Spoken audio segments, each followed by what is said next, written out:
Penguin Audiobooks presents Assassin's Creed Black Flag by Oliver Bowden, read by Gunnar Corthery. Part 1. 1. 1719, or thereabouts. I cut off a man's nose once. I don't recall exactly when it was, 1719 or thereabouts, nor where, but it happened during a raid on a Spanish brig. We wanted her supplies, of course. I pride myself on keeping the jackdaw well stocked, but there was something else on board, too. Something we didn't have, but needed. Someone, to be precise. A ship's cook. Our own ship's cook and his mate were both dead. Cook's mate had been caught pissing in the ballast, which I didn't allow, so punished the traditional way, by making him drink a mug of the crew's piss. I must admit I've never had it happen before where the mug of punishment piss actually killed the man, but that's what happened with the cook's mate. He drank the mug of piss, went to sleep that night, and never got up. Cook was all right by himself for a time, but he did like a nip of rum, and after a nip of rum was apt to take the night air on the poop deck. I'd hear him clomping about on the roof of my cabin, dancing a jig. Until one night I heard him clomping about on the roof of my cabin and dancing a jig, followed by a scream and a splash. The bell rang and the crew rushed to the deck where we dropped anchor and lit lanterns and torches. But of Cook there was no sign. They had lads working with them, of course, but they were just boys. None of them knew how to do anything more culinary-minded than stir the pot or peel some spuds. And we'd been living on raw grub ever since. Not a man among us knew how to do so much as boil a pot of water. Now, not long back we'd taken a man of war. A tasty little excursion from which we'd bagged ourselves a brand spanking new broadside battery and a hold full of artillery, cutlasses, pikes, muskets, pistols, powder and shot. From one of the captured crew, who then became one of my crew, I'd learnt that the Dons had a particular supply ship on which served an especially adept cook. Word was that he'd cooked at court but offended the Queen and been banished. I didn't believe a word of that, but it didn't stop me repeating it, telling the crew we'd have him preparing our meals before the week was out. Sure enough, we made it our business to hunt down this particular brig, and when we found it, lost no time in attacking it. Our new broadside battery came in handy. We drew up alongside and peppered the brig with shot till she broke, the canvas in tatters, and the helm splintered in the water. She was already listing as my crew lashed and boarded her, scuttling over her sides like rats, the air heavy with the stink of powder, the sound of muskets popping and cutlasses already beginning to rattle.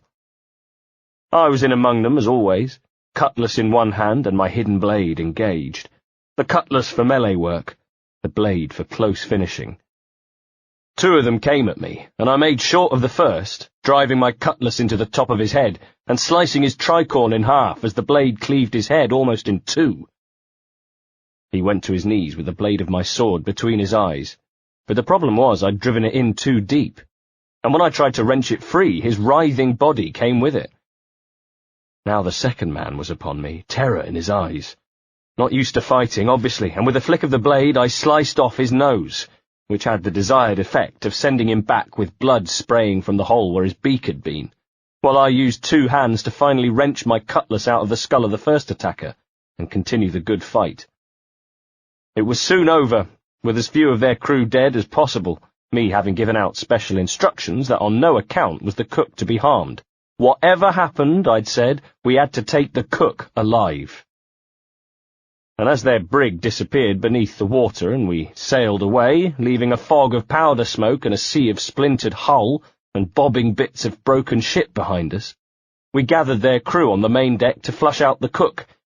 Hardly a man among us not salivating, his belly not rumbling, the well-fed look of their crew not lost on us. Not at all. It was Caroline who taught me how to appreciate good food. Caroline, my one true love.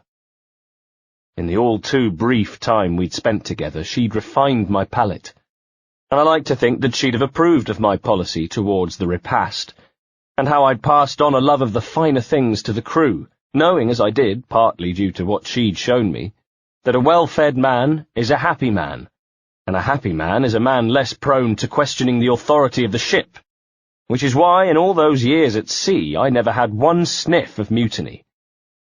Not one. "Here I am," he said, stepping forward. Except it sounded more like, "Here I bam," owing to his bandaged face, where some fool had cut off his nose. 2. 1711. But anyway, where was I? Caroline.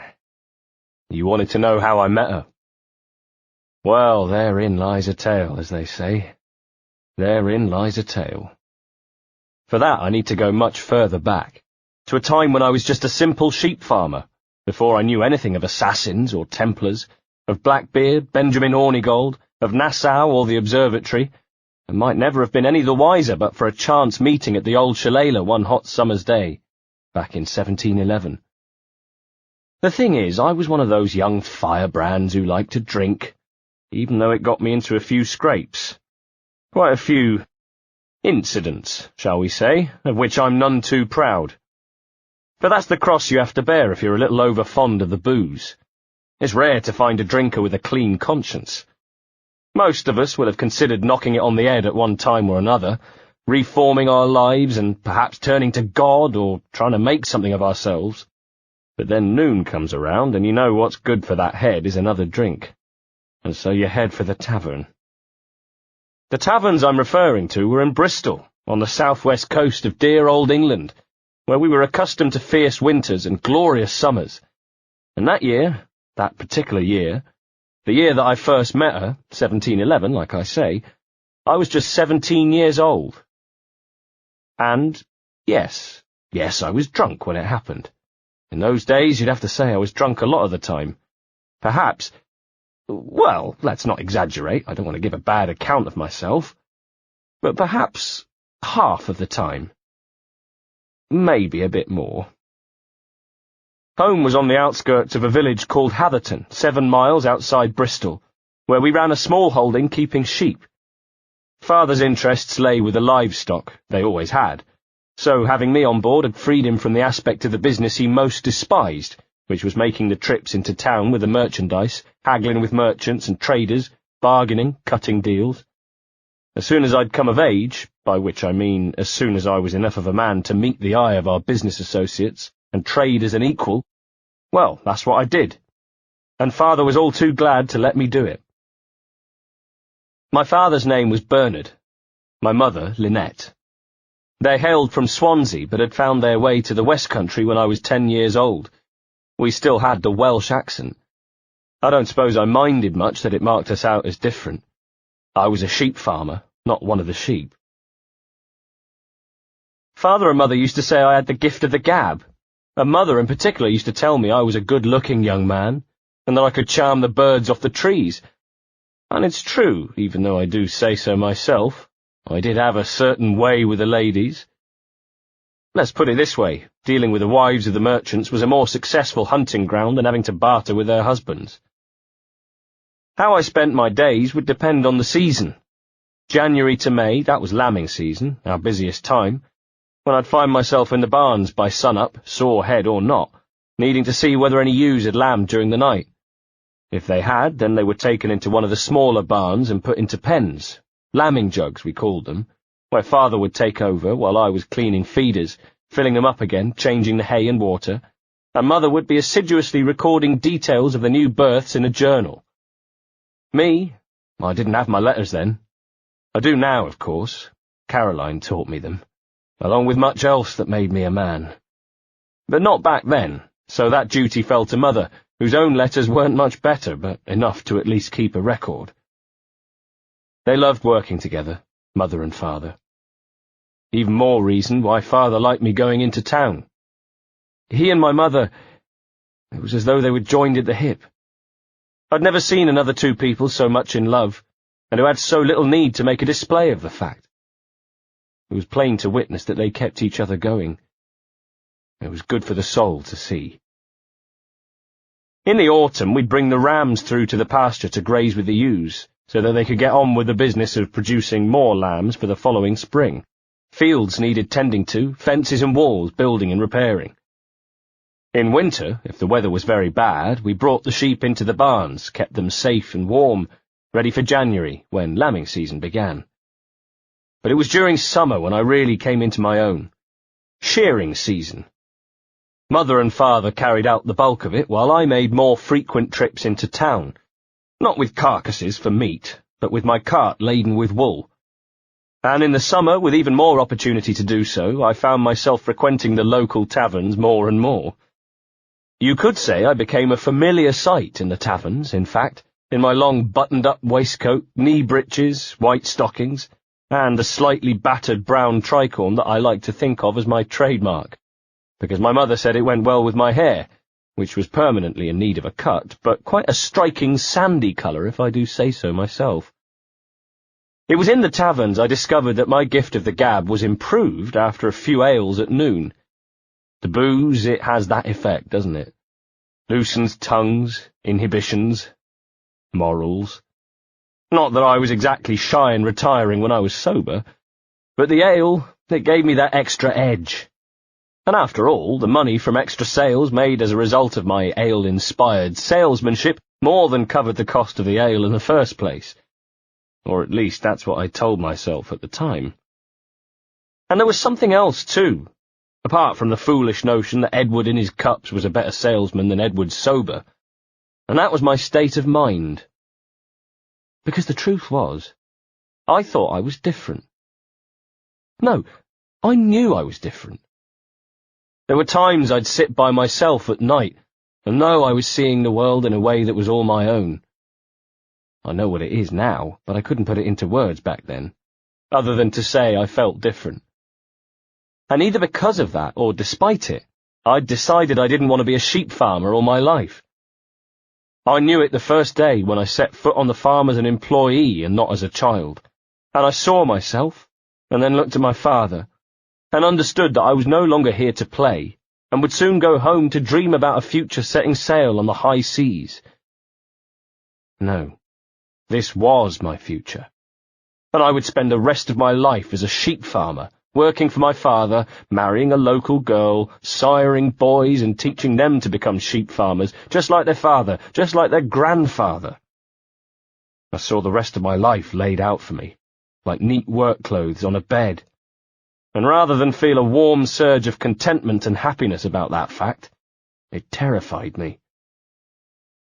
So the truth was, and there's no way of putting it more gently, and I'm sorry, Father, God rest your soul, but I hated my job. And after a few ales, well, I hated it less, is all I can say. Was I blotting out my dashed dreams with the booze? Probably. I never really thought about it at the time. All I knew was that sitting on my shoulder, perched there like a mangy cat, was a festering resentment at the way my life was turning out. Or worse, actually had turned out. Perhaps I was a little indiscreet concerning some of my true feelings. I might, on occasion, have given my fellow drinkers the impression that I felt life had better things in store for me. What can I say? I was young and arrogant and a pisshead, a lethal combination at the best of times, and these were definitely not the best of times. "You think you're above the likes of us, do you?" I heard that a lot, or variations of it at least.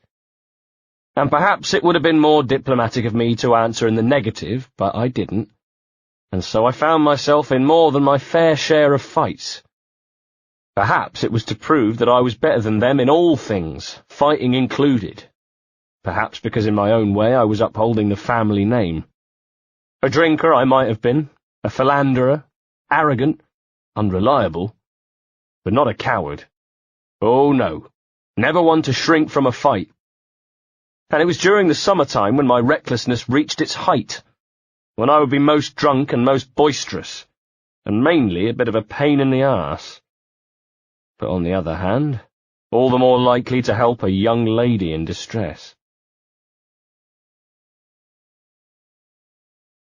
3. She was in the Old Shillelagh, a tavern halfway between Hatherton and Bristol, which was a regular haunt of mine, And sometimes in the summer, when Mother and Father toiled over the shearing at home, when I'd make more regular trips into town, regular to the tune of several times a day.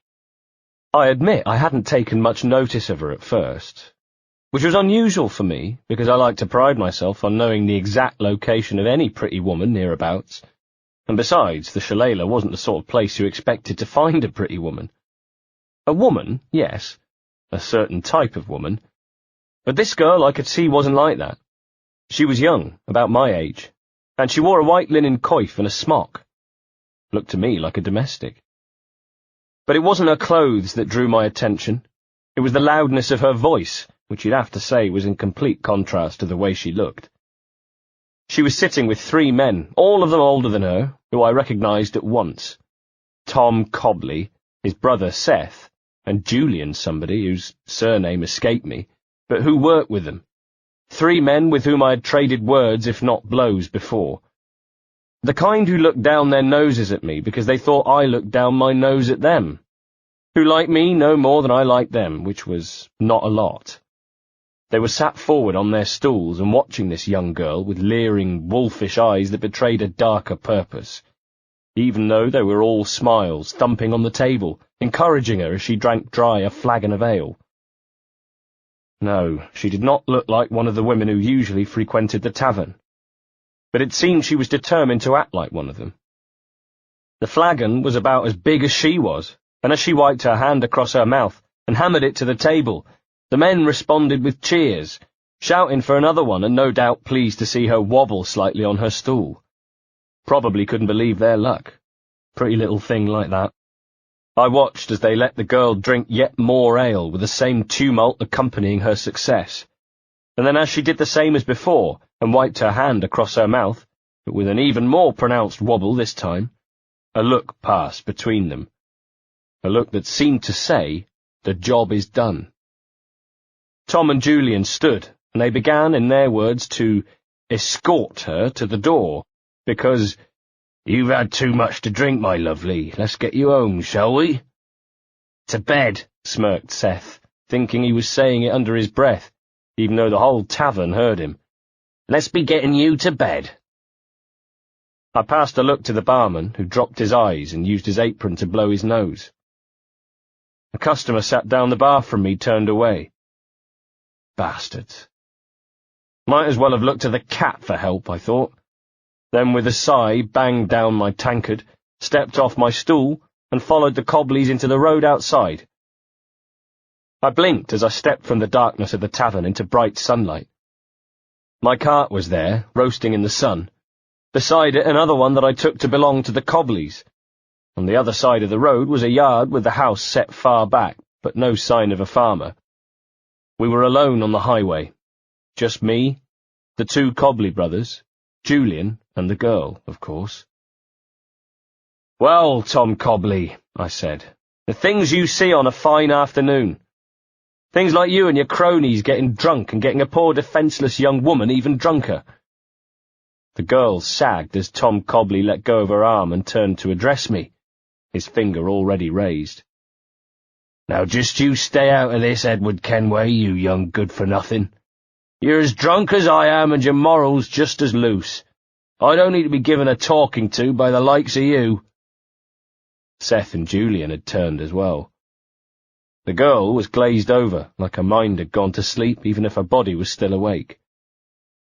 "Well," I smiled, "loose morals I might have, Tom Cobley, but I don't need to pour ale down a girl's throat before taking her to bed, and I certainly don't need 2 friends to help me at the task."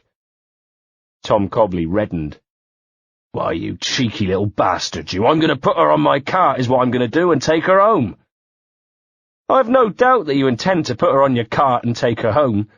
It's what you plan to do between putting her on the cart and reaching home that concerns me." "That concerns you, does it? A broken nose and a couple of broken ribs will be concerning you, unless you mind your own bloody business." Squinting, I glanced at the highway where the trees bordering the dirt track shone gold and green in the sun, and in the distance was a lone figure on a horse, shimmering and indistinct. I took a step forward, and if there had been any warmth or humour in my manner, Then it disappeared now, almost of its own accord. There was a steeliness in my voice when I next spoke. "Now you just leave that girl alone, Tom Cobley, or I won't be responsible for my actions." The three men looked at one another. In a way, they'd done as I asked. They'd let go of the girl, and she seemed almost relieved to slide to her haunches, placing one hand on the ground and looking at us all with bleary eyes, evidently oblivious to all this being discussed on her behalf. Meanwhile, I looked at the Cobleys and weighed up the odds. Had I ever fought three at once? Well, no. Because if you were fighting three at once, then you weren't so much fighting as getting beaten up. But come on, Edward Kenway, I told myself. Yes, on the one hand, it was three men, but one of them was Tom Cobley, who was no spring chicken, but about my father's age.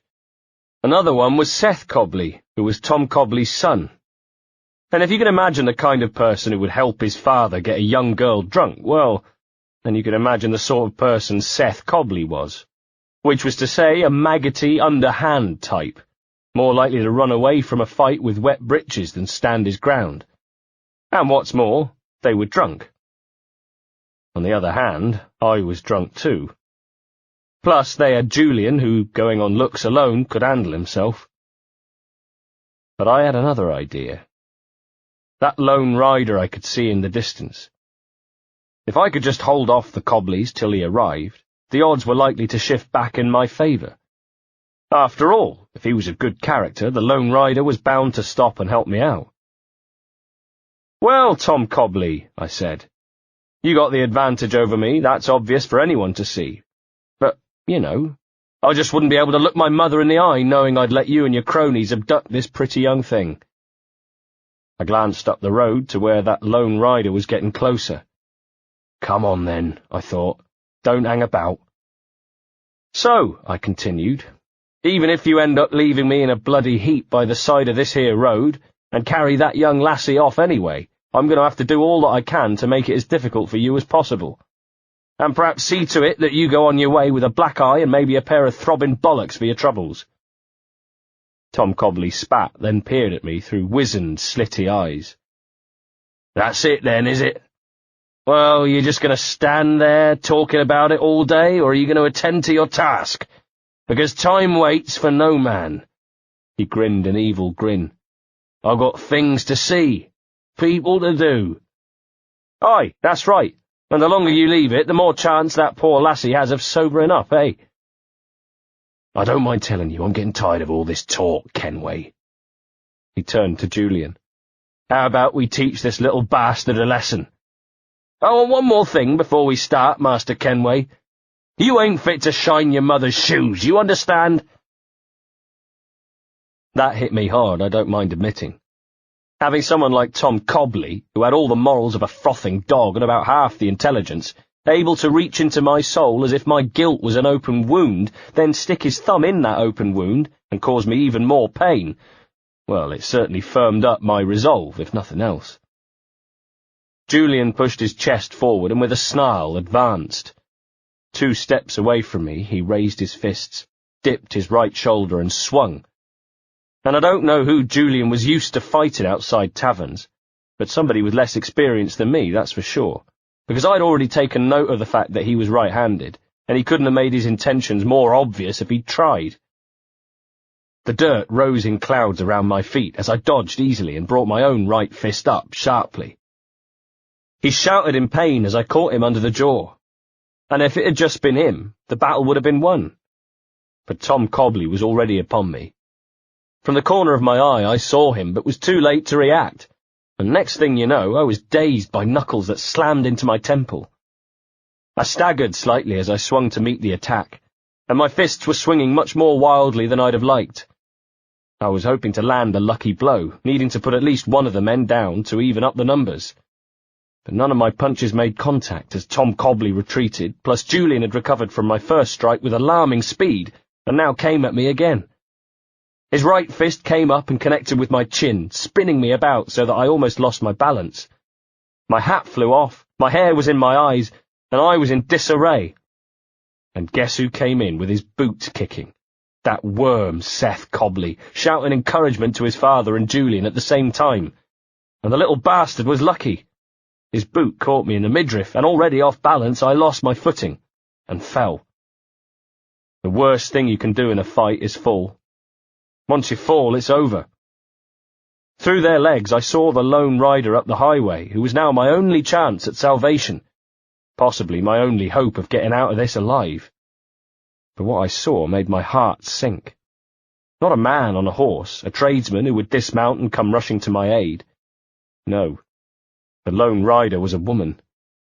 She was riding astride the horse, not side-saddle, but despite that you could see she was a lady. She wore a bonnet and a light-coloured summer dress, and the last thing I thought before the cobbly boots obscured my view, and the kicks came raining in, was that she was beautiful. So what, though?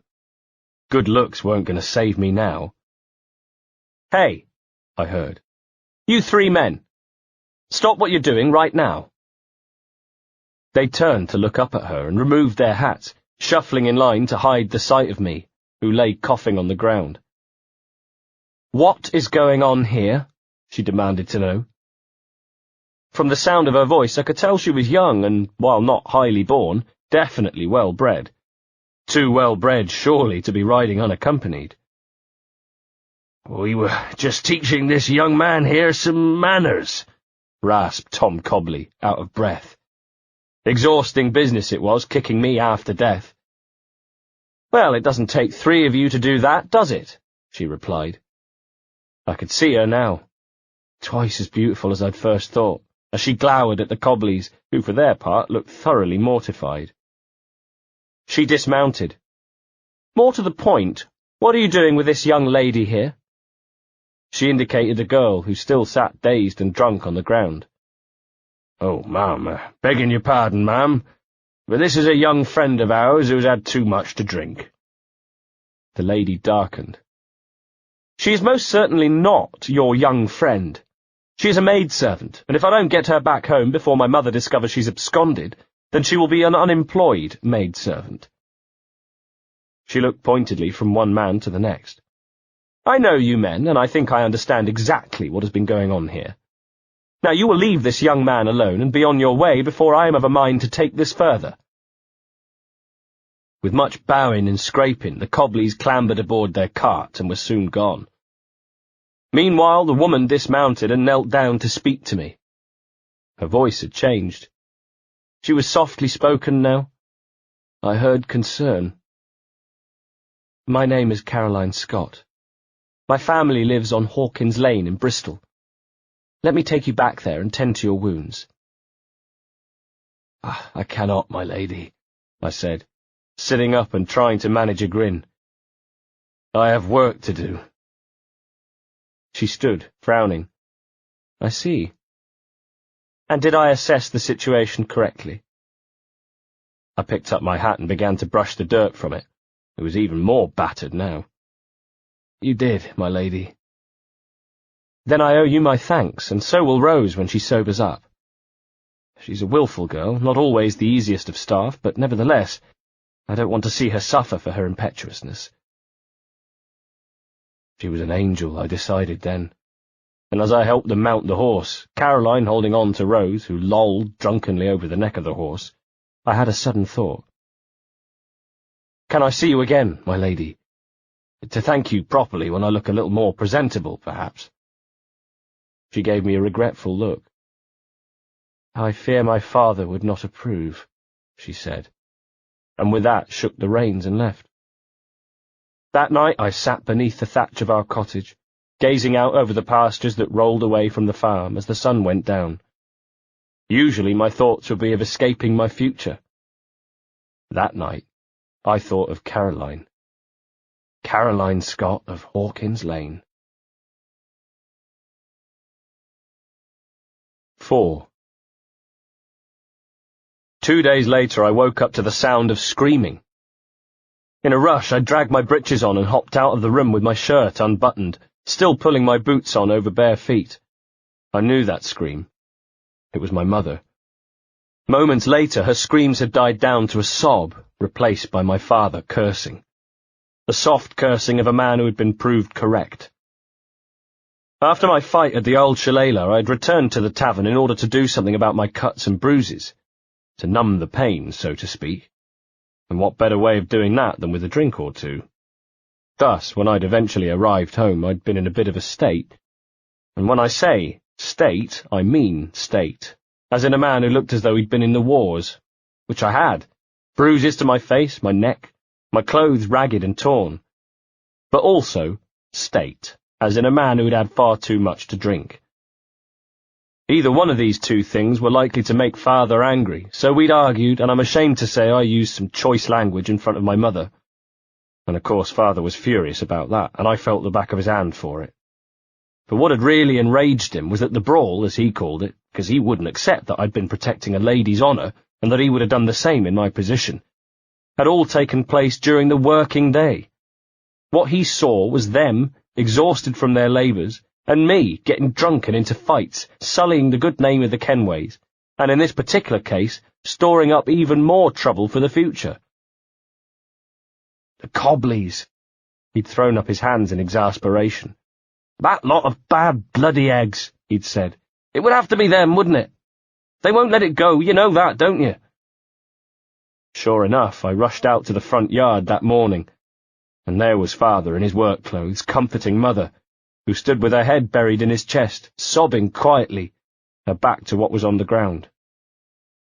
My hand went to my mouth, seeing what had greeted them. 2 slaughtered sheep, their throats cut, laid side by side in the blood-darkened dust. They'd been placed there so we'd know they weren't the victims of a fox or wild dog, so that we'd know the sheep had been killed for a reason, a warning. Vengeance. The Cobleys, I spat, feeling rage bubble like fast-boiling water within me. With it came a sharp, stinging guilt.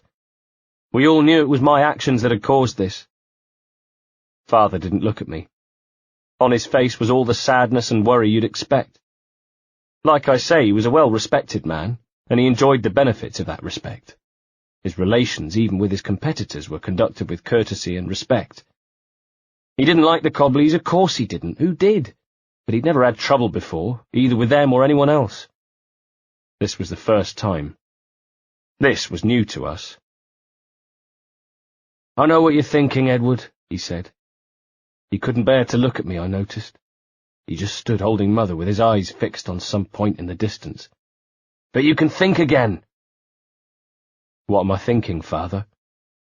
You're thinking it's you who has brought this upon us. You're thinking about having it out with the Cobleys. Well, what are you thinking? Just let them get away with it? I indicated the 2 bleeding corpses on the dirt. Livestock destroyed, livelihood lost. They have to pay. It can't be done, he said simply. What do you mean it can't be done? 2 days ago I was approached to join an organisation. A trade organisation it was called. When I looked at my father I wondered if I was seeing an older version of myself, and may God strike me down for thinking it. But I fervently hoped not. He'd been a handsome man once, but now his face was lined and drawn. The wide brim of his felt hat covered eyes that were always turned down and tired. They wanted me to join, he continued, but I said no. Like most of the tradesmen in the area, the Cobleys have said yes. They enjoy the protection of the trade organisation, Edward. Why else do you think they would do something so ruthless? They're protected. I closed my eyes. Is there anything we can do? We continue as before, Edward, and hope that this is an end to it, that the Cobleys will feel their honour has been restored. He turned his tired old eyes on me for the first time. There was nothing in them, no anger or reproach, only defeat. Now can I trust you to get this cleared up while I see to your mother? Yes, Father, I said. He and Mother made their way back into the cottage. Father, I called as they reached the door. Why didn't you join the trade organisation? You'll learn one day, if you ever grow up, he said, without turning. 5. In the meantime, my thoughts returned to Caroline. The first thing I did was find out who she was, and by asking around Hawkins Lane I learnt that her father, Emmett Scott, was a wealthy merchant dealing in tea, who would no doubt have been seen as new money by most of his customers, but nevertheless seemed to have inveigled himself into high society. Now, a man less headstrong than myself, less cocksure, might well have chosen a different path to Caroline's heart than the one I opted for. After all, her father was a supplier of fine teas to the well-to-do households in the West Country. He had money, enough to employ servants at a good-sized house on Hawkins Lane. No smallholder he, no getting up at 5 a.m. to feed the livestock for him. He was a man of means and influence. What I should have done, even knowing it would be futile, was try to make his acquaintance. And much of what subsequently happened, so much, could have been avoided if I had at least tried. But I didn't. I was young, you see, and no wonder the likes of Tom Cobley hated me. I was so arrogant. Despite my social status, I thought currying favour with a tea merchant was below me. Now, one thing I know is that if you love women, which I do, I'm not ashamed to say, you find something of beauty in every woman, no matter whether or not they're what you might call classically beautiful. But with Caroline, it was my misfortune to fall in love with a woman whose outer beauty matched the inner. And of course her charms were likely to catch the attention of others. So the next thing I discovered about her was that she had caught the eye of Matthew Haig, son of Sir Aubrey Haig, Bristol's biggest landowner, and an executive in the East India Company. From what I gathered, young Matthew was our age, and as self-important and jumped up as they come, thinking himself much more than he was. He liked to wear the air of a shrewd businessman like his father, though it was clear he possessed none of his father's aptitude in that area. What's more, he liked to think himself something of a philosopher, and often dictated his thoughts to a draftsman who accompanied him wherever he went, pen and ink at the ready to write down, whatever the circumstances, Haig's thoughts, such as, "A joke is a stone tossed into water, laughter the ripples it makes." Perhaps his utterings were deeply profound. All I know is that I wouldn't have paid him much mind. Indeed, I would have joined in with the general derision and laughter that seemed to accompany mention of his name, if it hadn't been for the fact that he'd showed an interest in Caroline. Perhaps even that wouldn't have worried me so much, but for two other factors. That Caroline's father, Emmett Scott, had apparently betrothed Caroline to the Haig boy, and also the fact that the Haig boy, possibly on account of his condescending manner, his tendency to make vital mistakes in even the most simple business dealings, and his ability to wind people up, had a minder, a man named Wilson, who was an uncultured brute of a man, but very big, with one slightly closed-up eye, who was said to be tough. "Life is not a battle, for battles are there to be won or lost. Life is to be experienced," Matthew Haig had been heard to dictate to his skinny draftsman. Well, of course, for Matthew Haig there was precious little battling going on. Firstly, because he was the son of Sir Aubrey Haig, and, secondly, he had a dirty great minder following him everywhere. So anyway, I made it my business to find out where Caroline would be one sunny afternoon. How? Well, that was a case of calling in a favour, you could say. You remember Rose, the maidservant I'd helped save from a fate worse than death? Well, I reminded her of that fact one day when I followed her from Hawkins Lane to the market, and then, as she made her way through the stalls, deftly avoiding the shouts of the stallholders with a basket in the crook of her arm, made my introductions. She didn't recognise me, of course.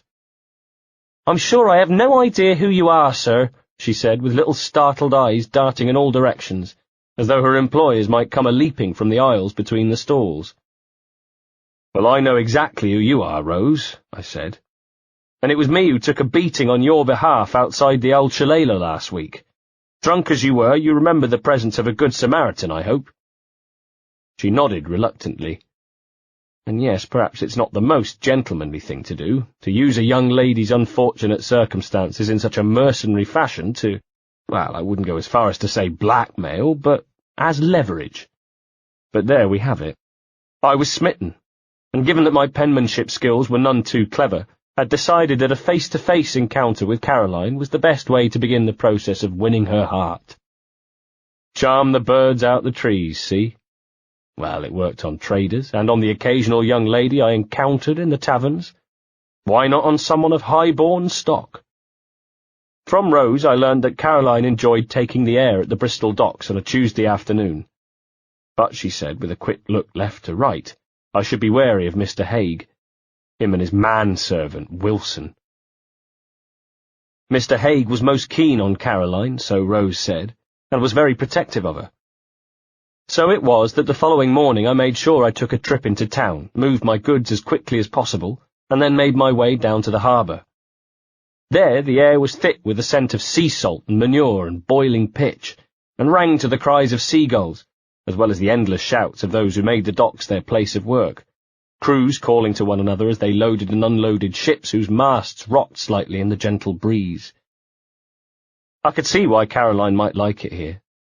All life was on the harbour, from the men with baskets of freshly picked apples or pheasants hanging on twine round their necks, to the tradesmen who merely deposited baskets on the quayside and hollered at visiting deckhands, and the women with fabric persuading Jack Tars they were getting a bargain. There were children who had flowers or tinder to sell, or who ran through the legs of sailors and dodged the traders, almost as anonymous as the dogs that slunk around the harbour walls and snuffled at the piles of rubbish and rotting food swept there from the day before.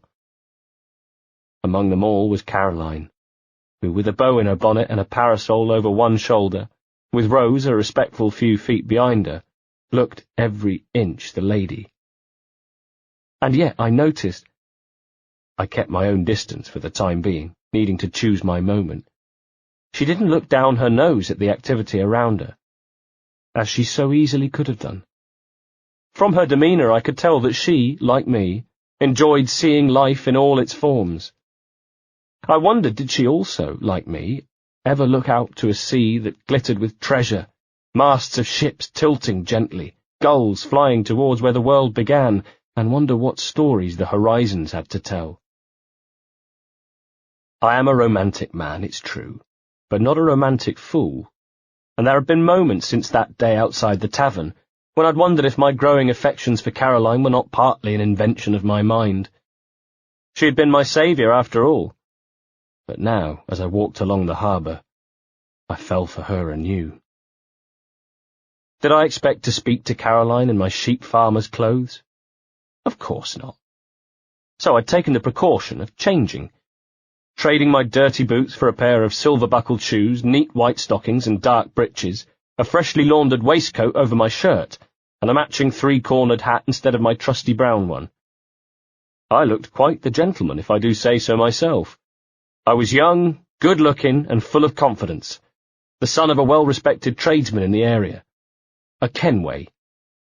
The name had something at least, despite my attempts otherwise, and I also had with me a young scallywag by the name of Albert, who I had bribed to do a job for me. It doesn't take much grey matter to guess the nature of the job. He was to help me impress the fair Caroline. One transaction with a flower girl later, and I had the means to do it, too. Right, you remember the plan, I told Albert, who looked up at me from beneath the brim of his hat with eyes that were so much older than his years, and a bored, heard-it-all-before look on his face. Right, mate, you're to give this spray of flowers to that fine-looking lady over there. She will stop. She will say to you, "Ah, young fellow, for what reason are you presenting me with these flowers?" And you will point over here. I indicated to where I would be standing, proud as a peacock. Caroline would either recognise me from the other day, or at the very least wish to thank her mysterious admirer and instruct Albert to invite me over, at which point the charm offensive would begin.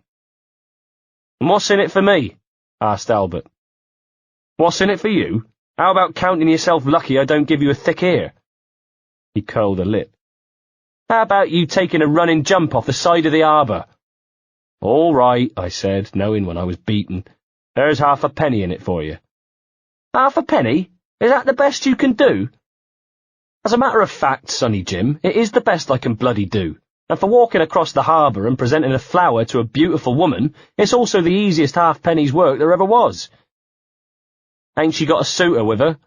Albert craned his neck to look. And of course it would soon become apparent exactly why Albert wanted to know whether Caroline had an escort. But at that particular moment I took his interest for nothing more than curiosity, a bit of chit-chat, some idle conversation. So I told him that no, she had no suitor, and I gave him the spray of flowers and his halfpenny and sent him on his way. It was as he sauntered over that something he was holding in his other hand caught my eye, and I realised what a mistake I'd made. It was a tiny blade, and his eyes were fixed on her arm where her purse hung on a ribbon. Oh, God, a cut purse. Young Albert was a cut purse. "You little bastard," I said under my breath, and immediately set off across the harbour after him. By now he was halfway between us, but being small was able to slip between the seething crowds more quickly. I saw Caroline, oblivious to the approaching danger that I had inadvertently sent into her path. The next thing I saw were 3 men who were also making their way towards Caroline. 3 men I recognised: Matthew Haig, his skinny writing companion, and his minder, Wilson. Inwardly I cringed. Even more so when I saw Wilson's eyes flick from Caroline to Albert and then back again. He was good, you could tell. In a heartbeat he had seen what was about to happen. I stopped. For a second I was totally flummoxed. Didn't know what to do next. "Oi!" shouted Wilson, his gruff tones cutting across the endless squawking, chatting, hawking of the day. "Oi, you!" And he surged forward. But Albert had reached Caroline, and in one almost impossibly fast and fluid gesture, his hand snaked out, the ribbon of Caroline's purse was cut, and the tiny silk bag dropped neatly into Albert's other hand. Caroline didn't notice the theft, but she couldn't fail to see the huge figure of Wilson bearing down upon her, and she cried out in surprise, even as he lunged past her and grabbed Albert by the shoulders. "This young rapscallion has something that belongs to you, miss," roared Wilson, shaking Albert so hard that the silk purse dropped to the harbour floor. Her eyes went to the purse and then to Albert. "Is this true?" she said, though the evidence was in front of her eyes, and in fact currently sat in a small pile of horse manure by their feet. "Pick it up! Pick it up!" Haig was saying to his skinny companion, having just arrived and already beginning to behave as though it was he who had apprehended the knife-wielding youth, and not his 6.5-foot minder.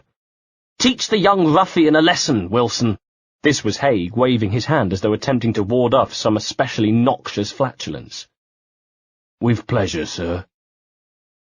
There was still several feet between me and them. He was held fast, but Albert's eyes swiveled from looking terrified at Wilson to where I stood in the crowd, and as our eyes met he stared at me beseechingly. I clenched my teeth. That little bastard. He had been about to ruin all of my plans, and now he was looking to me for help. The cheek of him!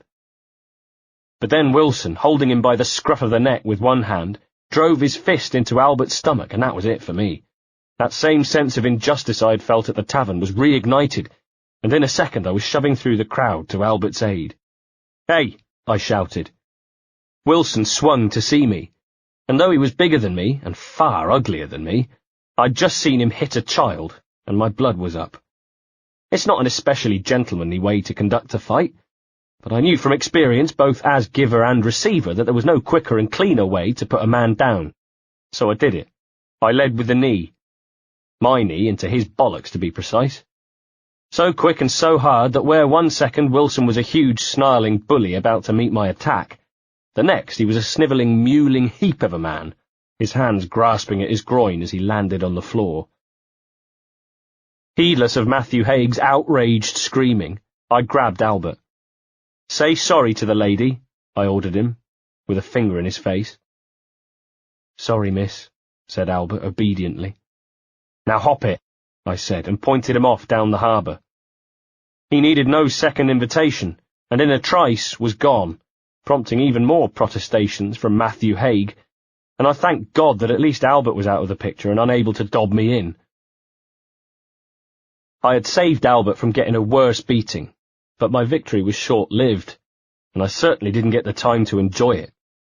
Wilson was already on his feet, and though his bollocks must have been throbbing something rotten, he wasn't feeling anything at that moment except rage. He was quick, too, and before I had time to react, had grabbed me and was holding me firm. I tried to pull away, dipping one shoulder and driving my fist up towards his solar plexus, but I didn't have the momentum and he used his body to block me, grunting as much with satisfaction as with the effort, as he dragged me bodily across the harbour, people scattering before him. In a fair fight I would have had a chance, but he used his superior strength and his sudden rage-fueled spurt of speed to his advantage, and in the next moment my feet were kicking in thin air as he flung me off the side of the harbour. Well, I'd always dreamed of taking to the high seas, and with the sound of laughter ringing in my ears, I pulled myself to the nearest rope ladder and began to climb out. Caroline, Rose, Haig, and his 2 men had already gone. I saw a hand reach down to help me up. "Here, mate, let me help you with that," said a voice. I looked up gratefully, about to clasp the hand of my Samaritan, only to see the leering face of Tom Cobley peering over the harbour's edge at me. "Well, the things you see when you're out without your musket," he said, and there was nothing I could do to prevent his fist smashing into my face, sending me off the rope ladder and back into the water. 6. Tom Cobley had made himself scarce, but Wilson must have doubled back. Chances are he saw to it that Haig and Caroline were okay, and then made haste back to the harbour and found me sitting on a set of steps licking my wounds. He passed across my light and I looked up to see him, heart sinking. "If you come back to try that again," I said, "I won't make it quite so easy for you this time." "I have no doubt," he replied without so much as flinching. "But I'm not here to pitch you back in the sea, Kenway."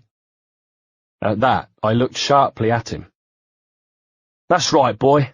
I have my spies, and my spies tell me that a young gentleman by the name of Edward Kenway has been asking questions about Caroline Scott. This same young gentleman by the name of Edward Kenway was involved in a fight outside the old Shillelagh on the road to Hatherton last week. That same day, Miss Scott was also on the road to Hatherton because her maidservant had absconded, and that you and Miss Scott had cause to speak following your altercation." He came so close I could smell the stale coffee on his breath. Proof, if proof were needed, that he wasn't in the slightest bit intimidated, not by me nor by my fearsome reputation. "Am I on the right lines so far, Master Kenway?" "You might be." He nodded. "I thought so. How old are you, boy? What, 17? About the same age as Miss Scott? Methinks you're nurturing a bit of a passion for her, am I right?" "You might be." "I think I am. Now I'm going to say this once and once only, but Miss Scott is promised to Mr. Haig. This union has the blessing of the parents." He hauled me to my feet, pinning my arms to my sides. Too wet, too bedraggled, too exhausted to resist. I knew what was coming anyway. "Now if I see you hanging around her again, or trying any more stupid stunts to try to get her attention, then it'll be more than a dip in the sea you get. Do I make myself clear?" I nodded. "And what about the knee and the ghoulies you're about to give me?" He smiled grimly. "Oh, that? That's personal." He came good on his word, and it was some time before I was able to get to my feet and make my way back to my cart. It wasn't just my tackle that was injured. My pride had taken a beating too. 7. That night I lay in bed, cursing my luck. I had blown my chances with Caroline. She was lost to me, all thanks to that greedy urchin Albert, not to mention Haig and company. I had suffered once more at the hands of Tom Cobley, and father had looked at me askance when I'd arrived home a little later than usual, and even though I had had a change of clothing, a little more bedraggled into the bargain. "You've not been in those taverns again," he said darkly. "So help me God if I hear you've been dragging our good name—" "No, father, nothing like that." He was wrong. I'd not been to the tavern on my way home. In fact, I'd not gone within sniffing distance of an alehouse since the fight outside the old Shillelagh. I'd been telling myself that meeting Caroline had had an effect on me. Quite literally, a sobering effect. Now, though, I didn't know. I began to wonder. Perhaps my life was there, in the beer suds, around the sloppy grins of easy women, with hardly any teeth and even fewer morals. And by the time of my 30th summer hauling wool to Bristol Market, I'd be numb to it. I'd have forgotten whatever hopes I had of one day seeing the world. Gradually the lure of the taverns asserted itself once more. And then two things happened that changed everything. The first came in the shape of a gentleman who took his place next to me at the bar of the George and Dragon, in Bristol, one sunny afternoon. A smartly dressed gentleman with flamboyant cuffs and a colourful necktie, who removed his hat, placed it on the bar, and indicated my drink. "Can I get you another, sir?" he asked me. It made a change from son, lad, or boy, all of which I had to endure on a daily, if not hourly, basis. "And who do I have to thank for my drink? And what might he want in return?" I asked guardedly. "Perhaps just the chance to talk, friend," beamed the stranger. He proffered his hand to shake. "The name is Dylan Wallace. Pleased to make your acquaintance, Mr. Kenway, isn't it?" For the second time in a matter of days I was presented with someone who knew my name, though I had no idea why. "Oh, yes," he said, beaming. He was at least of a more friendly nature than Wilson, I reflected. "I know your name." "Edward Kenway. Quite the reputation you have around these parts. Indeed, I've seen you in action for myself." "Have you?" I looked at him, eyes narrowed. "Why, yes, indeed," he said. "I hear from the people I've spoken to that you're no stranger to a bit of a ruck, but even so you can't have forgotten your fight at the old shillelagh the other day." "I don't think I'm going to be allowed to forget it," I sighed. "Well, I tell you what, sir. I'm just going to come straight out with it, because you look like a young man who knows his own mind, and is unlikely to be persuaded one way or the other by anything I might have to tell you. Have you ever thought of going to sea?" "Well, now that you come to mention it, Mr. Wallace, I had once considered leaving Bristol and heading in that direction, you're right." "So what's stopping you?" I shook my head. "Now that is a very good question. Do you know what a privateer is, Mr. Kenway, sir?" Before I could answer, he was telling me. "They're buccaneers given letters of marque by the Crown. You see, the Dons and the Portuguese are helping themselves to the treasures of the New World. They're filling their coffers, and it's the job of privateers either to stop them or to take what they're taking. Do you understand?" "I know what a privateer is, thank you very much, Mr. Wallace. I know that you can't be put on trial for piracy so long as you don't attack ships belonging to your own country. That's it, isn't it?" "Oh, that's it, Mr. Kenway, sir," grinned Dylan Wallace. "How would it be if I leaned over and was to help myself to a mug of ale? That'd be stealing, wouldn't it? The barman might try to stop me. But what if I was doing it with impunity? What if my theft had the royal seal of approval? This is what we're talking about, Mr. Kenway. The opportunity to go out on the high seas and help yourself to as much gold and treasure as your captain's ship will carry. And by doing so, be not only working with the approval of Her Majesty Queen Anne, but helping her. You've heard of Captain Christopher Newport, Francis Drake, Admiral Sir Henry Morgan. Privateers all. How about adding the name Edward Kenway to that illustrious list?" "What are you saying?" "I'm saying, how about becoming a privateer, sir?" I gave him a studying look. "And if I promised to think about it, what's in it for you?" "Why, commission, of course. Don't you normally press gang men for this kind of thing?" "Not men of your caliber, Mr. Kenway. Not men we might consider officer material. All because I showed promise in a fight. Because of the way you conducted yourself in that fight, Mr. Kenway. In all aspects of it." I nodded.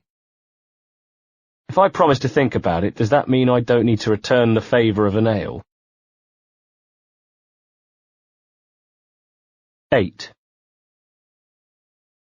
I went to bed that night knowing I had to tell Father my destiny lay not in sheep farming, but in swashbuckling adventure as a privateer. He'd be disappointed, of course, but maybe somewhat relieved also. Yes, on the one hand, I had been an asset and had developed trading skills, and put them to good use for the benefit of the family.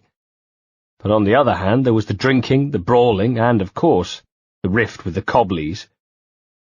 Shortly after the 2 dead carcasses had been deposited in our front yard, there'd been another incident where we'd woken to find the flock had been let out in the night. Father thought fences had been deliberately damaged. I didn't tell Father about what had happened at the quayside, but it was obvious Tom Cobley still harboured a grudge that wasn't likely to go away any time soon.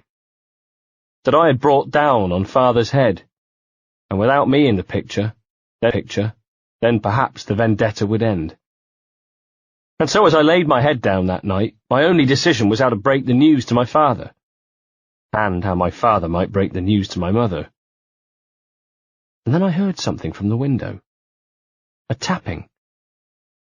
I looked out with no little trepidation. What did I expect to see? I wasn't sure, but the memories of the Cobleys were still fresh in my mind. Instead, what I saw, sitting astride her horse in the pale moonlight of the yard, as though God himself was shining his lantern upon her beauty, was Caroline Scott. She was dressed as if for riding school. Her clothes were dark. She wore a tall hat and a white shirt and black jacket. With one hand she held the reins and the other was raised, about to throw a second fistful of gravel at my window. I myself had been known to use the very same trick to attract the attention of a lady friend, and I remembered well the terror of waking up the whole household. So when I threw stones at a casement window, I usually did it from behind the safety of a stone wall. Not Caroline. That was the difference in our social standing. She had no fears of being run off the property with a boot in her behind and a flea in her ear. She was Caroline Scott of Hawkins Lane in Bristol. She herself was being courted by the son of an East India Company executive. Clandestine assignation or not, and there was no doubt this was clandestine, hiding behind stone walls was not for her. "Well," she whispered. I saw her eyes dance in the moonlight. "Are you going to leave me sitting out here all night?" No. In moments I was in the yard by her side, taking the reins of the horse and walking her away from the property as we spoke. "Your actions the other day," she said. "You put yourself in great danger in order to protect that young thief." Yes, I know what you're thinking, and yes, I did feel a little guilt at that. But not too much guilt. "There is nothing I hate so much as a bully, Miss Scott," I said, which did at least have the benefit of being true. "So I thought. This is twice now I've been most impressed by the gallantry of your actions." "Then it is on 2 occasions that I have been pleased you were there to witness it." "You interest me, Mr. Kenway, and your own interest in me has not gone unremarked." I stayed silent, and we walked for a while. And even though no words were spoken, there was meaning in our silence, as though we acknowledged our feelings for each other. I felt the closeness of her riding boot. Above the heat and scent of the horse, I thought I could smell the powder she wore. Never before had I been so aware of a person, of the nearness of a person. "I expect you have been told that I am betrothed to another," she said. We stopped along the lane. There were stone walls on either side of us, the green pastures beyond interrupted by clusters of white sheep. The air was warm and dry around us, not even a breeze to disturb the trees that rose to make the skyline. From somewhere came the cry of an animal, lovelorn or hurt, but certainly feral, and a sudden disturbance in the bushes startled us. We felt like interlopers, uninvited guests to nature's household. "Why, I don't think—" "Mr. Kenway." "You can call me Edward, Miss Scott." "Well, you can continue calling me Miss Scott." "Really?" "Oh, go on then, you can call me Caroline." "Thank you, Miss Scott." She gave me a sideways look as though to check whether or not I was mocking her. "Well, Edward," she continued, "I know full well you've been making inquiries about me. And though I do not pretend to know exactly what you've been told, I think I know the gist. That Caroline Scott is betrothed to Matthew Haig, that Matthew Haig bombards her with love poems, that the union has the blessing of his father and, of course, her father. Am I right? I admitted I had heard as much. Perhaps in the short dealings we have had together you might understand how I would feel about this particular arrangement. I wouldn't like to say. Then I shall spell it out for you. The thought of marriage to Matthew Haig turns my stomach. Do you think I want to live my life in the household of the Haigs? Expected to treat my husband like a king, turn a blind eye to his affairs, run the household, shout at the staff, choose flowers and pick out doilies, go visiting, take tea, trade gossip with other wives? Do you think I want to hide myself so deeply beneath the petty concerns of manners and etiquette that I can no longer find myself? At the moment I live between two worlds, Edward, able to see them both. The world I see on my visits to the harbour is the world that is most real to me, Edward. The one that is most alive. And as for Matthew Haig himself, I despise him almost as much as his poetry. Do not think me a helpless damsel in distress, Edward, because I am not that. But I'm not here for your help. I have come to help myself. You've come to help yourself to me? If you wish. Your next move is yours to make. But if you make it, do so knowing this.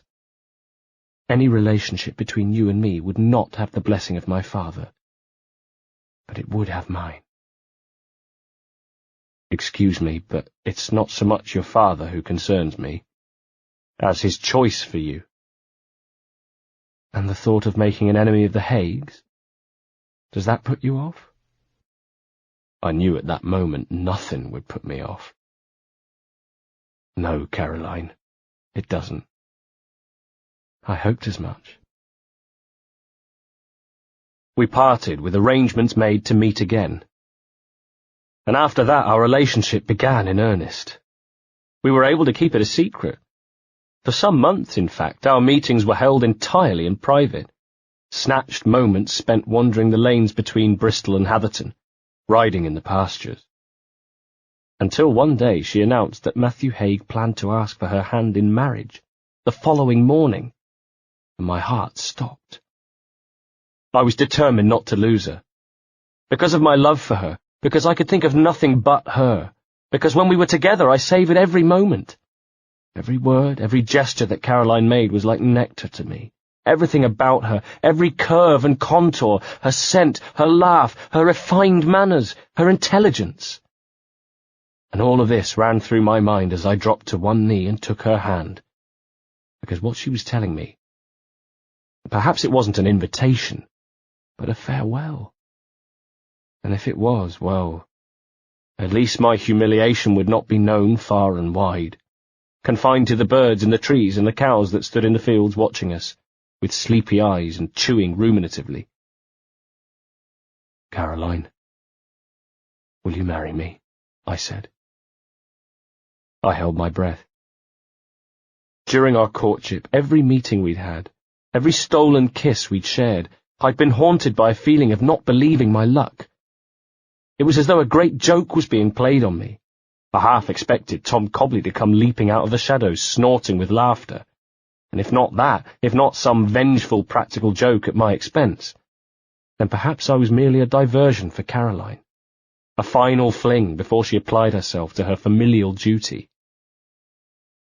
Ah, Edward, she smiled. I thought you'd never ask.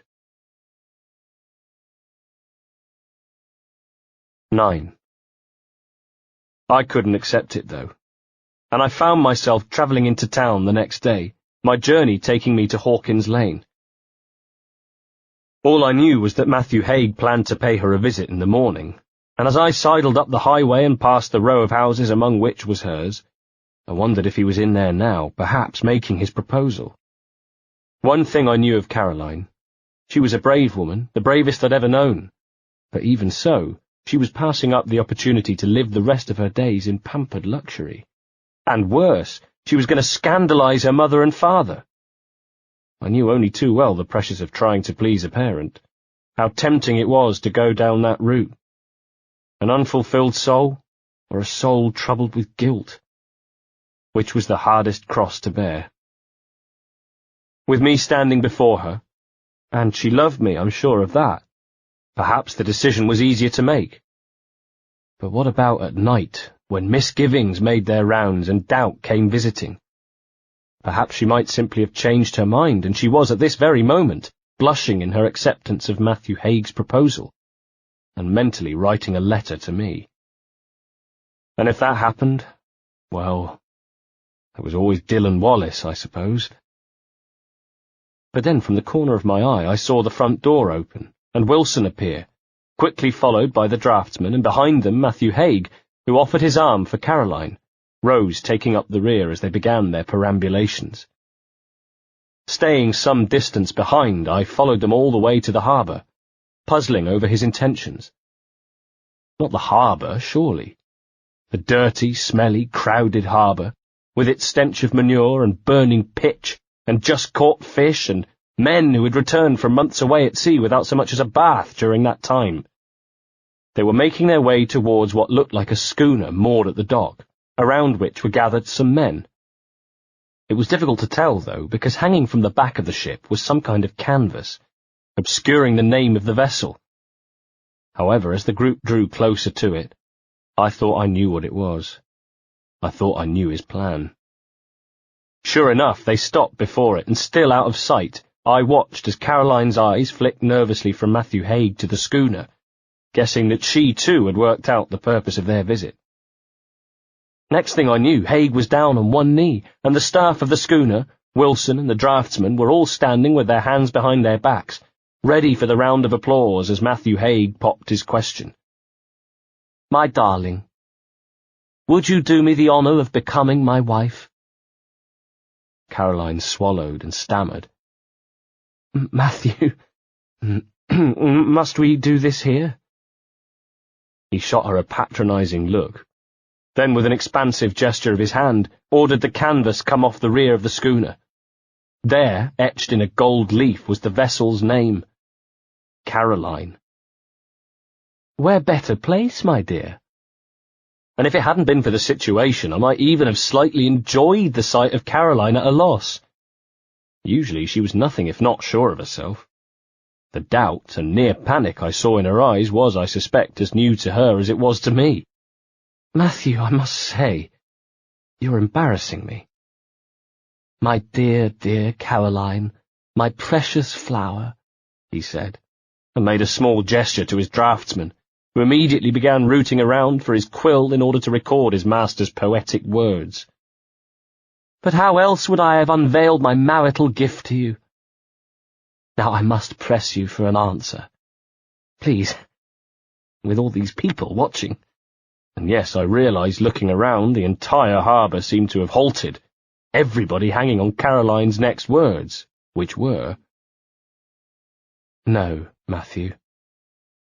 Haig stood up so sharply that his draftsman was forced to scurry backwards and almost lost his footing. Haig's face darkened and his lips pursed as he fought to retain composure and force a smile. "One of your little jokes, perhaps?" "I fear not, Matthew. I am betrothed to another." Haig drew himself up to his full height, as though to intimidate Caroline. Standing back in the crowd, I felt my blood rising and began to make my way forward. "To another?" he croaked. "And just who is this other man?" "Me, sir," I announced, having reached the front of the crowd and presented myself to him. He looked at me with narrowed eyes. "You?" he spat. From behind him, Wilson was already moving forward, and in his eyes I could see his fury that I'd failed to heed his warning, and how that became his failure. With an outstretched arm, Haig stopped him. "No, Wilson," he said, adding pointedly, "not here. Not now. I'm sure my lady may want to reconsider." A ripple of surprise and, I guess, not a little humour had travelled through the crowd, and it rose again as Caroline said, "No, Matthew, Edward and I are to be married." He rounded on her. And does your father know about this?" "Not yet," she said, then added, "I've a feeling he soon will, though." For a moment Haig simply stood and trembled with rage, and for the first, but not, as it would turn out, the last time, I actually felt sympathy for him. In the next instant he was barking at bystanders to get back to their work, then shouting at the schooner crew to replace the canvas, then calling to Wilson and his draftsman to leave the harbour, turning his back pointedly on Caroline, and offering me a look of hate as he exited. At his rear was Wilson, and our eyes locked. Slowly he drew a finger across his throat. I shouldn't have done it, really. Wilson was not a man to provoke, but I couldn't help myself, returning his death threat with a cheeky wink. 10. And that was how Bristol came to know that Edward Kenway, a sheep farmer worth a mere £75 a year, was to marry Caroline Scott. And what a scandal it was. Caroline Scott marrying beneath her would have been cause for gossip enough. That she had spurned Matthew Haig in the process constituted quite a stir, and I wonder if that scandal might ultimately have worked in our favour, because while I steeled myself for retribution, and for a while I looked for Wilson round every corner, and my first glance from the window to the yard each morning was filled with trepidation, none came. I saw nothing of Wilson, heard nothing of Matthew Haig.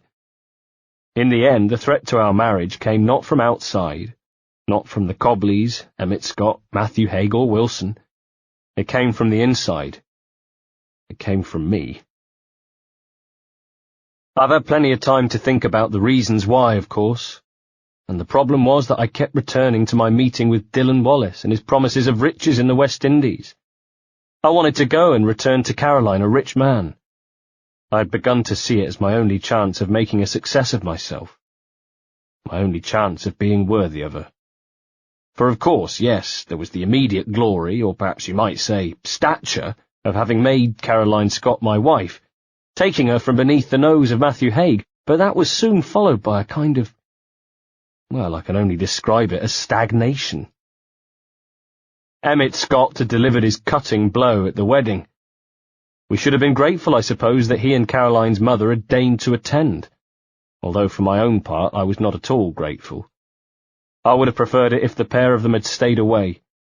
I hated to see my father, cap in hand, bowing and scraping to Emmett Scott, hardly a nobleman after all, just a merchant, separated from us not by any aristocratic leanings, but by money alone. For Caroline, though, I was glad they came. It wasn't as if they approved of the marriage, far from it, but at the very least they weren't prepared to lose their daughter over it. I overheard her mother say, "We just want you to be happy, Caroline." I knew that she was speaking for herself alone. In the eyes of Emmett Scott I saw no such desire. I saw the look of a man who had been denied his chance to clamber higher up the social ladder, a man whose dreams of great influence had been dashed. He came to the wedding under sufferance, or perhaps for the pleasure of delivering his pronouncement in the churchyard after the vows had been made. Emmett Scott had black hair brushed forward, dark, sunken cheeks, and a mouth pinched permanently into a shape like a cat's anus. His face, in fact, wore the permanent expression of a man biting deep into the flesh of a lemon. Except for this one occasion, when his lips pressed into a thin smile, and he said, "There will be no dowry." His wife, Caroline's mother, closed her eyes tightly as though it was a moment she dreaded, had hoped might not happen. Words had been exchanged, I could guess, and the last of them had belonged to Emmett Scott. So we moved into an outhouse on my father's farm. We had appointed it as best we could, but it was still at the end of the day an outhouse, packed mud and sticks for the walls, our roof thatch badly in need of repair. Our union had begun in the summer, of course, when our home was a cool sanctuary away from the blazing sun, but in winter, in the wet and wind, it was no kind of sanctuary at all. Caroline had been used to a brick-built townhouse with the life of Bristol all around, with servants to boot, her washing, her cooking, every whim attended to. Here she was not rich, she was poor, and her husband was poor, with no prospects. I began visiting the inns once more, but I was not the same man as before, not as I'd been in the days when I was a single man, the cheerful, boisterous drunk, the jester. Now I had the weight of the world on my shoulders, and I sat with my back to the room, hunched, brooding over my ale, feeling as though they were all talking about me, like they were all saying, "There's Edward Kenway who can't provide for his wife." I'd suggested it to Caroline, of course, me becoming a privateer, and while she hadn't said no, she was still my wife, after all. She hadn't said yes, and in her eyes were doubt and worry. "I don't want to leave you alone, but I can leave here poor and come back rich," I told her. Now, if I was to go, I went without her blessing. I went without her blessing, and I left her alone in a farmyard shack, and her father would say I had deserted her, and her mother would despise me for making Caroline unhappy. I couldn't win. "Is it dangerous?" she asked one night when I spoke about privateering. "It wouldn't be so highly paid if it wasn't," I told her, and of course she reluctantly agreed that I could go. What choice did she have? But I didn't want to leave her behind with a broken heart. One morning I awoke from a drunken stupor, blinking in the morning light, only to find Caroline already dressed for the day ahead. "I don't want you to go," she said, and turned and left the room. Another night I sat in the livid bruise. I'd like to say I was not my usual self as I sat with my back to the rest of the tavern, hunched over my tankard, taking great big gulps in between dark thoughts and watching the level fall. Always watching the level of my ale fall. But the sad fact of the matter was that I was my usual self. That younger man, always ready with a quip and a smile, had disappeared. In his place, still a young man, but one who now had the cares of the world on his shoulders. On the farm, Caroline helped Mother, who at first had been horrified by the idea, saying Caroline was too much of a lady to work on the farm. Caroline had just laughed and insisted. When I had watched her stride across the same yard where I had first seen her sitting astride her horse, now wearing a crisp white bonnet, work boots, a smock and apron, I'd had a proud feeling. Now, when I saw her in work clothes, it reminded me of my own failings as a man. What made it worse, somehow, was that Caroline didn't seem to mind. It was as though she was the only person in the area who did not see her current position as a descent down the social ladder. Everybody else did, and none felt it more keenly than me. "Can I get you another ale?" I recognised the voice that came from behind me and turned to see him there. Emmett Scott, Caroline's father. I'd last seen him at the wedding when he refused his daughter her dowry. Now he was offering his hated son-in-law a drink. That's the thing about the drink, though. When you're into the drink like I was, when you watch the level of your ale fall and wonder where your next one is coming from, you'll take a fresh mug from anyone. Even Emmett Scott, your sworn enemy, a man who hated you almost as much as you hated him. So I accepted his offer of an ale, and he bought his own, and pulled up a stool which scraped on the flagstones as he sat down. You remember Emmett Scott's expression, that of a man sucking a lemon. Now, talking to me, the hated Edward Kenway, you'd have to say he looked even more pained. The tavern was somewhere I felt completely at home, an environment in which I could lose myself. But it didn't suit him at all. Every now and then he would glance over one shoulder, then the other, like he was frightened of being suddenly attacked from behind. "I don't think we've ever had a chance to talk," he said, and I made a short, scoffing laugh in reply. "Your appearance at the wedding put paid to that, did it not?" Of course, the booze had loosened my tongue, made me brave. That and the fact that in the battle to win his daughter, I had won. Her heart, after all, belonged to me, and there was no greater evidence of her devotion to me than the fact that she had given up so much to be with me. Even he must have seen that. "We're both men of the world, Edward," he said simply, and you could see he was trying to make himself seem in charge. But I saw through him. I saw what he really was. A frightened, nasty man, browbeaten in business, who kicked downwards, who probably beat his servants and his wife, who assumed the likes of me ought to be bowing and scraping to him, as my mother and father had, and I had a twinge of rage to remember it, at the wedding.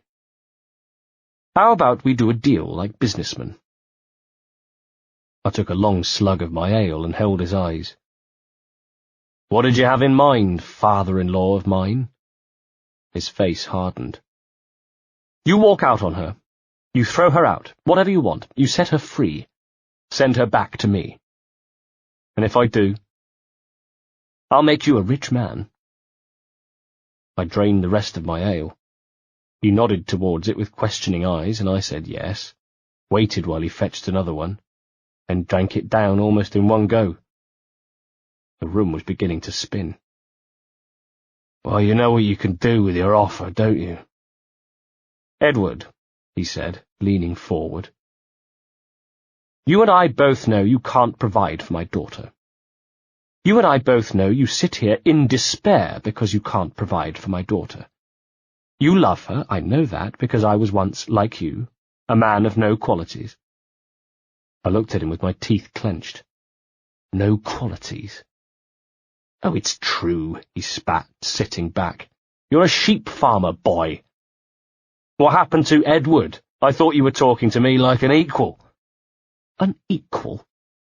There will never be a day when you will be equal to me, and you know it. You're wrong. I have plans.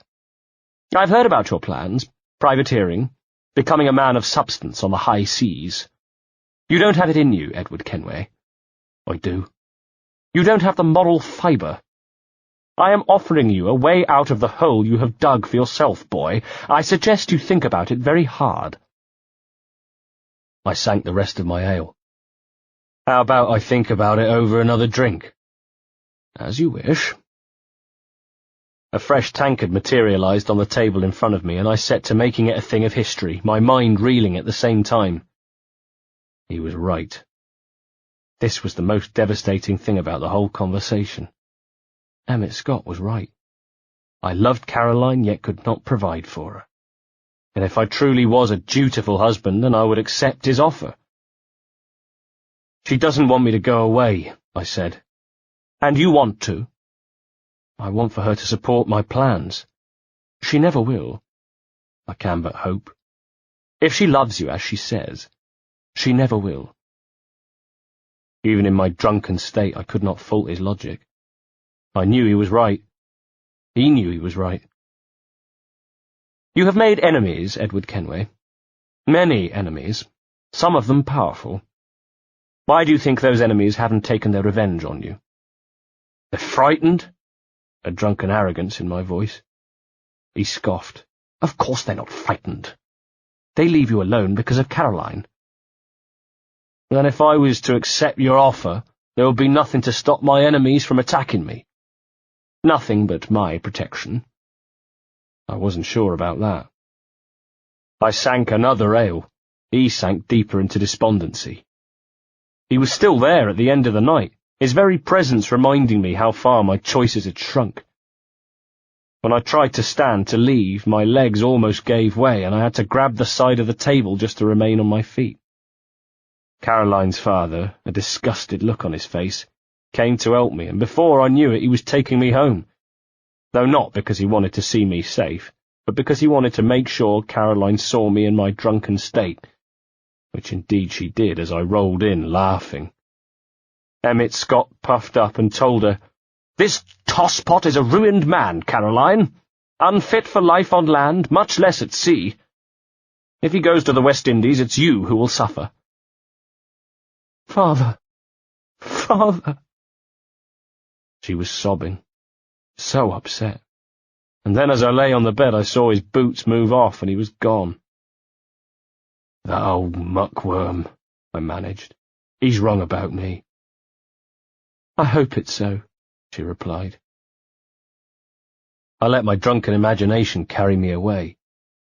"You believe me, don't you? Can you not see me standing out there on the deck of a ship sliding into port? And there I am, a man of quality, with 1,000 doubloons spilling from my pockets like drops of rain. I can see it. When I looked at her, she was shaking her head. She couldn't see it. And when I sobered up the next day, neither could I. It was only a matter of time, I suppose. My lack of prospects became like another person in the marriage. I reviewed my options. Emmett Scott offering me money in return for having his daughter back. My dreams of sailing away. Both of them involved breaking Caroline's heart. 11. The next day I went back to see Emmett Scott, returning to Hawkins Lane, where I knocked on the door to request an audience. Who should answer but Rose? "Mr. Kenway," she said, surprised and going slightly red. There was a moment of awkwardness, and then I was being asked to wait, and then, shortly after that, was led to Emmett Scott's study, a room dominated by a desk in its centre, wood panelling giving it a dark, serious atmosphere. He stood in front of his desk, and in the gloom, with his dark hair, his cadaverous look, and dark, hollowed-out cheeks, he looked like a crow. "You have thought my offer over, then?" he said. "I have," I replied, "and felt it best to tell you my decision as soon as possible." He folded his arms and his face cracked into a triumphant smirk. "You come to make your demands, then? How much is my daughter worth?" "How much were you willing to pay?" "Were?" It was my turn to smile, though I was careful not to overdo it. He was dangerous, Emmett Scott. I was playing a dangerous game with a dangerous man. "That's right. I've decided to go to the West Indies." I knew where I could reach Dylan Wallace. I'd given Caroline the news. "I see." He seemed to think, tapping his fingers together. "But you don't intend to stay away permanently?" "No." This was not the terms of my offer. "Not quite the terms of your offer, no," I said. "In effect, a counter-offer. A measure I hope will find your favour. I'm a Kenway, Mr. Scott. I have my pride. That I hope you will understand. Understand, too, that I love your daughter, however much that fact may ail you, and I wish nothing but the best for her. I aim to return from my travels a rich man, and with my fortune give Caroline the life she deserves, a life I'm sure you would wish for her." He was nodding, though the purse of his lips betrayed his utter contempt for the notion. "And?" "I give you my word I will not return to these shores until I am a rich man." "I see." "And I give you my word I will not tell Caroline that you attempted to buy her back." He darkened. "I see. I ask only to be given the opportunity to make my fortune, to provide for Caroline in the manner to which she has become accustomed. You will still be her husband." "It is not what I wanted." "You think me a good-for-nothing, not fit to be her husband. I hope to prove you wrong. While I am away, you will no doubt see more of Caroline. Perhaps if your hatred of me runs so deeply, you might use the opportunity to poison her against me. The point is, you would have ample opportunity. Moreover, I might die while at sea, in which case she is returned to you forever, a young widow still at an eligible age. That is my deal.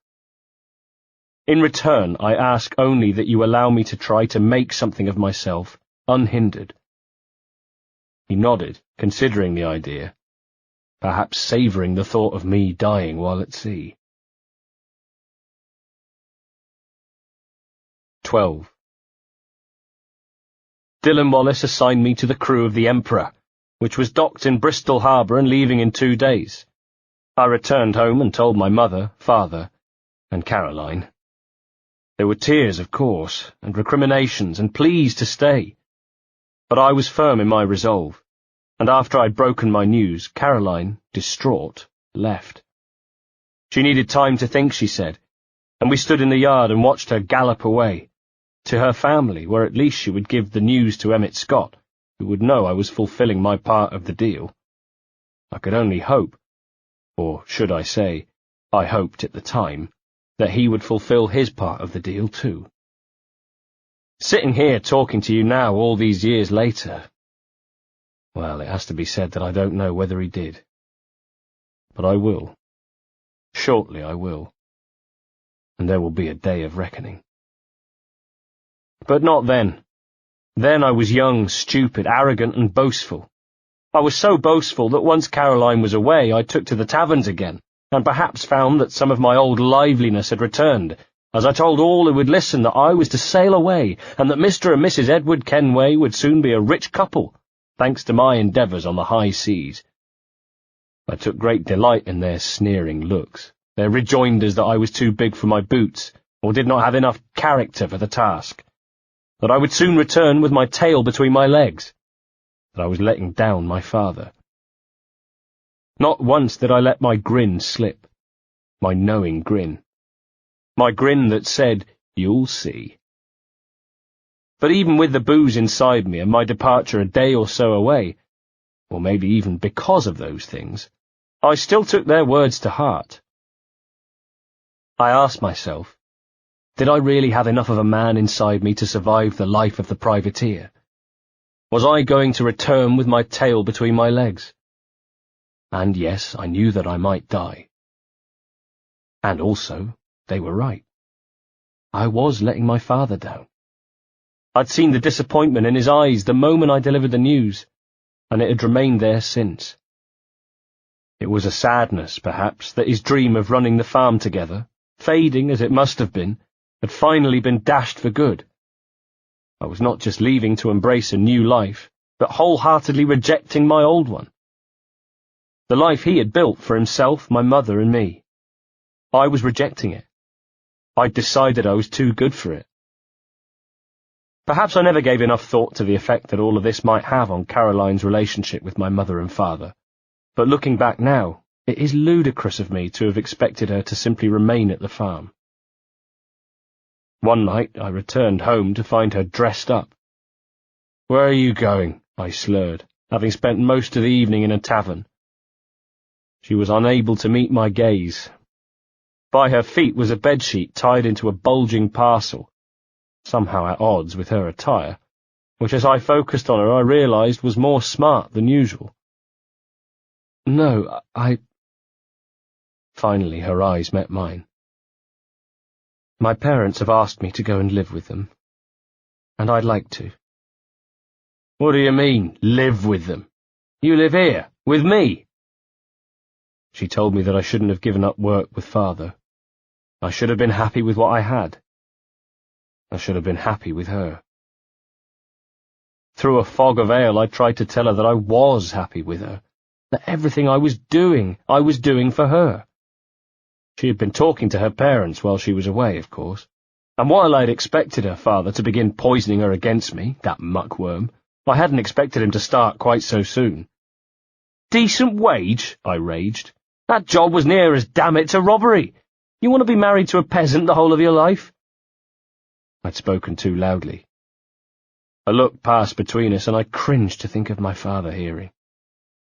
And then she was leaving, and I was calling after her, still trying to persuade her to stay.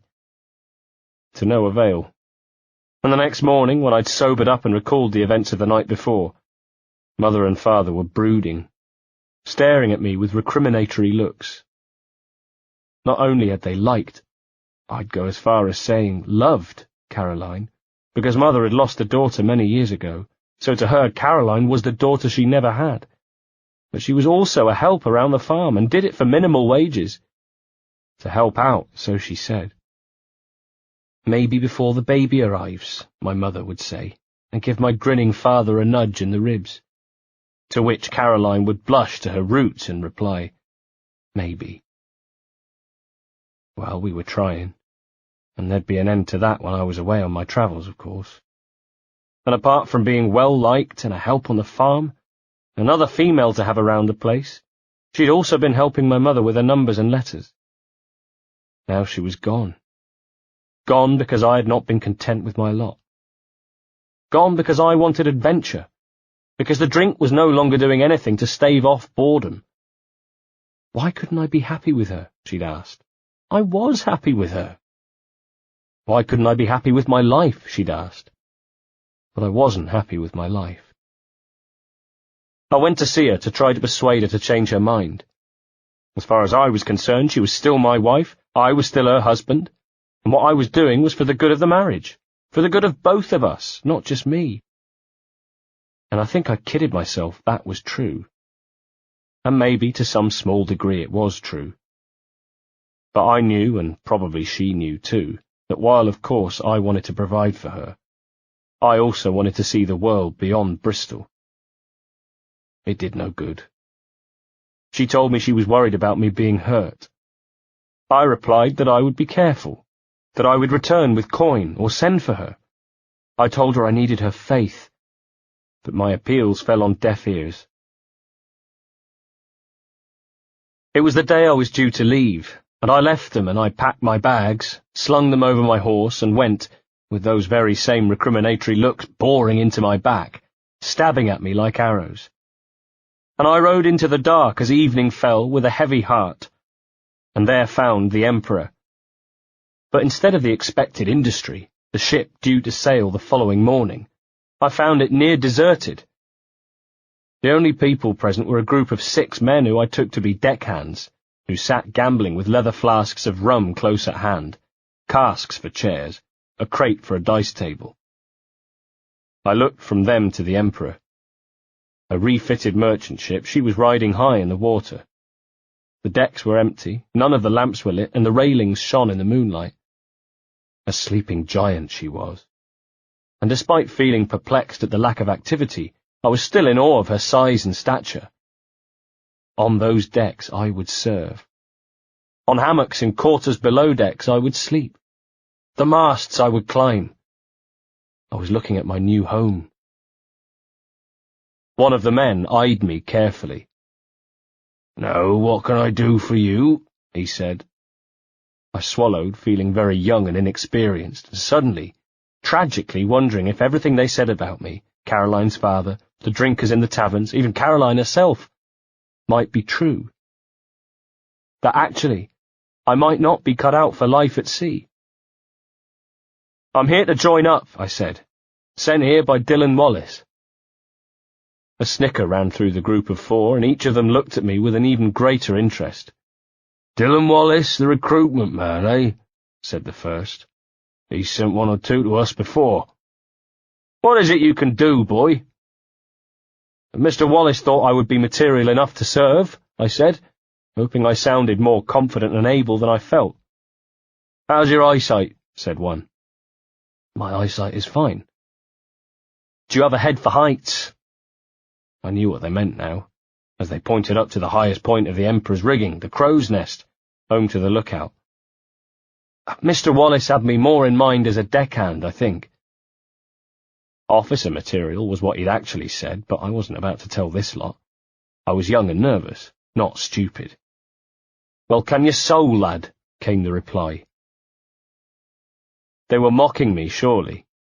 "What does sewing have to do with privateering, then?" I asked, feeling a little impudent despite the circumstances. "The deckhand needs to be able to sew, boy," said one of the other men. Like all the others, he had a tarred pigtail and tattoos that crept from the sleeves and neck of his shirt. "Needs to be good with knots, too. Are you good with knots, boy?" "These are things I can learn," I replied. I stared at the ship with its furled sails, rigging hanging in tidy loops from the masts, and the hull studded with brass barrels peeking from its gun deck. I saw myself like the men who sat on the casks before me, their faces leathery and tanned from their time at sea, eyes that gleamed with menace and adventure, custodians of the ship. "You have to get used to a lot else as well besides," said one man. "Scraping barnacles off the hull, caulking the boat with tar." "You got your sea legs, son?" asked another. They were laughing at me now. "Can you keep your stomach when she's lashed with waves and hurricane winds?" "I reckon I can," I replied, adding with a surge of impetuous anger, "Either way, that's not why Mr. Wallace thought I might make a good crewmate." A look passed between them. The atmosphere changed a little. "Oh, yes," said one of them, swinging his legs round. He wore dirty canvas trousers. And why is it that the recruiting officer thought you might make a good crewmate, then? Having seen me in action, he thought I might be useful in a battle. He stood. A fighter, eh? That's right. Well, you have ample opportunity to prove your abilities in that area, boy. Starting tomorrow. Perhaps I'll put myself down for a bout, shall I? What do you mean, tomorrow? I asked. He had sat down, returning his attention to the game. Tomorrow, when we sail. I was told we sailed tonight. Sail tomorrow, lad. Captain isn't even here yet. We sail first thing. I left them, knowing I might well have made my first enemies on ship. Still, I had some time. Time to put things right. I retrieved my horse and headed for home. 13. I galloped towards Atherton, towards home. Why was I going back? Perhaps to tell them I was sorry. Perhaps to explain what was going through my mind. After all, I was their son. Maybe father would recognize in me some vestige of himself, and maybe if he did, he would forgive me. Because as I travelled back along the highway, what I realized more than anything was that I wanted him to forgive me. Both of them. Is it any wonder that I was distracted, that my guard was down? I was near to home, where the trees formed a narrow avenue, when I sensed the movement in the hedgerow. I drew to a halt and listened. When you live in the countryside, you sense the changes, and something was different now. From above came a sharp whistle that could only have been a warning, and at the same time I saw more movement ahead of me, except this was in the yard of our farmhouse. My heart hammered as I spurred my horse and galloped towards the yard. At the same time I saw the unmistakable flare of a torch. Not a lamp, but a torch. The kind of torch you might use if you were intending to set something ablaze. At the same time I saw running figures, and in the glare of torchlight saw that they wore hoods. "Hey!" I shouted, as much to try to wake mother and father as to frighten off our attackers. "Hey!" I yelled again. A torch arced through the air, twirling end over end, leaving an orange trail in the night sky before landing in a shower of sparks on the thatch of our home. It was dry, tinder dry. We tried to keep it doused in the summer because the risk of fire was so great, but there was always something more important to do, and, at a guess, it hadn't been done for a week because it went up like whoomph. I saw more figures, 3, perhaps 4, and then just as I came into the yard and pulled up, a shape flew at me from the side, hands grabbed my tunic, and I was dragged from the back of my horse. The breath was driven from me as I thumped hard to the ground. Nearby were rocks for a stone wall. Weapons. Then above me loomed a figure that blocked out the moon, hooded like the others. Before I could react, he stooped and I caught a brief impression of the hood fabric, pulsing at his mouth, as he breathed hard. And then his fist smashed into my face. I twisted and his second blow landed on my neck. Beside him appeared another figure, and I saw a glint of steel and knew I was powerless to do anything, and prepared to die. But the first man stopped the new arrival with a simple, barked, "No!" And I was saved from the blade at least, but not from the beating, and a boot in my midriff doubled me up.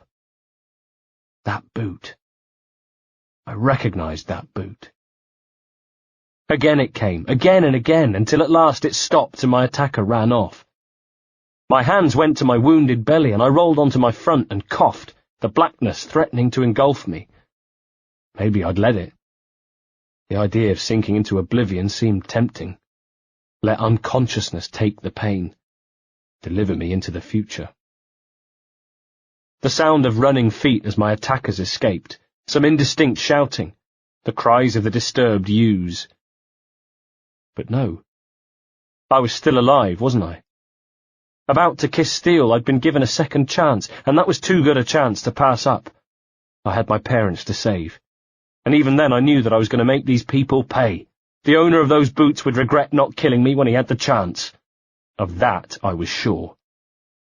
I pulled myself up. Smoke drifted across the yard like a bank of incoming fog. One of the barns was already alight. The house, too. I needed to wake them, needed to wake my mother and father. The dirt around me was bathed in the orange glow of the fire.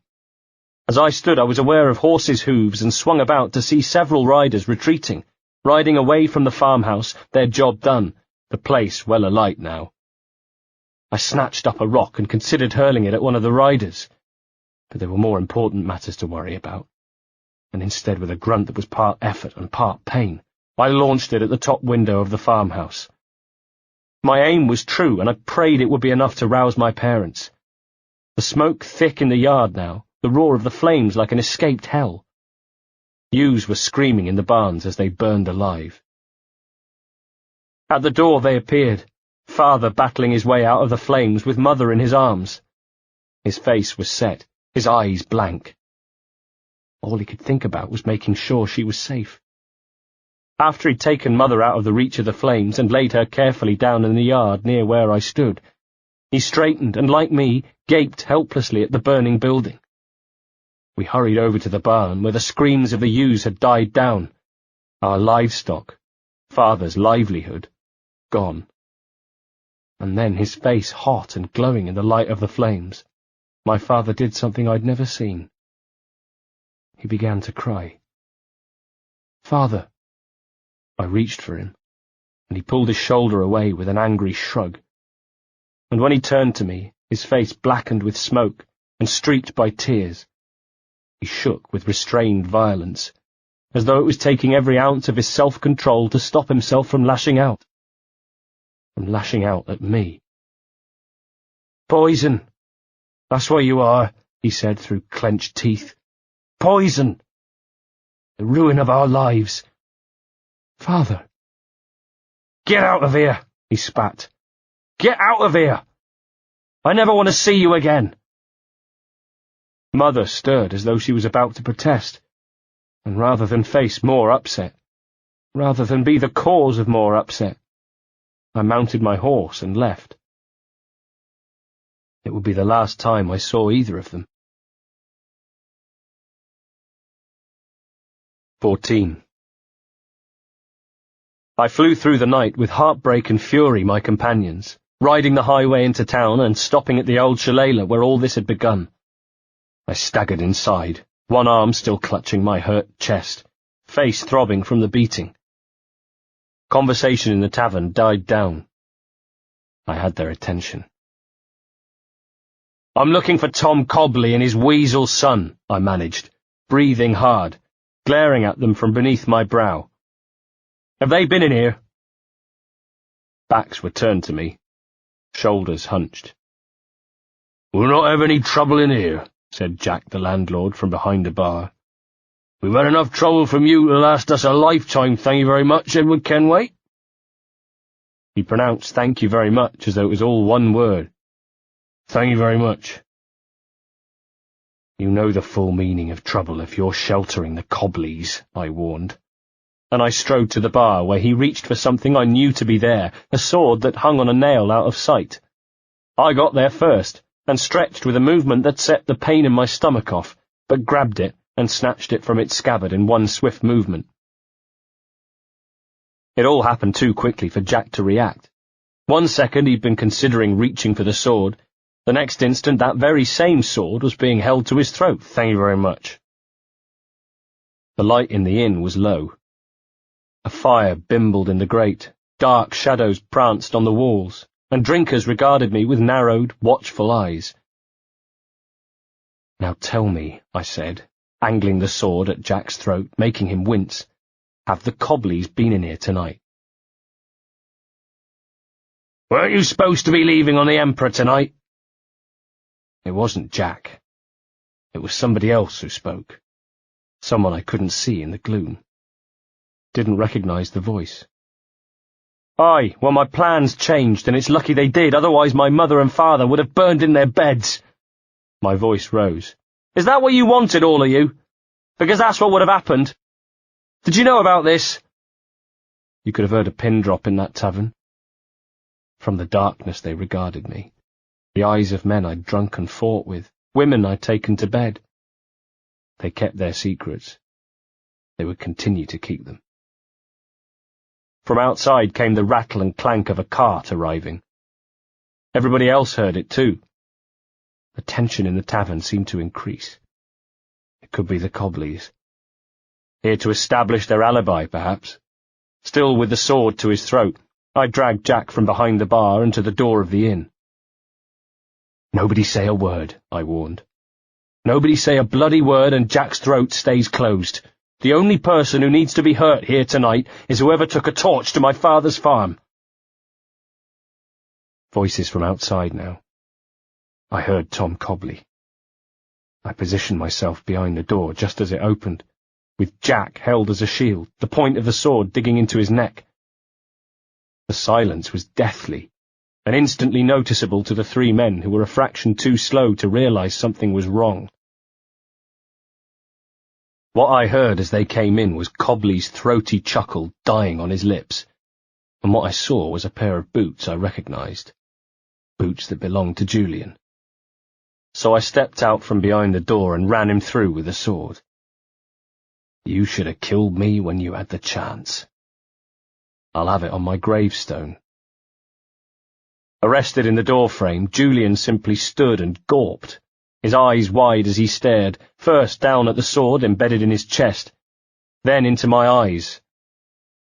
His final sight was of his killer. His final insult to cuff gobbets of blood into my face as he died. Not the last man I ever killed. Not by any means. But the first. "Tom, it's Kenway!" came a shout from within the tavern. But it was hardly necessary, even for someone as stupid as Tom Cobley. Julian's eyes went glassy, and the light went out of them as he slid off my sword and slumped in the doorframe like a bloodied drunk. Behind him stood Tom Cobley and his son Seth, mouths agape like men seeing a ghost. Then all thoughts of a refreshing tankard and a satisfying boast about the night's entertainment were forgotten as they turned tail and ran. Julian's body was in the way, and they gained precious seconds as I clambered over him, emerging into the dark on the highway. Seth had tripped and was just picking himself up from the dirt, while Tom, not waiting, not stopping to help his son, had headed across the highway heading for the farmhouse opposite. In a moment I was upon Seth, the blood-streaked sword still in my hand, and it crossed my mind to make him the second man I killed. My blood was up, and after all, they say the first is the hardest. And wouldn't I be doing the world a favour, ridding it of Seth Cobley? But no, there was mercy, and as well as mercy there was doubt. The chance, slim, but still a chance, that Seth hadn't been there. Instead, as I passed, I brought the hilt of the sword down hard on the back of his head, and was rewarded with an outraged, pained scream, and the sound of him sprawling, hopefully unconscious, back to the dirt, as I dashed past him, arms and legs pumping as I crossed the road in pursuit of Tom. I know what you're thinking. I had no proof Tom had been there either. But I just knew. I just knew. Across the roadway, he risked a quick glance over his shoulder before placing both hands on the top of the stone wall and heaving himself over. Seeing me, he let out a small, frightened whimper, and I had time to think that though he was sprightly for a man of his years, his speed aided by his fear, no doubt, I was catching up with him, and tossed the sword from one hand to the other in order to vault the wall, land on 2 feet on the other side, and sprint off in pursuit. I was close enough to smell his stink, but he'd reached an outhouse and disappeared from view. I heard the scrape of boot on stone nearby, as though a third person was in the yard, and dimly wondered if it was Seth. Or perhaps the farm owner. Perhaps one of the drinkers from the old shillelagh. Focused on finding Tom Cobley, I gave it no mind. By the wall of the outhouse I crouched, listening hard. Wherever Cobley was, he'd stopped moving. I glanced to my left and right, and saw only farm buildings, black blocks against the grey night, and heard only the occasional bleating of a goat, and the sound of insects. On the other side of the highway, lights burned at the window, but otherwise the tavern was quiet. Then, in the almost oppressive quiet, I heard a crunch of gravel from the other side of the building. He was there, waiting for me. I thought about our positions. He'd be expecting me to come running recklessly from round the side of the outhouse. So very slowly, and as quietly as I could, I crept towards the opposite corner. I winced as my boots disturbed the stones and hoped the noise wouldn't carry. Then I began to edge quietly along the side of the building, and at the end stopped and listened. If I was right, Tom Cobley would be lying in wait at the other side. If I was wrong, I could expect a knife in my belly. I held my breath, then risked a peek round the side of the outhouse. I judged right. There was Cobley at the far corner. His back was to me, and in his fist was a raised knife, waiting for me to appear. He was a sitting duck. Could have reached him in 3 quick strides and slipped my blade into his spine before he had a chance to fart. But no, I wanted him alive. I wanted to know who his companions had been, who the tall ring-wearing man able to stop Julian from killing me had been. So instead I disarmed him. Literally. I darted forward and I cut his arm off. Well, that was the intention at least. But my inexperience as a swordsman was all too obvious.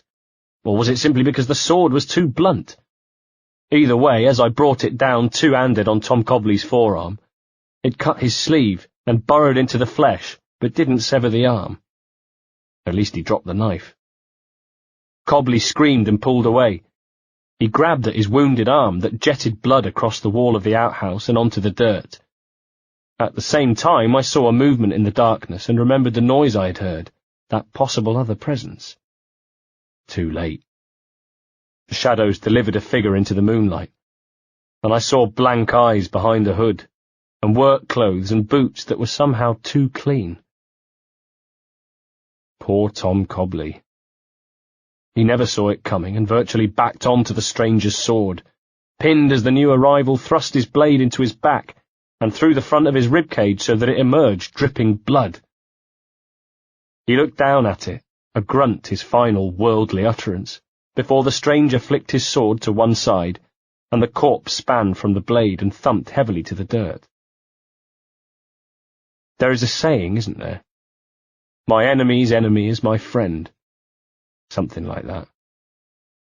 But there's always an exception that proves the rule, and in my case he was a man in a hood with a blood-stained sword. My neck was still stinging from the mark of his ring. My face still throbbed from his fists. Why he'd killed Tom Cobley I had no idea, and didn't care. Instead, with a warrior roar, I lunged forward, and the shafts of our swords rang like bells in the quiet night. He parried easily. 1, 2. From going forward, I was already being driven back, forced to defend messily and sloppily. Inexperienced swordsman? I wasn't a swordsman at all.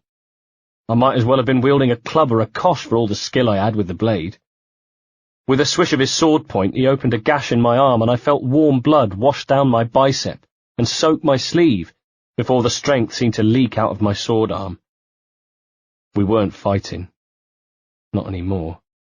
He was playing with me. Playing with me before he killed me.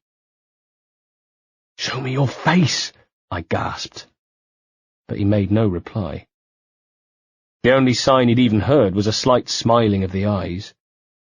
Then the arc of his sword fooled me, and I was too slow, not just a little too slow, but far too slow, to stop him opening a second gash in my arm. Again he struck. Again. I've since realized he cut me with the precision of a medical man, enough to hurt but not permanently injure me. Certainly enough to disarm me. And in the end I didn't feel the sword drop from my fingertips. I just heard it hit the dirt and looked down to see it on the ground with the blood from my wounded arm dripping onto the blade. Perhaps I expected him to remove his hood, but he did not. Instead, he levelled the point of his sword just below my chin, and with his other hand indicated for me to drop to my knees. "You don't know me well enough if you think I'm going to meet my end on my knees, stranger," I told him, feeling oddly calm in the face of defeat and death. If it's all the same to you, I'll stay standing. He spoke in tones deep and flat, possibly disguised. You'll not meet your end tonight, Edward Kenway. More's the pity. But I tell you this, unless the Emperor sails with you on it tomorrow, this night is only the beginning for anyone bearing the Kenway name.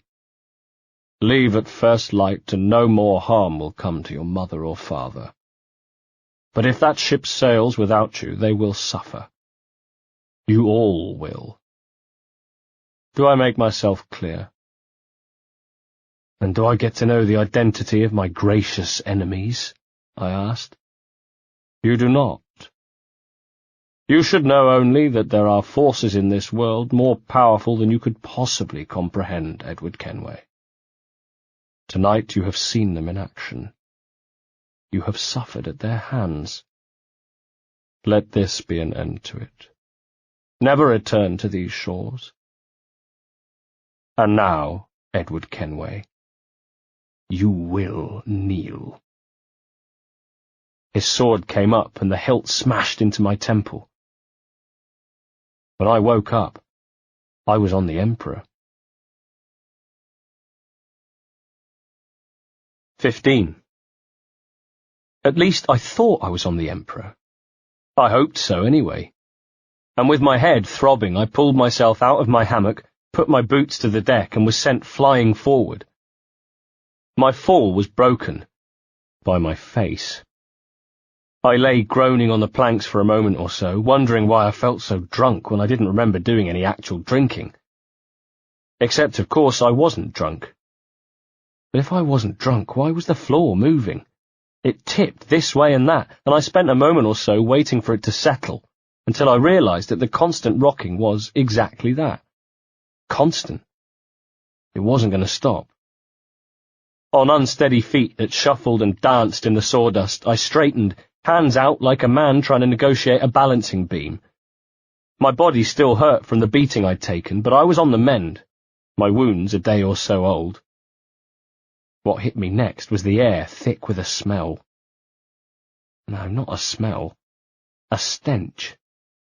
Oh, my days, it stank. A mix of shit, piss, sweat, and seawater. A smell I came to learn was unique to the below decks of a ship.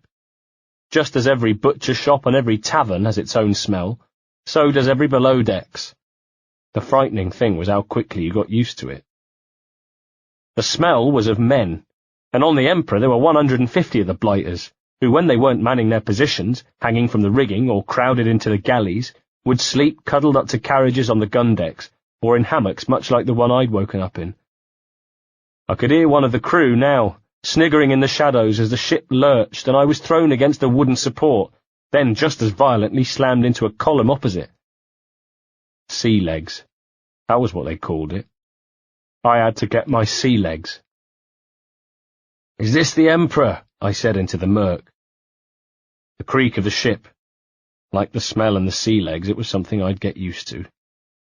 "Aye, you're on the Emperor," came the reply. I'm new on the ship," I called into the darkness, clinging on for dear life. There was a rasping chuckle. "You don't say. How far are we from land?" "A day. You were brought on asleep or unconscious?" "Too much booze, I'd say." "Something like that," I replied, still hanging on to the support for dear life. My mind went to the events of the last day or so, but it was like worrying at an open wound. Too soon. Too painful. I'd need to try to make sense of what had happened. I'd need to face the guilt, and I'd have letters to write. Letters I wouldn't have been able to write without Caroline's tuition, I reminded myself, with a fresh feeling of regret. But all that would have to wait until later. From behind me came a grating, wrenching sound. I swung round and squinted in the half-light, and when my eyes adjusted I could see a capstan. From above I could hear feet and the raised voices of men at work on the deck above. The capstan groaned and creaked and turned. "Heave!" came the shout from above. "Heave!" Despite everything, the sound of it made me a wide-eyed little boy again. I cast my gaze around. Either side of me were the rounded shapes of the carriage guns. Their barrels shone dully in the dark. At the other end of the deck I could see where a rope ladder hung from a square of daylight. I headed there, climbed to the quarterdeck above. I soon discovered how my shipmates had earned their sea legs. Not only did they sport a different style of dress to men of the land, short jackets, check shirts, long canvas breeches, but they had a different style of walking too.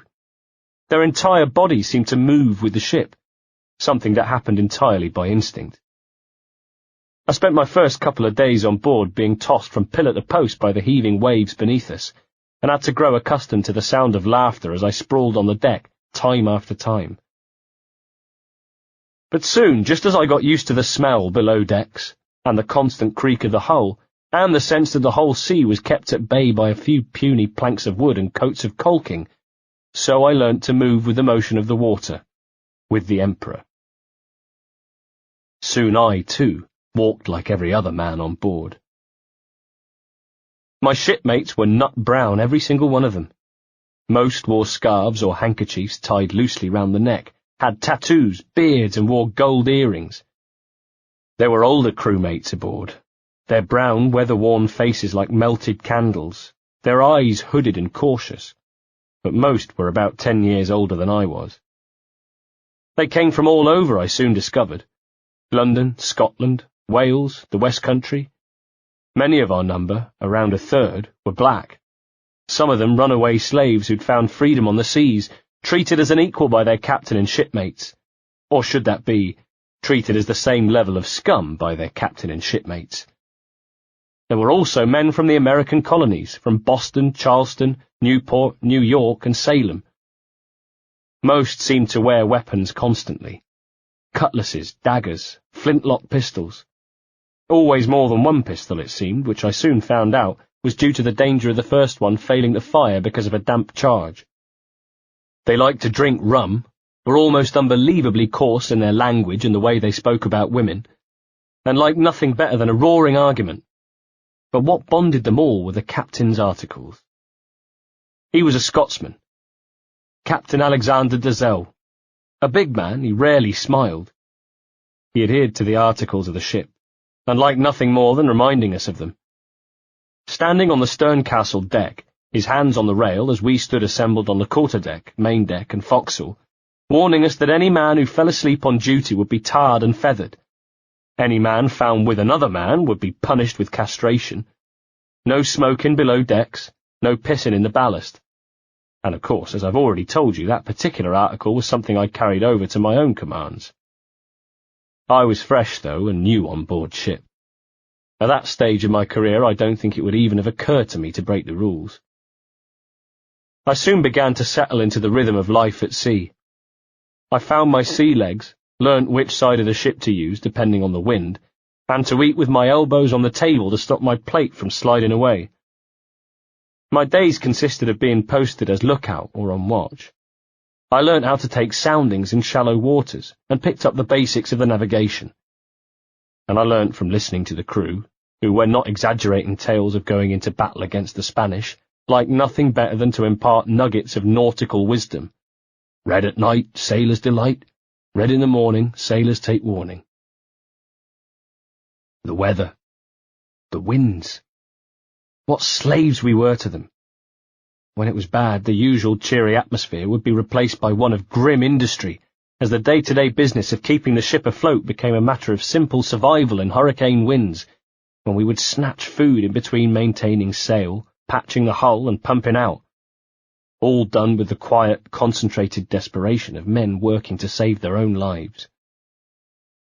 Those times were exhausting, physically draining. I'd be kept awake, told to climb the ratlines or man pumps below decks, and any sleep would be snatched below decks, curled up against the hull. And then the weather would abate and life would resume. I watched the activities of the older crewmates, their drinking, gambling, and womanizing, understanding how relatively tame my own exploits in Bristol had been. Some of those I used to encounter in the taverns of the West Country, How they thought of themselves as hardened drinkers and brawlers. If only they could have been here to see my shipmates in action. Fights would break out over nothing, at the drop of a hat. Knives pulled, blood drawn. In my first month at sea I heard more bones crunched than I had in the previous 17 years of my life. And don't forget, I grew up in Swansea and Bristol. And yet the violence would dissipate as quickly as it had flared up. Men who moments before had been holding blades to each other's throats would make up with a round of bear hugs that looked almost as painful as the fighting, but which seemed to have the desired effect. The article stated that any man's quarrels should be ended on shore by sword or pistol in a duel. Nobody really wanted that, of course. A quarrel was one thing, possibility of death quite another. So fights tended to be over as quickly as they'd begun. Tempers would flare, then die down. Because of this, genuine grievances on board were few and far between. So it was just my luck to be on the receiving end of one. I first became aware of it on my second or third day aboard because I turned, feeling a penetrating stare upon me, and returned it with a smile. A friendly smile, or so I thought. But one man's friendly smile is another man's cocky grin, and all it seemed to do was infuriate him even more. Back came a glare. The next day, as I made my way along the quarterdeck, I was struck by an elbow so hard that I fell to my knees, and when I looked up, expecting to see a grinning face, "Gotcha!" saw only the smirking face of the same man as he glanced over his shoulder on his way to his station. He was a big man. Not the sort you'd want to be on the wrong side of. Looked like I was on the wrong side of him, though. Later I spoke to Friday, a black deckhand who often had the hammock near mine. When I described the man who had knocked me down, he knew who I was talking about straight away. "That'll be Blaney." Blaney. That was all I ever heard anybody call him. And unfortunately, by which I mean, unfortunately for me, Blaney hated me. He hated the guts of me. There was probably a reason. Since we'd never spoken, it couldn't have been an especially good reason. The important thing was it existed in Blaney's head, which at the end of the day was all that mattered. That and the fact that Blaney was big and, according to Friday, skilled with a sword. Blaney, you might have guessed by now, was one of the gentlemen I first met the evening that I arrived early for the departure of the Emperor. Now, I know what you're thinking. He was the one to whom I'd spoken, who was all ready to teach me a lesson or two for my impudence. Well, no, if you thought that, you'd be wrong. Blaney was one of the other men sitting at the cask playing cards.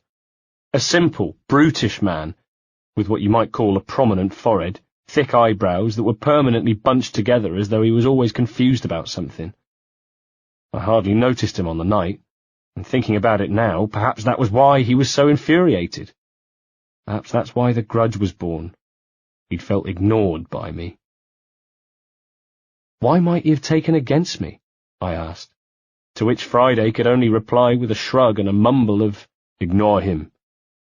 And then he closed his eyes to indicate our conversation was at an end. So I did. I ignored him. This obviously infuriated Blaney even more. Blaney didn't want to be ignored. Blaney wanted to be taken notice of. He wanted to be feared. My failure to be frightened of Blaney, well, it stoked his hatred of me. 16. Meantime, there were other things to think about. For example, a rumour going round the crew that the captain was feeling left out of spoils. There had been no raids for 2 months. We'd not earned so much as a halfpenny, and there were rumblings of discontent, most of which were coming from his cabin. It became common knowledge that our captain felt as though he was holding up his end of the bargain, but getting little in return. What bargain, you might ask?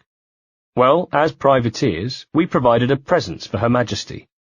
It was as though we were unenlisted soldiers in her war against the Spanish. In return, of course, we were allowed to raid Spanish ships with impunity, which means as much as we bloody well wanted, and for as long as anyone could remember, that's exactly what had happened. There were fewer and fewer Spanish ships at sea, however. At port, we'd begun to hear rumours that the war might be coming to an end, that a treaty might soon be signed. Captain Dazelle, though, well, you'd have to give him credit for being able to look ahead of times and see which way the wind was blowing, and what with us being left out of spoils, he decided to take us on a course of action that was outside the remit of our letters of marque. Trafford, the mate, stood next to Captain Dazelle, who removed his tricorn and wiped sweat from his brow before replacing it and addressing us all. "This raid will make us rich, lads. Your pockets will split. But I've got to warn you, and I would be failing my duty as your captain if I did not, that it is indeed a risky venture." Risky? Yes, the risk of capture, punishment, and death by the drop of the hangman's scaffold. A hanged man's bowels open, I'd been told. A pirate's breeches would be tied at the ankles to stop the shit escaping. It was the indignity of that which scared me more than anything. It wasn't how I wanted Caroline to remember me, dangling from a rope, reeking of shit. I had not left Bristol in order to become a fugitive from the law, a pirate, and if I stayed with the ship and we went through with the captain's plan, then that is what I would be. We would have the combined forces of the East India Company's own marines, plus, no doubt, Her Majesty's Navy after us. No, I hadn't joined up as a privateer in order to become a pirate. But all the same, if I was ever going home, I couldn't do it penniless. I had this idea that if I returned with riches, I could pay the price on my head, that my enemies might be appeased. So no, I hadn't joined up to be a pirate. The money I earned would be earned legally. And please cease your sniggering. I know how quaint I sound now. But back then I still had fervour in my belly and dreams in my head. So when the captain made his offer, when he said he knew not all on board would want a part of any badness, and that anybody not wanting a part of the badness should say now or forever hold their peace so that he could organise passage off the ship, I went to step forward. Friday stopped me with a surreptitious hand, not looking at me, just stopping me moving forward and staring straight ahead. From the side of his mouth he said, "Wait." And I didn't have to wait long to find out why. 5 of the crew had shuffled up the deck, good men who wanted no part of any piracy. At a word from the captain, the first mate had these 5 good men thrown overboard. I decided there and then to keep my trap shut. And what I decided instead was this. I would follow the captain, but only up to a point. I'd follow him, reap my share of the money we made, and then jump ship. After I'd jumped ship, I'd join up with other privateers. After all, I was an experienced Jack Tar now, and deny ever having been on the Emperor when this terrible crime was committed. As plans go, it wasn't especially sophisticated. It had its flaws, I had to admit, but yet again I found myself stuck between a rock and a hard place, with neither of my options particularly appealing. As the appeals of the men thrown overboard receded behind us, the captain went on to outline his plans for piracy. He didn't go so far as suggesting we attack the Royal Navy. That would have been suicide. Instead, he knew of a target to be found along the west coast of Africa. So there, in January 1713, was where the Emperor headed. 17. January 1713. As we sailed among the islands, we would drop anchor in a sheltered bay or river estuary, and men would be sent ashore to find supplies: wood, water, beer, wine, rum. We would be there for days, and we'd pass the time catching turtles to eat or taking pot shots at birds, or hunting cattle, goats, or pigs if we could. Once we had to careen the Emperor, which involved beaching her, then using block and tackle to turn her over. We used lit torches to burn off seaweed and barnacles, coalker and replace any rotten planks, all under the direction of the ship's carpenter, who used to look forward to such occasions. Hardly surprising, really, because we also took the opportunity to make repairs to the masts and sails, so he had the pleasure of ordering around the quartermaster as well as the first and second mates, who had no choice but to keep their mouths shut and carry on with the task. They were happy days. Fishing, hunting, enjoying the discomfort of our superiors. It was almost a disappointment having to set sail again. But set sail we did. The ship we were after was a merchant ship run by the East India Company, and we came across her off the coast of West Africa. There had been many rumblings below decks regarding the wisdom of the enterprise. We knew that by attacking such a prestigious vessel we were making ourselves wanted men.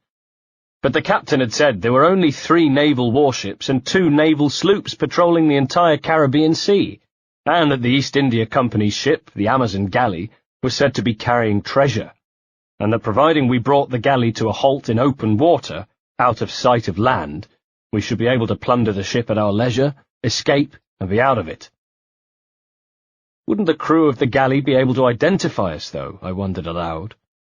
Wouldn't they tell the Navy they'd been attacked by the Emperor? Friday had just looked at me. I didn't care for that look he gave me. We found it on the 3rd day of hunting. "Sail ho!" came the cry from above. We'd been used to hearing it, so we didn't get our hopes raised, just watched as the captain and quartermaster conferred. Moments later they'd confirmed it was the galley, and we set off across the water towards it. As we approached, we raised a red ensign, the British flag, and sure enough the galley remained where she was, thinking us an English privateer on her side. Which we were, in theory. Men primed their pistols and checked the action of their swords. Boarding hooks were taken up and the guns manned. As we came up alongside and the galley crew realized we were primed for battle, we were close enough to see their faces fall and panic gallop through the ship like a startled mare. We forced her to heave to. Our men raced to the gunwales, where they stood ready for action, aiming pistols, manning the swivel guns, or with cutlasses drawn and teeth bared. I had no pistol, and my sword was a rusty old thing the quartermaster had found at the bottom of a chest, but even so. Squeezed in between men twice my age, but 10 times as fierce, I did my utmost to scowl with as much ferocity as they did, to look just as savage. The guns below were trained on the galley opposite. One word and we'd open fire with a volley of shot, enough to break their vessel in half, send them all to the bottom of the sea. On the faces of their crew was the same sick, terrified expression, the look of men caught out who now had to face the terrible consequences. "Let your captain identify himself," our first mate called across the gap between our 2 vessels. He produced a timer and banged it down on the gunwale rail. "Send out your captain before the sands run out, or we shall open fire." It took them until their time was almost up, but he appeared on deck at last, dressed in all his finery and fixing us with what he hoped was an expression of defiance, which couldn't disguise the trepidation in his eyes. He did as he was told. He followed instructions, ordered a boat to be launched, then clambered aboard and was rowed across to our ship. Secretly, I couldn't help but feel sympathy for him. He put himself at our mercy in order to protect his crew, which was admirable, and his head was held high when, as he ascended the Jacob's ladder from his boat, he was jeered at by the men manning the mounted guns on the deck below, before being grabbed roughly by the shoulders and hauled over the rail of the gunwale to the quarterdeck. When he was dragged to his feet, he pulled away from the men's clutching hands, threw his shoulders back, and after adjusting his jacket and cuffs, demanded to see our captain. "Aye, I'm here," called Dazelle, who came down from the stern castle with Trafford, the first mate, at his heels. The captain wore his tricorn with a bandana tied beneath it, and his cutlass was drawn. "Now what's your name, Captain?" he said. "My name is Captain Benjamin Pritchard," replied the merchant captain sourly, "and I demand to know the meaning of this." He drew himself up to full height, but was no match for the stature of Dazelle. Few men were. "The meaning of this," repeated Dazelle. The captain wore a thin smile, possibly the first time I'd ever seen him smile. He cast an arch look around at his men gathered on the deck, and a cruel titter ran through our crew. "Yes," said Captain Pritchard primly. He spoke with an upper-class accent. Oddly, I was reminded of Caroline. "I mean exactly that. You are aware, are you not, that my ship is owned and operated by the British East India Company, and that we enjoy the full protection of Her Majesty's Navy?" "As do we," replied Dazelle. At the same time, he indicated the red ensign that fluttered from the topsail. "I rather think you forfeited that privilege the moment you commanded us to stop at gunpoint. Unless, of course, you have an excellent reason for doing so." "I do."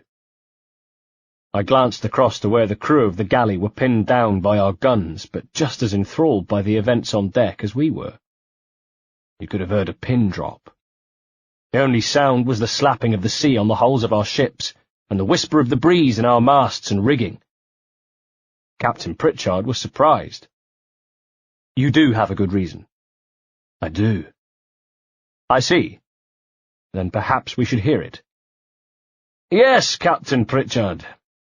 I have forced your vessel to heave to in order that my men might plunder it of all its valuables.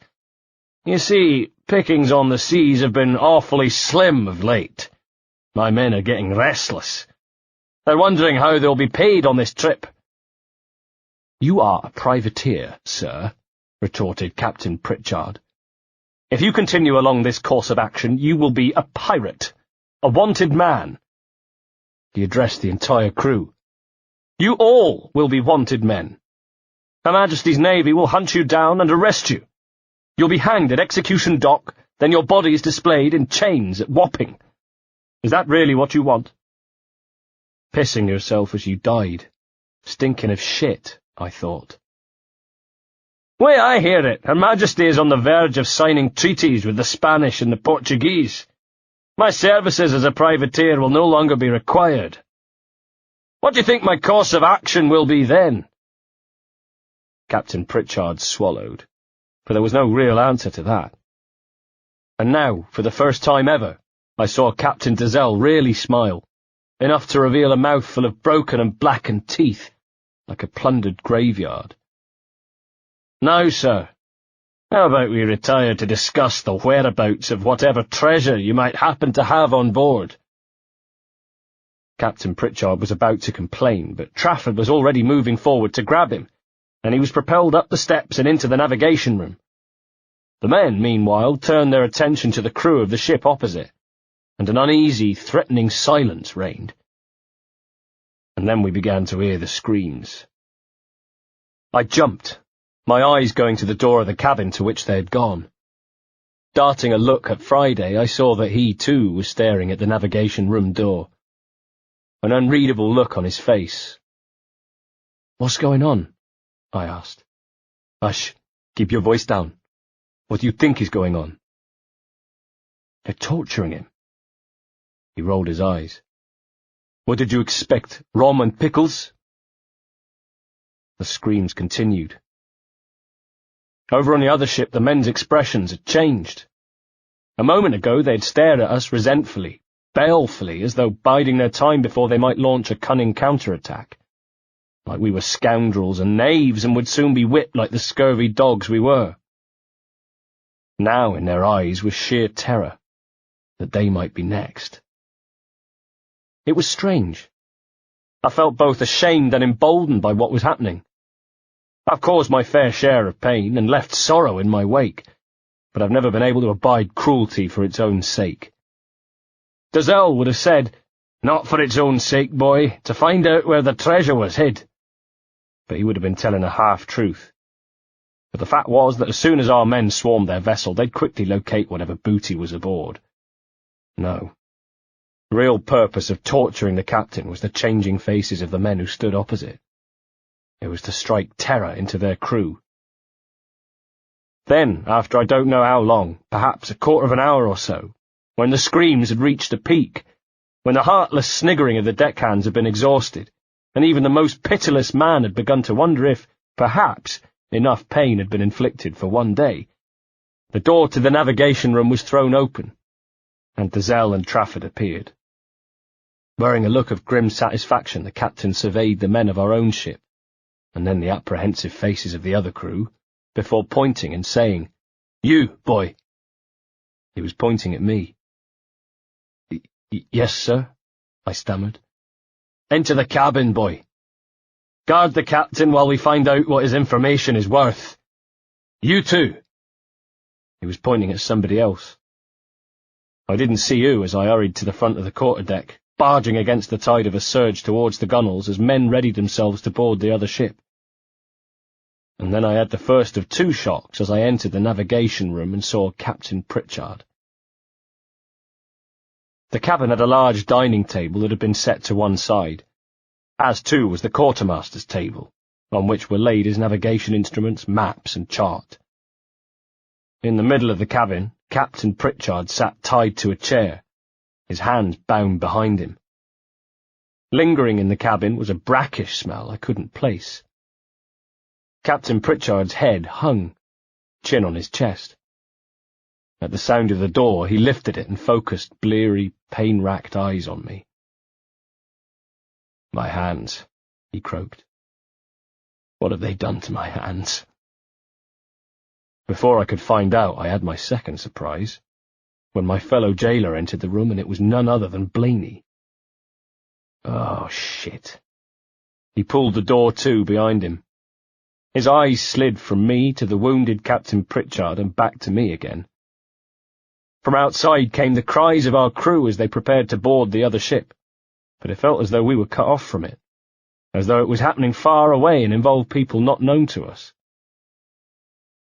I held Blaney's gaze as I walked round to the back of the captain, where his hands were tied behind his back, and I realised what the smell had been.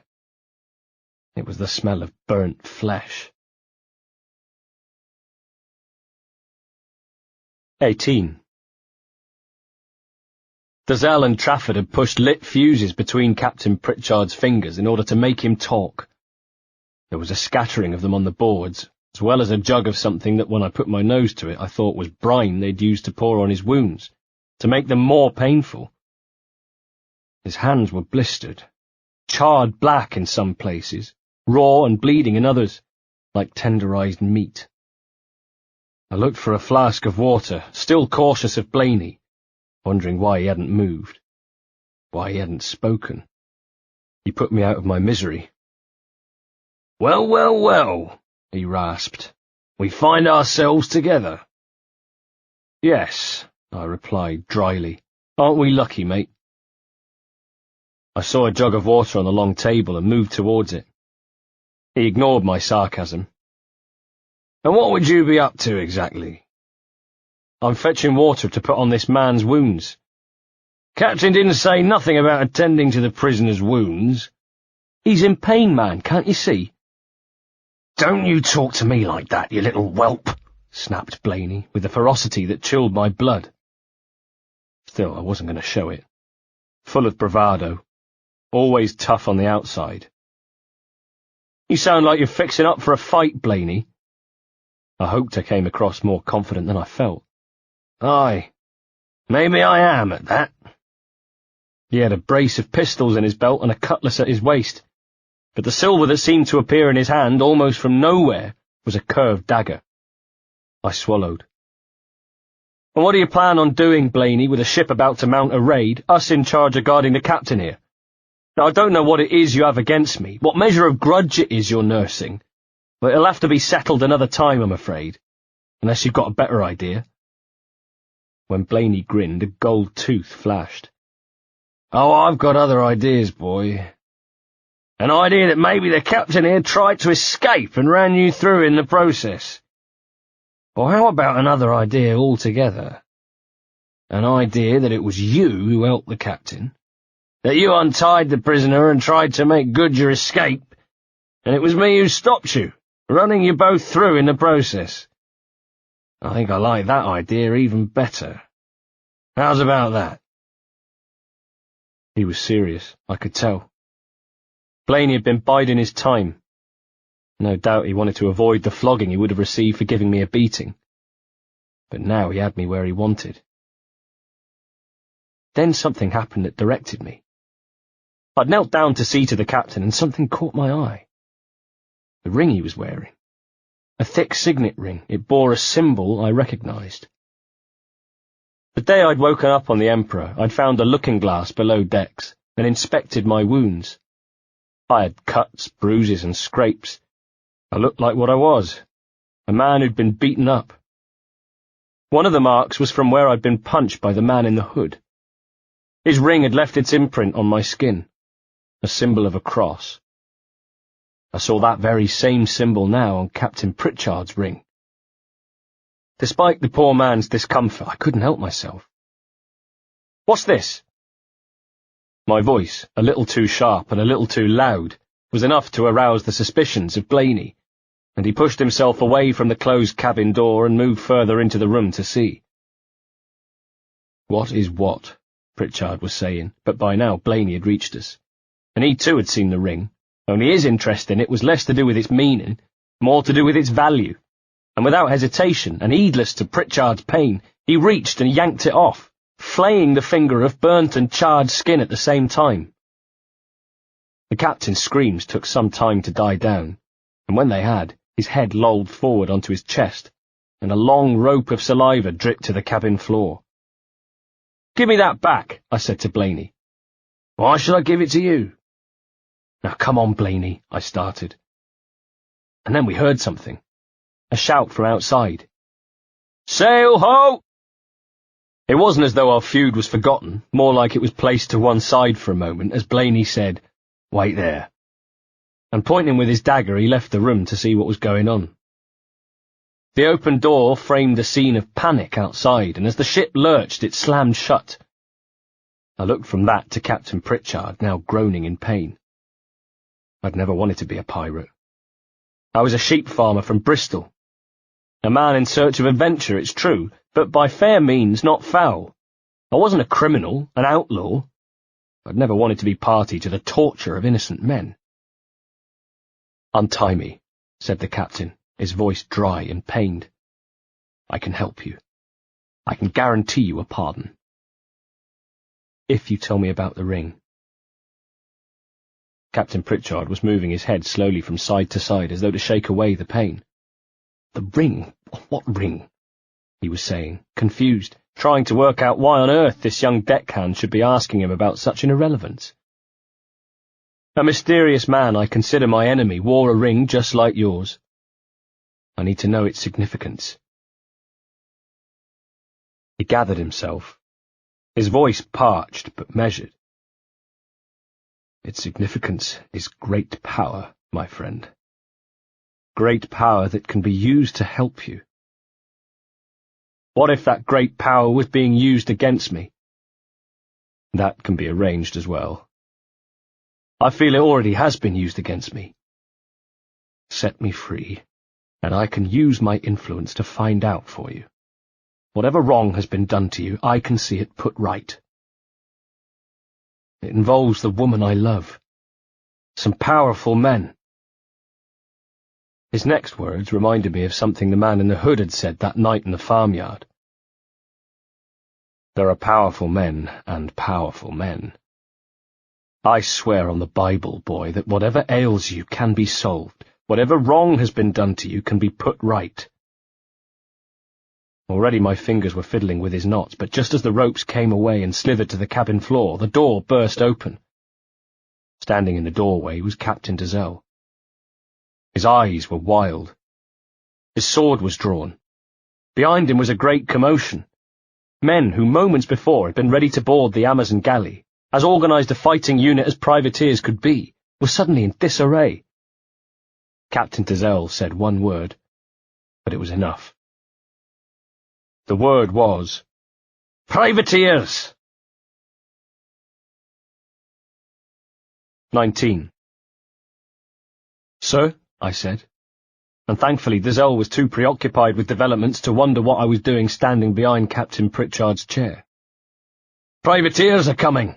he cried. In terror I looked from Dazelle to where I'd just untied Captain Pritchard's hands. Pritchard revived, and though he had the presence of mind to keep his hands behind his back, he couldn't resist taunting Dazelle. "It's Edward Thatch come to our rescue. You'd better run, Captain. Unlike you, Edward Thatch is a privateer loyal to the Crown, and when I tell him what has taken place here—" In 2 long strides, Dazelle darted forward and thrust the point of his sword into Pritchard's belly. Pritchard tautened in his seat, impaled on the blade. His head shot back, and upside-down eyes fixed on mine for a second, before his body went limp and he slumped in the chair. "You'll tell your friend nothing," snarled Dazelle as he removed his blade. Pritchard's hands fell to hang limply by his sides. "His hands are untied." Dazelle's accusing eyes went from Pritchard to me. "Your blade, sir. It sliced the rope," I said, which seemed to satisfy him, and with that he turned and ran from the cabin. At the same time, the Emperor shook. I later found out that Thatcher's ship had hit us side-on. There were some who said the captain had been rushing towards the fight, and that the impact of the privateer's ship had knocked him off the deck, over the gunwale and into the water. There were others who said that the captain, with images of Execution Dock in his mind, had plunged off the side in order to escape capture. From the navigation room I took a cutlass and a pistol that I thrust into my belt, then dashed out of the cabin and onto the deck. What I found was a ship at war. The privateers had boarded from the starboard, while on the port side the crew of the Amazon galley had taken their opportunity to fight back. We were hopelessly outnumbered, and even as I ran into the fray with my sword swinging, I could see that the battle was lost. Sluicing across the deck was what looked like a river of blood, while everywhere I could see men I had been serving with, dead, draped over the gunwales, their bodies lined with bleeding slashes. Others were fighting on.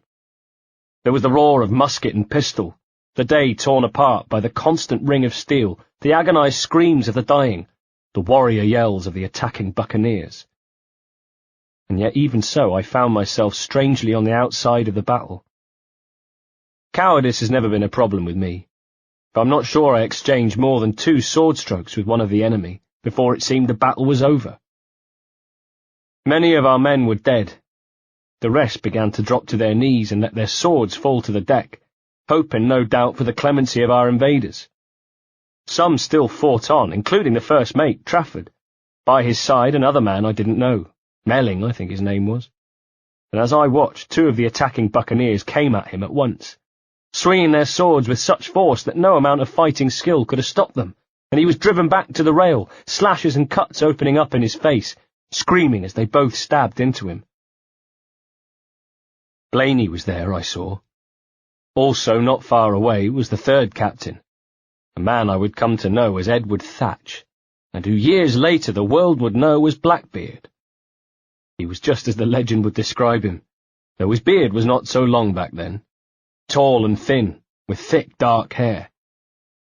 He had been in the fray, his clothes were splattered with blood and it dripped from the blade of his sword. He and one of his men had advanced up the deck, and I found myself standing with 2 of my shipmates, Trafford and Blaney. Blaney, it would have to be him. And now the battle was over. I saw Blaney look from me to Trafford, then to Thatch. A plan formed, and in the next instant he'd called to Thatch. "Sir, shall I finish them for you?" And he swept his sword around to point at me and Trafford. For me, he reserved an especially evil grin. We both stared at him in absolute disbelief. How could he do this? "Why, you scurvy, bilge-sucking bastard!" yelled Trafford, outraged at the treachery, and he leapt towards Blaney, jabbing his cutlass more in hope than expectation. Unless his expectation was to die, for that's exactly what happened. Blaney stepped easily to one side and at the same time whipped his sword in an underhand slash across Trafford's chest. The first mate's shirt split and blood drenched his front. He grunted in pain and surprise, but that didn't stop him launching a second, yet sadly for him, even wilder attack. Blaney punished him for it, slashing again with the cutlass, landing blow after blow, catching Trafford again and again across the face and chest, even after Trafford had dropped his own blade, fallen to his knees, and with a wretched whimper and blood bubbling at his lips, pitched forward to the deck and lay still. I snatched up a sword and launched myself at Blaney, but my attack was just as haphazard as poor old Trafford, and Blaney hardly broke a sweat disarming me. The rest of the deck had fallen silent. Each man left alive was now looking over to where we stood near the entrance to the captain's cabin. Just Blaney and I between the invaders and the doorway. "Shall I finish him, sir?" said Blaney. The point of his sword was at my throat. Again, the grin. The crowd of men seemed to part round Edward Thatch as he stepped forward. "Now," he waved at Blaney with his cutlass, which still dripped with the blood of our crew. "Why would you be calling me sir, lad?" The point of Blaney's sword tickled my throat.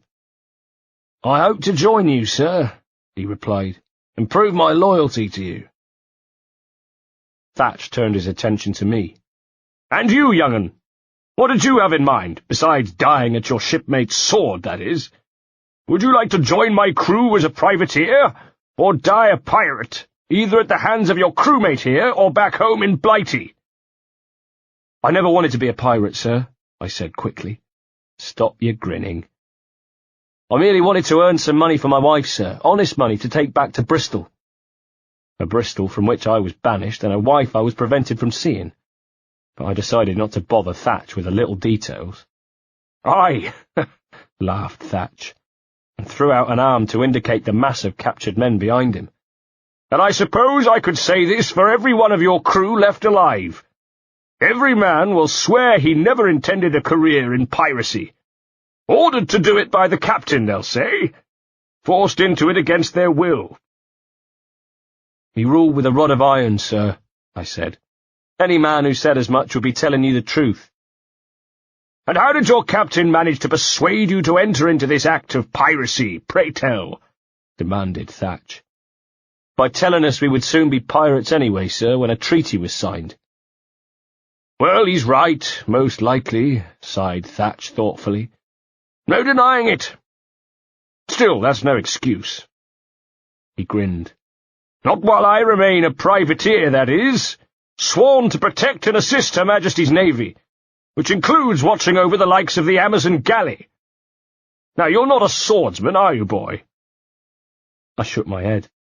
Thatch chuckled. "Aye, that is apparent. Didn't stop you throwing yourself at this man here, though, did it? Knowing that you would meet your end at the point of his sword. Why was that, then?" I bristled. "Blaney had turned traitor, sir. I saw red." Thatch jammed the point of his cutlass into the deck, rested both hands on the hilt, and looked from me to Blaney, who had added wariness to his usual expression of angry incomprehension. I knew how he felt. It was impossible to say from Thatch's demeanour where his sympathies lay. He simply looked from me to Blaney, then back again. From me to Blaney, then back again. "I have an idea," he roared at last, and every man on the deck seemed to relax at once. "Let's settle this with a duel. What do you say, lads?" Like a set of scales, the crew's spirits rose as mine sank. I'd barely used the blade. Blaney, on the other hand, was an experienced swordsman. Settling the matter would be the work of a heartbeat for him. Thatch chuckled. "Ah, but not with swords, lads, because we've already seen how this one here has certain skills with the blade. No, I suggest a straight fight. No weapons, not even knives. Does that suit you, boy?" I nodded my head, thinking what would suit me most was no fight at all. But a straight fight was the best I could hope for. "Good!" Thatch clapped his hands and his sword juddered in the wood. "Come on, lads, form a ring. Let these two gentlemen get to it." The year was 1713, and I was about to die, I was sure of it.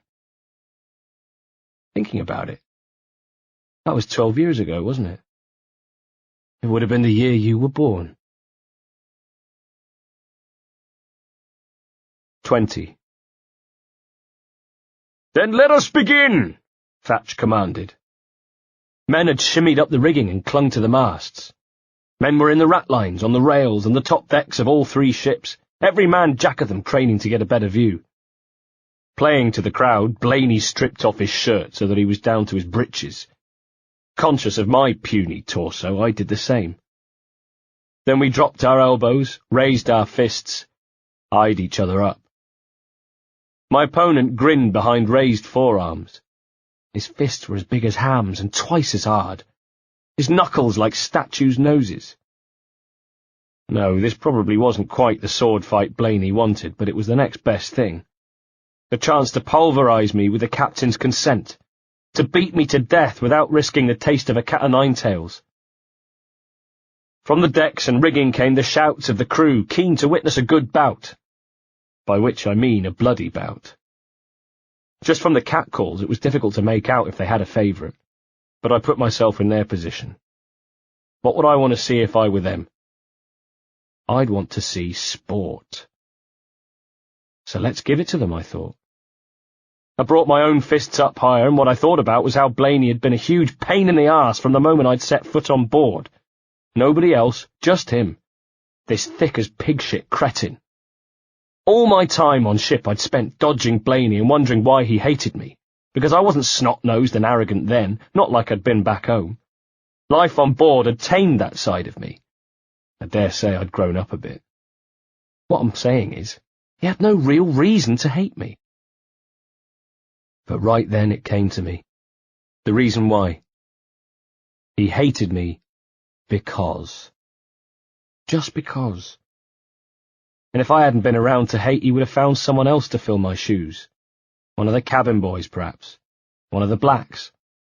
He just liked hating. And for that, I hated him in return, and I channeled that feeling, that hate. Perplexed at his hostility, I turned it into hate. Staying out of his way day after day, I turned it into hate. Having to look at his stupid, thick face day after day, turned it into hate. And because of that, the first strike was mine. I stepped in and it seemed to explode out of me, using my speed and my size to my advantage, ducking beneath his protecting fist and smashing him in the solar plexus. He let out an oof and staggered back, the surprise more than the pain making him drop his guard. Enough for me to dance quickly to my left and drive forward with my left fist, finding a spot above his right eye that, just for one delicious second, I thought might have been good enough to finish him off. A roar of approval and bloodlust from the men. It had been a good punch. Enough to open a cut that began to leak a steady stream of blood down his face. But no, it wasn't enough to stop him for good. Instead, the look of angry incomprehension he always wore became even more uncomprehending, even angrier. I'd landed 2 punches, he precisely none. He hadn't even moved from his spot. I flitted back. I've never been one for fancy footwork, but compared to Blaney I was nimble. Plus I had the advantage. First blood to me, and with the crowd on my side. David versus Goliath. "Come on, you fat bastard," I taunted him. "Come on! This is what you wanted to do the minute I came aboard the ship. Let's see what you got, Blaney." The crew had heard me and shouted their approval, perhaps for my sheer gumption. From the corner of my eye I saw Thatch throw back his head and laugh with his hand at his belly. To save face, Blaney had to act. You have to give it to him. He acted. Friday had told me that Blaney was skilled with his blade, and was an essential member of the Emperor's boarding party. He hadn't mentioned that Blaney was also good with his fists. He'd left that bit out. And I, for some reason, never assumed he had much in the way of boxing skills. But one bit of nautical wisdom I had learnt was never assume, and on this occasion at least, I ignored it.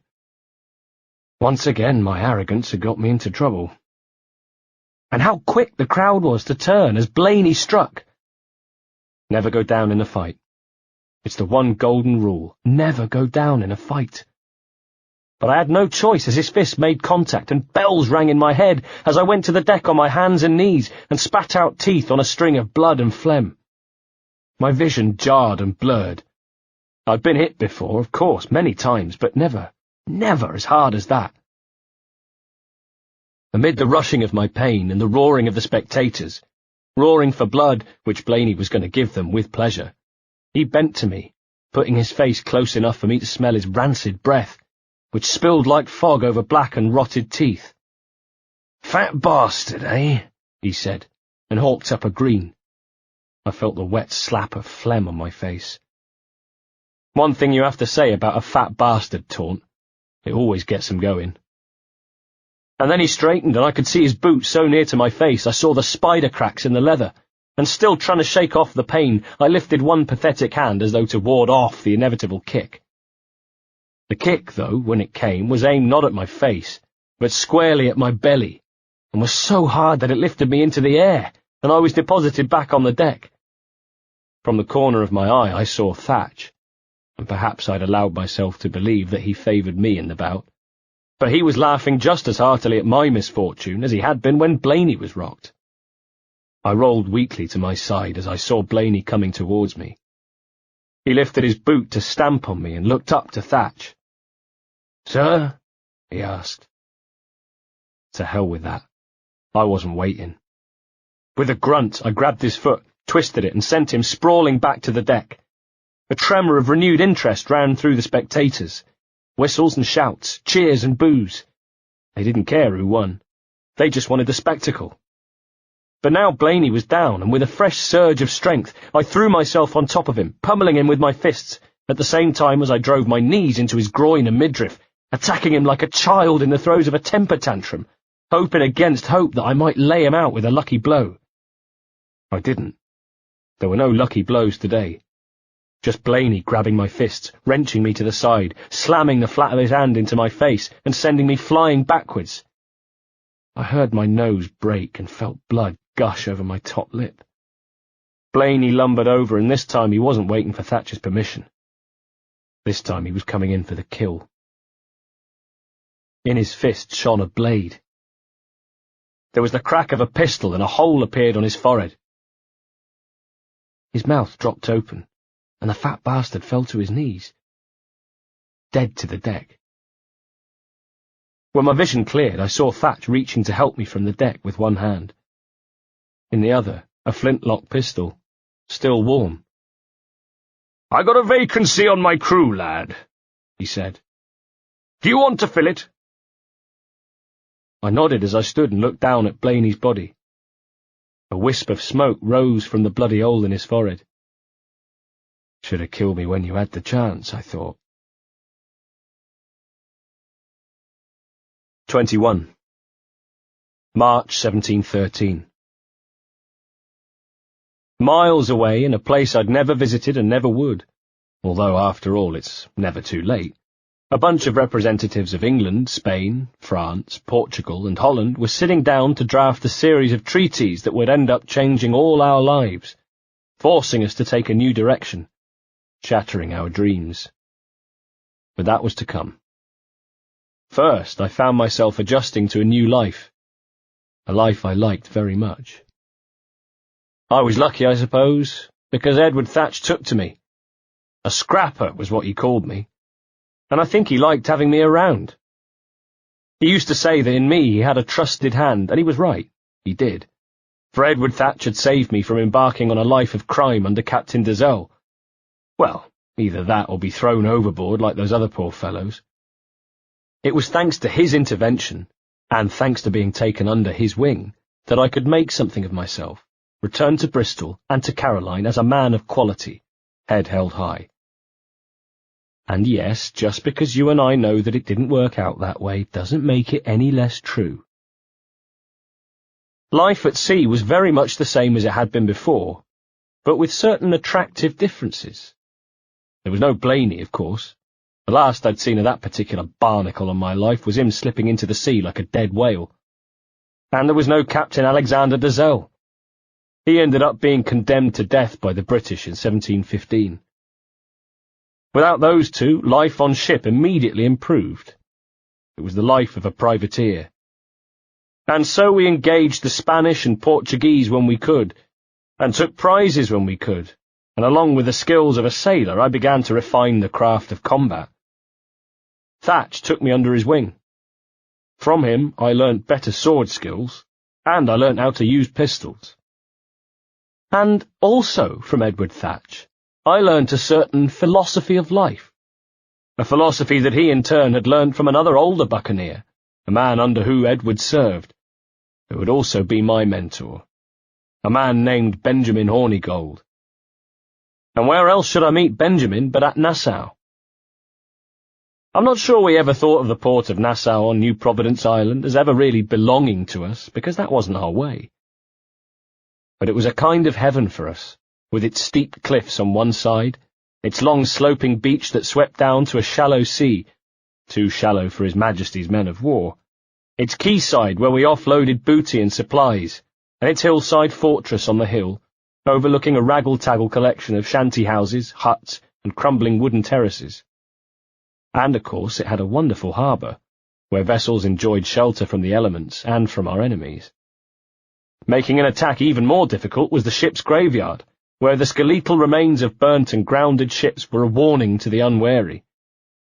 There were the palms, the smell of seawater and tar in the air, taverns, and plentiful rum. And Edward Thatch was there, and Benjamin Hornigold was there. I liked Benjamin. He'd been Blackbeard's mentor just as Blackbeard was mine, and there was never a better sailor than Benjamin Hornigold. And yet, although you may think I'm only saying this because of what subsequently happened, you're going to have to believe me when I swear it's true. I always thought there was something apart about him. Not only did he have a more military bearing and a hawk nose like a tough English general, but he dressed differently as well, more like a soldier than a buccaneer. But still, I liked him, and if I didn't like him as much as I liked Edward, well, then I respected him as much, if not more. After all, Benjamin was the one who had helped establish Nassau in the first place. For that, if nothing else, I liked him. I was sailing with Edward in July 1713 when the quartermaster was killed on a trip ashore. 2 weeks after that we received a message, and I was called to the captain's quarters. "Can you read, son?"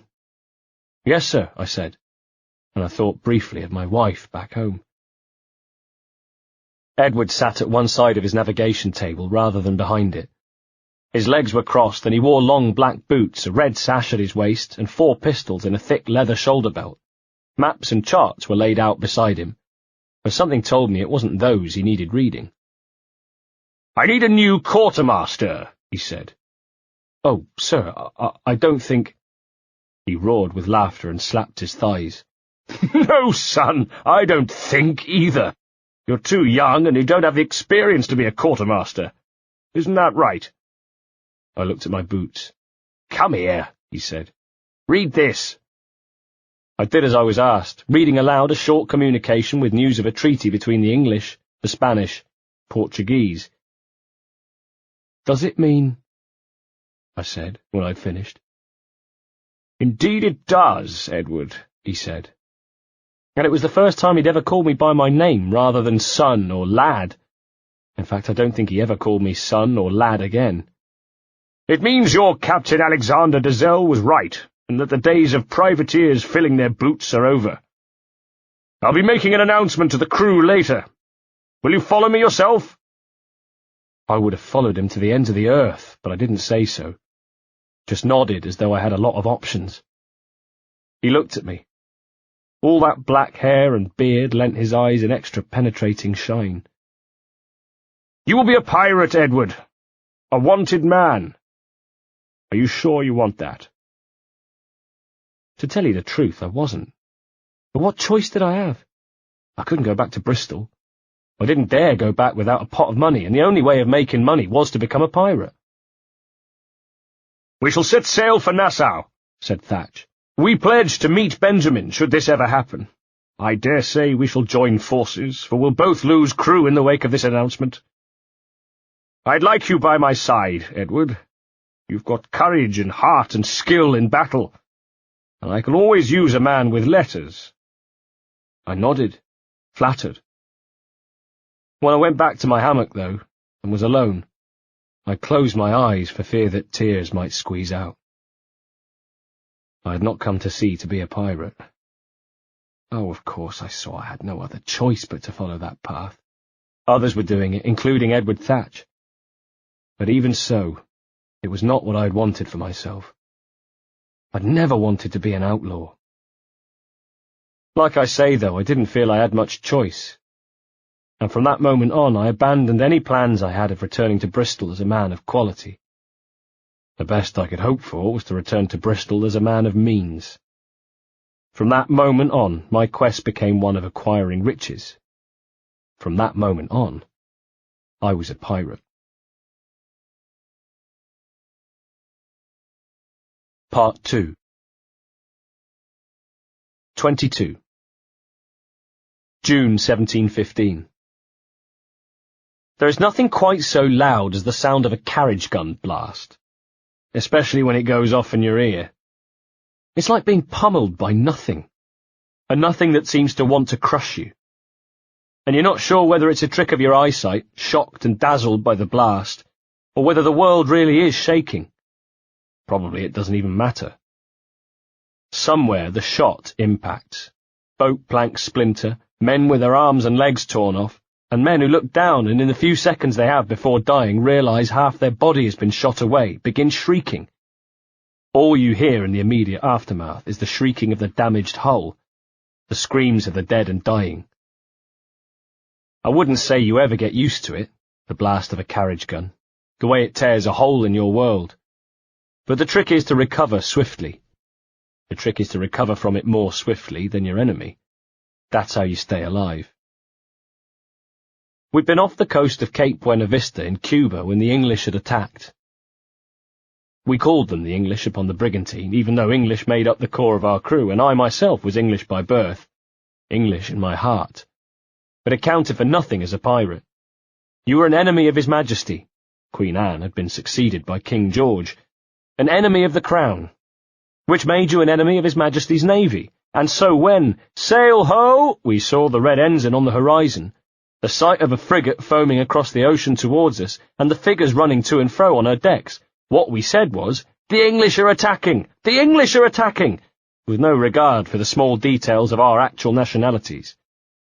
And this one, she came at us fast. We were trying to turn and put distance between us and her 6-pounders, but she bore down upon us, slicing across our bows, so close we could see the whites of the crew's eyes, the flash of their gold teeth, the glint of sun on the steel in their hands. Flame bloomed along her sides as her carriage guns thundered. Steel tore the air. Our hull shrieked and cracked as the shots found their mark. The day had been full of rain. The powder smoke turned it into a night full of rain. It filled our lungs and made us cough, choke and splutter, throwing us into even more disarray and panic. And then that feeling of the world crashing in, that shock, and those moments of wondering if you'd been hit and if maybe you were dead, and perhaps this was what it felt like in heaven, or most likely, in my case at least, in hell. Which of course it must do, because hell is smoke and fire and pain and screaming. So in actual fact, whether you were dead or not, it made no difference. Either way, you were in hell. At the first crash bang, I'd raised my arms to protect myself. Luckily, I felt shards of splintered wood that would otherwise have punctured my face and eyes embed themselves into my arm, and the force was enough to send me staggering back, tripping and falling. They'd used bar shot. Big iron bars that would blast a hole in virtually anything provided they were close enough. In this case, they'd done their job. The English had no interest in boarding us. As pirates, we would inflict as little damage upon our target as possible. Our aim was to board and to loot over a period of days, if needs be. It was difficult to loot a sinking ship. But the English, or this particular command at least, either knew we had no treasure aboard or didn't care. They simply wanted to destroy us, and they were doing a bloody good job of it. I dragged myself to my feet, felt something warm running down my arm, and looked to see blood from a splinter blob to the planks of the deck. With a grimace, I reached to tear the wood from my arm and tossed it to the deck, barely registering the pain as I squinted through a fog of powder smoke and lashing rain. A cheer went up from the crew of the English frigate as she churned past our starboard side. There was the pop and fizz of musket and flintlock pistol shot.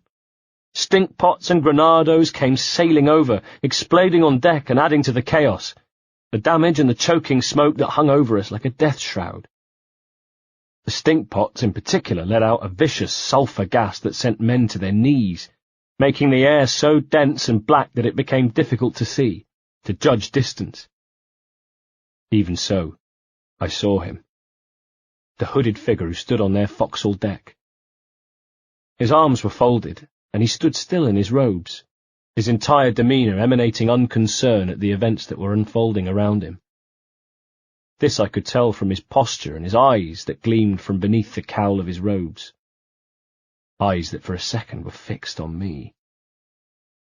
And then our attackers were swallowed up by smoke. a ghost ship amid a fug of powder belch, sizzling rain and choking stinkpot fumes. All around me was the sound of shattering wood and screaming men. The dead were everywhere, littering torn planks awash with their blood. Through a gash in the main deck I saw water on the decks below, and from above heard the complaint of wood and the tearing of the smoky shroud, and looked up to see our mainsail half destroyed by chain shot. A dead lookout with most of his head shorn away hung by his feet from the crow's nest, and men were already scaling the ratlines to try to cut the broken mast free, but they were too late. She was already listing, wallowing in the water like a fat woman taking a bath. At last enough of the smoke cleared to see that the British frigate was coming round in order to use its starboard guns. But now she ran into a spot of bad luck. Before the ship could be brought to bear, the same wind that had dispersed the smoke dropped, and her plump sails flattened and she slowed. We'd been given our second chance. "Man the guns!" I shouted. Those members of our crew still on their feet were scrambling to the mounted guns. I manned the swivel gun, and we delivered a broadside that the attacking frigate could do nothing about, our shot inflicting almost as much damage to them as they had to us. And now it was our turn to cheer. Defeat had turned, if not quite to victory, then at least to a lucky escape. Perhaps there were those of us who were even wondering what treasures might be on board the British vessel, and I saw one or two of our men, the optimistic few, with boarding hooks, axes and marlinspikes, ready to lash the ship close and take them on man. But any plans were dashed by what happened next. "The magazine!" came the cry. "She's going up!" The news was followed by screams, and as I looked from my post at the swivel gun towards the bow, I saw flames around the breach in the hull. Meanwhile, from the stern came the cries of our captain, Captain Brahma, while on the poop deck of the ship opposite, the man in the robes leapt into action. Literally. He unfolded his arms and in one short jump was on the rail of the deck, then in the next instant had jumped across to our ship. For a moment the impression I had of him in the air was like an eagle, his robes spread out behind him, his arms outstretched like wings. Next I saw Captain Brahma fall. Crouched over him, the hooded man's arm pulled back, and a hidden blade sprang from within his sleeve. That blade! I was transfixed by it for a second. The flames from the burning deck made it alive, and then the hooded man drove it deep into Captain Brahma. I stood and stared, my own cutlass in my hand.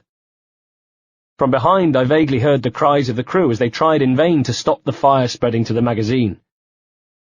It will go up, I thought distractedly.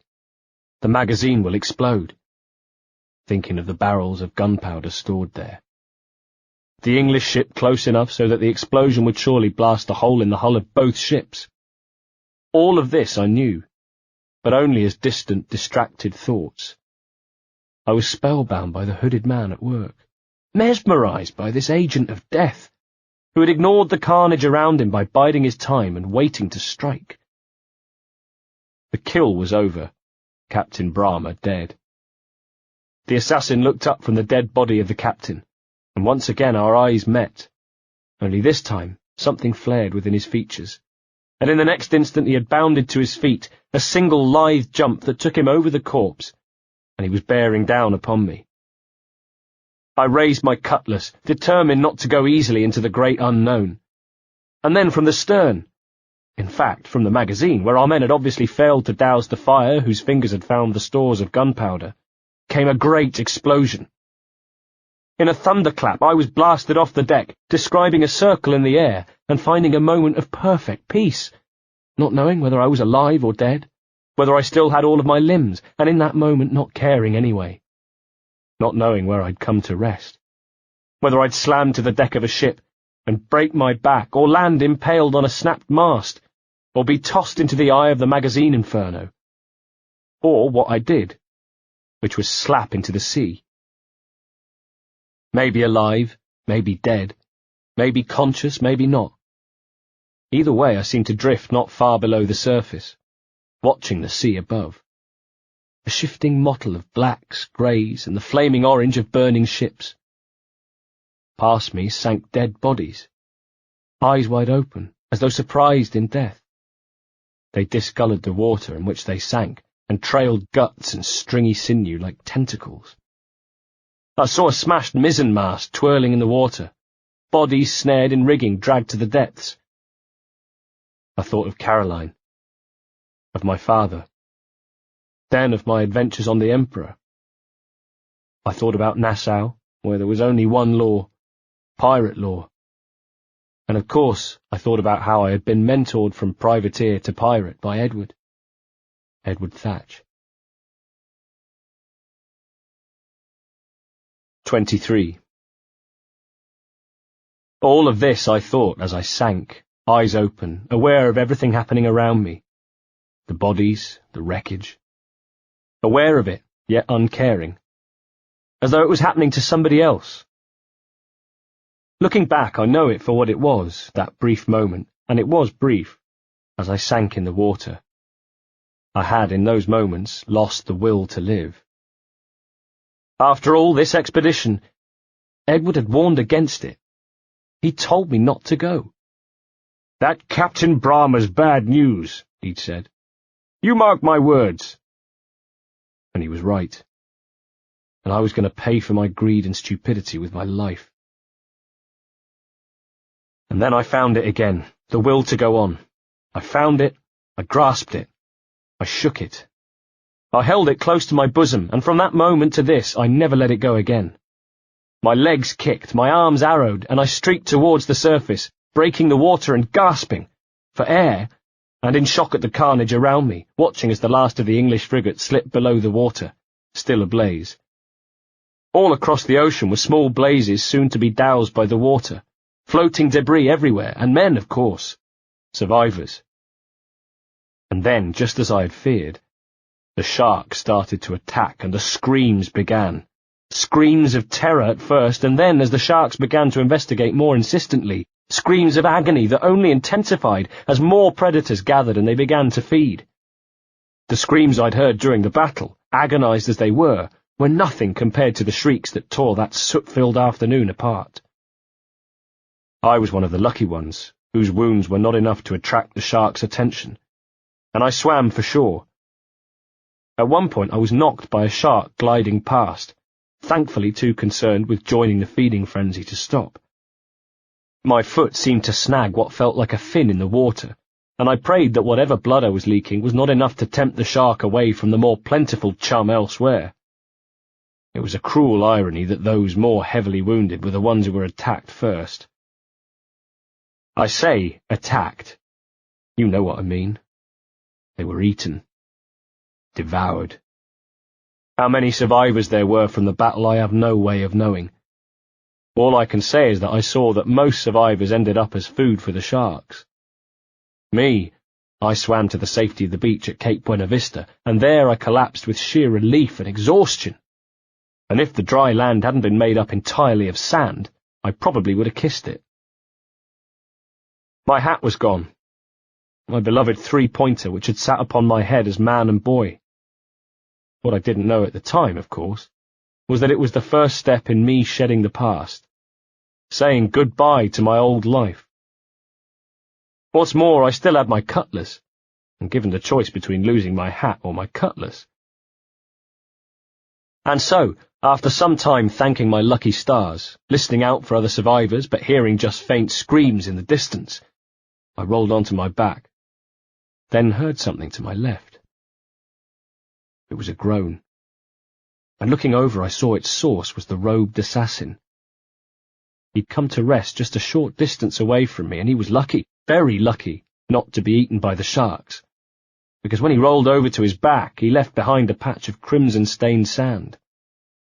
And as he lay there with his chest rising and falling, his breath coming in short, jagged gasps, his hands went to his stomach, his obviously wounded stomach. "Was it good for you as well?" I asked, laughing. Something about the situation struck me as funny. Even after these few years at sea, there was still something of the Bristol brawler about me who couldn't help but make light of the situation, no matter how dark it seemed. He ignored me, or ignored the quip at least. "Havana," he groaned. "I must get to Havana." That produced another smile from me. "Well, I'll just build us another ship, will I?" "I can pay you," he said through gritted teeth. "Isn't that the sound you pirates like best?" 1,000 escudos. That had aroused my interest. "Keep talking. Will you or won't you?" he demanded to know. One of us was badly wounded, and it wasn't me. I stood to look over him, seeing the robes, hidden in which presumably was his blade. I'd liked the look of that blade. I had the feeling that the man in possession of that particular blade might go far, especially in my chosen trade. Let's not forget that before my ship's magazine had exploded, this very man was about to use that very blade on me. You may think me callous. You may think me cruel and ruthless. But please understand, in such situations a man must do what is necessary to survive. And a good lesson to learn if you're standing on the deck of a burning ship, about to move in for the kill. Finish the job. Lesson 2. If you don't manage to finish the job, it's probably best not to expect help from your intended target. And Lesson 3. If you ask your intended target for help anyway, probably best not to start getting angry with them. For all those reasons, I ask you not to judge me. I ask you to understand why I gazed down at him so dispassionately. You don't have that gold on you now, do you? He looked back at me, and his eyes blazed briefly, and then in a second, more quickly than I could possibly have anticipated, imagined even, he'd drawn a pocket pistol and shoved it into my stomach. The shock more than the impact of the gun barrel sent me staggering back, only to fall on my behind some feet away. With one hand clutching at his wound, the other with the pistol trained on me, he pulled himself to his feet. "Bloody pirates," he snarled through clenched teeth. I saw his finger whiten on the trigger. I heard the hammer on the pistol snap forward and closed my eyes expecting the shot to come. But it never did. And of course it didn't. There was indeed something unearthly about this man. His grace, his speed, his garb, his choice of weaponry. But he was still just a man, and no man can command the sea. Even he couldn't prevent his powder getting wet. Lesson 4. If you're going to ignore lessons 1, 2, and 3, it's probably best not to pull out a gun filled with wet powder. His advantage lost, the killer turned and headed straight for the tree line, one arm still clutching his wounded stomach, and the other warding off undergrowth as he crashed into it and out of sight. For a second I simply sat there, unable to believe my luck. If I was a cat, then I'd have used up at least 3 of my 9 lives, and that was just today. And then without a second thought, well, maybe perhaps a single second thought, because after all I'd seen him in action, and wound or no wound, he was dangerous, I took off in pursuit. He had something I wanted, that hidden blade. I heard him crashing through the jungle ahead of me, so, heedless of the branches whipping my face and dancing over roots underfoot, I gave chase. I reached out to prevent myself being slapped in the face by a thick green leaf the size of a banjo, and saw a bloody handprint on it. Good. I was on the right track. From further ahead came the sound of disturbed birds crashing through the canopy of trees, and I reflected that I hardly needed to worry about losing him. The whole jungle shook to the sound of his clumsy progress. His grace, it seemed, was no more, lost in the blundering fight for survival. "Follow me and I'll kill you," I heard from ahead. I doubted that. As far as I could see, his killing days were over. And so it proved. I reached a clearing where he stood, bent over with the pain of his stomach wound. He'd been trying to decide which route to take, but at the sound of me crashing out of the undergrowth, turned to face me. A slow, painful turn, like an old man crippled with bellyache. Something of his old pride returned, and a little fight crept into his eyes as there was a sliding noise, and from his right sleeve sprouted the blade, which gleamed in the duskiness of the clearing. It struck me that the blade must have inspired fear in his enemies, and that to inspire fear in your enemy was half the battle won. Make someone frightened of you, that was the key. Unfortunately, just as his killing days were over, so too was his ability to inspire dread in his foes. Exhausted and hunched over with pain as he was, his robes, hood, and even the blade looked like the trinkets they were. I took no pleasure in killing him, and possibly he didn't even deserve to die. Our captain had been a cruel, ruthless man, fond of a flogging. So fond, in fact, that he was apt to let the cat out of the bag and administer them himself. And he'd enjoyed doing what he called making a man a governor of his own island, which in other words was marooning him. Nobody but his own mother was going to mourn our captain's passing. To all intents and purposes, the man with the robes had done us a favour. But the man with the robes had been about to kill me as well. And the first lesson was that if you set out to kill someone, you'd better finish the job. He knew that, I'm sure, as he died. Afterwards I rifled through his things. And yes, the body was still warm. And no, I'm not proud of it, but please don't forget I am, a pirate. So I rifled through his things. From inside his robes I retrieved a satchel. I thought. Hidden treasure. But when I upended it onto the ground, so the sun could dry the contents, what I saw was, well, not treasure. An odd cube made of crystal, with an opening on one side. An ornament, perhaps. Later I'd find out what it was, of course. Then I'd laugh at myself for ever thinking it a mere ornament. And some maps I laid to one side, as well as a letter with a broken seal that, as I began reading, I realized held the key to everything I wanted from this mysterious killer. Senor Duncan Walpole, I accept your most generous offer, and await your arrival with eagerness. If you truly possess the information we desire, we have the means to reward you handsomely. Though I do not know your face by sight, I believe I can recognize the costume made infamous by your secret order. Therefore, come to Havana in haste, and trust that you shall be welcomed as a brother. It will be a great honor to meet you at last, senor, to put a face to your name and shake your hand as I call you friend. Your support for our secret and most noble cause is warming. Your most humble servant, Governor Laureano Torres y Ayala. I read the letter twice, and a third time for good measure. Governor Torres of Havana, eh? I thought. Reward you handsomely, eh? A plan had begun to form. I buried Senor Duncan Walpole. I owed him that much at least. He went out of this world the way he'd arrived, naked, because I needed his clothes in order to begin my deception. And though I do say so myself, they were a perfect fit. I looked good in his robes. I looked the part. Acting the part, though, would be another matter entirely.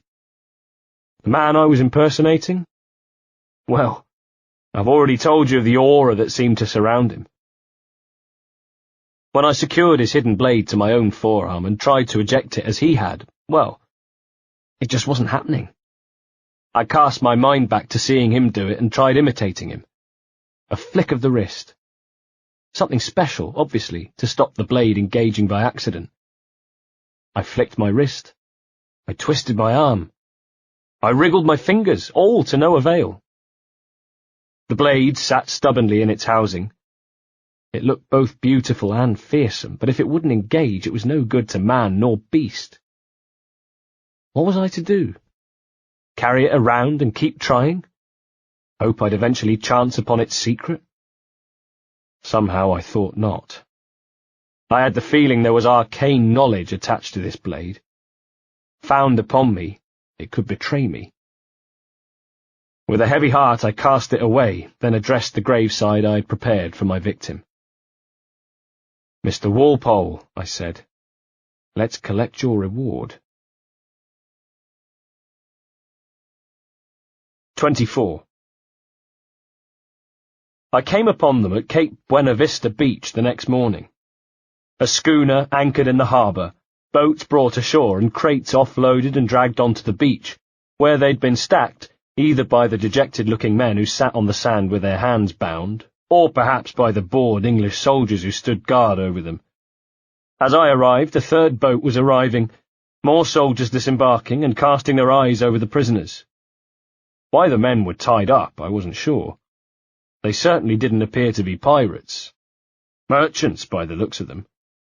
Either way, as another rowing boat approached, I was about to find out. "The Commodore's gone ahead to Kingston," announced one of the soldiers. In common with the others, he wore a tricorn waistcoat, carried a musket.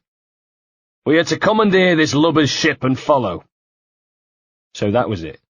The English wanted their ship. They were as bad as pirates themselves. Merchants like to eat almost as much as they like to drink. Thus they tend towards the stout side. One of the captives, however, was even more florid-faced and plump than his companions. This was the lubber the English were talking about, a man I came to know as Stede Bonnet, and at the sound of the word Kingston he'd seemed to perk up, and he raised his head, which before had been contemplating the sand with the look of a man wondering how he'd got into this position, and how he was going to get out. No, he was saying. "Our destination is Havana. I'm just a merchant." "Quiet, you bleeding pirate," an irate soldier responded by towing sand into the wretched man's face. "Sir," he cringed, "my crew and I have merely anchored to water and resupply." And then, for some reason known only to them, Stede Bonnet's companions chose that moment to make their escape. Or try to make their escape. Hands still tied, they scrambled to their feet and began a lurching run towards the tree line where I hid watching the scene. At the same time, the soldiers, seeing the escape, raised their muskets. Shot began zinging into the trees around me, and I saw one of the merchants fall in a spray of blood and brain matter. Another went down heavily with a scream.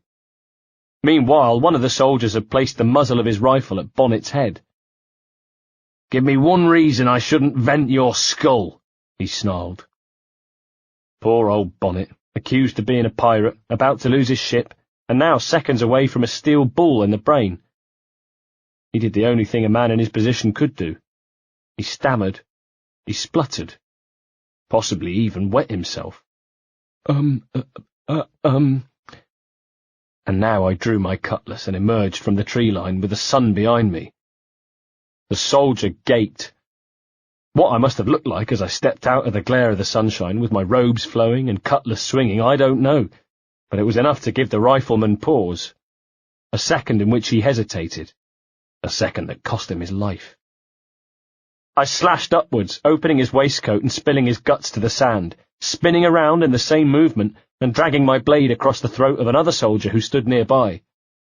2 men dead in the blink of an eye and a third about to join them as I ran him through with my cutlass, and he slid from my blade and died writhing on the beach. I snatched my dagger from my belt with my other hand, jammed it into the eye of a fourth, and he fell back with a shocked yell, blood gushing from the hilt embedded in his face, staining the teeth of his screaming mouth. The soldiers had all loosed their shot at the escaping merchants, and though they weren't slow to reload, they were still no match for a swordsman. That's the thing with soldiers of the Crown. They rely too much on their muskets. Great for frightening native women, not so effective at close quarters with a scrapper who'd learnt his trade in the taverns of Bristol. The next man was still bringing his musket to bear when I dispatched him with 2 decisive strokes. The last of the soldiers was the first to get a second shot off. I heard it part the air by my nose and reacted with shock, hacking at his arm wildly until his musket dropped and he fell to his knees, pleading for his life with a raised hand until I silenced him with the point of my cutlass into his throat. He dropped with a gurgle. His blood flooded the sand around him, and I stood over his body with my shoulders heaving as I caught my breath, hot in my robes, but knowing I had handled myself well. And when Bonnet thanked me, saying, "By God's grace, sir, you saved me. A profusion of thanks," it wasn't Edward Kenway, the farm boy from Bristol, he was thanking. I had started again. I was Duncan Walpole. Stede Bonnet, it turned out, had not only lost his crew, but had no skill for sailing. I had saved him from having his ship commandeered by the English, but to all intents and purposes I had commandeered it myself. We had one thing in common. We were both heading for Havana, and his ship was fast and he was talkative, but good company. So we sailed together in what was a mutually beneficial partnership. For the time being, at least. As I steered, I asked him about himself. What I found was a rich but fretful man, evidently attracted to more, shall we say, questionable ways of making money. For one thing, he constantly asked about pirates. Most hunt the windward passage between Cuba and Hispaniola, I told him, suppressing a smile as I steered his schooner. He added, I shouldn't worry about being waylaid by pirates, truth be told. My ship is small and I have nothing of immense value. Sugar-cane and its yields, molasses, rum, that sort of thing. I laughed, thinking of my own crew. There's not a pirate living who'd turn his back on a keg of rum. Havana was a low port surrounded by forest and tall palm trees, their fronds a lush green that wafted gently in the breeze, waving us in as our schooner sailed into dock. In the busy town, white stone buildings with red slate roofs looked dilapidated and weather-beaten, bleached by the sun and blasted by the wind. We moored, and Bonnet set about his business, the business being helping to maintain amicable links with our former enemies, the Spanish, and doing it using that age-old diplomacy technique, selling them things. He seemed to know the city, so rather than strike out alone, I waited for his diplomacy mission to end, then agreed to accompany him to an inn. As we made our way there, it occurred to me that the old me, the Edward Kenway me, would have been looking forward to reaching the tavern. He'd have been getting thirsty right now. But I had no urge to drink, and I mulled that over as we made our way through Havana, weaving through townsfolk who hurried along the sun-drenched streets, and watched by suspicious old folk who squinted at us from doorways. All I'd done was assume a different name and clothes, but it was as though I'd been given a second chance at becoming, well, a man. As if Edward Kenway was a rehearsal from which I could learn my mistakes, but Duncan Walpole would be the man I'd always wanted to be. We reached the inn, and where the taverns of Edward pasts had been dark places with low ceilings and shadows that leapt and danced on the walls, where men hunched over tankards and spoke from the sides of their mouths, here, beneath the Cuban sun, twinkled an outdoor tavern crowded with sailors who were leathery-faced and sinewy from months at sea, as well as portly merchants, friends of Bonnet, of course, and locals, men and children with handfuls of fruit for sale, women trying to sell themselves. A dirty, drunken deckhand gave me the evil eye as I took a seat while Bonnet disappeared to meet his contact. Perhaps this sailor didn't like the look of me. After the Blaney business, I was used to that kind of thing. Or maybe he was a righteous man and didn't approve of the fact that I'd swiped the ale of a sleeping drunk. "Can I help you, friend?" I said over the lip of my newly acquired beaker. The Jack Tar made a smacking sound with his mouth. "Fancy meeting a taffy deep in Dago country," he slurred. "I'm English myself, biding me time till the next war calls me to service." I curled my lip. "Lucky old King George, eh? Having a pisspot like you flying his flag." That made him spit. "Oi, skulk," he said. The saliva gleamed on his lips as he leaned forward and huffed the sour smell of weak old booze over me. "I've seen your face before, haven't I? You's mates with those pirates down in Nassau, ain't you?" I froze, and my eyes darted to where Bonnet stood with his back to me, then around the rest of the inn. Didn't look like anybody had heard. I ignored the pisshead next to me. He leaned forward, insinuating himself even further into my face. "It is you, isn't it? It is!" His voice had begun to rise. A couple of sailors at a table nearby glanced our way.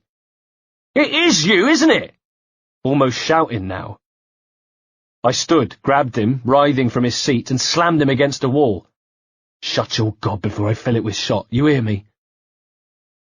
The sailor looked blearily at me. If he'd heard a word I'd said, he showed no sign. Instead, he squinted, focused, and said, "Edward, isn't it?" Shit. The most effective way to silence a blabbermouth Jack Tar in a Havana tavern is a knife across the throat. Other ways include a knee in the groin and the method I chose, the headbutt. I slammed my forehead into his face, and his next words died on a bed of broken teeth as he slipped to the floor and lay still. "You bastard," I heard from behind me, and turned to find a second red-faced sailor. I spread out my hands. Hey, I don't want trouble. But it wasn't enough to prevent the right-hander across my face. The next, I was trying to peer through a thick crimson curtain of pain shooting across the back of my eyes as two more crewmates arrived. I swung and made contact, and it gave me precious seconds to recover. That Edward Kenway side of me, buried so deep, I exhumed him now. Because wherever you go in the world, whether it's Bristol or Havana, a pub brawl is a pub brawl. They say practice makes perfect, and while I'd never claimed to be perfect, the fighting skills honed during my misspent youth prevailed, and soon the three sailors lay in a groaning heap of arms and legs and broken furniture fit only for kindling. I was still dusting myself off when the cry went up, "Soldiers!" And in the next moment I found myself doing two things. First, running full pelt through the streets of Havana in order to escape the beetroot-faced men with muskets. Second, trying not to get lost. I managed both and later rejoined Bonnet at the tavern, only to discover that not only had the soldiers taken his sugar, but the satchel I'd taken from Duncan Walpole as well. The satchel I was taking to Torres. Shit. The loss of Bonnet's sugar I could live with, but not the satchel. 25. Havana's the kind of place where you can loiter without attracting much attention. And that's on a normal day. On a day they're hanging pirates, in the very square the executions are due to take place, then loitering's not only expected, it's bloody well encouraged. The alliance between England and Spain may well have been an uneasy one, but there were certain matters on which both countries agreed. One of them being, they both hated pirates. Another one? They both liked to see pirates hanged.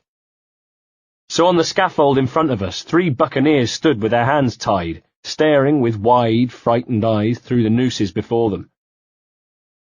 Not far away was the Spaniard they called El Tiburon, a big man with a beard and dead eyes, a man who never spoke because he couldn't, a mute. I looked from him to the condemned men, then found I couldn't look at them, thinking, there but for the grace of God go I. We weren't here for them anyway.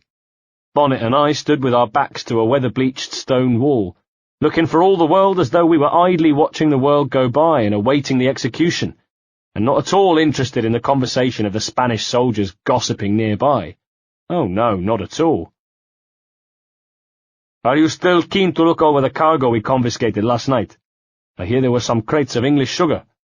"Aye, taken from the Barbadian merchant." "Duncan," said Bonnet from the side of his mouth. "They're talking about my sugar." I looked down at him and nodded, grateful for the translation. The soldiers went on to discuss last evening's brawl at the tavern. Meanwhile, from the stage, a Spanish officer was announcing the execution of the first man, stating his crimes and ending by intoning, "You are hereby sentenced to be hanged by the neck until dead." At his signal, El Tiburon pulled the lever, the trapdoor opened, the bodies fell, and the crowd went, "Ooh." I forced myself to look at the three swinging corpses, finding that I held my breath just in case what I'd been told about the loose bowels was true. Those bodies would be displayed in gibbets around the city. Bonnet and I had already seen such things on our travels. They had little tolerance for pirates here and wanted the world to know it. I was hot in my robes, but right now I was glad of the disguise. We left, our expedition to the scaffold having given us the information we needed. The cargo was in the Castillo. That, then, was where we needed to be. 26. The vast grey stone wall rose way above us. Did it really block out the sun, or was it just an illusion? Either way, we felt cold and lost in its shadow, like two abandoned children.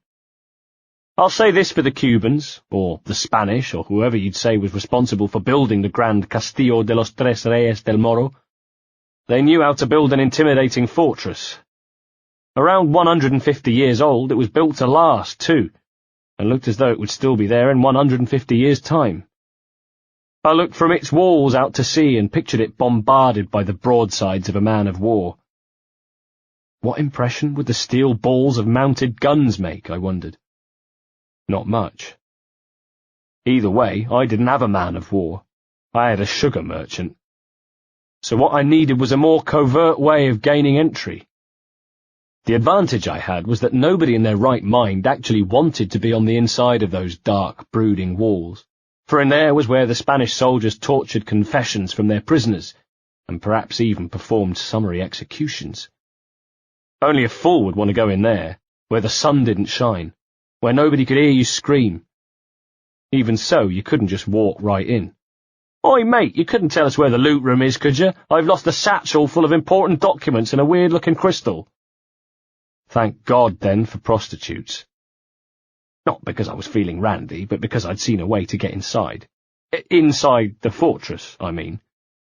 Those ladies of the night who sat on a fortune, well, they had good reason to be on the other side of those walls, so who better to get us in? "You need a friend, gringo. You need a woman," said one, sidling up with a flurry of tits, ruby-red lips, and smoky eyes full of promise. I ushered her away from the castle walls. "What's your name?" I asked. "Name, senor." "Do you speak English?" No English." I smiled. "But gold is a language we all speak, no?"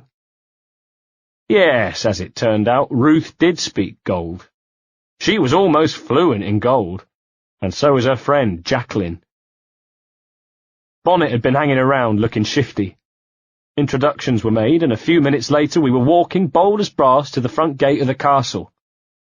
At the top of the approach, I looked back to where the hustle, bustle, and heat of Havana seemed to recede, kept at bay by the forbidding stone and tall watchtowers of the Castillo, which radiated a kind of malignancy, like the mythical monsters sailors said lived in the uncharted depths of the deepest oceans, fat and deadly. Stop it, I told myself. I was giving myself the heebie-jeebies. We had a plan. Now to see if it played out. In the role of burly minder, I banged my fist on the wicket door, and we waited for it to open. Two Spanish soldiers carrying bayoneted muskets stepped outside and gave us the long look up and down, me and Bonnet, with especially lascivious looks reserved for Ruth and Jacqueline. I played my part. I looked tough. Ruth and Jacqueline played their parts. They looked sexy. Bonnet's job was to speak the lingo, some of which I could understand. The rest he filled me in on later. "Hello," he said. "I'm afraid neither of my two lady friends speak Spanish. Thus I've been asked to speak for them, and my colleague here," he indicated me, "he is here to ensure the ladies' safety." Lie. I held my breath, feeling as though there was a sign above our heads advertising our dishonesty. Lie! The two soldiers looked at the girls, who, fortified with gold, not to mention several glasses of rum, preened and pouted so professionally that anybody would think they did it for a living. It wasn't enough to convince the guards, though, who were about to wave us away and let themselves be swallowed up once again by the squatting grey beast, when Bonnet said the magic words. El Tiburon. The girls had been called for by El Tiburon, the executioner himself, he explained, and the guards paled, sharing a nervous look. We'd seen him at work earlier, of course. It takes no skill whatsoever to pull a lever, but it does require a certain, how shall we say, darkness of character to pull the lever that opens the trap and sends 3 men plummeting to their deaths. So it was that El Tiburon's name alone was enough to inspire fear. With a wink, Bonnet added that El Tiburon liked the girls from Portugal. And Ruth and Jacqueline, continuing to play their parts well, giggled and blew mock kisses and adjusted their bosoms flirtatiously. "El Tiburon is the governor's right-hand man, his enforcer," said one of the soldiers suspiciously. "What makes you think he will be in the Castillo?" I swallowed. My heart nudged up against my ribcage, and I cast Bonnet a sideways look. So much for his information. "My dear man," he smiled, "do you really think this assignation would meet the approval of Governor Torres? El Tiburon would need new employment if the governor were to discover him consorting with prostitutes. And as for doing it on the governor's own property—" Now Bonnet looked from side to side, and the two soldiers craned to hear more secrets. Bonnet continued. "I need hardly say, gentlemen, that being in possession of this information puts you in a most delicate position. On the one hand, you now know things about El Tiburon, Havana's most dangerous man, let's not forget, which he would pay, or perhaps kill." Here he paused just enough to let this information sink in order to protect. Depending on how you want to conduct yourselves in possession of this information, would no doubt dictate the level of El Tiburon's gratitude. Do I make myself clear, gentlemen? To me it sounded as though he was spouting twaddle, but it seemed to have the desired effect on the two sentries, who at last stood aside and let us in. And in we went. "The mess hall," said one of the guards, indicating walkways that looked down upon the courtyard in which we now stood. "Tell them you're looking for El Tiburon. They'll point you in the right direction. And tell these ladies to behave themselves, lest you inadvertently reveal the true nature of your business here."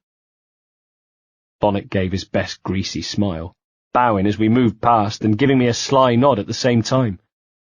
We left two thoroughly hoodwinked guards in our wake.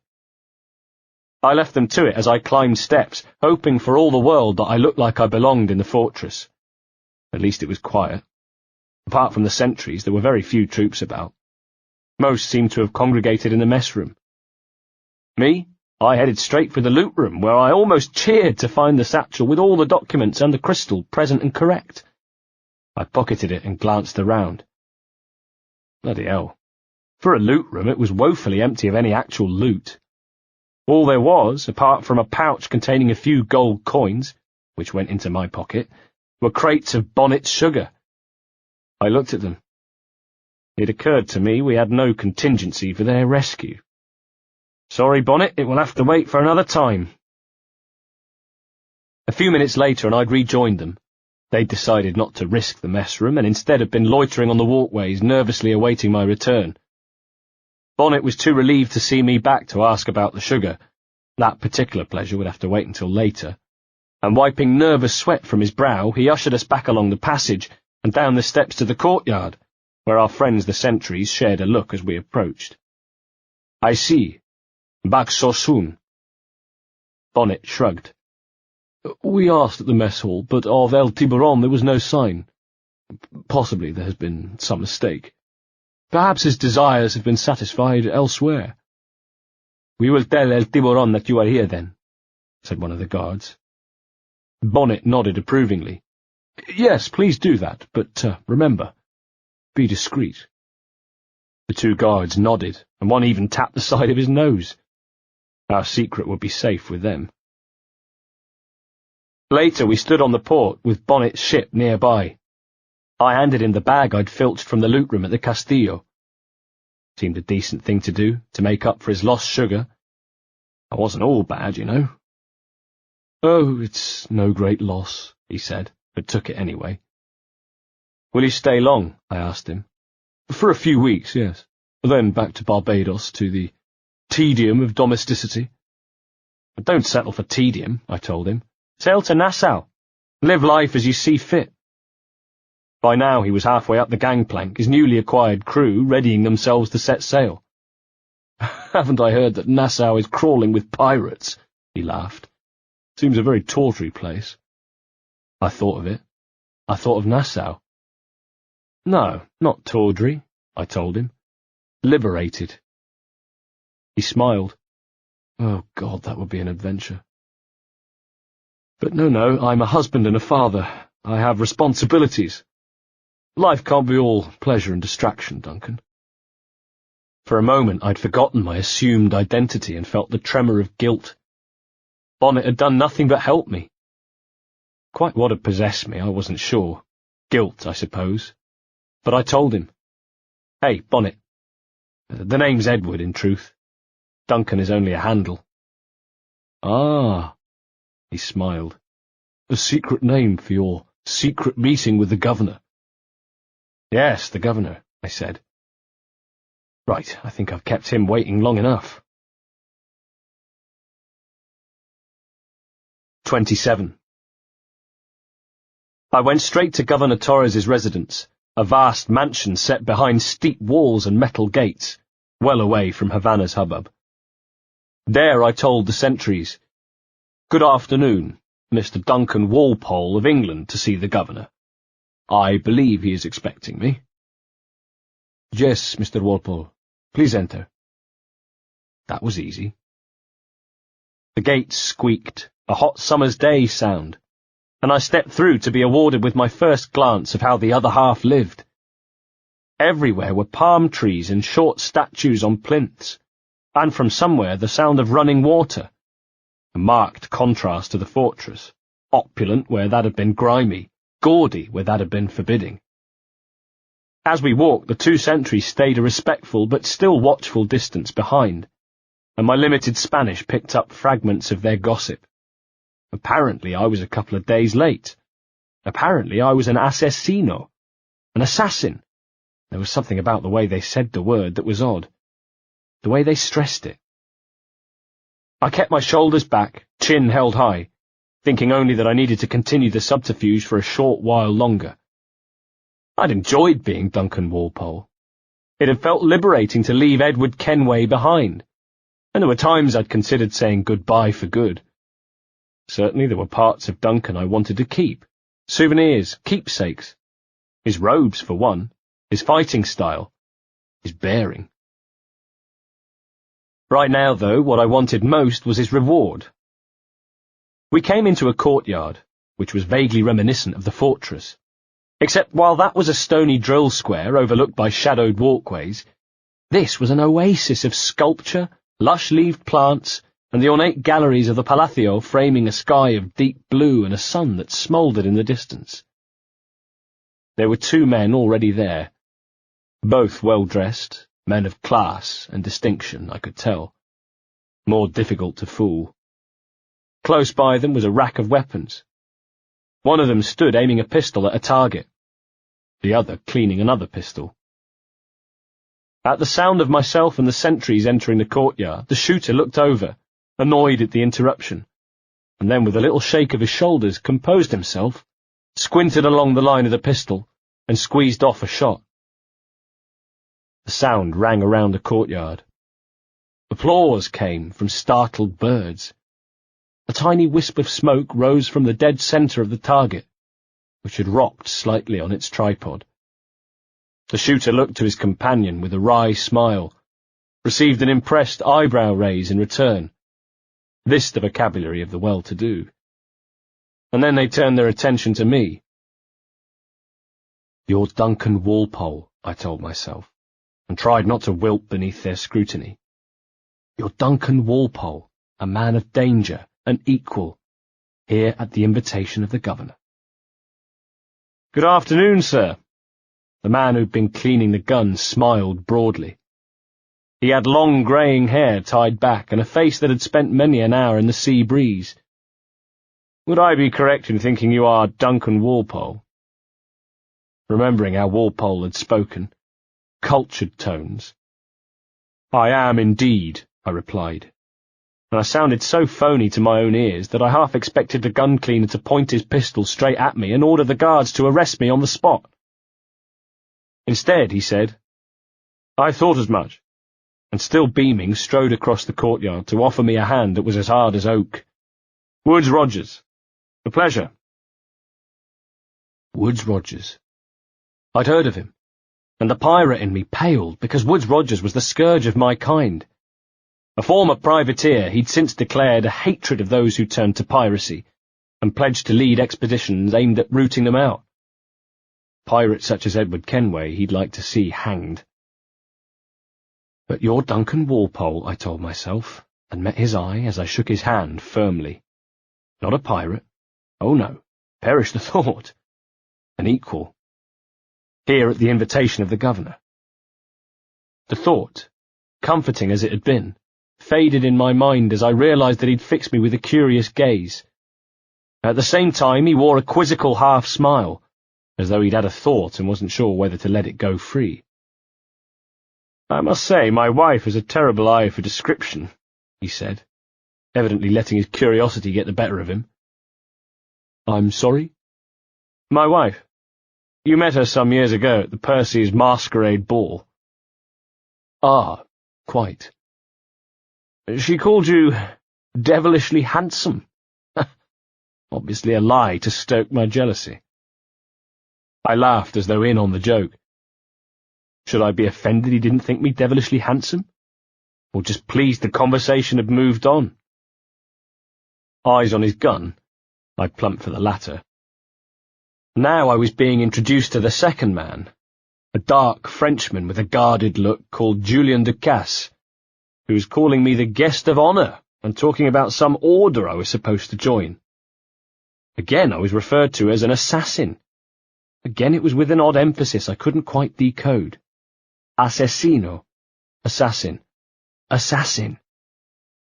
He was querying the honesty of my conversion to the order, and my mind returned to the wording of Walpole's letter. Your support for our secret and most noble cause is warming. What secret and noble cause would that be then, I wondered. I have not come to disappoint, I said, uncertainly. Tell the truth, I didn't have the foggiest what he was on about.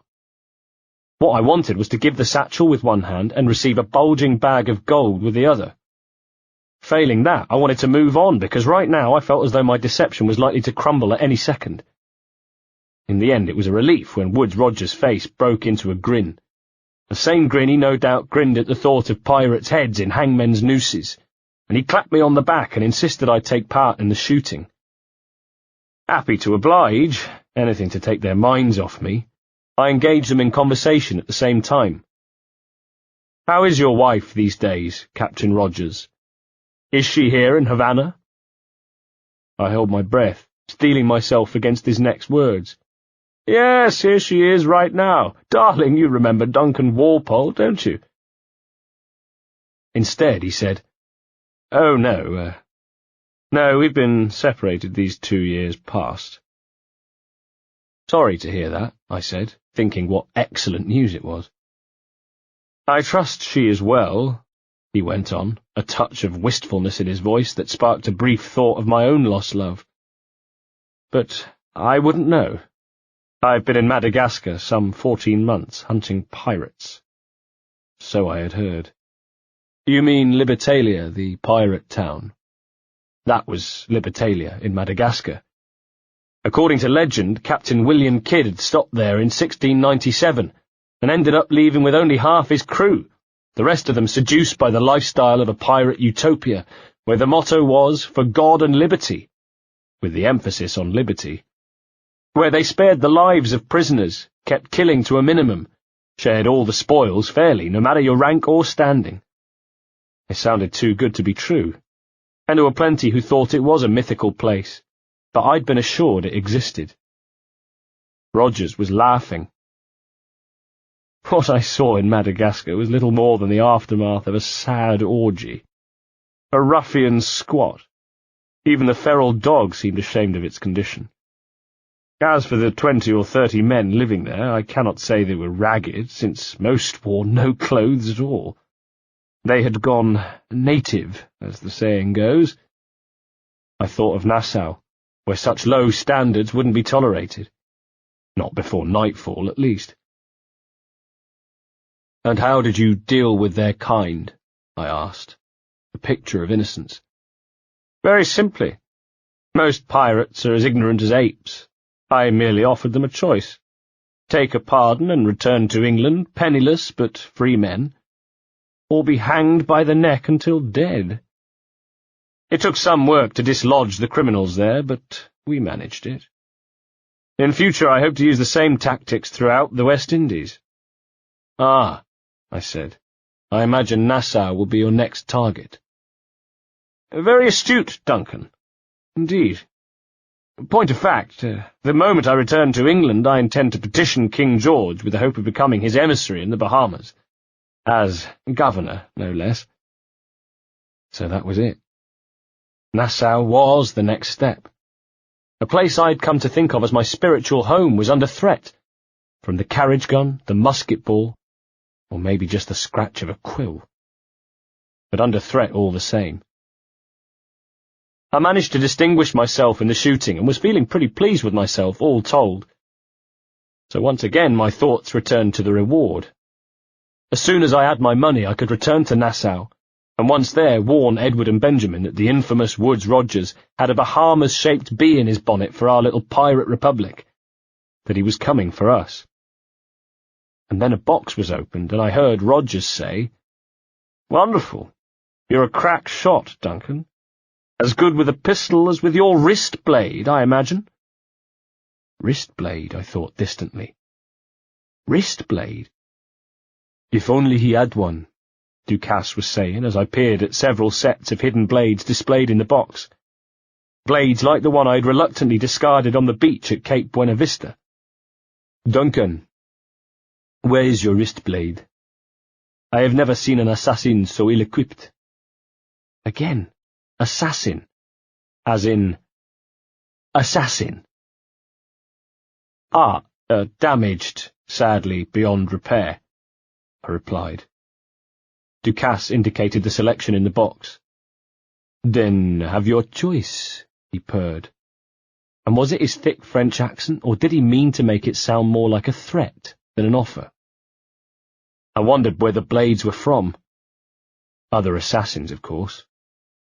But assassins or assassins? Walpole had been one, but had been meaning to convert. A traitor? But what was this order which he'd been planning to join? "These are souvenirs," Julian was saying. Dead men's blades. I reached into the box and drew one out. The blade shone and its fixings trailed against my arm. At which point, it dawned on me. They wanted me to use it. They wanted to see me in action. Whether as a test or for sport, it didn't matter. Either way, they wanted a display of proficiency in a weapon I'd never used before. Immediately, I went up from congratulating myself on having discarded the bloody thing, it would have given me away, to cursing myself for not having kept it. I could have practiced and been competent with it by now. I squared my shoulders in Duncan Walpole's robes. An imposter. Now I had to be him. I had to really be him. They watched as I strapped on the blade. A weak joke about being out of practice elicited polite but humourless chuckles.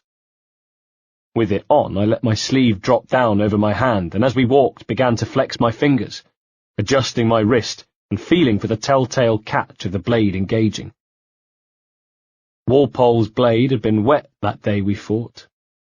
Who knows, perhaps it really had been damaged. This one, greased and shined, would surely be more cooperative. I prayed it would be. Imagined the looks on their faces if I simply failed to make it work.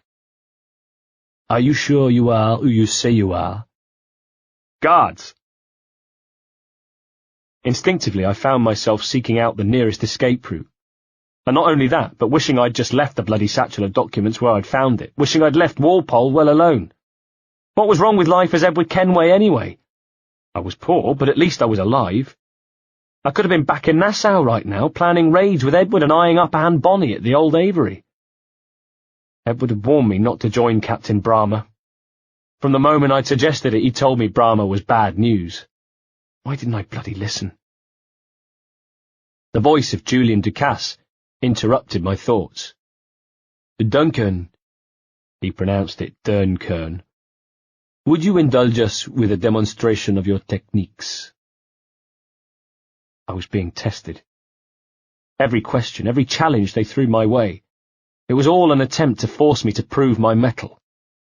So far I'd passed, not with flying colours. but I'd passed. But now we'd stepped outside the confines of the courtyard, and I was greeted with what looked like a newly constructed practice area. Tall palms lining either side of a grassed avenue, with targets at one end, and just beyond that, what looked like an ornamental lake, shimmering like a plateful of blue sunshine. Behind the tree line, shadows moved among the scaly trunks of the palm trees. More guards in case I made a break for it. "We put together a small training course in anticipation of your arrival," said Rogers. I swallowed. My host stood to one side, expectant.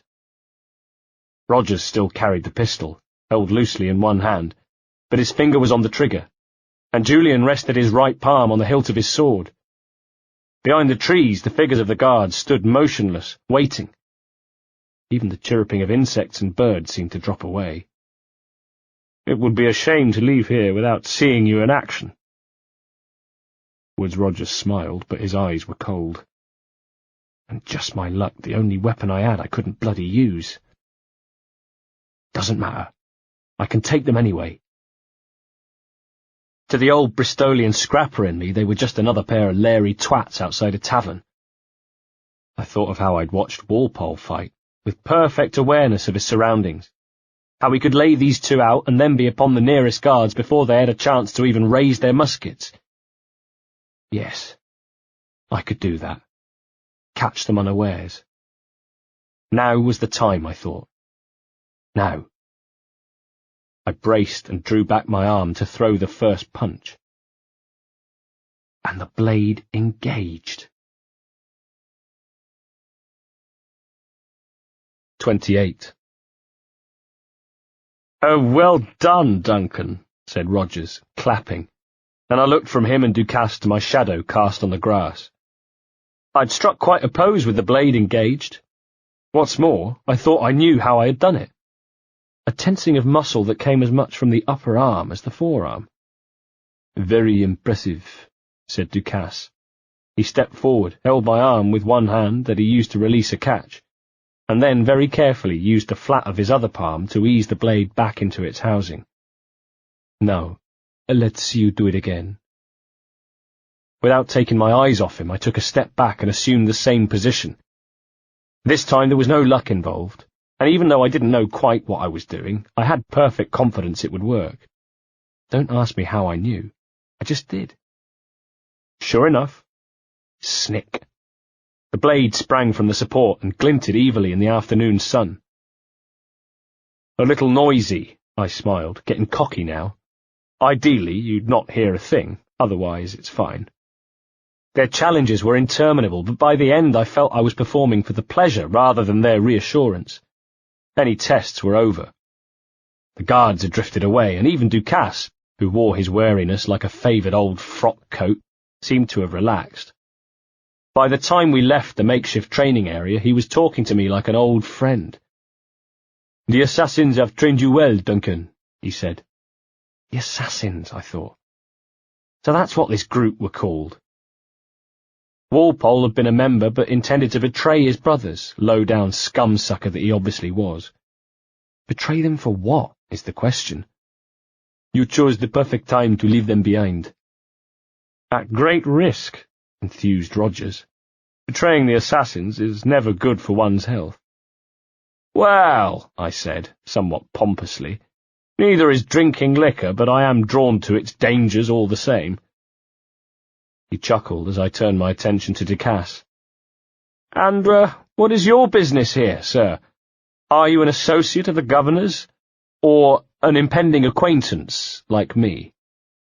"Ah, I am, how do you say, a weapons dealer. I deal in pilfered guns and armaments." "A smuggler of sorts," piped up Rogers. "Guns, blades, granados, anything that may kill a man, I am happy to provide," clarified the Frenchman. By now we had reached the terrace, where I first clapped eyes on Governor Torres. He was about 70 years old, but not fat the way rich men get. Apart from a clipped goatee beard, his face was brown and lined and topped with brushed forward thinning white hair. and with one hand on the bowl of a long-stemmed pipe, he peered through round spectacles at correspondence he held in his other hand. He didn't look up, not at first. All the looking was taken care of by the big bearded man who stood patiently at his right shoulder, his arms folded, as still as one of the courtyard statues, and 10 times as stony. I recognised him at once, of course. The previous day I'd seen him send 3 pirates to their death. Why, that very morning I pretended to procure prostitutes in his name. It was the Spaniard, El Tiburon, and although by now I should have been accustomed to intense examination by my hosts, his eyes seemed to drill right through me. For a while, as his stare bore into me, I was absolutely certain that not only had he spoken to the guards at the Castillo, but that they had given him my detailed description, and that any second now he would raise a trembling finger, point at me, and demand to know why I'd been at the fortress. Grand Master Torres. It was Rogers who broke the silence. Mr. Duncan Walpole has arrived. Torres looked up and regarded me over the top of his spectacles. He nodded, then handed his letter to El Tiburon, and thank God he did, for it meant that at last El Tiburon tore his eyes away from me. You were expected 1 week ago, said Torres, but without much irritation. Apologies, Governor, I replied. My ship was set upon by pirates and we were scuttled. I arrived only yesterday. He nodded thoughtfully. Unfortunate. But were you able to salvage from these pirates the items you promised me? I nodded, thinking, one hand to give you the satchel, the other hand to take the money. And from my robes I took the bag and dropped it on a low table by Torres's knees. He puffed on his pipe, then opened the satchel and took out the maps. I'd seen the maps before, of course, and they didn't mean anything to me. Nor did the crystal, for that matter. But they meant something to Torres, all right. No doubt about it.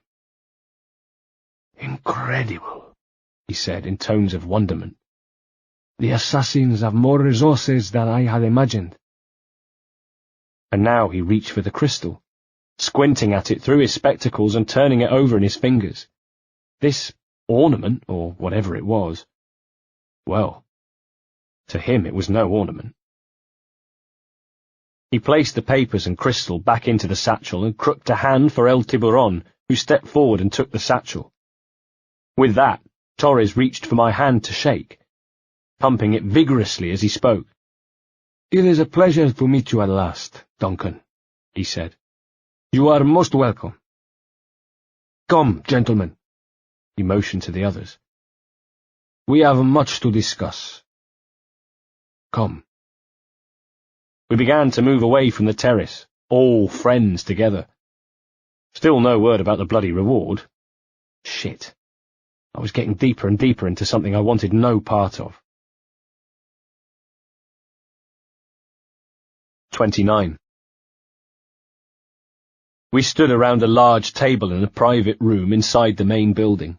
Me, Torres, El Tiburon, Ducasse, and Rogers. El Tiburon, who remained at his master's shoulder, held a long, thin box, like a cigar box. Did I imagine it, though, or were his eyes constantly on me? Had he somehow seen through me, or been alerted? Sir, a strange man in robes was looking for you at the fortress earlier. I didn't think so, though. Apart from him, everybody else in the room seemed relaxed, accepting drinks from Torres and chatting amiably while he made his own. Like any good host, he'd ensured his guests were holding full glasses first, but I wondered why he didn't have staff to serve them. And then thought I knew the answer. It was the nature of our business in this room. The atmosphere might well have been relaxed, at least it was for the time being, but Torres had been sure to post a sentry, then close the door with a gesture that seemed to say, anything said in this room is for our ears only. The kind of gesture that was making me feel less reassured with each passing moment, wishing I'd taken note of the line in the letter about my support for their secret and most noble cause. I must remember that next time I'm considering becoming an imposter, I thought, give noble causes a wide berth, especially if they're secret noble causes. But now we all had our drinks, so a toast was raised. Torres saying, "Convened at last, and in such continental company, England, France, Spain, citizens of sad and corrupted empires." At a wave from Torres, El Tiburon moved across, opened the box he held and placed it on the table. I saw red velvet lining and the gleam of metal from inside. Whatever it was, it looked significant, and indeed it proved as Torres, his smile fading, the natural gleam of his eyes replaced by something altogether more serious, began what was obviously a ceremony of some importance. "But you are Templars now," he was saying, "the secret and true legislators of the world. Please hold out your hands." The convivial atmosphere was suddenly solemn. Drinks were set down. I shuffled quickly to my side, seeing that the others had placed themselves at intervals around the table. Next I did as I was asked and proffered my hand, thinking, Templars? Now that's what they were. And it seems odd to say now, but I relaxed. I relaxed in the belief that they were nothing more sinister than a secret society. A silly club like any other silly club, full of deluded, pompous fools, whose grandiose aims, the secret and true legislators of the world no less, were hot air. Just an excuse for bickering about meaningless titles and trinkets. What were their petty concerns, I wondered, and found I didn't care. After all, why would I? As a pirate, I'd renounced all law but pirate law. My freedom, absolute. I was governed by rules, of course I was, but they were the rules of the sea, and adhering to them was a matter of need, for survival, rather than the acquisition of status and the peacocking of sashes and baubles. What were their squabbles with the assassins, I wondered, and found I couldn't give a fig about that either. So yes, I relaxed. I didn't take them seriously. Torres placed the first ring on Ducas's finger. "Mark and remember our purpose, to guide all wayward souls till they reach a quiet road." A second ring was placed on Roger's finger. "To guide all wayward desire till impassioned hearts are cooled." Hot air, I thought, nothing but empty, meaningless statements. No purpose other than to award their speaker unearned authority. Look at them all, lapping it up like it meant something. Silly men so deluded by a sense of their own importance that they were unable to see that it extended no further than the walls of the mansion. Nobody cares, my friends. Nobody cares about your secret society. Now Torres was addressing me, and he placed on my finger a third ring, saying, "To guide all wayward minds to safe and sober thought." Sober, I thought. That was a laugh. And then I looked down at the ring he'd put on my finger, and suddenly I was no longer amused. Suddenly I was no longer thinking of these Templars as a silly secret society with no influence outside their own homes, because on my finger was the same ring as worn by the East India Company's ship captain, Benjamin Pritchard, the same ring worn by the man in the hood, the leader of the group who had burned my father's farmhouse, both of whom had warned me of great and terrible powers at work. And suddenly I was thinking that whatever squabbles these people had with the assassins, then, well, I was on the side of the assassins. For now, I would bide my time. Torres stood back. "By the Father of Understanding's light, let our work now begin," he said. "Decades ago, the Council entrusted me with the task of locating in the West Indies a forgotten place our precursors once called the Observatory. See here." On the table before him were spread out the documents from the satchel, placed there by El Tiburon. "Look upon these images and commit them to memory," added Torres. "They tell a very old and important story. For 2 decades now I have endeavored to locate this observatory. The place is rumored to contain a tool of incredible utility and power. It houses a kind of armillary sphere, if you like. A device that would grant us the power to locate and monitor every man and woman on Earth, whatever their location. Only imagine what it would mean to have such power. With this device there would be no secrets among men, no lies, no trickery, only justice. Pure justice. This is the Observatory's promise, and we must take it for our own. So that, then, was when I first learnt of the Observatory. "Do we know its whereabouts?" asked Rogers. "We will soon," replied Torres, "for in our custody is the one man who does. A man named Roberts, once called a sage." Ducasse gave a small, scoffing laugh. "It has been 45 years since anyone has seen an actual sage. Can you be sure this one is authentic?" "We are confident he is," replied Torres. "The assassins will come for him," said Rogers. I looked at the documents spread out before us, drawings of what looked like an ancient race of people building something. The observatory, presumably. Slaves breaking rocks and carrying huge stone blocks.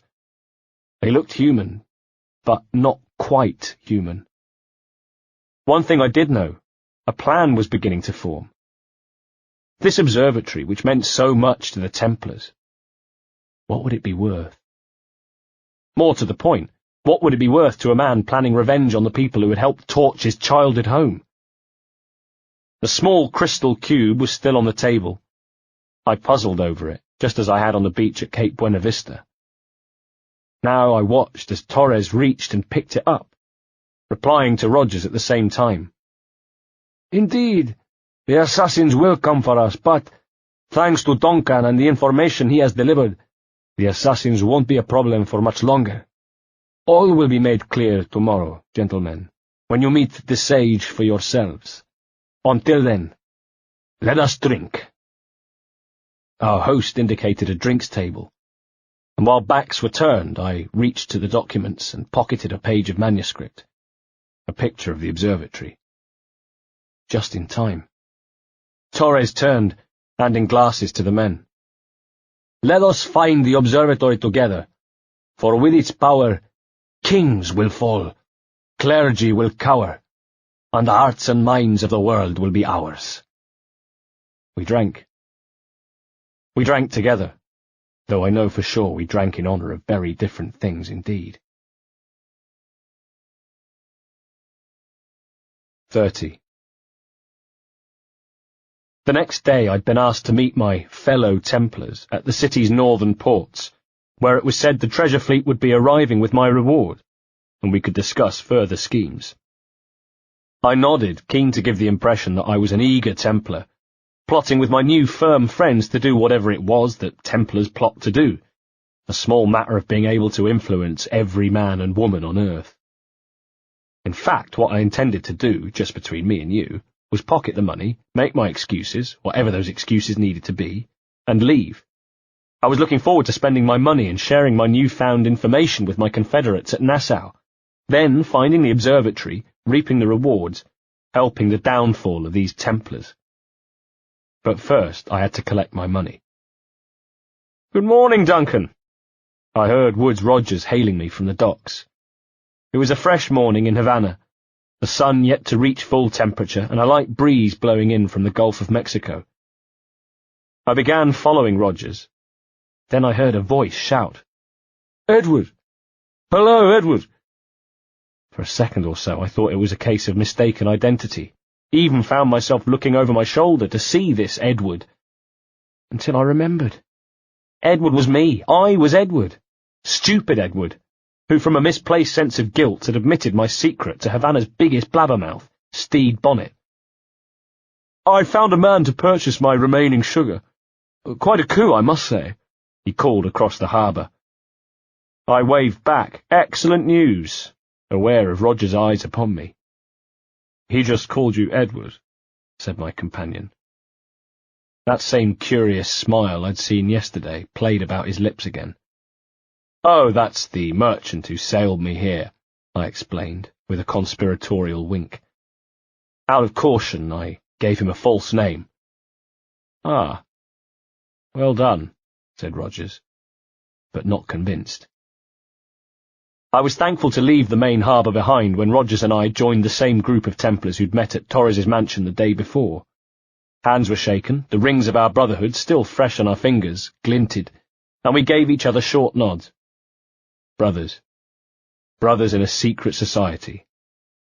And then Torres led us to a line of small fishermen's huts, with rowing boats tethered in the water nearby. There was no one about, not yet. We had this small area of the harbour to ourselves, which was the intention, no doubt, as Torres guided us to the end where guards waited at a small hut, and inside, sitting on an upturned crate, with a beard and ragged clothes, in his eyes a dejected but defiant look, was the sage. I watched the faces of my companions change. Just as the conflict between defeat and belligerence seemed to play out on the face of the sage, so the Templars appeared to struggle too, and they returned his glare with a look that was a mix of pity and awe. "Here he is," said Torres, speaking quietly, almost reverently, whether he knew it or not. "A man both Templars and assassins have sought for over a decade." He addressed the sage. "I am told your name is Bartholomew Roberts. Is this so?" Robert, or the sage, or whatever we were calling him today, said nothing, merely stared balefully at Torres. Without taking his eyes off the sage, Torres opened a hand at shoulder level. Into his palm, El Tiburon placed the crystal cube. The same crystal cube I'd wondered about. I was going to find out what it was now. Torres, speaking to the sage again, said, "You'll recognize this, I think." Silence from Bartholomew Roberts. The sage was saying nothing. Perhaps he knew what was coming next. For now Torres indicated again, and a second upturned crate was brought to him, onto which he sat so that he faced the sage, man to man, except that one of the men was governor of Havana, and the other man was ragged and had wild hermit eyes, and his hands were bound. It was to those bound hands that Torres reached, bringing the crystal cube to bear, and then inserting it over the sage's thumb. The two men stared at each other for a moment or so. Torres's fingers seemed to be manipulating the sage's thumb somehow, before a single droplet of blood filled the vial. I watched, not quite sure what I was witnessing. The sage seemed to feel no pain, and yet his eyes went from one man to the next, as though cursing each of us in turn, me included, and he fixed me with a stare of such ferocity that I found myself having to resist the impulse to shrink away. Why on earth did they need this poor man's blood? What did it have to do with the observatory? "According to the old tales, the blood of a sage is required to enter the observatory," said Ducasse in a whisper, as though reading my thoughts. The operation was over, and Torres stood up from his crate, a little shaky, with one hand holding the vial for all to see. Caught by the light, the blood-filled crystal gave his hand a red glow. "We have the key," he announced. "Now we need only its location. Perhaps Mr. Roberts will be eager to provide it." He waved guards forward. "Transfer him to my residence." And that was it. The ghastly procedure was over, and I was pleased to leave the strange scene behind as we began making our way back to the main harbour, where a vessel had arrived. The one containing the treasure, I hoped. I sorely hoped. "Such a fuss over one man," I said to Torres as we walked, trying to sound more casual than I felt. "Is the observatory really such a grand prize?" "Yes, indeed," replied Torres. "The observatory was a tool built by the precursor race. Its worth is without measure."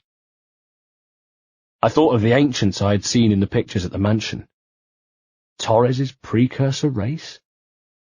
"I do wish I could remain to see our drama done," said Rogers, "but I must avail myself of these winds and sail for England." Torres nodded. That familiar twinkle had returned to his eyes. "By all means, Captain. A speed and fortune to you." The two men shook hands. Brothers. Brothers in a secret society. And then Rogers and I did the same, before the legendary pirate hunter turned and left, off to continue being the scourge of buccaneers everywhere. We would meet again, I knew, though I hoped the day would come later rather than sooner. By now, one of the ship's deckhands had arrived and handed Torres something that looked suspiciously like it might contain my money. Not that the bag seemed quite as hefty as I'd hoped. "I consider this the first payment in a long-term investment," said Torres, handing me the pouch. The suspiciously light pouch. "Thank you." I took it cautiously, knowing by the weight that there was more to come, and by more to come I mean more money as well as more challenges for me to face. "I would like you to be present for the interrogation tomorrow. Call around noon," said Torres. So that was it. In order to collect the rest of my fee, I needed to see the sage terrorized further. Torres left me, and I stood there for a moment on the dock, deep in thought, before leaving to prepare. I had decided I was going to rescue the sage. And I wonder why I decided to rescue the sage. I mean, why didn't I simply take what money I'd been given, show a clean pair of heels, and fill the sails on a passage to Nassau in the northeast? Back to Edward, Benjamin, and the delights of the old Avery. I'd like to say it was a noble desire to free the sage, but there was a bit more to it than that. After all, he could help find this observatory, this device to follow people around. And what would a thing like that be worth? Sell it to the right person and I would be rich. The richest pirate in the West Indies. Return to Caroline, a rich man. So perhaps it was merely greed that made me decide to rescue him. Looking back, probably a mixture of the two. Either way, it was a decision I'd shortly regret. 31. Night-time, and the walls of Torres's mansion formed a black border beneath a grey, starless night. The chirping insects were at their loudest, almost drowning out the trickle of running water and the soft rattle of the palm trees. With a quick look left and right, my approach had been timed to make sure no sentries were present. I flexed my fingers and jumped, pulled myself up to the top of the wall, then lay there for a second to control my breath and listen out for running feet, cries of "Hey!" and the swish of swords being drawn. And then, when there was nothing apart from the insects, the water, and the whisper of night wind among the trees, I dropped down to the other side and into the grounds of the Governor of Havana's mansion. Like a ghost, I made my way across the gardens and into the main building, where I hugged the walls along the perimeter of the courtyard. On my right forearm I felt the comforting presence of my hidden blade, and strapped across my chest were pistols. A short sword hung from my belt beneath my robes, and I wore my cowl over my head. I felt invisible. I felt lethal. I felt as though I was about to deliver a blow against the Templars, and even though, no, freeing the sage wasn't equal to the harm their brothers had done me, and it wasn't like this was going to even the score, it was a start. It was a first strike. What's more, I'd have the location of the observatory and could reach it before they did. And that was a far, far bigger blow. That would hurt. I'd think of how much it hurt while I was counting my money. I'd had to make an informed guess as to where the governor kept his state prisons, but I'm pleased to say I was right. It was a small compound, separate from the mansion, where I found a high wall and... That's odd. Why is the door hanging open? I slid through. Flaming torches bracketed on the walls illuminated a scene of carnage. 4 or 5 soldiers were dead in the dirt, gaping holes at their throats, pulverized meat at their chests. Where the sage had been kept, I had no idea. But one thing was beyond doubt. He wasn't here now. I heard a sound behind me, too late to stop the blow, but in time to prevent it knocking me out, and I pitched forward, landing badly on the dirt, but having the presence of mind to roll at the same time. A pike staff with my name on it was driven into the ground where I'd been. At the other end of it was a surprised soldier. I kicked myself up, grabbed his shoulders, and span. At the same time, I booted the shaft of the pike staff and snapped it, then rammed his body onto it at the same time. He flopped like a landed fish, impaled on the broken shaft of his own pikestaff, but I didn't stick around to admire his death throes. The second soldier was upon me, angry, the way you get when you see your friend die. Now, I thought, let's see if this works every time. Snick. The hidden blade engaged, and I met the steel of his blade with steel of my own, knocking his sword away and slashing open his throat with the backswipe. I drew the sword at my belt in time to meet a third attacker. Behind him were two soldiers with muskets. Close by was El Tiburon, his sword drawn but held at his hip as he watched the fight. I saw one of the soldiers grimace, and it was a look I recognized, a look I've seen before from men on the deck of a ship lashed to mine. He fired just as I drove both my sword and hidden blade into the soldier in front of me, pinning him with the blades and swinging him round at the same time. His body, already dead, jerked as the musket ball slammed into him. I let my human shield go, plucking a dagger from his belt as he dropped, and praying that my aim would be as good as it always had been, after countless hours at home spent tormenting tree trunks with throwing knives. It was. I took out not the first musketeer, he was already making a panicky attempt to reload, but the second, who fell with the knife embedded between his ribs. In a bound I was over to the first one and punched him in the stomach with my blade hand, so that he coughed and died on the shaft. Blood beads described an arc in the night as I pulled the blade free and span to meet the attack of El Tiburon. There was no attack, though. Instead, El Tiburon calmed the tempo of the fight, and rather than begin his attack straight away, simply stood and very casually tossed his sword from one hand to the other, before addressing me with it. Fine. At least there wouldn't be a lot of chat during this bout. I snarled and went forward, blades cutting half circles in the air, hoping to daze him, disorientate him.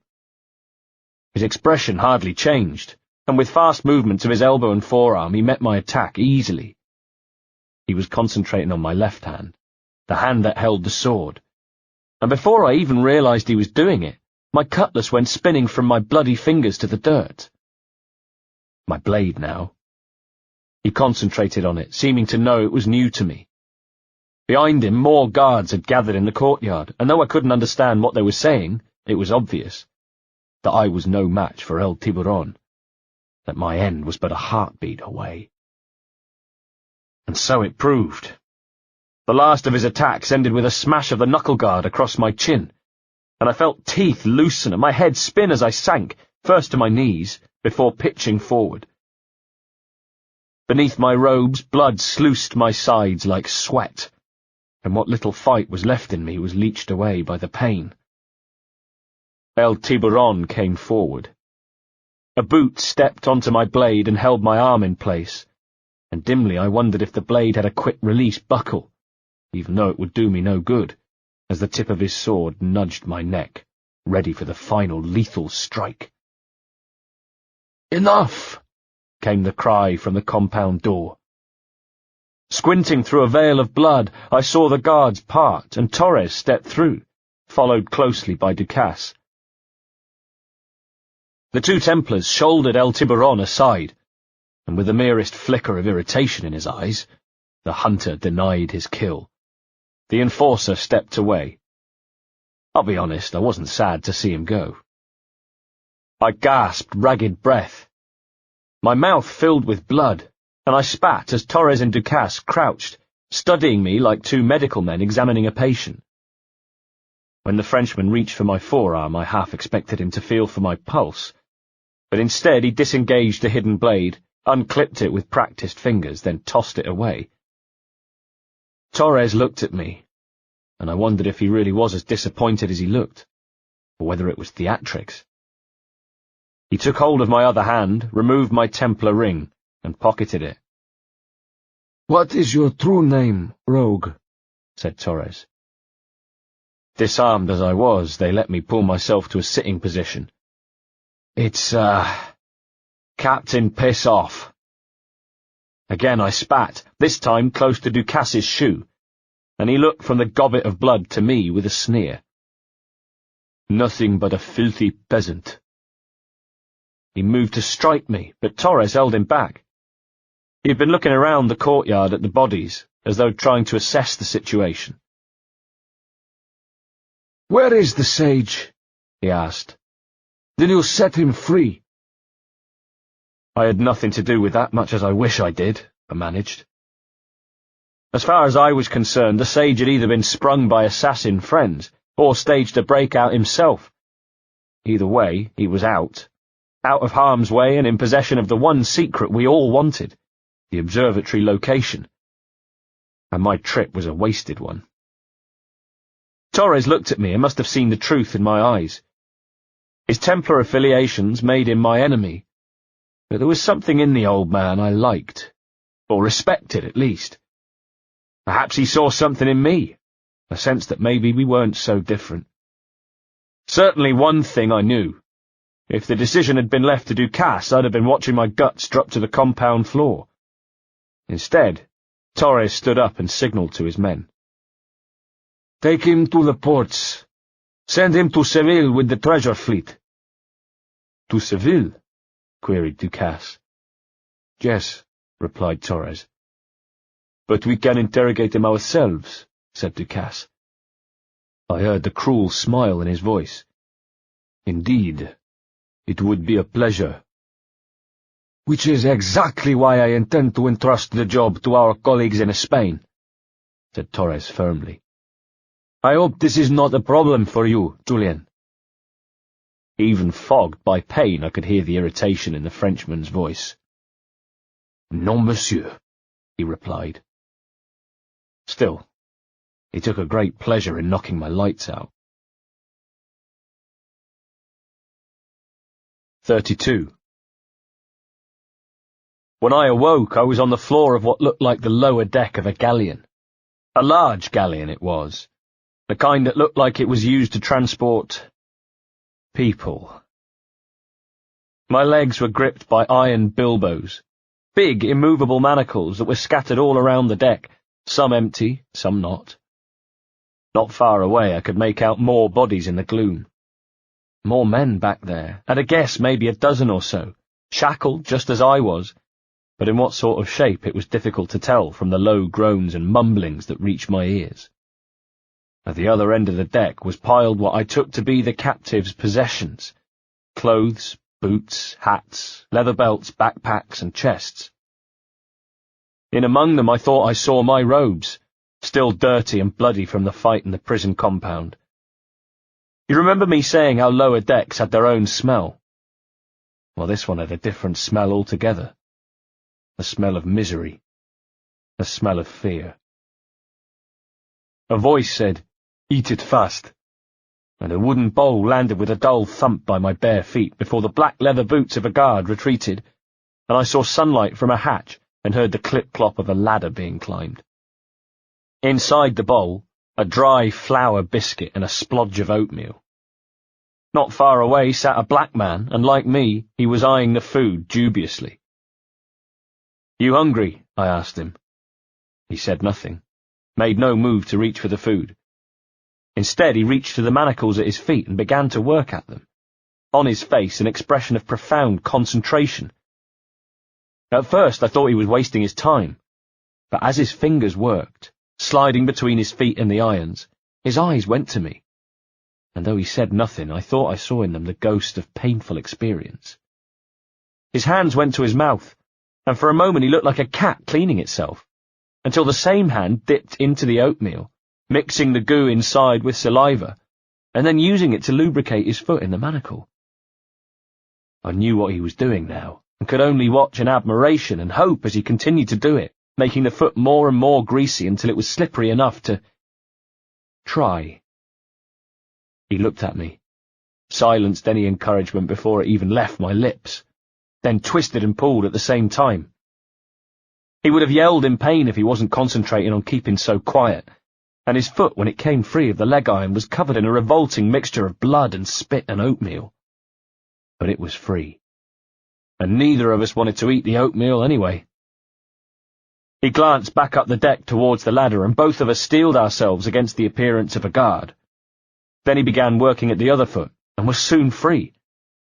Crouched on the wood with his head cocked, He listened as footsteps from above us seemed to move towards the hatch, then, thankfully, moved away again. There was a moment in which I wondered if he might simply leave me there. After all, we were strangers. He owed me nothing. Why should he waste time and endanger his own bid for freedom by helping me? But in the next instant, after a moment's hesitation, perhaps he wondered himself about the wisdom of helping me, he scrambled over towards me, checked the shackles, then hurried over to an unseen section of the deck behind me, returning with keys. His name was Adewale, he told me, as he opened the shackles. I thanked him quietly, rubbing my ankles and whispering, "Now what's your plan, mate?" "Steal a ship," he said simply. I like the sound of that. First, though, I retrieved my robes and hidden blade, as well as adding a pair of leather braces and a leather jacket to my ensemble. Meanwhile, my new friend Adewale was using the keys to release the other prisoners. I snatched another set from a nail on the wall and joined him. "There's a catch to this favour," I told the first man I came to as my fingers worked at the key in his restraints. "You're sailing with me." "I'd follow you to hell for this, mate." Now there were more men standing on the deck and free of shackles than there were still restrained, and perhaps those above had heard something because suddenly the hatch was flung open, and the first of the guards thundered down the steps with his sword drawn. "Hey," he said, but "hey" turned out to be his final word. I'd already fitted my hidden blade, and had a moment's reflection that though I had only been wearing it for such a short space of time, it still felt somehow familiar to me, almost as though I'd been wearing it for years, and with a flick of my forearm had engaged the blade, then stepped forward and introduced the blade to the guard, driving it deep into his sternum. It wasn't exactly stealthy or subtle, and I stabbed him so hard that the blade punctured his back and pinned him to the steps until I wrenched him free. Now I saw the boots of a second soldier and the tip of his sword as reinforcements arrived, and for this one I didn't wait.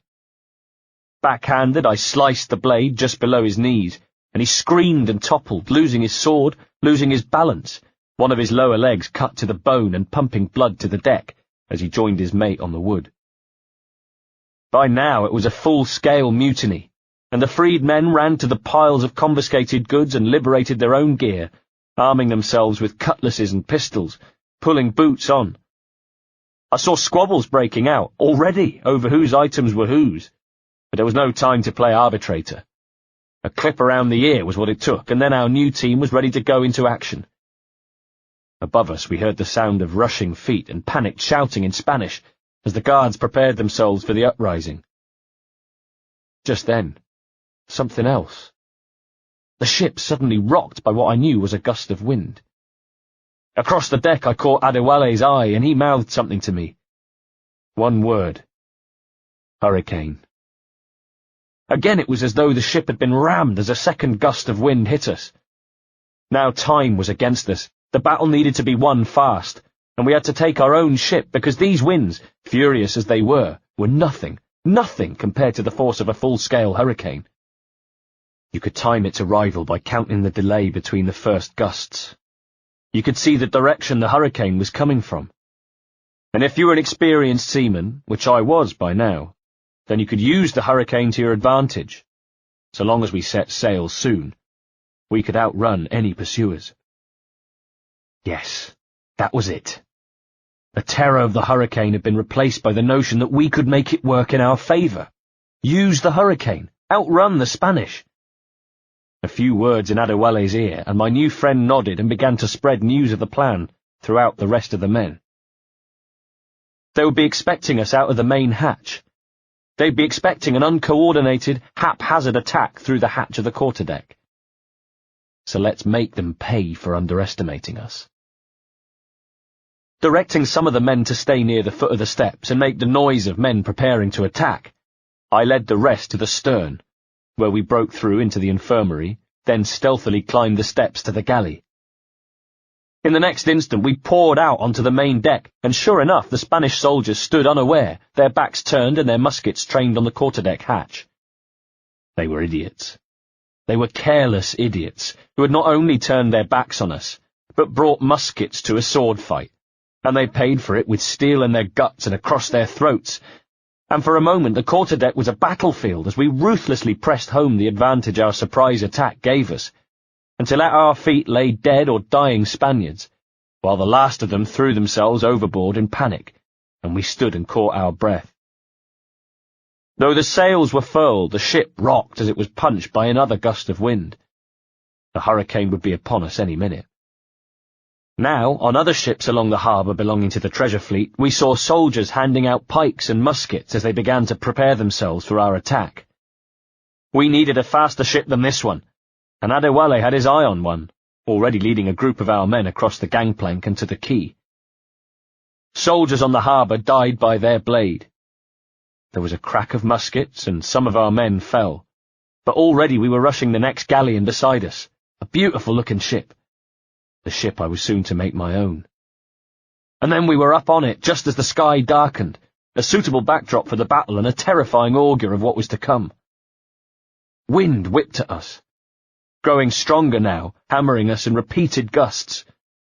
The Spanish soldiers, you could see they were in disarray, as terrified of the oncoming storm as they were of the escaped prisoners, unable to avoid the onslaught of either. The battle was bloody and vicious, but over quickly, and the galleon was ours. For a moment I wondered if Adewale would want to assume command. Indeed, he had every right to do so. This man had not only set me free, but led the charge that helped win us the boat. And if he did decide to captain his own ship, I would have to respect that, find my own command, and go my own way. But no, Adewale wanted to sail with me as quartermaster. And I was more than grateful, not only that he was willing to serve under me, but that he chose not to take his skills elsewhere. In Adewale I had a loyal quartermaster, a man who would never rise up against me in mutiny, provided I was a just and fair captain. I knew that then at the beginning of our friendship, just as I know it now with all those years of comradeship between us. Ah, but the observatory. The observatory came between us. We set sail just as the masts unfurled and the first tendrils of a coming storm fattened our sails. Crosswinds battered us as we left the harbour, and I glanced behind from my place at the tiller to see the remaining ships of the treasure fleet being assaulted by wind and rain. At first their masts swung crazily from side to side, like out-of-control pendulums. Then they were clashing as the storm hit. Without ready sails, they were sitting ducks, and it gladdened my heart to see them knocked into matchwood by the oncoming hurricane. Now the air seemed to grow colder and colder around us. Above I saw clouds gathering, scudding fast across the sky and blocking out the sun. Next we were lashed with wind and rain and sea spray. Around us the waves seemed to grow and grow, towering mountains of water with foaming peaks, every one of them about to drown us, tossing us from one huge canyon of sea to another. The poultry were washed overboard. Men hung on to cabin doors. I heard screams as unlucky deckhands were snatched off the ship. The galley fire was extinguished, all hatches and cabin doors battened down. Only the bravest and most skillful men dared scale the ratlines to try to manage the canvas. The foremast snapped, and I feared for the mainmast and the mizzen, but they held, thank God, and I gave silent praise for this fast, plucky ship that had been brought to us by fate. The sky was a patchwork of black cloud that every now and then parted to allow rays of sunshine through, as if the sun was being kept prisoner behind them, as though the weather was taunting us. Still we kept going, with 3 men at the tiller and men hanging on to the rigging, as though trying to fly a huge, abominable kite, desperately trying to keep us ahead of the storm. To slow down would be to surrender to it. To surrender to it would be to die. But we didn't die. Not that day. Behind us the rest of the treasure fleet was smashed at port, but the one ship, just the one ship containing the freed prisoners, managed to escape, and the men we had, a skeleton crew, pledged their allegiance to myself and Adewale, and agreed with my proposal that we set sail immediately for Nassau. At last I was going back to Nassau to see Edward and Benjamin and rejoin the republic of pirates I had missed so much. I was looking forward to showing them my ship, my new ship. I had christened it the Jackdaw. 33. September 1715. "You've named your new brig after a poxy bird?"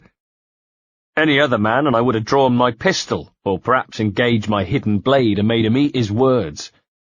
But this was Edward Thatch. Not Blackbeard yet, oh no. He had yet to grow the face fur which would give him his more famous moniker. But he still had all that braggadocio that was as much his trademark as the plaited beard and the lit fuses he would wear in it. Benjamin was there too. He sat with Edward beneath the sailcloth awnings of the Old Avery, a tavern on the hill overlooking the harbour, one of my very favourite places in the world, and my first port of call on entering Nassau. And Nassau, I was pleased to see, had hardly changed. The stretch of purest blue ocean across the harbour, the captured ships that littered the shores, English flags flying from their masts, the palms, the shanty houses, the huge Fort Nassau that towered above us, its death's head flag flapping in the easterly breeze. I'll tell a lie, it had changed. It was busier than it had been before. Some 900 men and women now made it their base, I discovered. 700 of them pirates. And that included Edward and Benjamin, planning raids and drinking and planning raids, 6 of one, half a dozen of the other. Nearby was another pirate I recognised as James Kidd, who some said was the son of William Kidd, who sat by himself. But for now my attention went to my old shipmates, who both rose to greet me. Here there were none of the formalities, the insistence on politeness and decorum that shackles the rest of society. No, I was given a proper pirate greeting, embraced in huge hugs by Benjamin and Edward, the pirate scourges of the Bahamas, but really soft old bears, with grateful tears in their eyes to see an old friend. "By God, you're a sight for salty eyes," said Benjamin. "Come you in and have a drink." Edward gave Adewale a look. "Ahoy, Kenway! Who's this?" "Adewale, the Jackdaw's quartermaster." And that was when Edward made his crack about the Jackdaw's name. Neither of them had yet made mention of the robes I wore, but perhaps I had that pleasure to come. Certainly there was a moment, after the greeting, when they both gave me long, hard looks, and I wondered whether those looks were as much to gawp at my clothes as to see the change in me. Because the fact was that I'd been but a boy when I first met them, but I'd grown from a feckless, arrogant teenager, an errant son, a lovelorn but unreliable husband, into something else. A man scarred and made hard by battle, who was not quite so careless with his feelings, not so liberal with his emotions, a cold man in many respects, a man whose true passions were buried deep. Perhaps they saw that, my two old friends. Perhaps they took note of that hardening of boy to man. I was looking for men to crew my ship, I told them. "Well," said Edward, "there's scores of capable men about, but use caution. A shipload of the King's sailors showed up a fortnight back, causing trouble and knocking about like they owned the place." I didn't like the sound of that. Was it Woodes Rogers' work? Had he sent out an advance party? Or was there another explanation? The Templars. Looking for me, maybe. Looking for something else. The stakes were high now, I should know. I'd done more than my fair share to increase them. As it turned out, in recruiting more men for my ship, I was to learn a little more about the presence of the English in the Bahamas. Men that Adewale and I spoke to talked of seeing soldiers prancing around in the King's colours. The British wanted us out. Well, of course they did. We were a thorn in His Majesty's side, a dirty great stain on the red ensign.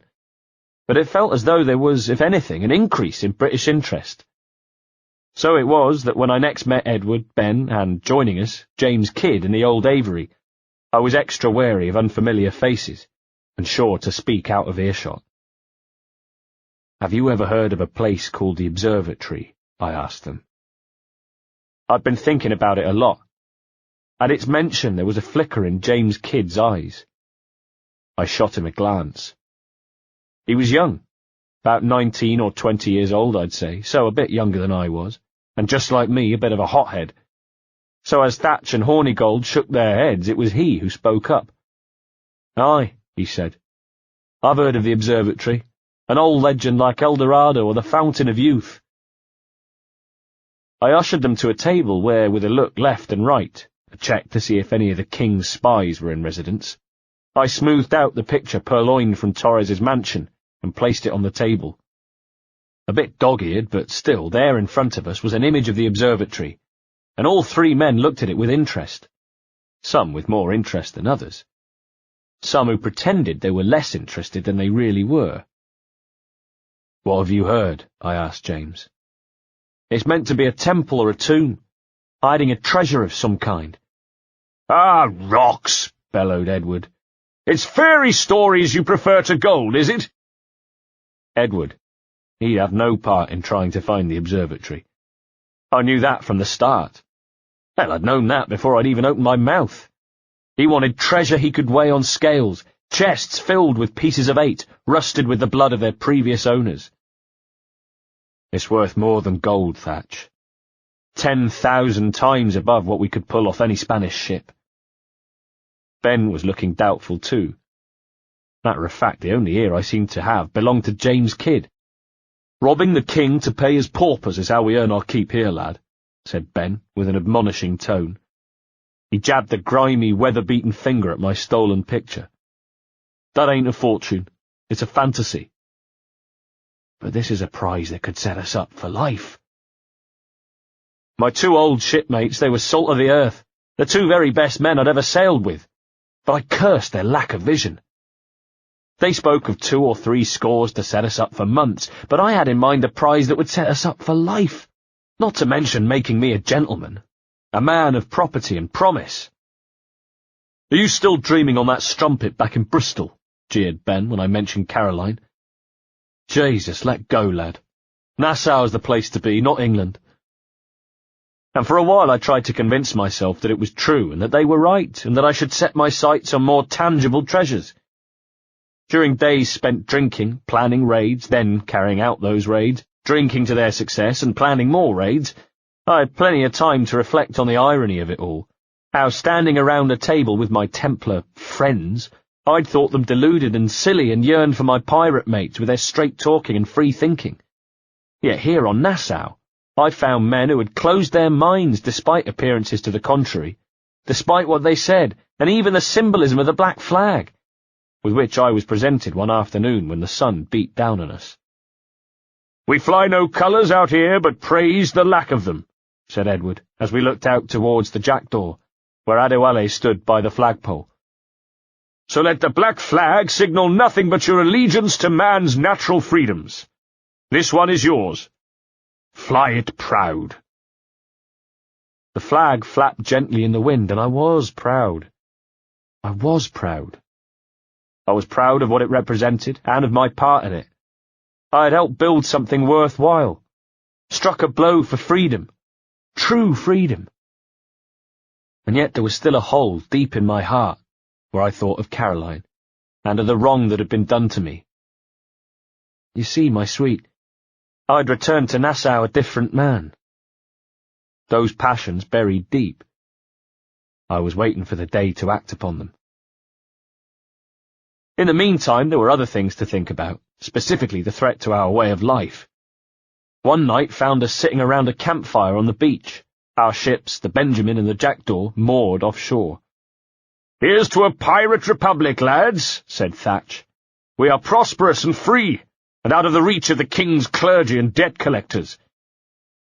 Near 500 men now pledge their allegiance to the Brethren of the Coast in Nassau. "Not a bad number," said James Kidd. He cast me a brief sideways glance I pretended not to notice. "True," burped Thatch. "Yet we lack sturdy defences. If the king were to attack the town, he'd trample us." I grasped the bottle of rum he handed to me, held it up to the moonlight to examine it for bits of floating sediment, and then, satisfied, took a swig. "Then let us find the observatory," I offered. "If it does what these Templars claim, we'll be unbeatable." Edward sighed and reached for the bottle. They'd heard this from me a lot. "Not that twaddle again, Kenway. That's a story for schoolboys. I mean proper defences. Steal a galleon, shift all the guns to one side. It will make a nice ornament for one of our harbours." Now Adewale spoke up. It will not be easy to steal a full Spanish galleon. His voice was slow, clear, thoughtful. Have you one in mind? I do, sir, retorted Thatch drunkenly. And I'll show you. She's a fussock, she is, fat and slow. Which was how we came to be launching an attack on the Spanish galleon. Not that I knew it then, of course, but I was about to run into my old friends, the Templars, again. 34. March 1716. We set course southeast or thereabouts. Edward said he'd seen this particular galleon lurking around the lower reaches of the Bahamas. We took the Jackdaw, and as we sailed we found ourselves talking to James Kidd and quizzing him on his parentage. The bastard son of the late William Kidd, eh? Edward Thatch was most amused to relate. Is that a true yarn you like spinning? The three of us stood on the poop deck and shared a spyglass like it was a blackjack of rum, trading it in order to peer through a wall of early evening fog so thick it was like trying to stare through milk. So my mother told me, replied Kidd primly. I'm the result of a night of passion just before William left London. It was difficult to tell from his voice if he was vexed by the question. He was different like that. Edward Thatch, for example, wore his heart on his sleeve. He'd be angry one second, cheerful the next. Didn't matter whether he was throwing punches or doling out drunken, rib-crushing bear hugs. He knew what you were getting with Edward.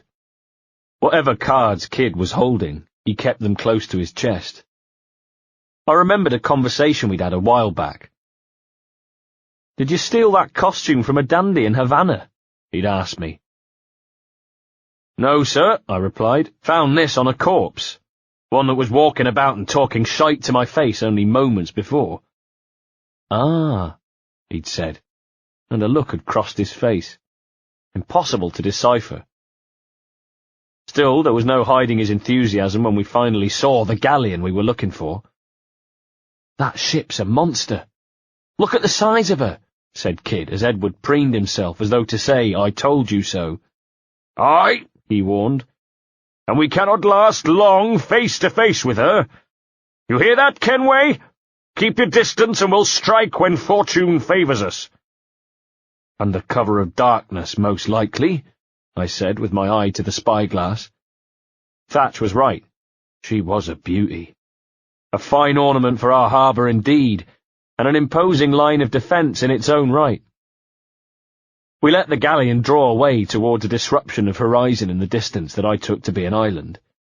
In Agua Island, if my memory of the charts was correct, where a cove provided the perfect place for our vessels to moor, and the abundant plant and animal life made it ideal for restocking supplies.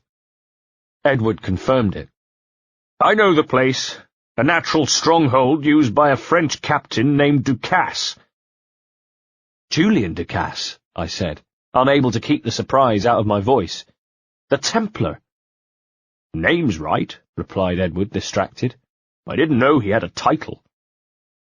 Grimly, I said, I know the man, and if he sees my ship he'll know it from his time in Havana, meaning he may wonder who's sailing her now. I can't risk that. And I don't want to lose that galleon, said Edward. Let's think on it, and maybe wait till it's darker before hopping aboard.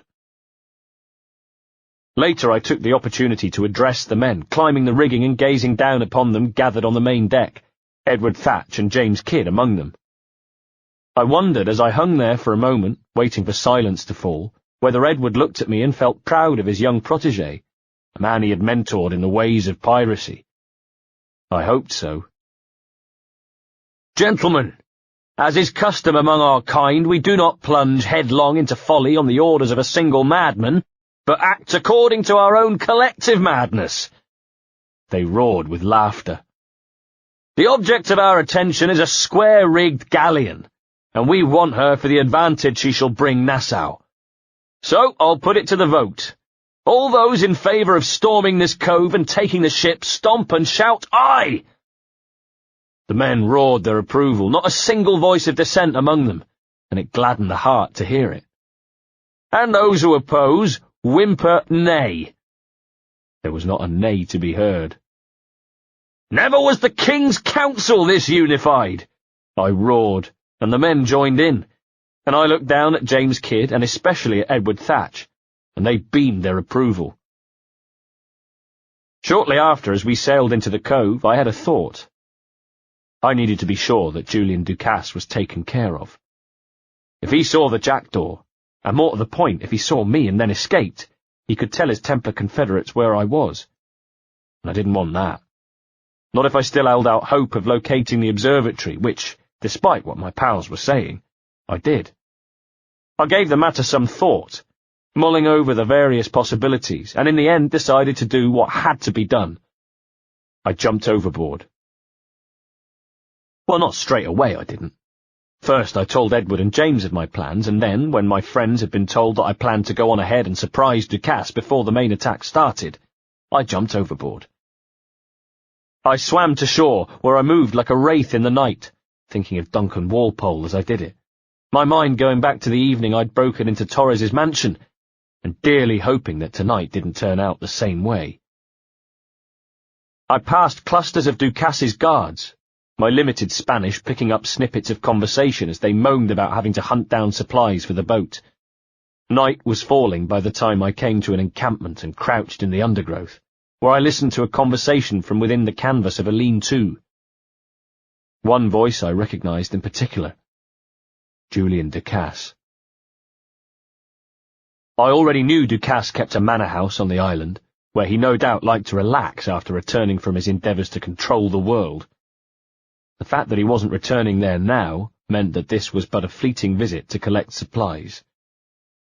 Now just one problem. Inside the lean-to, my former Templar associate was surrounded by guards. They were truculent, probably uncooperative guards, who were hacked off at having to collect stocks for the ship, not to mention feeling the sharp edge of Julian Ducasse's tongue. But they were guards all the same. I looked around at the encampment. On the opposite side was a fire that had burned down almost to the embers. Close to me were crates and barrels, and looking from them to the fire I could see that they had been placed there deliberately.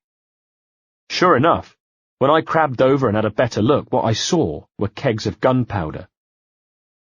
I reached behind my neck where I'd stowed my pistol to keep it dry. My powder was wet, of course, but access to powder was no longer a problem. In the middle of the encampment stood 3 soldiers, on guard supposedly, but in actual fact mumbling something I couldn't hear. Cursing Ducasse, probably. Other troops were coming and going and adding to the pile of supplies, firewood mainly, kindling, as well as scuttlebutts that slopped with water drawn from a watering hole nearby. Not exactly the feast of wild boar and fresh spring water Ducasse was hoping for, I'd wager. Staying in the shadows, and with one eye on the movement of the troops, I crept close to the kegs and gouged a hole in the bottom one, big enough to fill my hands with gunpowder and create a little trail as I crept round the edge of the compound, until I was as close to the fire as I dared. My line of gunpowder led in a half-circle from where I crouched back to the kegs. At the other side of that circle was the lean-to, where Julian Ducasse sat, drinking and dreaming of grand Templar plans to take over the world, and shouting abuse at his recalcitrant men. Right. I had fire. I had a trail of gunpowder leading from the fire through the undergrowth and to the kegs. I had men waiting to be blown up, and I had Julian Ducasse awaiting our moment of reckoning. Now all I needed to do was time things so that none of the clod-hopping troops would see my makeshift fuse before it could detonate the powder.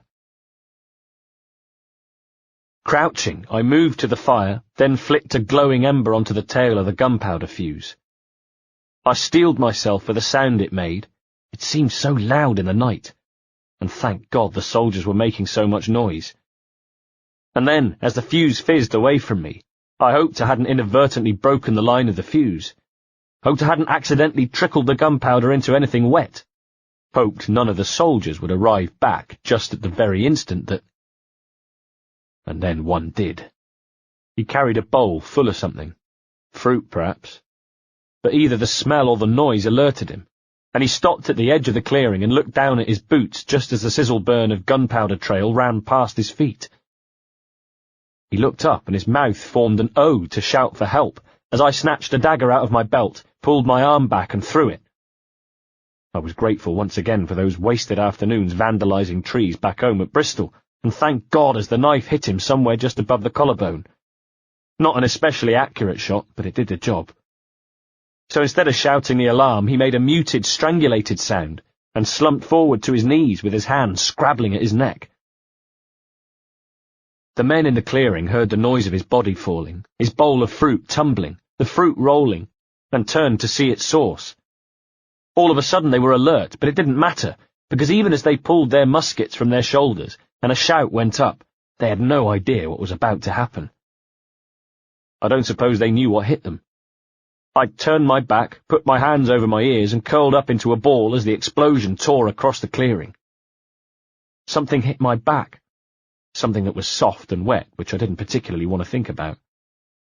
From further away I heard shouts, and knew there would be more men arriving at any moment, so I turned and ran into the clearing, past blown-up bodies of soldiers in various states of mutilation and dismemberment, most of them dead, one of them pleading for death, and through thick black smoke that filled the clearing, embers floating in the air.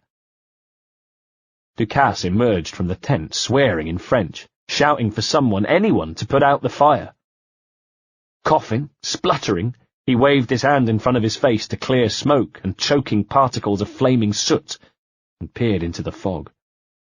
And standing in front of him, he saw me. And I know that he recognized me because he said so. "You," was the only word he said before I drove my blade into him. My blade hadn't made a sound. "You remember the gift you gave me?" It made a slight sucking noise as I pulled it from his chest. "Well, it answers just fine." "You son of a whore!" He coughed, and blood speckled his face. Around us rained the flaming shot like satanic snow. "As bold as a musket ball and still half as sharp," he managed, as the life drained from him. "I'm sorry about this, mate, but I can't risk you telling your Templar friends about me still kicking around." "I pity you, buccaneer. After all you have seen, after all we showed you of our order, still you embrace the life of an ignorant and aimless rogue." Round his neck I saw something I hadn't seen before. A key on a chain. I yanked it and it came away easily in my fingers. "Is petty larceny the extent of your ambition?" he mocked. "Have you no mind to comprehend the scope of ours? All the empires on earth, abolished. A free and opened world without parasites like you." He closed his eyes, dying. His last words were, "May the hell you find be of your own making." Behind me I heard men crashing into the clearing and knew it was time to leave. In the distance I could hear more shouts and the sounds of battle and knew that my shipmates had arrived, and that the cove and galleon would soon be ours, and that the night's work would soon be over. And as I disappeared into the undergrowth I thought about Ducasse's final words. "May the hell you find be of your own making." We would see about that, I thought. We would see.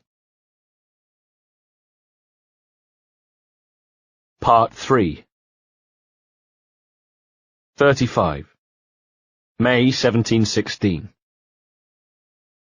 It was 2 months later, and I was in Tulum on the eastern coast of the Yucatan Peninsula. My reason for being there? The ever-mysterious James Kidd and what he had showed me in San Inagua Island. He had been waiting, I now realize. Waiting for his moment to get me alone.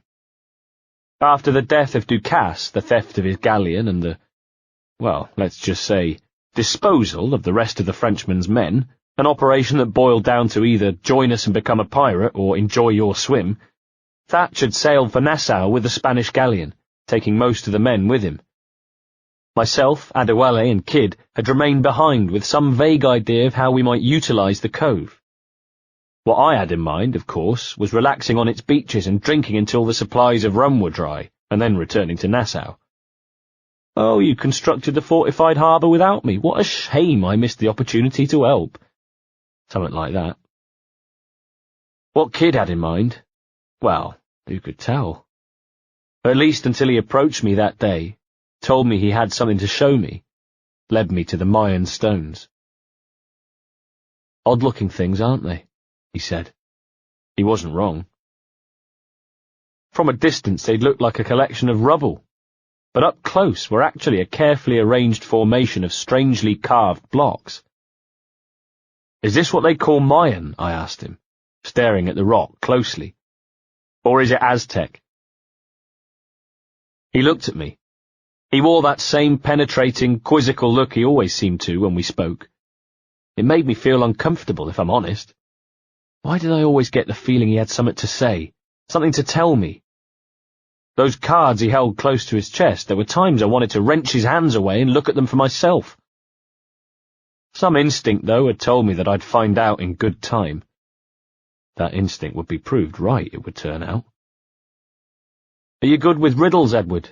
He asked me. Puzzles and ponderings and the like. I'm no worse than the next man, I said carefully. Why? I think you have a natural gift for it. I've sensed it for some time in the way you work and think, the way you understand the world. Now we were getting to it. I'm not so sure about that. You're talking in riddles now and I don't understand a word. He nodded. Whatever he had to tell me, it wasn't going to appear all at once. Clamber on top of this thing here, will you? Help me solve something. Together we scrambled to the top of the rocks, where we crouched. When James put a hand to my leg, I looked down at it. Just as tanned, weathered and worn as that of any pirate, with the same latticework of tiny cuts and scars earned at sea. But smaller, the fingers slightly tapered, and I wondered what it was doing there. But no, surely not. And now he was speaking, and he sounded more serious than before, like a holy man in contemplation. Concentrate and focus all your senses. Look past shadow and sound, deep into matter, until you see and hear a kind of shimmering. What was he going on about? His hand gripped my leg harder. He urged me to concentrate, to focus. His grip, in fact his whole manner, brooked no disbelief, banishing my reluctance, my resistance. And then I saw it. No, I didn't see it. How can I explain this? I felt it with my eyes. Shimmering, I said quietly. It was in the air around me, all around me, a more vivid version of something I had experienced before, sitting in a farmyard at home in Hatherton, late at night, when in a dream, my mind roaming free, it was as if the world had suddenly become that bit brighter and more clear. I'd been able to hear things with extra clarity, see things ahead I hadn't been able to see before. And here was the funny thing, as though there was contained within me a huge bank, a huge vault of knowledge awaiting my access, and all I needed to open it was the key. And that was it, sitting there with Kid's hand gripping my leg. It was as though I had found the key. I knew why I'd felt different all those years ago. You understand, hissed Kid. I think so. I've seen its light before, glowing like moonlight on the ocean. It's like using every sense at once to see sounds and hear shapes. Quite a combination. Every man and woman on earth has in them a kind of intuition hidden away, Kid was saying as I gazed about myself, like a man suddenly transported to another world. A blind man who could suddenly see. I've had this sense most of my life, I told him. Only I thought it related in some way to my dreaming or the like. Most never find it, said Kid. Others it takes years to tease out. But for a rare few it comes as natural as breathing. What you feel is the light of life, of living things past and present, the residue of vitality come and gone. practice, intuition. Any man's senses can be tuned well past what he is born with, if he tries. After that we'd parted with arrangements to meet in Tulum, which is why I found myself standing in the baking heat trying to talk to a native woman who stood by what looked like a pigeon coop and who squinted up at me when I arrived. "You keep these things as pets?" I asked.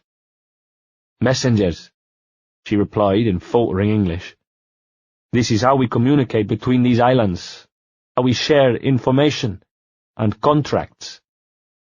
"Contracts?" I asked, thinking, assassins. Assassins' contracts? She told me Kid was waiting for me at a temple, and I moved on. How did she know? And why, as I walked, did I get the feeling that they were awaiting my arrival? Why, as I passed through a village made up mainly of low huts, did I feel as though the villagers were all talking about me, gaping blankly at me when I looked their way? Some wore colourful, flowing robes and jewellery and carried spears and sticks. Some had bare chests and wore breechcloths, were daubed with markings and wore strange adornments, bracelets made of silver and gold, and beaded necklaces with bones for pendants. I wondered if they were like the people from my world, bound by notions of rank and social class. And just as back in England a high-class gentleman might be recognised by the cut of his clothes and quality of his walking cane, here those at the top of the scale simply wore finer robes, more ornate jewellery, and had more intricate daubing. Perhaps Nassau really was the only place that was truly free. Or perhaps I was fooling myself about that. And then it was as if the jungle fell away, and rising high, high above me, in a pyramid shape, was a vast, tiered Mayan temple, with huge flights of steps rising through the centre of the layers of stone. Standing gulping in the undergrowth, I noticed the freshly cut branches and stems around me. A path had been recently cleared, and I followed it until I reached a doorway in the foot of the temple. In there. Yes, in there. I felt along its sides and with effort dragged it across until I was able to squeeze inside, into what looked like an entrance chamber, but not as dark as I'd expected. As though somebody had already lit. "Captain Kenway," said a voice from the shadows. It was a voice I didn't recognise, and in the next instant my pistol was drawn as I span and peered into the dark. My new enemies had the advantage of surprise, though, and the pistol was knocked from my hand at the same moment as I was grabbed and pinned from behind. The flickering torch lit hooded, shadowy figures holding me in place, while in front of me 2 men had appeared from the shadows. One of them was James Kidd. The other, a native, hooded like the others, his face indistinct in the shadows. And for a second he simply stood and stared at me. He stared at me until I stopped struggling and cursing James Kidd, and had calmed down. And then he said, "Where is the assassin, Duncan Walpole?" I threw a glance at Kidd. With his eyes he assured me everything was all right, that I was in no danger. Why I trusted him I didn't know. He'd tricked me into this meeting after all. But I relaxed nevertheless. "Dead and buried," I said of Walpole, and I didn't see the native man in front of me bridle with anger so much as sense it. Quickly I added, "After he tried to kill me." The native gave a short, thoughtful nod. "We are not sorry to see him gone. But it is you who carried out his final betrayal. Why?" "Money was my only aim," I said impudently. He moved in closer, giving me a good look at him. A native man, he had dark hair and piercing, serious eyes within a brown, lined face adorned with paint. He was also very angry. "Money," he said tightly. "Should I find comfort in that?" "He has the sense, Mentor," said James, stepping in. The sense. That much I understood, but now this. Mentor? How was this native chief mentor to James? Mention of my sense seemed to calm the native chief, the man I would later come to know as Tabai. "James tells me you met the Templars in Havana," he said. "Did you see the man they call the Sage?" I nodded. "Would you recognize his face if you saw it again?" asked Tabai. "I reckon so," I said. He thought and then seemed to reach a decision. "I must be certain," he said, quickly. And then he and his men dissolved into the shadows, leaving me alone with James, who gave me a sharp look and raised a don't-say-a-word finger before I could remonstrate with him. Instead he took a torch, grimacing at the dwindling, meagre light it provided, then bent to move into a narrow passageway that went further into the temple. There the ceiling was so low that we were almost bent double as we made our way along, both conscious of what might be lurking within this thousands of years old structure. What surprises might lie in store? Whereas in the chamber our words had echoed, now they were deadened by the walls, damp rock that seemed to crowd in on us. "You walked me blind and backwards into this mess, kid. Who the bloody hell was that jester back there?" He called over his shoulder.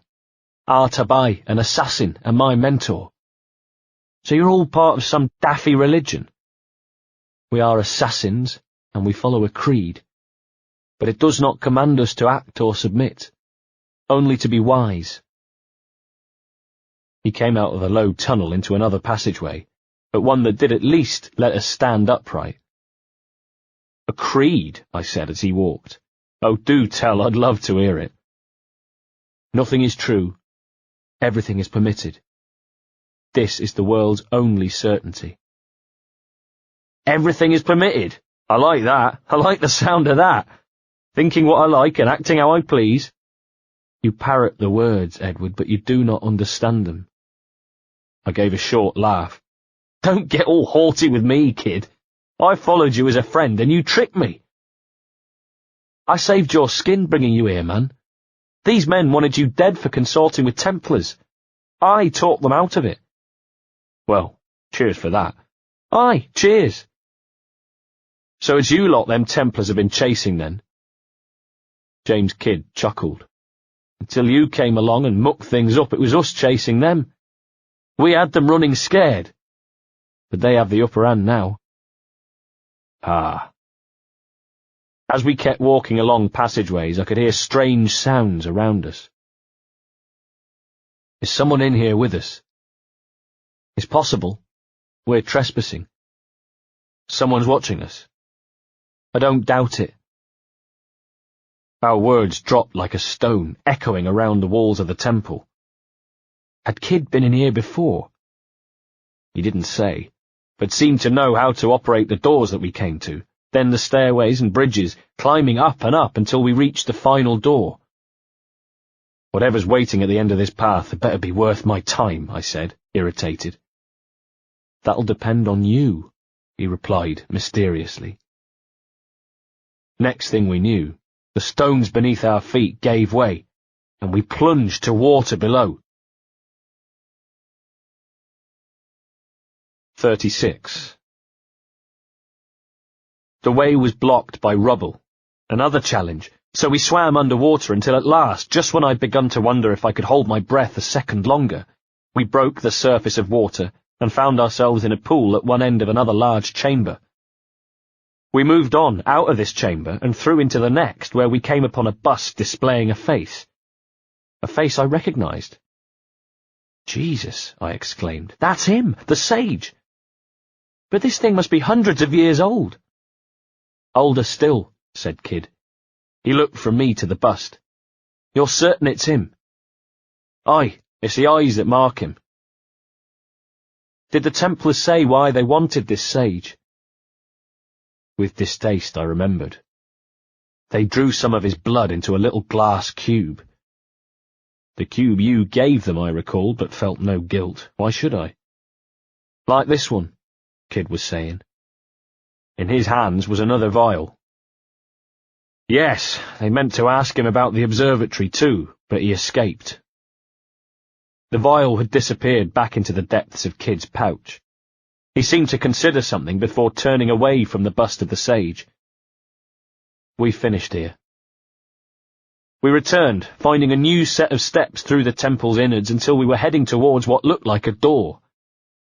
As it slid away, I saw sunlight for the first time in what felt like hours, and in the next moment was gulping down fresh air, and instead of cursing the heat of the sun, as usual, was thankful for it after the clammy cold of the temple's interior. Ahead, Kid had stopped and was listening.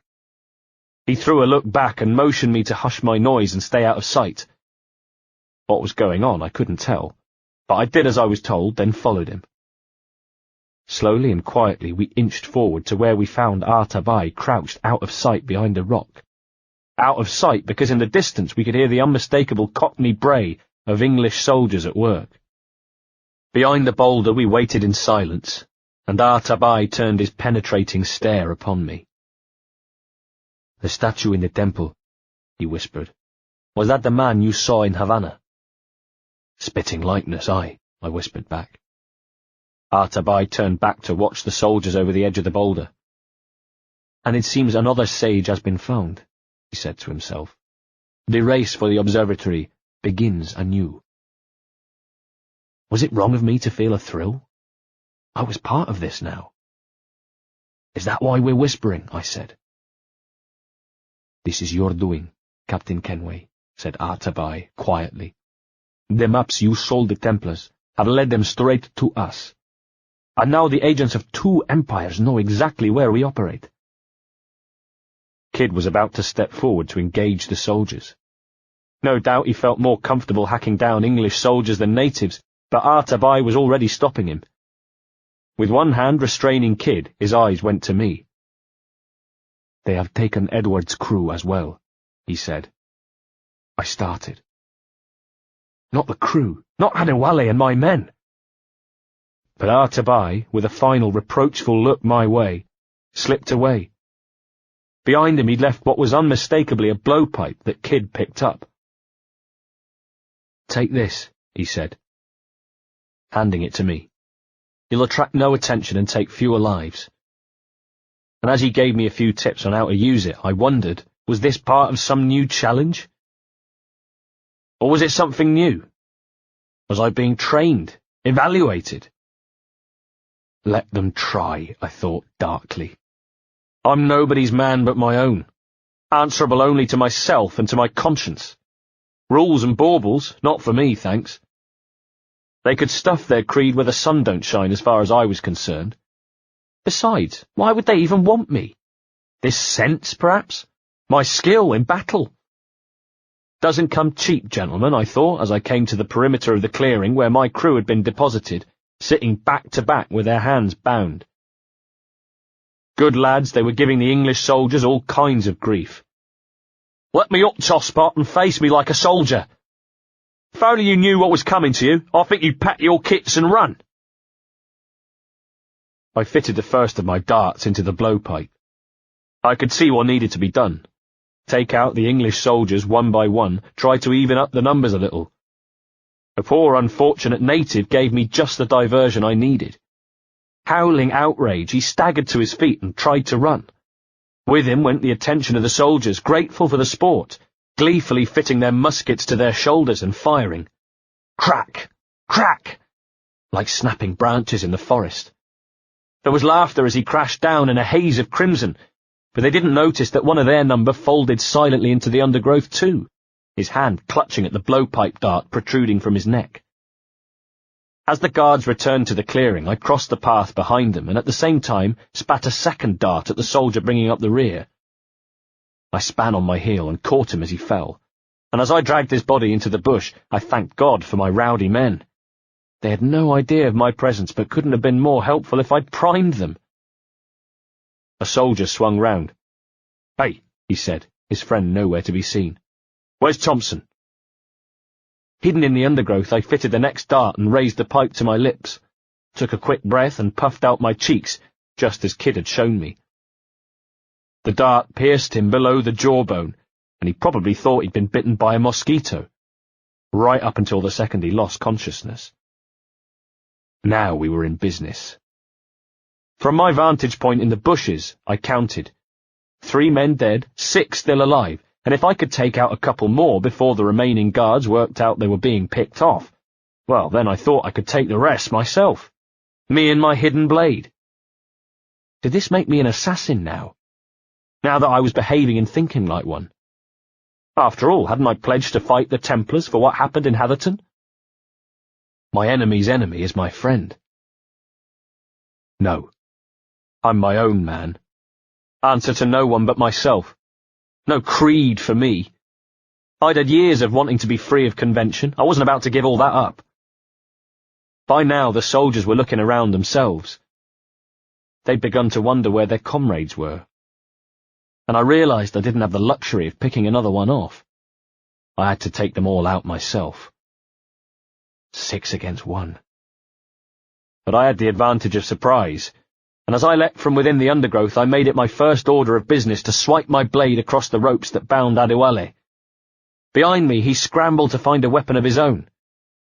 My blade was in my right hand, my pistol held in my left. Positioned between two men, with my arms out straight, I pulled the trigger of the pistol and slashed with my right hand at the same time, bringing my arms to cross in front of me. One man died with a metal ball ploughing through his chest, the other with a gaping throat wound. I dropped the empty pistol, pivoted, snatched a new pistol from my belt, and uncrossed my arms at the same time. 2 new targets, and this time the blade's back swipe sliced open a man's chest, while I shot a 4th man in the mouth. I met a sword blow with a parry from the blade, and then a soldier came forward with bared teeth, giving me no time to snatch my 3rd pistol. For a moment we traded blows, and he was better than I had expected, better than I had dared hope he would be, because while I wasted precious seconds bettering him, his comrade was looking along the barrel of his musket at me, ready to pull the trigger. I dropped to one knee, jabbed upwards with the blade, and sliced into the swordsman's side. Dirty trick. Nasty trick. There was even something of the outraged English sense of honour in his agonized howl of anguish and pain, as his legs gave way beneath him and he came thumping to the ground, his sword swinging uselessly, and not enough to prevent my blade punching up underneath his jaw and through the roof of his mouth. A dirty trick, a nasty trick, and a stupid one. Now I was on the ground, never go down in a fight, with my blade wedged in my opponent. A sitting duck. My left hand scrabbled to find my 3rd pistol, but unless his musket misfired because the powder was wet, I was dead. I looked over to him, saw him do the about-to-fire face. A blade appeared from his chest as Adewale ran him through. I breathed a sigh of relief as he helped me up, knowing I'd been close, this close, to death. Thank you, Ade. He smiled, waved my thanks away, and together our gaze went to the soldier. His body rose and fell with his last breaths, and one hand twitched before it went still, and we wondered what might have been. 37. Not long later the men were free, and James and I stood on the beach at Tulum, a Tulum once again in the hands of natives rather than soldiers or slavers, looking out to sea. With a curse he handed me his spyglass. "Who's out there?" I asked. A huge galley cruised along the horizon, getting more and more distant with each passing second. I could just about make out men on deck, and one in particular seemed to be ordering the others around. "See that mangy old codger?" he said. "He's a Dutch slaver called Lawrence Prince. Living now like a king in Jamaica. Bastard's been a target for years. Bloody hell, we nearly had him." Kid was right. This slave trader had been in Tulum, but was now well on his way to safety.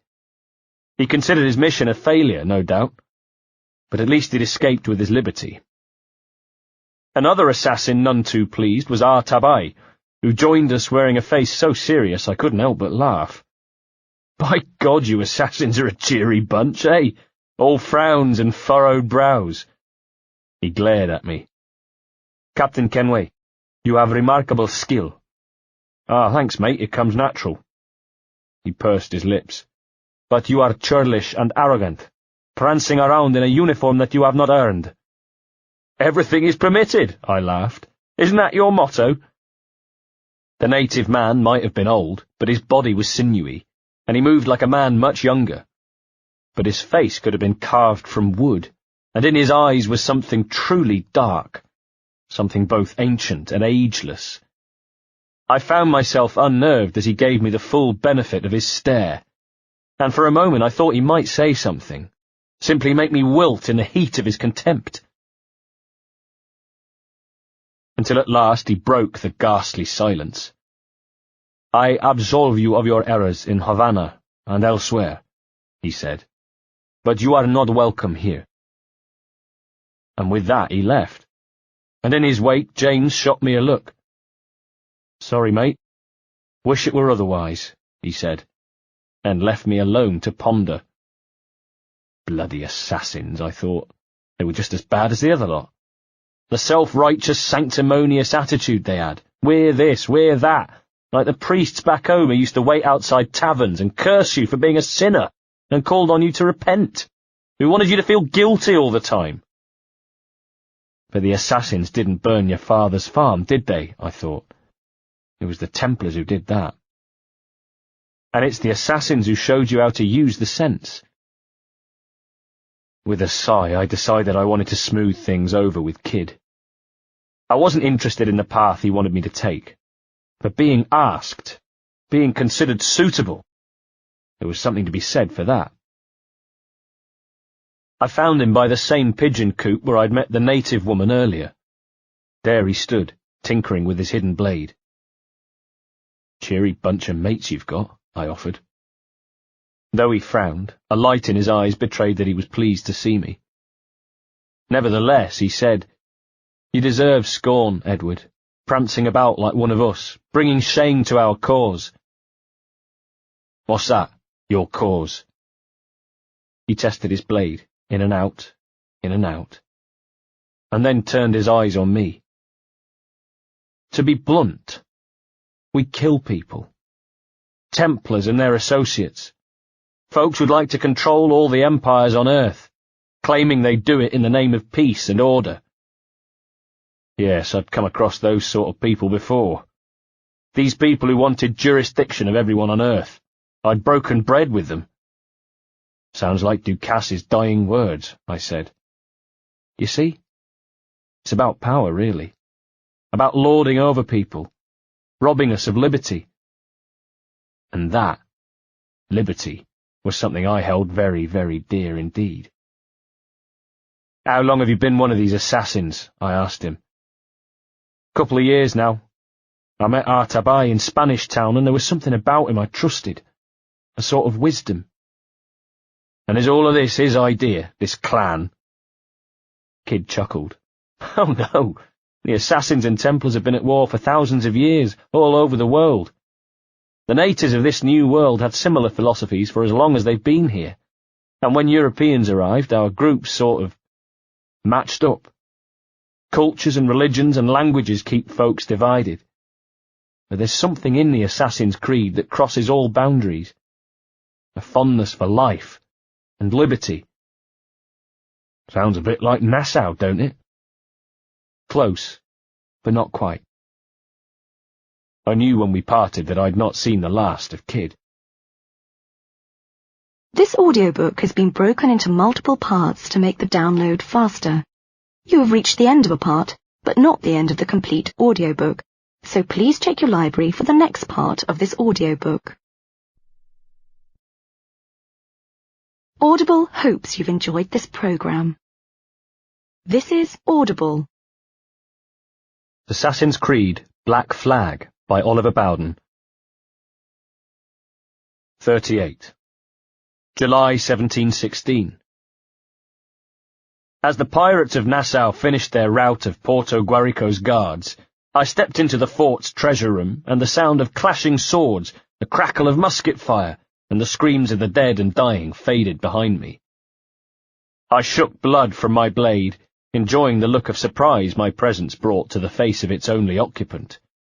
Its only occupant being Governor Laureano Torres. He was just as I remembered him.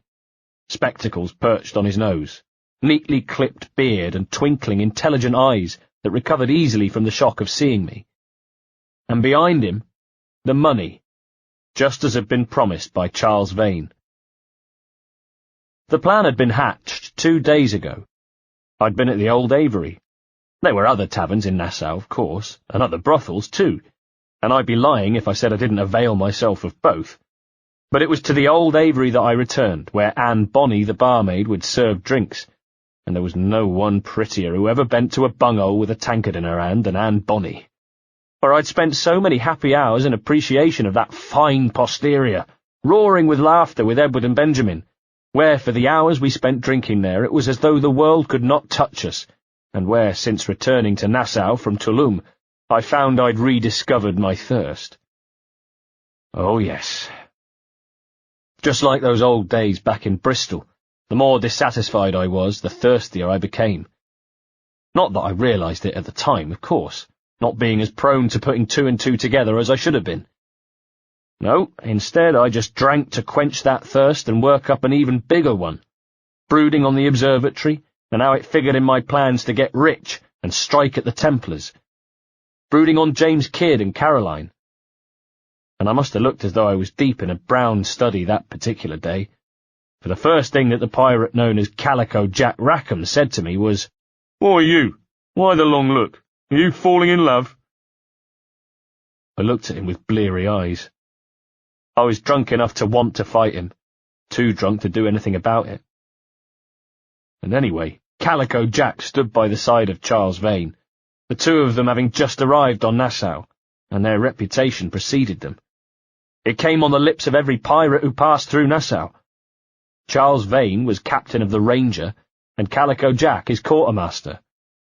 Jack was English, but had been brought up in Cuba, so he had a hint of the swarthy South American about him. As well as the bright calico gear that had given him his nickname, he wore big hoop earrings, and a headscarf that seemed to emphasise his long brow. It might sound like the pot calling the kettle black, but he drank constantly. His breath was always foul with it, his dark eyes heavy and sleepy with it. Vane, meanwhile, was the sharper of the two, in mind and in tongue, if not in appearance. His hair was long and unkempt, and he wore a beard and looked haggard. Both were armed with pistols on belts across their chests, and cutlasses, and were smelly from months at sea. Neither was the type you'd hurry to trust. Calico Jack as dippy as he was tipsy. Vane on a knife edge, like you were always one slip of the tongue away from sudden violence, and not averse to ripping off his own crew either. Still, they were pirates, both of them. Our kind. "You're welcome to Nassau, gents," I told them. "Everyone is who does his fair share." Now, one thing you'd have to say about Nassau, specifically about the upkeep of Nassau, was that as housekeepers, we made good pirates. After all, you have enough of that when you're at sea, when having your ship spick and span is a question of immediate survival. They don't call it shipshape for nothing. So on dry land, when it's not really a question of survival, not immediate survival anyway, but more the sort of thing you feel you should do, what I'm saying is, the place was a pit. Our grand Nassau fort crumbled, great cracks along its walls. Our shanty houses were falling down. Our stocks and stores were badly kept and in disarray. And as for our privies, well, I know I've not exactly spared you the gory details of my life so far, but that's where I draw the line. By far the worst of it was the smell. No, not from the privies, though that was bad enough, let me tell you, but a stench hung over the whole place, emanating from the stacks of rotting animal hides pirates had left on the shore. When the wind was blowing the right way. Oh my days. So you can hardly blame Charles Vane when he looked around and, though it was rich, coming from a man who smelled like a man who'd spent the last month at sea, which is exactly what he was, said, "So this is the new Libertalia. Stinks the same as every squat I've robbed in the past year." It's one thing being rude about your own hovel. It's a different kettle of fish when someone else does it. You suddenly feel defensive of the old place. Even so, I let it ride. "We was led to believe Nassau was a place where men did as they please," snorted Calico Jack. But before I could answer, salvation arrived in the form of Edward Thatch, who with a bellow that might have been greeting but could just as well have been a war cry, appeared at the top of the steps and burst onto the terrace, as though the old aviary was a prize and he was about to pillage it. A very different-looking Edward Thatch it was, too, because to his already impressive head of hair he had added a huge black beard. Ever the showman, he stood before us with his hands spread. "Behold!" Then tipped me a wink and moved into the centre of the terrace, taking command without even trying. Which is funny when you think on it, because for all our talk of being a republic, a place of ultimate freedom, we did still conform to our own forms of hierarchy, and with Blackbeard around there was never any doubt who was in charge. Vane grinned. Away with his scowl went the tension on the terrace. "Captain Thatch as I live and breathe. And what is this magnificent muzzle you've cultivated?" He rubbed the hand over his own growth as Blackbeard preened. "Why fly a black flag when a black beard will do?" laughed Thatch. That was the moment, in fact, that his legend was born. The moment he took the name Blackbeard. He'd go on to plait his face fuzz. When he boarded ships, he inserted lit fuses into it, striking terror in all who saw him. It helped make him the most infamous pirate not just in the Bahamas, not just in the Caribbean, but in the whole wide world. He was never a cruel man, Edward, though he had a fearsome reputation. But like assassins with their robes and vicious blades springing from secret places, like Templars and their sinister symbols and their constant insinuations about powerful forces, Edward Thatch, Blackbeard as he came to be known, knew full well the value of making your enemies shit their britches. Now it turned out that the ale, the sanctuary and the good company weren't the only reasons we'd been graced with the presence of Charles Vane and Calico Jack. "The word is the Cuban governor himself is fixing to receive a mess of gold from a nearby fort," said Vane, when we'd availed ourselves of tankards and lit our pipes. "Until then, it's just sitting there, itching to be took." And that was how we found ourselves laying siege to Porto Guarico. Well, the fight had been bloody but short. With every man tooled up and our black flags flying, we brought 4 galleons to the bay and hammered the fortress with shot, just to say we'd arrived. Then we dropped anchor, launched yawls, then waded through the shallows, snarling and shouting battle cries, our teeth bared. I got my first look at Blackbeard in full flight, and he was indeed a fearsome sight. For battle he dressed entirely in black, and the fuses in his beard coughed and spluttered so that he seemed to be alive with snakes and wreathed in a terrifying fog. There's not many soldiers who won't turn tail and run at the sight of that charging up the beach towards them, which is what a lot of them did. Those brave souls who remained behind to fight or die, they did the latter. I took my fair share of lives, the blade on my right hand as much a part of me as my fingers and thumbs, my pistol blasting in my left. When my pistols were empty, I drew my cutlass. There were some of our men who had never seen me in action before, and you'll forgive me for admitting there was an element of showmanship in my combat, as I spanned from man to man, cutting down guards with one hand, blasting with the other, felling 2, sometimes 3 at a time, driven not by ferocity or bloodlust. I was no animal, there was little savagery or cruelty to what I did, but by skill, grace, and dexterity. There was a kind of artistry to my killing. And then, when the fort was ours, I entered the room where Laureano Torres sat smoking his pipe, overseeing the money count, 2 soldiers his bodyguards. It was the work of a moment for his 2 soldiers to become 2 dead soldiers. He gave me a look of scorn and distaste as I stood in my assassin's robes, slightly tatty by now, but still a sight to see, and my blade clicked back into place beneath my fist. The blood of his guards leaked through the sleeve. "Well, hello, Your Excellency," I said. "I had word you might be here." He chuckled. "I know your face, pirate, but your name was borrowed the last time we spoke." Duncan Walpole. I missed him.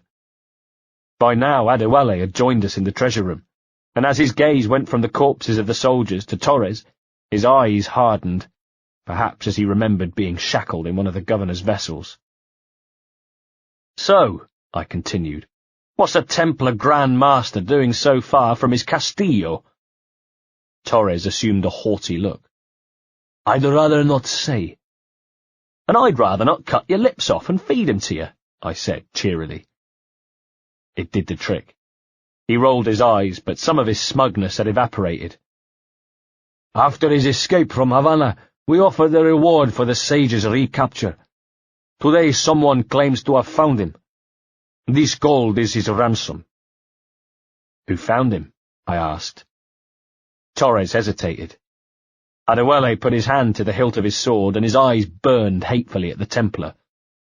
A slaver by the name of Lawrence Prince, sighed Torres. He lives in Kingston. I nodded. We like this story, Torres, and we want to help you finish it. But we're going to do it our way, using you and your gold. He had no choice, and he knew it. Our next stop was Kingston. 39. So it was that some days later myself and Adewale found ourselves roasting in the heat of Kingston as we shadowed the governor on his way to his meeting with Prinz. Prinz, it was said, had a sugar plantation in Kingston. The sage had been working for him, but Prinz had got wind of the bounty and thought he could make the sale. Storm the plantation, then? No. Too many guards. Too high a risk of alerting the sage. Besides, we didn't even know for certain he was there. Instead, we wanted to use Torres to buy the man. Torres would meet Prinz, give him half the gold, and offer the other half in return for the deliverance of the sage. Adewale and I would swoop in, take the sage, whisk him off, and then prize out of him the location of the observatory. Then we would be rich. Simple, eh? What could go wrong with such a well-wrought plan? The answer, when it came in the shape of my old friend James Kidd. At the port, Torres was greeted by Prinz, who was old and overweight and sweating in the sun, and the two of them walked together, talking, with two bodyguards slightly in front of them, two behind. Would Torres raise the alarm? Perhaps. And if he did, then Prinz surely had enough men at his command to overpower us easily. But if that happened, Torres knew that my first sword slash would be across his throat, and if that happened, none of us would see the sage again. The funny thing is, I didn't see him. Not at first. It was as though I sensed him, or that I became aware of him. I found myself looking around the way you do if you smell burning when you shouldn't. What's that smell? Where's that coming from? Only then did I see him. A figure who loitered in a crowd at the other end of the pier, part of the background, but visible to me. A figure who, when he turned his face, I saw who it was. James Kidd. Not here to take the air and see the sights by the look of him. Here on assassin business. Here to kill... who? Prinz? Torres? Jesus. We kept close to the harbour wall as I led Adewale over, grabbed Kidd and dragged him into a narrow alleyway between two fishing huts. Edward, what the hell are you doing here? He writhed in my grip, but I held him easily. And I'd think back to that later, how easily I was able to pin him to the hut wall. I'm tailing these men to the sage, I told him. Can you hold off until he appears? Kidd's eyebrows shot up. The sage is here. Aye, mate, he is, and Prinz is leading us straight to him. Jesus. He pulled a frustrated face, but I wasn't offering him a choice. I'll stay my blade for a time, but not long. Torres and Prinz had moved off now, and we had no choice but to go after them. I followed Kidd's lead and got some on-the-spot assassin training in the art of stealth. And it worked, too. Like a dream. By staying at a certain distance, we were able to remain out of sight and pick up on snippets of conversation, like Torres getting peeved at being made to hang on. I grow tired of this walk, Prinz, he was saying. We must be close by now. As it turned out, we were. But close to what? Not to Prince's plantation, that much was certain. Ahead was the dilapidated wooden fencing, an odd, incongruous arched entrance of what looked like a graveyard. Yes, just here, Prinz answered. We must be on an equal footing, you see. I'm afraid I don't trust Templars any more than you must trust me. Well, if I'd known you were so skittish, Prince, I'd have brought you a bouquet of flowers. Torres said, with forced humour, and with a last look around he entered the graveyard. Prince laughed. I don't know why I bother. For the money, I suppose. Vast sums of money. His voice had tailed off. With a nod we slipped inside the cemetery behind them, keeping low and using the crooked markers as cover, one eye on the centre where Torres, Prince, and his 4 minders had congregated. Now is the time, Kid told me as we gathered. No, not until we see the sage, I replied firmly. By now the Templar and the slaver were doing their deal. From a pouch hanging at his waist, Torres produced a bag that clinked with gold and dropped it into Prince's outstretched hand, greasing his palm not with silver, but gold. Prince weighed it, his eyes never leaving Torres. This is but a portion of the ransom, said Torres. The twitch of his mouth was the only clue he was not his usual composed self. The rest is close at hand. By now the Dutchman had opened the bag. It pains me to traffic someone of my own race for profit, Mr. Torres. Tell me again, what has this Roberts fellow done to upset you? Is this some form of Protestant piety I am not familiar with? Perhaps another day, Prince said, then unexpectedly tossed the bag back to Torres, who caught it. What? But Prince was already beginning to walk away. He motioned to his guards at the same time, calling to Torres, "Next time, see that you are not followed." And then to his men, "Deal with this." But it wasn't towards Torres that the men rushed. It was towards us. Blade engaged, I stood from behind my grave marker, braced, and met the first attack with a quick upward slash across the flank of the first man. It was enough to stop him in his tracks, and I span round him and drove the blade edge into the other side of his neck, slicing the carotid artery, painting the day red. He sank and died. I wiped his blood from my face, then wheeled and punched through the breastplate of another. A third man I misdirected by leaping to a grave marker, then made him pay for his mistake with hot steel. Adewale's pistol cracked, and the fourth man fell, and the attack was over. But Kid had already taken to his heels in pursuit of Prince. With a final glance back to where Torres stood, dazed and unable to take in the sudden turn of events, I gave a yell to Adewale, then set off in pursuit. "You lost your chance, Kenway," called Kid over his shoulder, as we both raced through the sun-bleached streets. "Kid, no! Come on, man, we can work this together! You had your chance!" By now Prince had worked out what had gone wrong. His 4 men, his best bodyguards, lay dead in a graveyard. How apt. And he was alone, pursued through the streets of Kingston by an assassin. Little did he know it, but his only chance of survival was me. You had to feel sorry for him. Nobody in their right mind wants Edward Kenway as their only hope. And then I caught Kid, grabbed him by the waist, and pulled him to the ground. And I swear to God, and I'm not just saying this because of what would happen later, but I thought to myself how light he was, how slender was the waist that I grabbed. "I can't let you kill him, Kid," I gasped. "Not until I've found the sage." "I've been stalking that pig for a week now, charting his moves," said Kid angrily. "And here I find not 1 but 2 of my targets, and you robbed me of both." Our faces were so close together I could feel the heat of his rage. "Patience," I said, "and you'll have your kills." Furious now, he pulled away. "All right then," he agreed.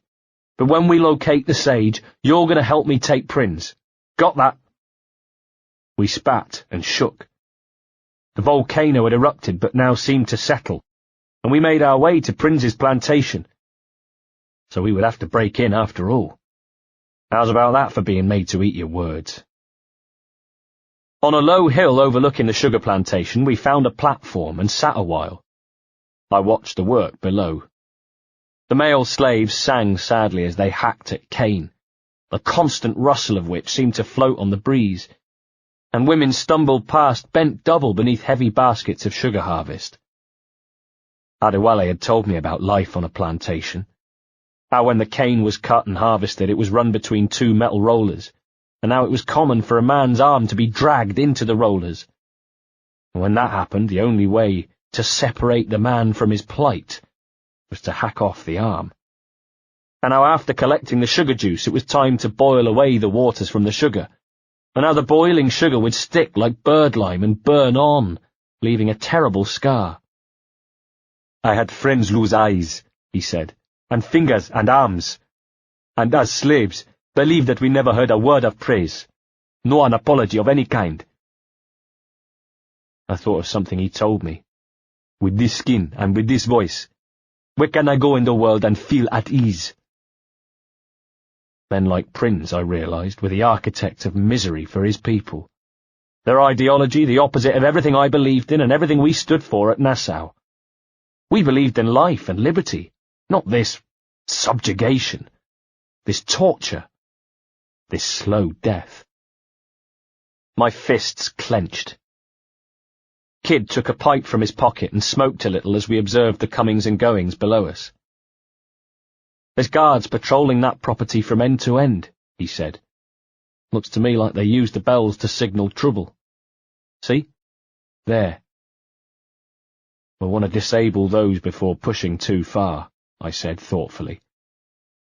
From the corner of my eye I saw something odd. Kid licking his thumb, then pressing it into the bowl of his pipe to put it out. Well, that wasn't odd, but what he did next was. He began dabbing his thumb in the bowl and rubbing ash on his eyelids. "With so many men about, we can't rely on stealth alone," he said. "So I'll do what I can to distract and draw their attention, giving you a chance to cut them down." I watched, wondering what the hell he was playing at, as he cut his finger with a tiny pocket knife and then squeezed out a drop of blood which he put to his lips.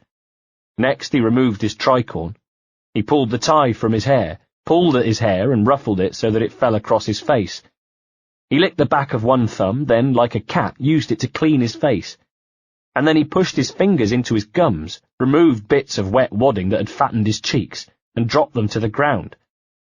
Next, he pulled up his shirt and began unlacing a corset that he pulled out from beneath his shirt and tossed to the ground, revealing, as he then opened the top buttons of his shirt and pulled the collar wider, what were, unmistakably, his tits. My head span. His tits? No. Her tits. Because when I eventually tore my eyes off the tits and to his face, no, her face, I could see that this man was not a man at all. "Your name is not James, is it?" I said, slightly unnecessarily. She smiled. "Not most days. Come on." And when she stood, her posture had changed so that where before she'd seemed to walk and move like a man, now there was no doubt. It was as plain as the tits on her chest. She was a woman. Already beginning to clamber down the hill towards the plantation fence, I skidded to catch up with her. "Damn it, man, how is it you're a woman?" "Christ, Edward, is it something that needs explaining? Now I'm here to do a job. I'll let you be amused later." In the end, though, I wasn't really amused. To tell the truth, it made perfect sense that she should resort to dressing like a man. Sailors hated having a woman on board ship. They were superstitious about it. If the mystery woman wanted to live the life of a seaman, then that's what she had to be, a seaman. And when I thought about it, I goggled at the sheer bloody guts of it. The courage it must have taken for her to do what she did. And I tell you, my sweet, I've met a lot of extraordinary people, some bad, some good. Most a mix of good and bad, because that's the way most people are. Of all of them, the example I'd most like you to follow is hers. Her name was Mary Reed. I know you won't forget it. Bravest woman I ever met, bar none. 40. As I waited for Mary by the gates, I overheard guards chatting.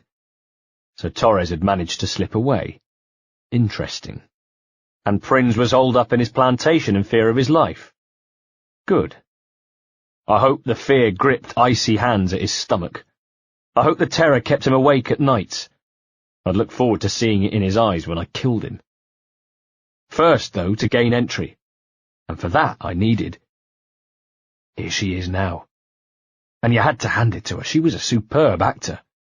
For God knows how long she'd convinced all of us that she was a man, and now here she was in a new role, not changing sex this time, but convincing the guards she was ill. And, yes, doing a bloody good job of it. "Stand your ground," ordered the soldier at the gate. "Please, I've been shot," she rasped. "I need aid." "Christ, Phillips, look at her. She's hurt." The more sympathetic of the two soldiers stepped forward, and the gate to the plantation opened in front of her. "Sir," she said weakly, "I'm poorly and faint." Sympathetic soldier offered her his arm to help her inside. "Bless you, lads," she said, and limped through the gate that closed behind them. I didn't see it from my vantage point, of course, but I heard it.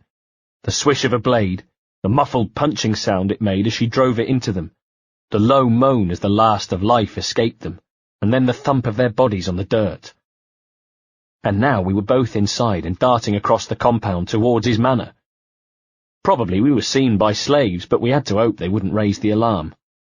Our prayers were answered, because moments after that we were creeping into the manor, using hand signals to move stealthily around the rooms, until we came across him, standing in a gazebo in a rear yard off the house. Crouched on either side of an archway, we peeked round and saw him there, standing with his back to us, his hands across his stomach, looking out over his grounds, pleased with his lot in life. A fat slaver, his fortune built on the suffering of others. You remember me saying I'd met some who were all bad? Lauren's Prins was top of that list. We looked at one another. The kill belonged to her, and yet, for some reason, because they were trying to recruit me, she waved me onwards, then left on a scout of the rest of the mansion. I got to my feet, went through to the yard, crept beneath the gazebo, and stood behind Lauren's Prins, and engaged my blade. Oh, I kept it well greased. The one thing you can be sure of when it comes to pirates is that while we may not be a particularly domesticated breed, not at all house-proud, with the general state of Nassau a testament to that, we kept our weapons in good nick. Same philosophy as keeping a galleon shipshape. A question of need, a question of survival. So it was with my blade. When it got wet, I cleaned it thoroughly, and I kept it greased to within an inch of its life, and so these days it barely made a noise when I ejected it. It was so quiet, in fact, that Prince didn't hear it. I cursed, and at last he turned in surprise, perhaps expecting to see one of his guards there, about to shout at the man for his impudence, for creeping up on him like that. Instead, I thrust the blade into him, and his eyes opened wide and were frozen like that as I let him down to the floor, keeping the blade in him, holding him there as blood filled his lungs and the life began to leave him. "Why hang over me like a leering crow?" he coughed. "To see an old man suffer." "You've caused no small portion of suffering yourself, Mr. Prince," I told him dispassionately. "This is retribution, I suppose." "You absurd cutthroats and your precious philosophy," he jeered. The final pathetic contempt of a dying man. "You live in the world, but you cannot make it move." I smiled down at him. "You mistake my motive, old man. I'm only after a bit of coin." "As was I, lad," he said. "As was I." He died. I was stepping out of the gazebo, leaving his body behind, when I heard a noise from above. Looking up, I saw the sage, Roberts, just as I remembered him, on a balcony. He held Mary hostage, with a flintlock pistol aimed at the side of her head, and, clever lad, he held her wrist to stop her engaging her blade. "I found your man," she called down, seemingly unconcerned about the pistol at her head. He'd use it, too. The heat in his eyes said so. They blazed. "Remember me, do you, mate?" I thought. "The man who stood by while they took your blood?" He did. "The Templar from Havana," he said, nodding. "I'm no Templar, mate," I called back. "That was just a ruse. We've come here to save your arse." By which, of course, I meant torture you until you tell us where the observatory is. "Save me? I work for Mr. Prince." "Well, then he's a poor man to call master. He meant to sell you out to the Templars." He rolled his eyes. "You can't trust anyone, it seems." Perhaps he relaxed, for she chose that moment to make her move. She dragged the heel of her boot down his shin, and he cried out in pain as she twisted to one side and from underneath his grasp. She flailed for his gun arm, but he whipped it away, aimed the gun and fired, but missed. Now she was off balance, and he saw his chance, pivoting on the rail of the balcony and kicking her with both feet. With a yell, she flipped over the rail, and I was already starting forward to try to catch her when she caught herself and swung into the balcony below. Meanwhile, the sage had drawn another pistol, but guards were arriving, alerted by the gunfire. "Roberts!" I shouted, but instead of shooting at the guards, he aimed his second shot at the bell. Clang! He couldn't miss, and it had the desired effect. As Mary dropped lithely down from the second balcony to join me, engaging her blade at the same time, guards came pouring from the archways into the courtyard. Back to back we stood, but there was no time to appraise our enemy at leisure. Muskets and pistols were being produced, so into action we sprang. 6 each, I think, was the tally. 12 men who died with varying degrees of bravery and skill, and at least one case of dubious suitability for any kind of combat. It was the way he screwed up his eyes and whimpered as he came running into battle. We heard the running feet of more men arriving, and knew that was our cue to escape, dashing from the courtyard, then across the compound, urging the slaves to run, free themselves as we went. And if there had not been scores of soldiers on our tails, then we would have stopped and forced them to escape. As it is, I don't know whether they pressed home the advantage we'd given them. Later we stopped, and when I was done cursing my luck at losing Roberts, I asked her real name. "Mary Reed to my mum," she answered, and at the same time I felt something press into my crotch, and when I looked down, saw that it was the point of Mary's hidden blade. She was smiling, thank God. "But not a word of it to anyone," she said, "or I'll unman you as well." And I never did tell anyone. After all, this was a woman who knew how to piss standing up. I wasn't about to underestimate her. 41. January 1718. Dear Edward, I write with sad news of your father, who passed away 1 month ago, taken by pleurisy. His passing was not painful, and he died in my arms, I am pleased to say. So at least we were together until the very end. We were poor at the time of his passing, and so I have taken a job at a local tavern where you may reach me if you wish to correspond. News of your exploits has found my ears. They say you are a pirate of some infamy. I wish that you could write to me and allay my fears on this matter. I regret to say I have not seen Caroline since you left, and so I am unable to pass you any details regarding her health. Mother. I looked at the return address. I wasn't sure whether to laugh or cry. 42. Well, I know I was in Nassau during that early part of 1718. Where else would I be? It was my home. But to be honest, I remember only fragments. Why? That's a question you need to direct to him in there. Him, that little voice inside who tells you need one more drink when you know you've had enough. That was the little voice who started hooting and wouldn't let me pass the old Avery without a trip inside to while away the day, then wake up the next, rough as arseholes, knowing there was only one thing that would make me feel better, and it was served by Anne Bonney, barmaid at the old Avery. And then, what do you know, the whole circle, a vicious bloody circle, would begin again. And yes, I've since worked out I drank to drown my discontent. But that's the thing with drinking. You often don't know why at the time. You don't realise that the drinking is a symptom, not a cure. So I sat and watched as Nassau fell to rack and ruin. And being so drunk, I forgot to feel disgusted about it. Instead, I spent day after day at the same table of the old Avery, either staring at my filched picture of the Observatory, or attempting to etch out a letter to Mother or to Caroline, thinking of Father, wondering if the fire at the farmhouse had hastened his death, wondering if I was to blame for that too, and knowing the answer was the reason why my letters to Mother ended up crumpled bits of paper on the floor of the terrace.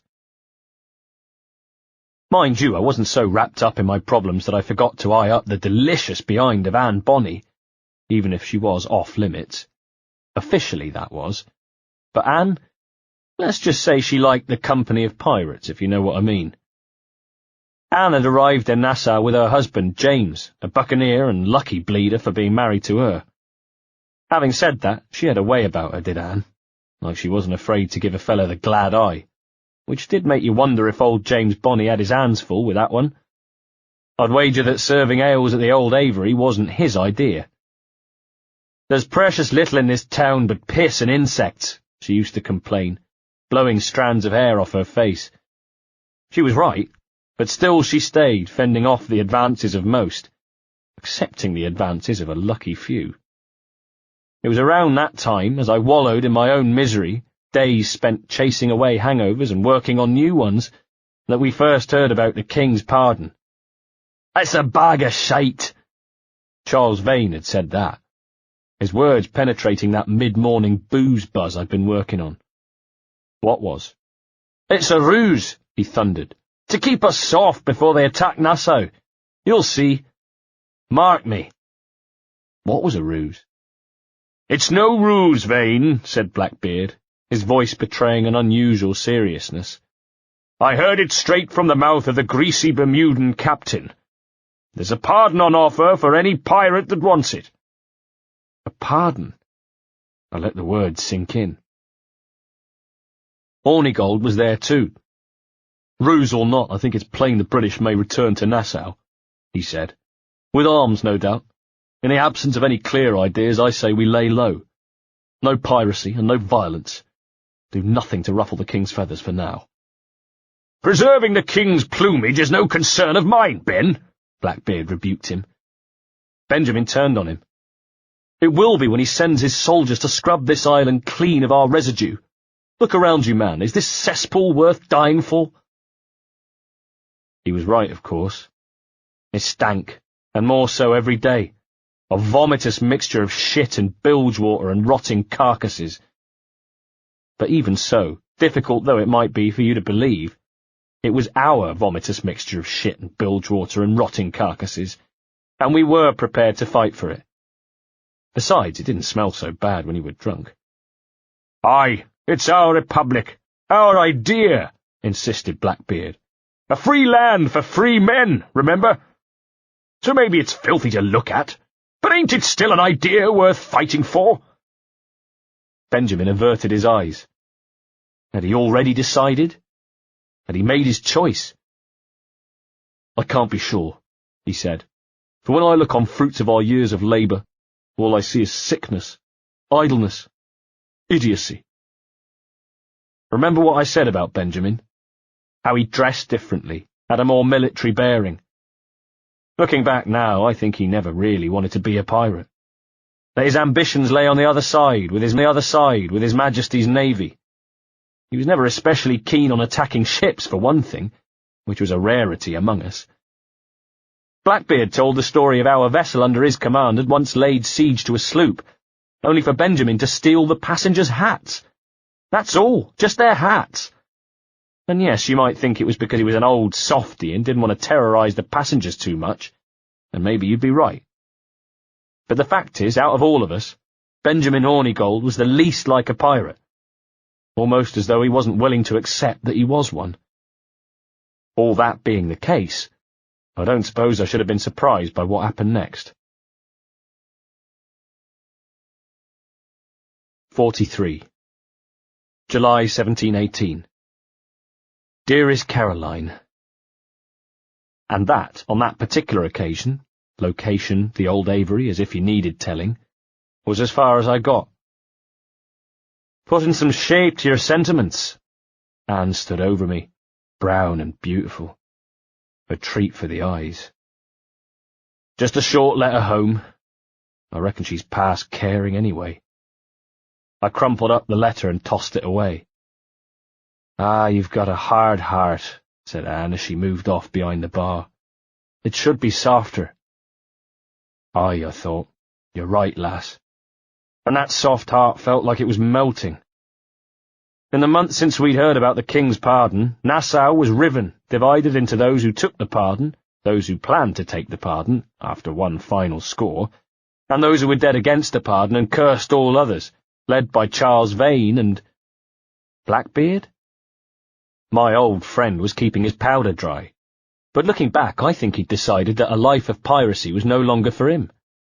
He was away from Nassau on the lookout for prizes. News of big scores and strange allegiances were reaching our ears. I began to think that when Blackbeard had left Nassau he never had any intention of returning. And he never did, as far as I know. And me? Well, on the one hand I was wary being mates with Vane. On the other I didn't want to take the pardon, which made me mates with Vane whether I liked it or not. Vane had been waiting for Jacobite reinforcements to arrive, but they never had. Instead he began making plans to leave, maybe establish another pirate republic elsewhere. I would take the jackdaw and leave with him. What other choice did I have?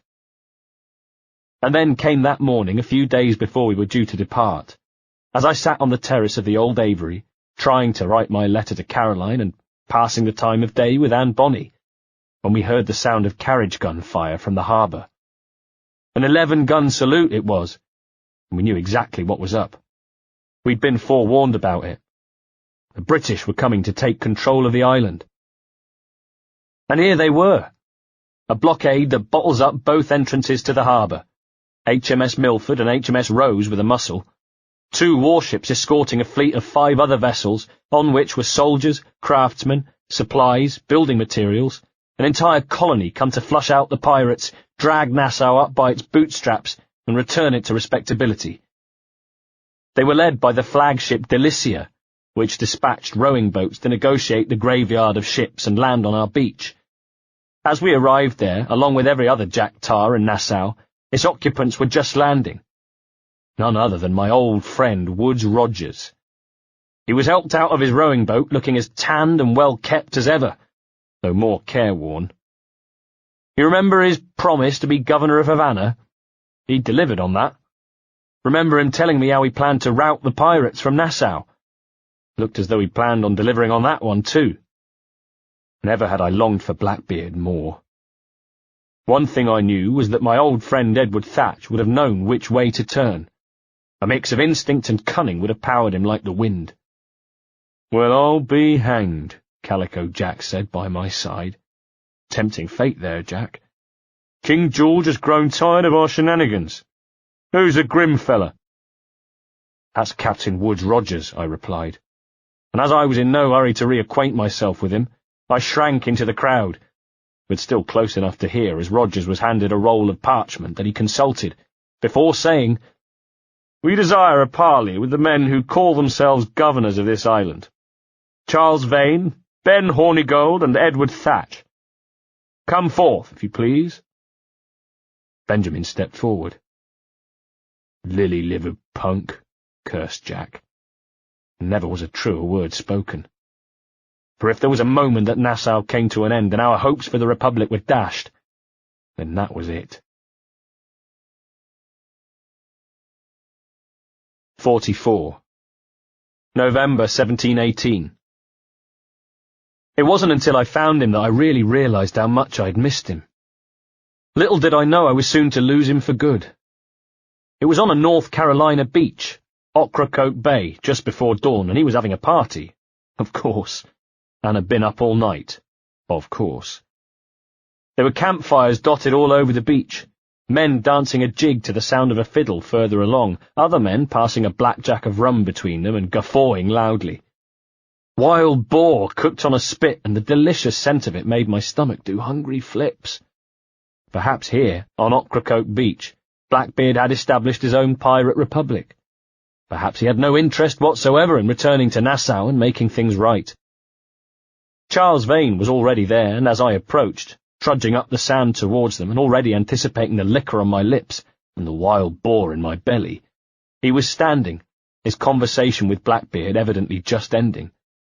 "A great disappointment you are, Thatch," he bellowed nastily. Then, on seeing me, said, "His mind is made up to stay here," he says, "so sod him and hang all you that follow this sorry bastard into obscurity." Anybody else but Blackbeard, and Vane would have slit his throat for being a traitor to the cause. But he didn't, because it was Blackbeard. Anybody else but Vane, and Blackbeard would have had him put in leg irons for his insolence. But he didn't. Why? Maybe out of guilt, because Blackbeard had turned his back on piracy. Maybe because no matter what you thought of Charles, you had to admire his guts, his devotion to the cause. None had fought harder against the pardon than Charles. None had been a bigger thorn in Roger's side than he. He'd launched a fireship against their blockade and escaped, then continued to orchestrate raids on New Providence, doing anything he could to disrupt Roger's governorship while he waited for reinforcements to arrive. The particular reinforcements he hoped for wore black in battle, and went by the name Blackbeard. But as I arrived on the beach that balmy morning, it looked as though the last of Charles Vane's hopes had been dashed. He left, his feet kicking up clouds of sand as he stomped back along the beach, away from the flickering warmth of the campfires, shaking with rage. We watched him go. I looked down at Blackbeard. His belts were unbuckled, his coat unbuttoned, and his newly acquired belly thrust at the buttons of his shirt. He said nothing, simply ushered me to take a seat on the sand beside him, handed me a bottle of wine, and waited for me to take a drink.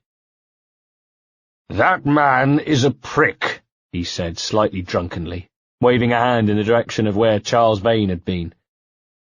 Ah, I thought, but the irony is your old mucker Edward Kenway wants the same thing as the prick. Vane might have been devoted to the cause, but he didn't have the faith of the brethren. Always a cruel man, he'd lately become even more ruthless and savage. I'd been told that his new trick was to torture captives by tying them to the bowsprit, inserting matches beneath their eyelids, and then lighting them.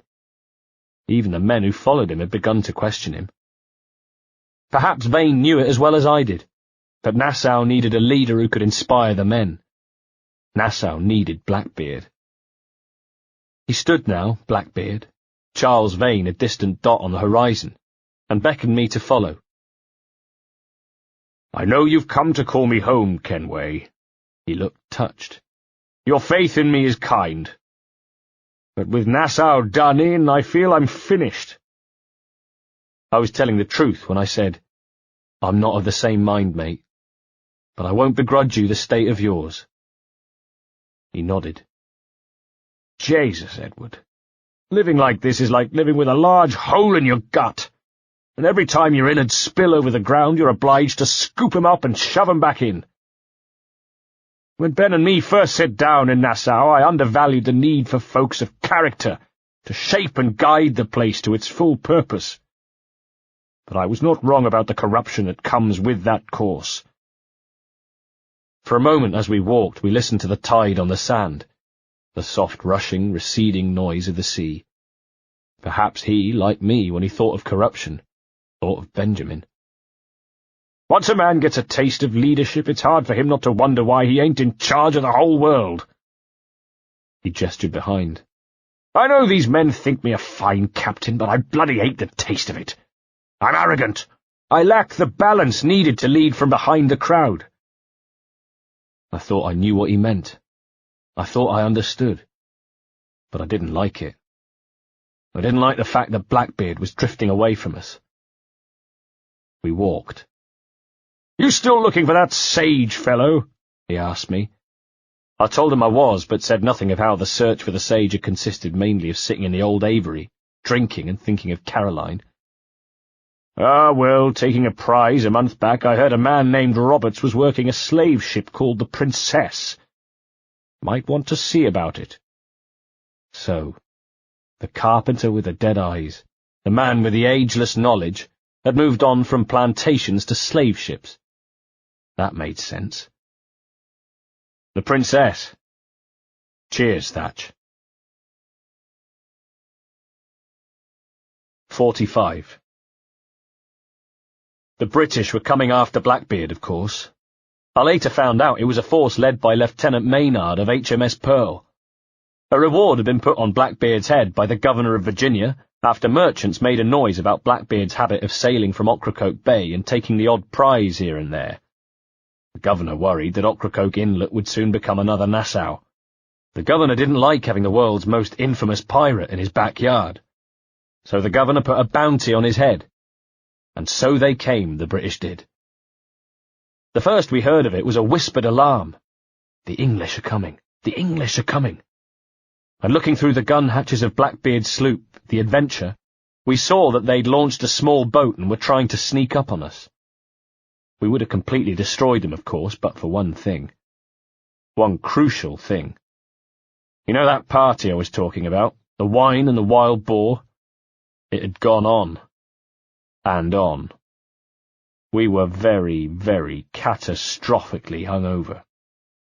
And so the best response we could manage was warning the rowing boat off with some shot. There were very few of us aboard Blackbeard's ship that morning, perhaps 20 at the most. But I was one of them, little knowing I was to play a part in what happened next, the fate of the world's most famous pirate. And give him his due, he may have been hungover, just as we all were, but Blackbeard knew the waterways around Ocracoke Bay, and so off we went, weighing anchor and making haste for the sandbanks. Behind us came Maynard's men. They flew the red ensign and left us in no doubt as to what they intended. I saw it in Blackbeard's eyes. My old friend Edward Thatch. All of us aboard the Adventure that day knew the English were after him and him alone. The governor of Virginia's declaration had named only one pirate, and that pirate was Edward Thatch. I think we all knew we weren't the real targets of these dogged English. It was Blackbeard. Nevertheless, not one man gave himself up or threw himself overboard. There was not a man among us who was not willing to die for him. That was the devotion and loyalty he inspired. If only he could have used those qualities in service of Nassau. The day was calm, there was no wind in our sails, and we had to use our sweepers to make progress. We could see the whites of our pursuers' eyes, and they could see ours. Blackbeard ran to our stern, where he leaned over the gunwale and shouted across the still channel at Maynard. "Damn you villains, who are you? And where did you come from?" Those on the ship behind gave no answer, just stared at us blank-eyed. Probably they wanted to unsettle us. "You may see by our colours we are no pirates," bellowed Blackbeard, waving around himself, his voice echoing strangely from the steep sandbanks on both sides of the narrow channel. "Launch a boat to board us, you'll see we are no pirates." "I cannot spare a boat to launch," called Maynard back. There was a pause. "I'll board you with my sloop soon enough." Blackbeard cursed and raised a glass of rum to toast him. "I drink damnation to you and your men, who are cowardly puppies. I shall give nor take no quarter." "And in return I expect no quarter from you, Edward Thatch, and nor will I give any in return." The two sloops under Maynard's command came on, and for the first time ever I saw my friend Edward Thatch at a loss for what to do. For the first time ever I thought I saw fear in those eyes. "Edward," I tried to say, wanting to take him to one side, wanting us to sit together as we had so many times at the old Avery, to plot and plan and scheme, but not for the taking of a prize this time, no, to escape the English, to get to safety. Around us the crew worked in a kind of booze-soaked daze. Blackbeard himself was swigging rum, his voice rising along with his inebriation. And of course, the more drunk he became, the less open to reason, the more reckless and rash his actions, such as when he ordered the guns be primed and, because we had no shot, filled with nails and pieces of old iron. "Edward, no." I tried to stop him, knowing there had to be a better, more tactful way to escape the English, knowing that to fire upon them would be to sign our own death warrants. We were outnumbered, outgunned. Their men were not drunk or hungover, and they had the burning light of zealotry in their eyes. They wanted one thing, and that thing was Blackbeard. Drunk, angry, raging, and probably secretly terrified Blackbeard. Boom! The spread of the gunshot was wide, but we saw nothing beyond a shroud of smoke and sand, which obscured our vision. For long moments we waited with bated breath to see what damage our broadside had inflicted, and all we heard was screams and the sound of splintering wood. Whatever damage we'd done, it sounded grievous, and as the fog cleared we saw that one of the pursuing ships had veered off to the side and beached, while the other seemed to have been hit as well, with no sign of any crew aboard and parts of its hull shredded and splintered. From the mouths of the crew came a weak if heartfelt cheer, and we began to wonder if all was not lost after all. Blackbeard looked at me, next to him at the gunwale, and winked. "The other one's still coming, though, Edward," I warned. "They'll return fire." Return fire they did. They used chain shot which destroyed our jib, and in the next moment victorious cheers had turned to shouts as our ship was no longer seaworthy, lurching to the side of the channel and listing, its splintered masts grazing the steep-sided banks. Meantime, as we bobbed uselessly in the swell, the chasing sloop nosed up on our starboard side, giving us a good opportunity to see what strength they had remaining. Precious little, it looked like. We could see a man at the tiller, with Maynard by his side gesturing as he cried, "Pull alongside! Pull alongside!" Which is when Edward decided attack was the best form of defence. He gave word for the men to arm themselves and prepared to board, and we waited with our pistols primed and cutlasses drawn. A final stand in a deserted back channel in the West Indies. Powder smoke shrouded us, thick layers of it hanging like hammocks in the air.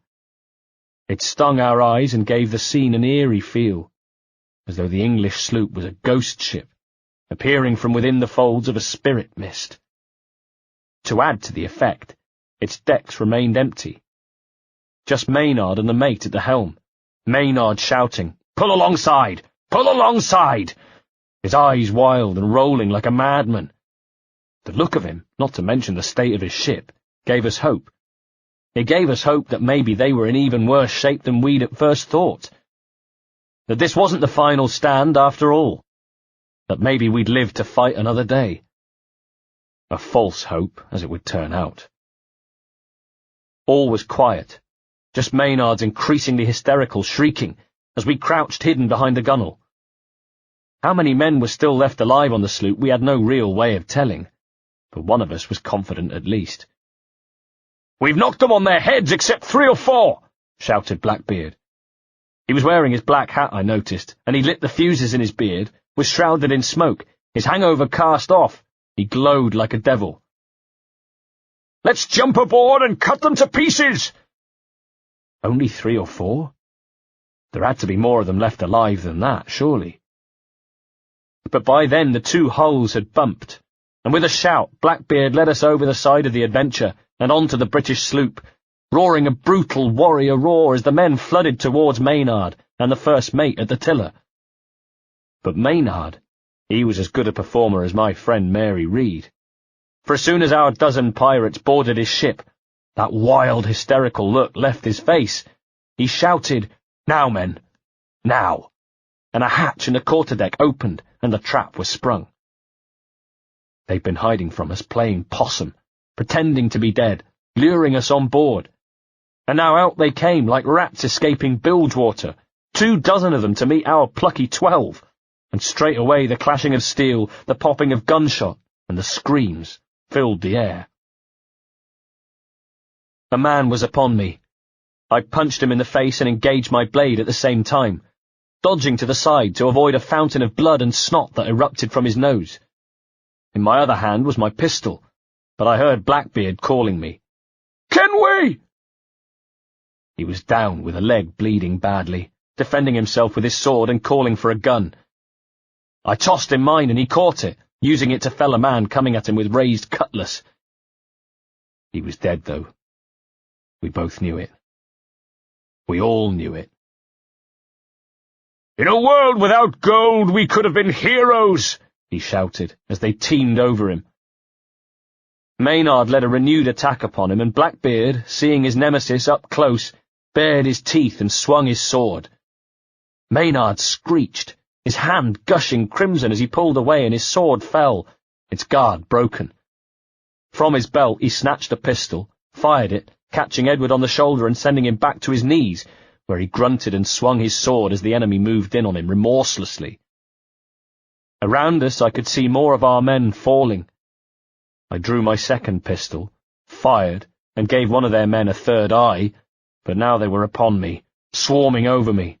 I cut men down, I cut them ruthlessly, and the knowledge that my next attacker would die the same way kept a few of them at bay, giving me the chance to glance over and see Edward dying by 1,000 cuts, on his knees but fighting still, surrounded by vultures who hacked and chopped at him with their blades. With a shout of frustration and anger, I stood and whirled with outstretched hands, my blade forming a perimeter of death that sent men flailing backwards. I snatched the initiative, shooting forward and drop-kicking the man in front of me so that his chest and face became my springboard. I broke through the barrier of men surrounding me. In the air, my blade flashed, and 2 men fell away with open veins, blood hitting the deck with an audible slap. I landed, then sprang across the deck to help my friend, but never made it. From my left came a sailor who stopped my progress. A huge brute of a man who thumped into me, the 2 of us moving at such speed that neither of us could stop the momentum that took us over the side of the gunwale and into the water below. I saw one thing before I fell. I saw my friend's throat open and blood sheet down his front, his eyes rolling to the top of his head as Blackbeard fell for a final time. 46. December 1718. You've not heard a man screaming in pain until you've heard a man who's just had his kneecap blown off, screaming in pain. That was the punishment dealt by Charles Vane to the captain of the British slave ship we'd boarded. The same British slave ship had virtually scuttled Vane's own vessel, so we'd had to sail the Jackdaw nearby and allow his men on board. Vane had been furious about that, but even so, that was no excuse to lose his temper. After all, this whole expedition had been his idea. He'd hatched his plans soon after Edward's death. "So Thatch has been topped," he said, as we sat in the captain's quarters of the Jackdaw, with Calico Jack drunk and asleep nearby, lying straight-legged in the chair in a way that seemed to defy gravity. He was another who'd refused to take the king's pardon, so we were stuck with him. He was outnumbered, I said of Blackbeard. The image was an unwelcome new arrival in my mind. I couldn't reach him. I remembered falling, seeing him die, blood pouring from his throat, hacked down like a rabid dog. I took another long swig of rum to banish the image. They'd hung his head from the bowsprit as a trophy, so I'd heard, and they called us scum. "Devil damn the man, he was fierce, but his heart was divided," said Charles. He'd been worrying at my tabletop with the point of his knife.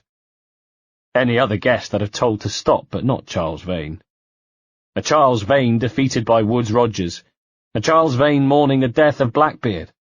Most of all, a Charles Vane with a knife in his hand. He was right, though, with what he said. Even if Blackbeard had lived, there was little doubt he intended to leave the life behind. To stand at our head and lead us out of the wilderness was not something that had appealed to Edward Thatch. We lapsed into silence. Perhaps we were both thinking of Nassau and how it belonged in the past. Or perhaps we were both wondering what to do in the future. Because after some moments, Vane took a deep breath, seemed to pull himself together, and slapped his fists to his thighs. "Right, Kenway," he announced. "I've been musing on this plan of yours, this Observatory was going on about. How do we know it exists?" I shot him a sideways look to see if he was joking. After all, he wouldn't have been the first. I'd been much mocked for my tales of the Observatory and wasn't in the mood for any more, not now, anyway. But he wasn't. He was deadly serious, leaning forward in his chair, awaiting my answer. Calico Jack slumbered on. "We find a slave ship called the Princess. Aboard should be a man called Robert. He can lead us to it." Charles seemed to think.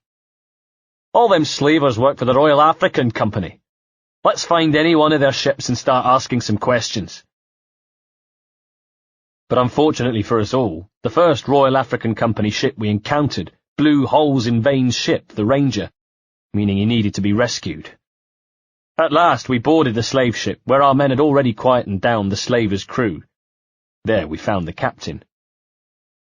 "This captain claims the Princess sails out of Kingston every few months," I told Vane. "All right, we'll set a course," said Vane. And the decision was made. We were heading for Kingston, and no doubt the slave captain would have been okay and left unharmed had he not called out angrily, "You made a hash of my sails and rigging, you jackanapes! You owe me a share!" Every man there who knew Charles Vane could have told you what would happen next. Not exactly, but the kind of thing. Terrible violence, no remorse. So it was at that moment, when he swung round, drew his gun, and strode over to the captain in one quick and furious movement. Then he put the muzzle of the gun to the captain's knee, his other hand held to stop himself being splashed with blood, and pulled the trigger. It happened quickly, matter-of-factly, and in the aftermath Charles Vane walked away, about to move past me. "Damn it, Vane!" "Oh, Charles, what a surly devil you are," said Calico Jack. And it was a rare moment of sobriety from Calico Jack, a fact that was almost as shocking as the captain's piercing screams. But then the old drunkard was seemingly in the mood to challenge Charles Vane. Vane turned on his quartermaster. "Don't fuck with me, Jack." "Here's my mandate to fuck with you, Charles," snapped Calico Jack, normally laid out drunk, but today in a mood to challenge Vane's authority, it seemed. "Lads," he commanded, and as if on cue, as though they'd been awaiting their chance, several men loyal to Calico Jack stepped forward with drawn weapons. We were outnumbered, but that didn't stop Adewale, about to draw his cutlass, only to feel the full weight of a guard across his face, which sent him crumpling to the deck. I found myself with a face full of pistol barrels when I moved forward to help. "See, the boys and I had a bit of a council while you were wasting time with this lot," said Calico Jack, indicating a captured slaver, "and they figured I'd be a fitter captain than you reckless dogs." He gestured towards Adewale, and my blood rose as he said, "This one I figure I may sell for a tenner in Kingston. But with you two, I can't take any chances." Surrounded, me, Charles, and our men were helpless to do anything. My mind reeled, wondering where it had all gone so wrong. Had we needed Blackbeard that much? Did we rely on him so heavily that things could go so terribly awry in his absence? It seems so. It seems so. "You'll regret this day, Rackham," I hissed. "I regret most of them already," sighed the mutineer Calico Jack. His colourful Indian shirt was the last thing I saw, as another man came forward clutching a black bag that he pulled over my head. 47. And that was how we found ourselves marooned on Providencia. After a month adrift on the damaged Ranger, that was. Jack had left us food and weapons, but we had no means of steering or sailing the ship, so it was a month at sea in which we tried and failed to repair the broken rigging and masts, and spent most of the day manning the pumps in order to stay afloat. A month in which I'd had to listen to Vane ranting and raving all hours of the day and night. Shaking his fist at thin air, he was. "I'll get you, Jack Rackham! I'll open you up! I'll tear out your organs and string a bloody lute with them!" We spent Christmas 1718 on the Ranger, bobbing around like a discarded liquor bottle on the waves, praying for mercy from the weather. Just me and him. And of course we had no calendars or such, so it was impossible to say when Christmas fell, or which day 1718 became 1719. But I'm prepared to wager I spent them listening to Charles Vane rage at the sea, at the sky, at me, and especially at his old mucker Calico Jack Rackham. "I'll get you! You see if I don't, you scurvy bastard!" And when I tried to remonstrate with him, hinting that perhaps his constant shouting was doing more harm to our morale than good, he turned on me. "Well, well, the fearsome Edward Kenway speaks," he'd bawl.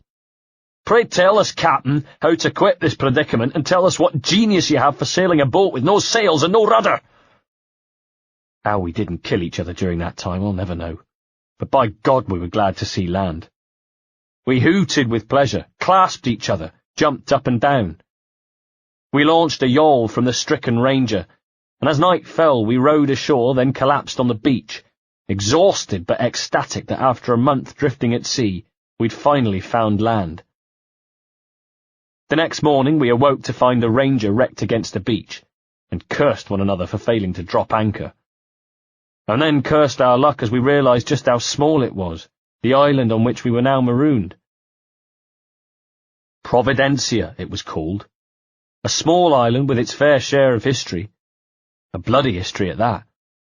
English colonists, pirates, and the Spanish had done nothing but fight over it for the best part of a century. 40 years ago, the great pirate Captain Henry Morgan had set his cap at it, recaptured it from the Spanish, and used it as his base for a while. By the time Vane and I set down upon the island, it was home to a few colonists, escaped slaves, and convicts, and the remnants of the Mosquito Indians who were native to it. You could explore the abandoned fort, but there was nothing much left. Nothing you could eat or drink, anyway. And you could swim across the Santa Catalina, but then that was even smaller. So mainly we spent the days fishing and finding frond oysters in small pools, and occasionally having a kind of snarling standoff with groups of passing natives, ragged, wandering colonists, or turtle fishermen. The colonists in particular always wore a wild, frightened look, as though they weren't sure whether to attack or run away, and could just as well do either. Their eyes seemed to swivel in their sockets in different directions at once, and they made odd twitchy movements with dry, sun-parched lips. I turned to Charles Vane after one particular encounter, about to comment, and saw that he too was wearing a wild look, and his eyes seemed to swivel in their sockets, and he made odd twitchy movements with his dry, sun-parched lips. Until whatever fragile cord holding Charles Vane together snapped one day, and off he went to start a new Providencia tribe. A tribe of one. I should have tried to talk him out of it. Charles, we must stick together. But I was sick to the back teeth of Charles Vane, and anyway, it wasn't like I'd seen the last of him. He took to stealing my oysters for a start, scuttling out of the jungle, hairy and unshaven, his clothes ragged and with the look of the madman in his eyes. He'd scoop up my just-caught frond oysters, curse me for a bastard, then scuttle back into the undergrowth from which he would curse me some more. My days were spent on the beach, swimming, fishing, or scanning the horizon for vessels, all the time knowing full well he was tracking me from within the undergrowth. On one occasion I tried to remonstrate with him. "Will you talk with me, Vane? Are you fixed on this madness?" "Madness?" he responded. "Ain't nothing mad about a man fighting to survive, is there?" "I mean you no harm, you corker. Let's work this out like gentlemen." "Ah, God, I've a bleeding headache on account of our jabbering. Now stay back and let me live in peace." "I would if you'd stop filching the food I gather and the water I find." "I'll stop nothing till you paid me back in blood. You's the reason we were out looking for slavers. You's the reason Jack Rackham took my ship." You see what I had to contend with? He was losing his mind. He blamed me for things that were plainly his own fault. It was he who had suggested we go after the Observatory. It was he who'd caused our current predicament by killing the slaver captain. I had as much reason to hate him as he had to despise me. The difference between us was that I hadn't lost my mind. At least not yet, anyway. He was doing his best to remedy that, it seemed. He got crazier and crazier. "You and your fairy stories got us into this mess, Kenway." He stayed in the bushes like a rodent in the darkened undergrowth, curled up in roots, with his arms round tree trunks, crouched in his own stink, and watching me with craven eyes. It began to occur to me that Vane might try to kill me. I kept my blades clean, and though I didn't wear them, I'd become accustomed to wearing very little. I kept them close at hand. Before I knew it, he graduated from being a madman ranting at me from within the undergrowth to leaving traps for me. Until one day I decided I'd had enough. I had to kill Charles Vane. The morning that I set out to do it, it was with a heavy heart. I wondered whether it was better to have a madman as a companion than no companion at all. For he was a madman who hated me, and who probably wanted to kill me. It was either him or me. I found him in a waterhole, sitting crouched with his hands between his legs, trying to make a fire and singing to himself. Some nonsense song. His back was to me, offering me an easy kill, and I tried to tell myself I was being humane by putting him out of his misery, as I approached stealthily and activated my blade. But I couldn't help myself. I hesitated, and in that moment he sprang his trap, flinging out one arm and tossing hot ashes into my face. As I reeled back, he jumped to his feet, cutlass in hand, and the battle was on. Attack, parry, attack. I used my blade as a sword, meeting his steel and replying with my own. And I wondered, did he think of me as betraying him? Probably. His hatred gave him strength, and for some moments he was no longer the pathetic troglodyte he had become. The fight returned to his eye. But it was not enough to turn the battle. The weeks spent crouching in the undergrowth and feeding off what he could steal had weakened him, and I disarmed him easily. Instead of killing him then, I sheathed my blade, unstrapped it, and tossed it away, tearing off my shirt at the same time, and we fought with fists, stripped to the waist. Then, when I had him down and pummeled him, I caught myself and stopped. I stood, breathing heavily, with blood dripping from my fists. Below me on the ground, Charles Vane. This unkempt, hermit-looking man. And of course I stank myself, but I wasn't as bad as him. I could smell the shit I saw dried on his thighs as he half rolled on the ground and spat out a tooth on a thin string of saliva, chuckling to himself. Chuckling to himself like a madman. "You Nancy boy," he said. "You've only done half the job." I shook my head. Is this my reward for believing the best about men? For thinking a bilge rat like you could muster up some sense once in a while? Maybe Hornigold was right. Maybe the world does need men of ambition to stop the likes of you from messing it all up. Charles laughed. Or maybe you just don't have the stones to live with no regrets. I spat. Don't save me a spot in hell, shanker. I ain't coming soon. And then I left him there, and when later I was able to help myself to a fisherman's boat, I wondered whether to go and fetch him, but decided against. God forgive me, but I'd had just about all I could take of Charles bloody Vane. 48. May 1719. I arrived home to Inagua after months away, thankful to be alive and glad to see my crew. Even more when I saw how pleased they were to see me. "He's alive! The captain is alive!" They celebrated for days, drank the bay dry, and it gladdened the heart to see. Mary was there too, but dressed as James Kidd, so I banished all thoughts of her bosoms, called her James when others were present, even Adewale, who rarely left my side when I first returned, as though not wanting to let me out of his sight. Meanwhile, Mary had news of my confederates. Steed Bonnet had been hanged at White Point. Poor old Steed.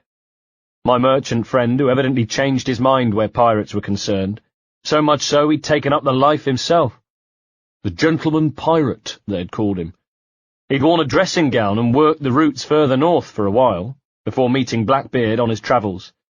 The pair had teamed up, but because Bonnet was as bad a pirate captain as he was a sailor, which is to say, a very bad pirate captain, his crew had mutinied and joined Blackbeard.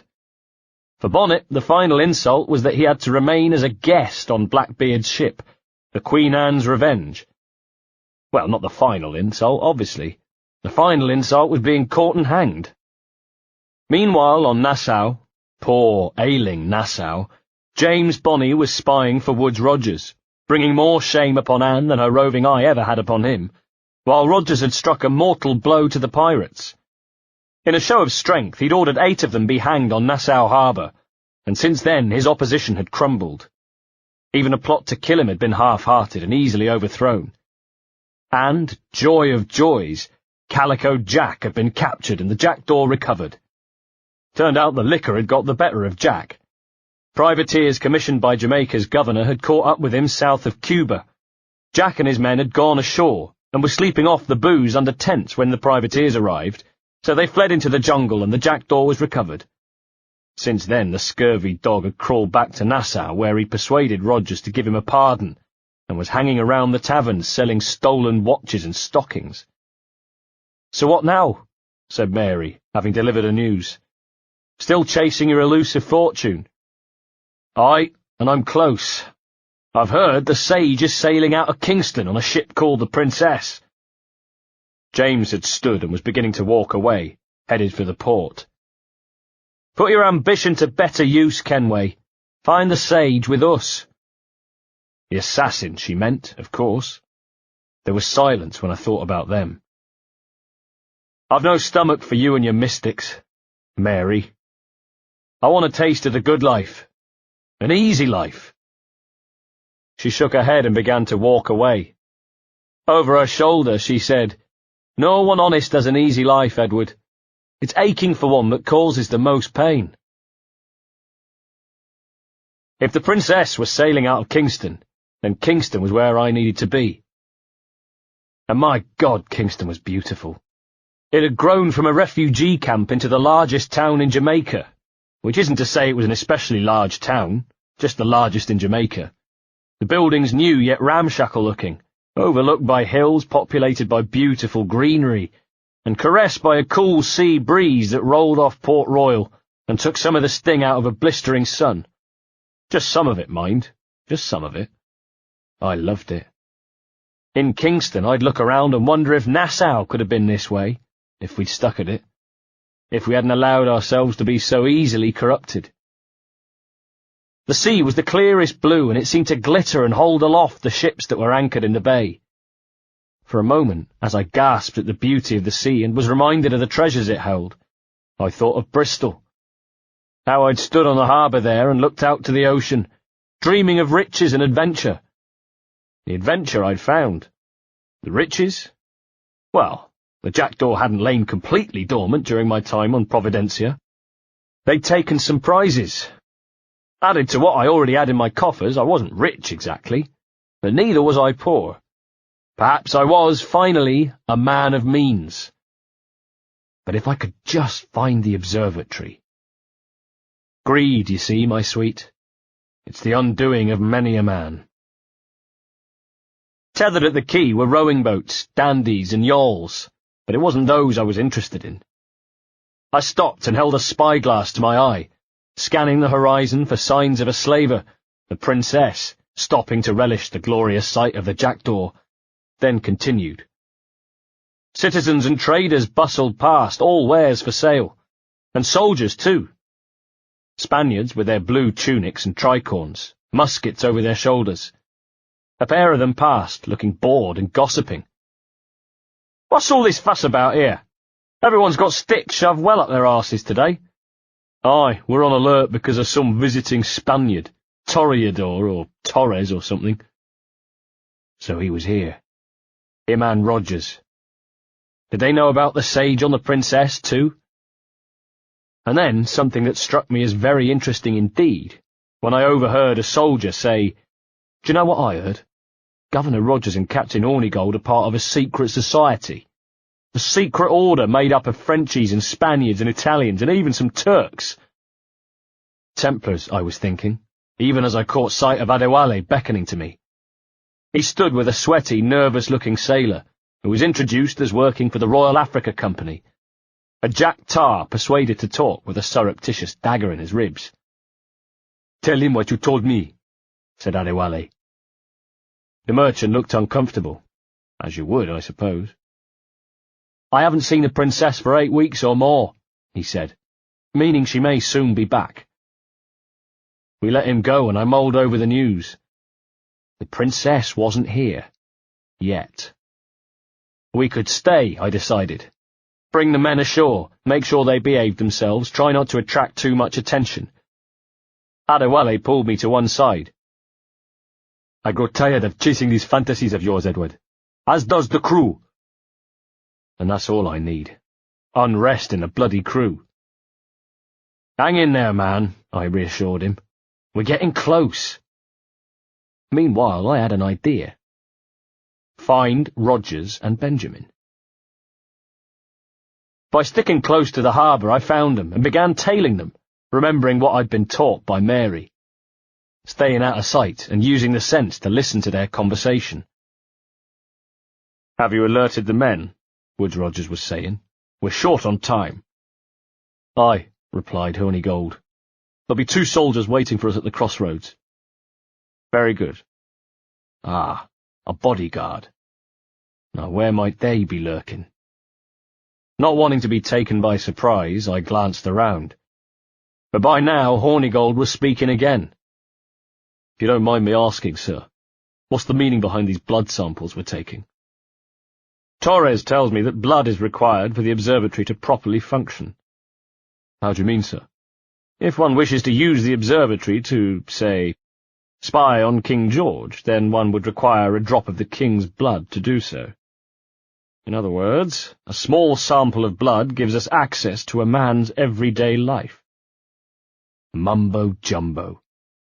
I paid it little mind at the time, but I'd regret that later. "Does Torres mean to spy on me, then?"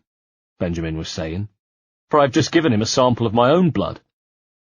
"As have I, Captain Hornigold, as will all Templars, as a measure of insurance." "And trust, I reckon."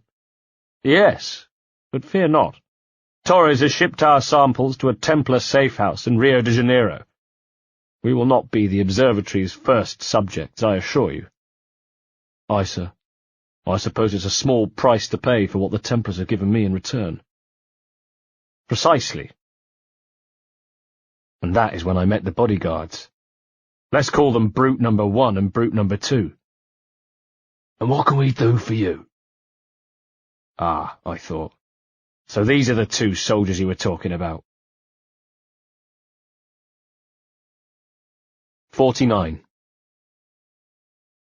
Brute Number 1 is left-handed, but wants me to think he'll lead with his right. Brute Number 2 is not quite as combat proficient. Too relaxed. Thinks I'm easily beaten. "Now where would you be going?" said Number 1. "Because my friend and I have been watching you. And you'll have to forgive me for saying, Chief, but it looks awfully like you're following Mr. Rogers and Mr. Hornigold, and listening in on their conversation." To Mr. Rogers and Mr. Hornigold in question were oblivious to the work their guards were doing on their behalf. That was good. What wasn't quite so good was that they were moving off, and I still had much to learn. So get rid of these guys. The advantage I had was my hidden blade. It was strapped to my right hand. My sword hung on that side too, so I would reach for it with my left. An experienced swordsman would expect my attack to come from that side and would defend himself accordingly. Big Brute Number 1, he was an experienced swordsman. I could see by the way he planted one foot slightly in front of the other and angled his body side on, and yet when the time came, would quickly switch feet, feinting to take me from a different side. I knew that too. And that's because Big Brute Number 1 was expecting my sword to be drawn with my left hand. Neither knew I had a hidden blade which would sprout from my right. So we stared at one another. Mainly me and Big Brute Number 1. And then I made my move, right hand outstretched as though in protection, but then, engage blade, strike, and Brute Number 2 was still reaching for his own sword when my blade pierced his neck. At the same time, I'd snatched my sword from my belt with my left hand, and was able to defend Big Brute Number 1's first attack, our swords clashing with the force of first impact. Big Brute Number 2 gurgled and died, the blood pumping through fingers he held to his own throat. And now we were on equal footing. I brandished blade and sword at Big Brute Number 1, and saw that the look he'd worn, a look of confidence, you might even say arrogance, had been replaced by fear. He should have run. I probably would have caught him, but he should have run anyway. Should have tried to warn his lords and masters that a man was following them. A dangerous man. A man with the skills of an assassin. But he didn't run. He stood and stayed to fight. And though he was a man of skill and he fought with more intelligence and more bravery than I was used to, it was that pride on the streets of Kingston with a crowd of people looking on, a pride he could not bear to sacrifice, that ultimately was his undoing. And when the end came, which it did, but only after a hard-fought battle, I made sure that for him the end was swift, his pain kept to a minimum. The bystanders shrank back as I made my escape, swallowed up by the docks, hoping to catch Rogers and Hornigold. I made it, arriving at a quayside and crouching beside two drunks at the harbour wall as they met another man, Laureano Torres. They greeted each other with nods of the head, supremely aware of their own importance. I ducked my head. "Groan, had too much rum," as his gaze swept past where I sat, and then he delivered his news.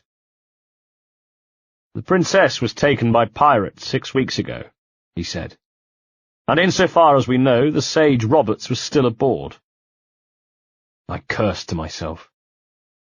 If only the men knew how close they'd been to a short holiday in Kingston.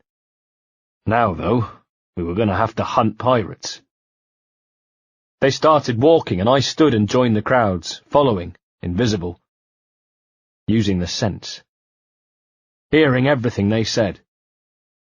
"What of the sage's present location? Do we know?" asked Torres. "Africa, Your Excellency," said Rogers. "Africa? By God, the winds do not favour that route." "I concur, Grand Master. I should have sailed there myself. One of my slave galleys would be more than capable of making a swift journey." "Slave galley," said Torres, not happy. "Captain, I asked you to divest yourself of that sick institution." "I fail to see the difference between enslaving some men and all men," said Rogers. "Our aim is to steer the entire course of civilization, is it not?" "A body enslaved inspires the mind to revolt," said Torres curtly. "But enslave a man's mind, and his body will trot along naturally." Rogers conceded. "A fair point, Grand Master." Now they'd reached the perimeter of the docks, where they stopped at the entrance to a dilapidated warehouse, watching the activities inside the open door. Men seemed to be disposing of bodies, either clearing them from the warehouse or putting them to one side, perhaps for loading onto a cart or ship, or, what was more likely, tipping them straight into the sea. Torres asked the question I wanted answered myself. "What has happened here?" Rogers smiled thinly. "These were men who resisted our generous requests for blood. Pirates and privateers, mostly." Torres nodded. "I see." I tightened at the thought, looked at the bodies, crooked arms and crooked legs, unseeing eyes. Men no different to me.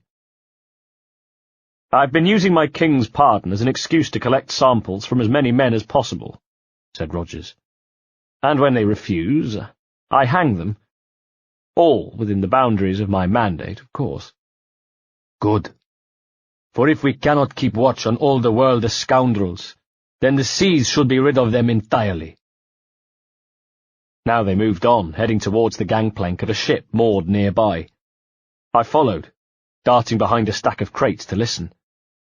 "Remind me," said Torres. "Where in Africa are we looking?"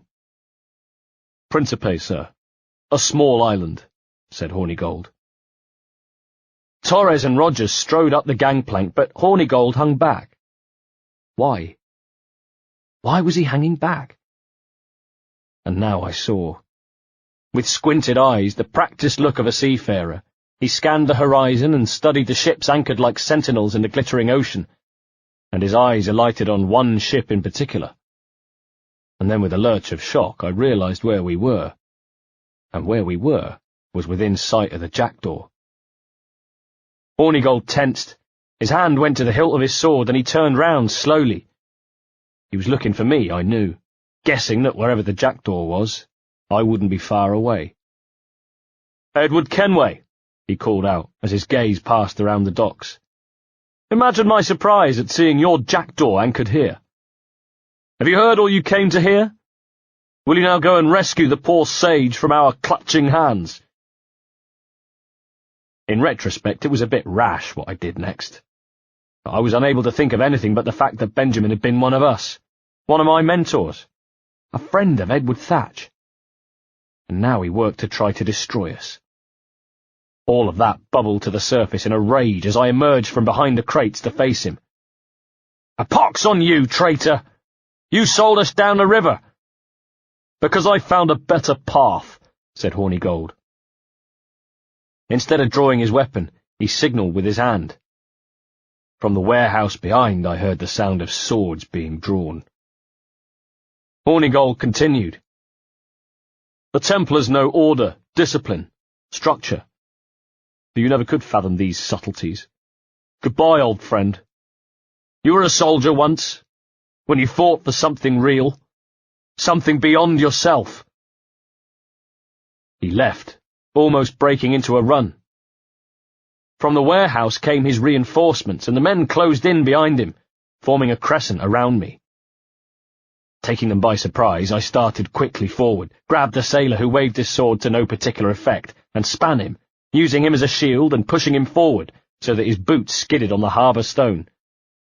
At the same time there was the crack of a pistol, and my human shield took a musket ball that was meant for me, before I shoved him into the line of men and with my left hand snatched out my first pistol.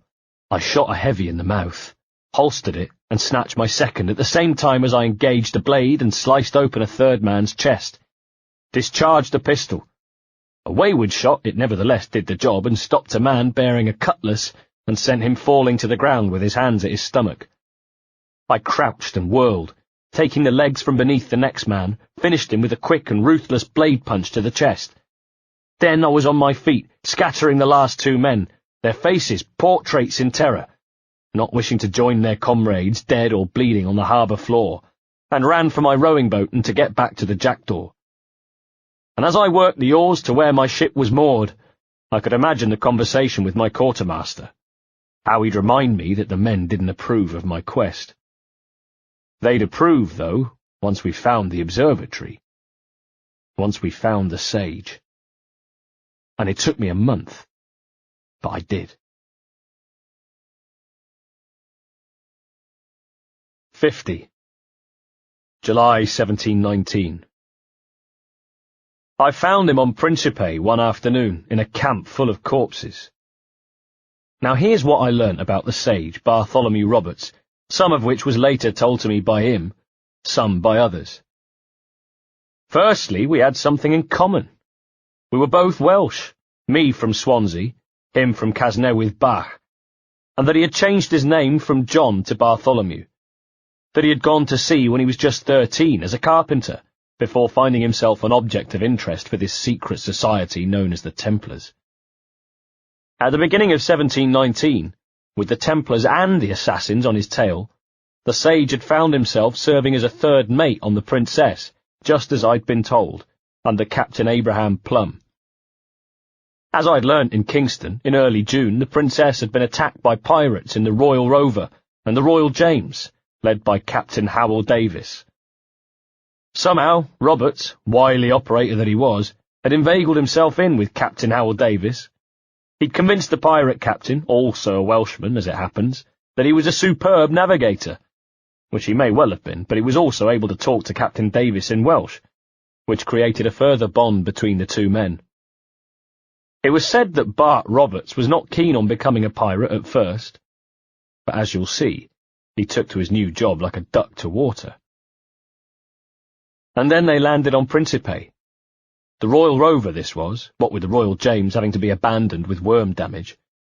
So the Royal Rover headed for Principe, and by hoisting British colours was allowed to dock, where the crew played the part of visiting English sailors. Now, according to what I heard, Captain Davis came up with a plan. His plan was to invite the governor of Principe on board the Rover on the pretext of giving him lunch, and then as soon as he was aboard, take him hostage and demand a huge ransom for his release. Perfect. Couldn't fail. But when Davis took men to meet the governor, they were ambushed at a camp along the way, which was where I came in. I crept into the camp, into the deserted scene of the ambush, where the fire had burned down to red embers, one man actually lying in the dying embers, his corpse slowly cooking. Scattered around were more bodies. Some were soldiers, some were pirates. "Captain Kenway," came a voice, and I span round to see him there. The sage. Perhaps I would have been pleased to see him. Perhaps I would have thought my journey was at an end. if he hadn't been pointing a gun at me. At the insistence of his gun barrel, I put my hands in the air. Another dire situation, Roberts. We must stop meeting like this. He smiled grimly. Does he bear me any ill will, I wondered? He had no idea of my plans, after all. A crazy part of me realized that I wouldn't have been surprised if he could read minds. Stop tailing me and your wish would come true, he said. There's no need for this. You know I'm as good as my word. Around us the jungle was silent. Bartholomew Roberts seemed to be thinking. It was odd, I mused. Neither of us really had the measure of the other. Neither of us really knew what the other one wanted. I knew what I wanted from him, of course. But what about him? What did he want? I sensed that whatever it was, it would be more dark and more mysterious than I could possibly imagine. All I knew for sure was that death followed Bart Roberts, and I wasn't ready to die. Not yet. He spoke. Our Captain Howell was killed today in a Portuguese ambush. Headstrong fool. I warned him not to come ashore. It was to the recently deceased captain that Bartholomew Roberts went now, evidently deciding I was not a threat as he holstered his pistol. And of course, the attack. I thought I knew who was behind it. It was orchestrated by the Templars, I told him. The same sort who took you to Havana. His long hair shook as he nodded, seeming to think at the same time. I see now there is no escaping the Templars' attention, is there? I suppose it is time to fight back. Now you're talking, I thought. As we'd been speaking, I'd watched him peel off his sailor's rags and pull on first the breeches of the dead captain and then the shirt. The shirt was blood-stained, so he discarded it, put his own back on, then hunched his shoulders into the captain's coat. He pulled the tie from his hair and shook it free. He popped the captain's tricorn on his head, and its feather wafted as he turned to face me. This was a different Bartholomew Roberts. His time aboard ship had put health back in his cheeks. His dark, curly locks shone in the sun, and he stood resplendent in a red jacket and breeches, white stockings with a hat to match. He looked every inch the buccaneer. He looked every inch the pirate captain. Now, he said, we must go before Portuguese reinforcements arrive. We must get back to the rover. I have an announcement to make there that I'd like you to witness. I thought I knew what it was, and I was surprised in one way. He was but a lowly deckhand after all, but unsurprised also because this was Roberts, the sage, and the tricks up his sleeve were never-ending. Watch yourself, Kenway. He's dangerous. And sure enough, when we arrived at the rover, where the men waited nervously for news of the expedition, he leapt up to a crate to command their attention. They goggled at him up there, the lowly deckhand, a new arrival on board to boot, now resplendent in the captain's clothes. In honest service there are thin commons, low wages, and hard labour. Yet, as gentlemen of fortune, we enjoy plenty and satisfaction, pleasure and ease, liberty and power. So what man with a sensible mind would choose the former life, when the only hazard we pirates run is a sour look from those without strength or splendour? Now, I have been among you 6 weeks, and in that time have adopted your outlook as my own, and with so fierce a conviction that it may frighten you to see your passions reflected from me in so stark a light. But, if it's a captain you see in me now, I'll be your bloody captain. You had to hand it to him, it was a rousing speech. In a few short sentences proclaiming his kinship, he had these men eating out of the palm of his hand. As the meeting broke up, I approached, deciding now was the time to make my play. I'm looking for the observatory, I told him. Folks say you're the only man that can find it. Folks are correct. He looked me up and down as if to confirm his impressions.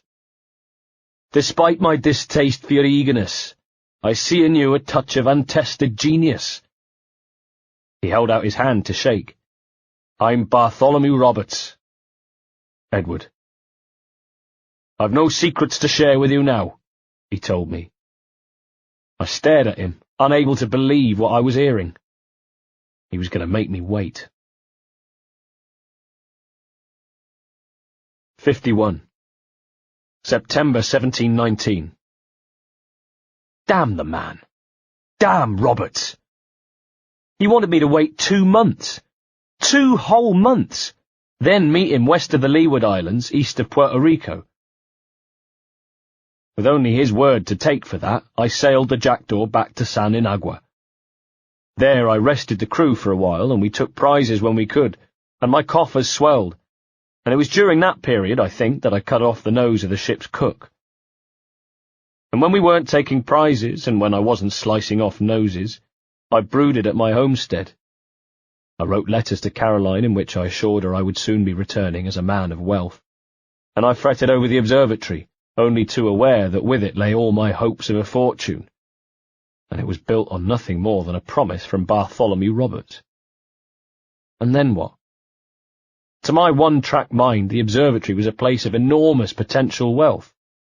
But even if I found it, even if Bart Roberts came good on his word, it remained a source of potential wealth. Wasn't it Edward who had scoffed at the very idea? Gold doubloons was what we wanted, he'd said. Perhaps he was right. Even if I found this amazing machine, how the bloody hell was I going to convert it into the wealth I hoped to acquire? After all, if there were riches to be made, then why hadn't Roberts made them? Because he has some other purpose. And I thought of my parents.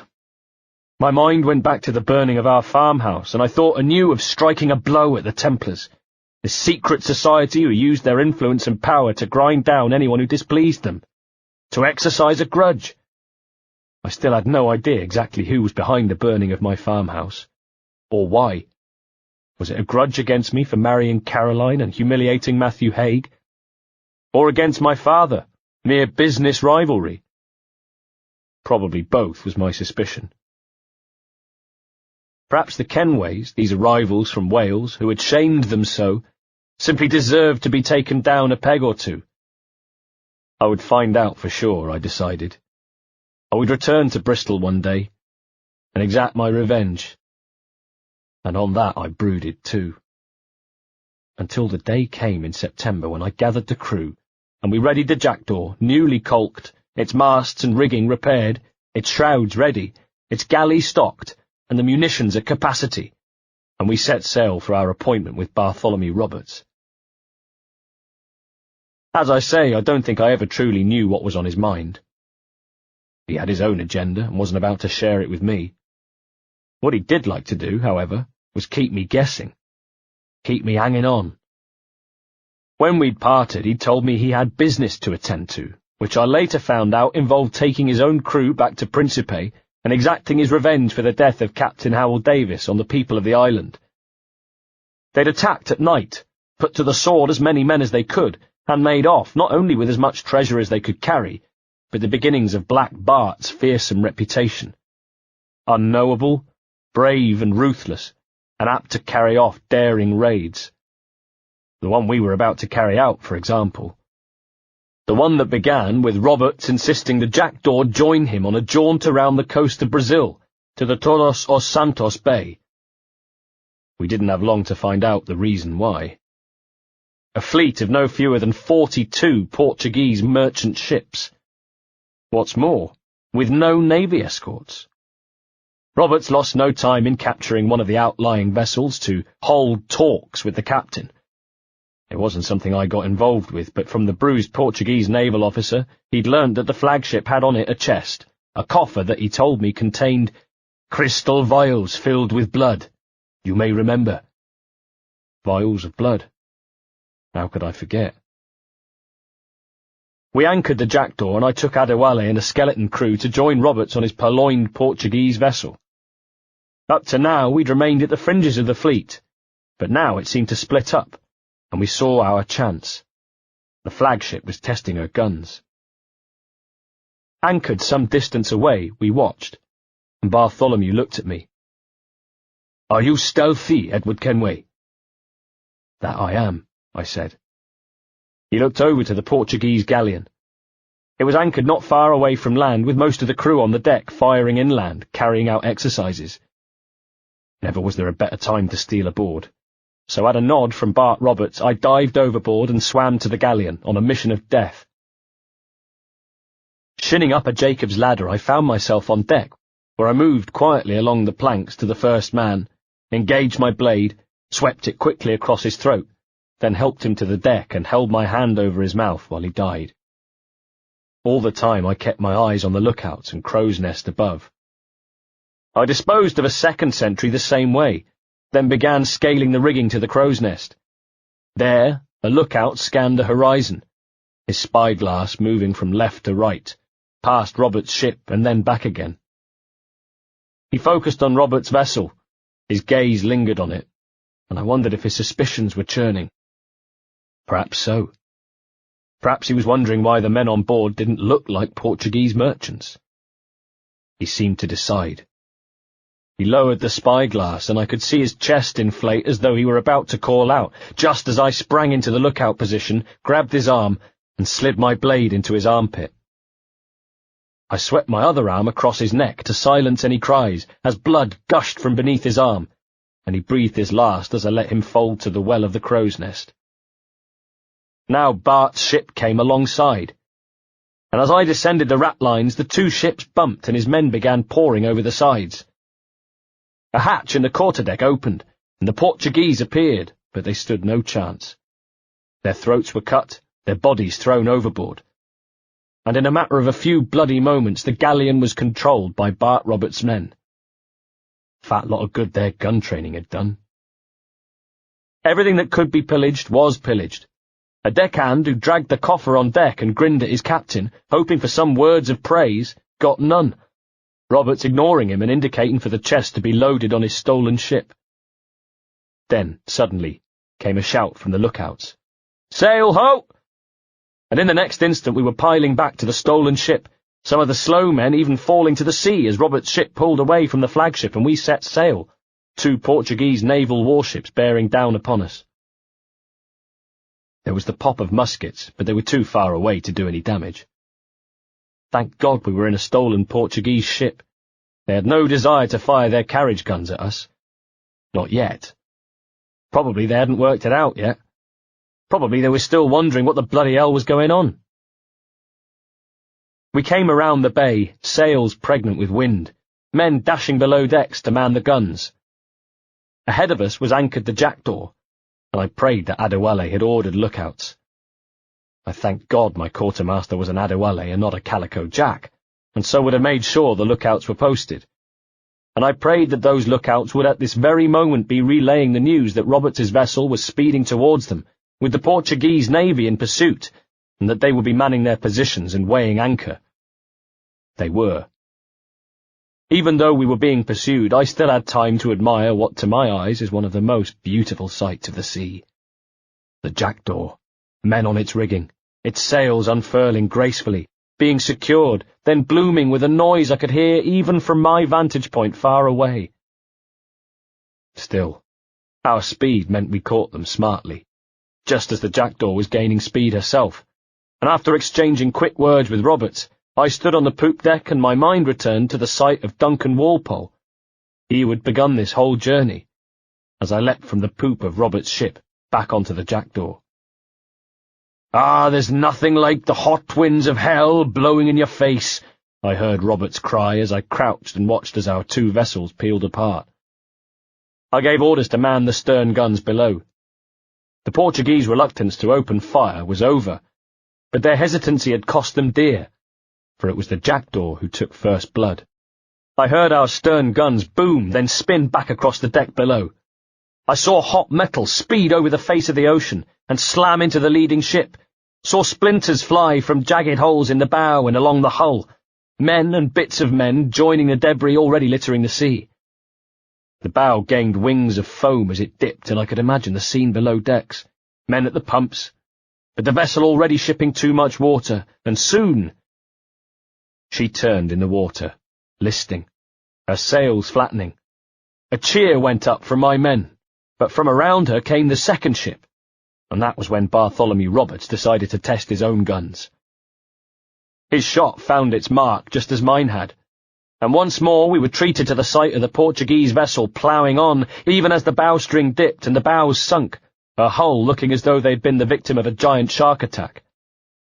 Soon both ships were seriously floundering, the second one more badly damaged than the first, and boats were being launched, men were jumping over the side, and the Portuguese navy had, for the time being at least, forgotten about us.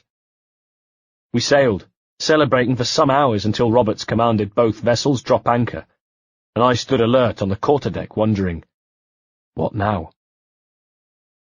I'd primed my pistols, and my blade was at the ready, and via Adewale I'd told the crew that if there were any signs of a double cross, they were to fight to save themselves. Don't surrender to Roberts, no matter what. I'd seen how he treated those he considered his enemy. I'd seen how he treated his prisoners.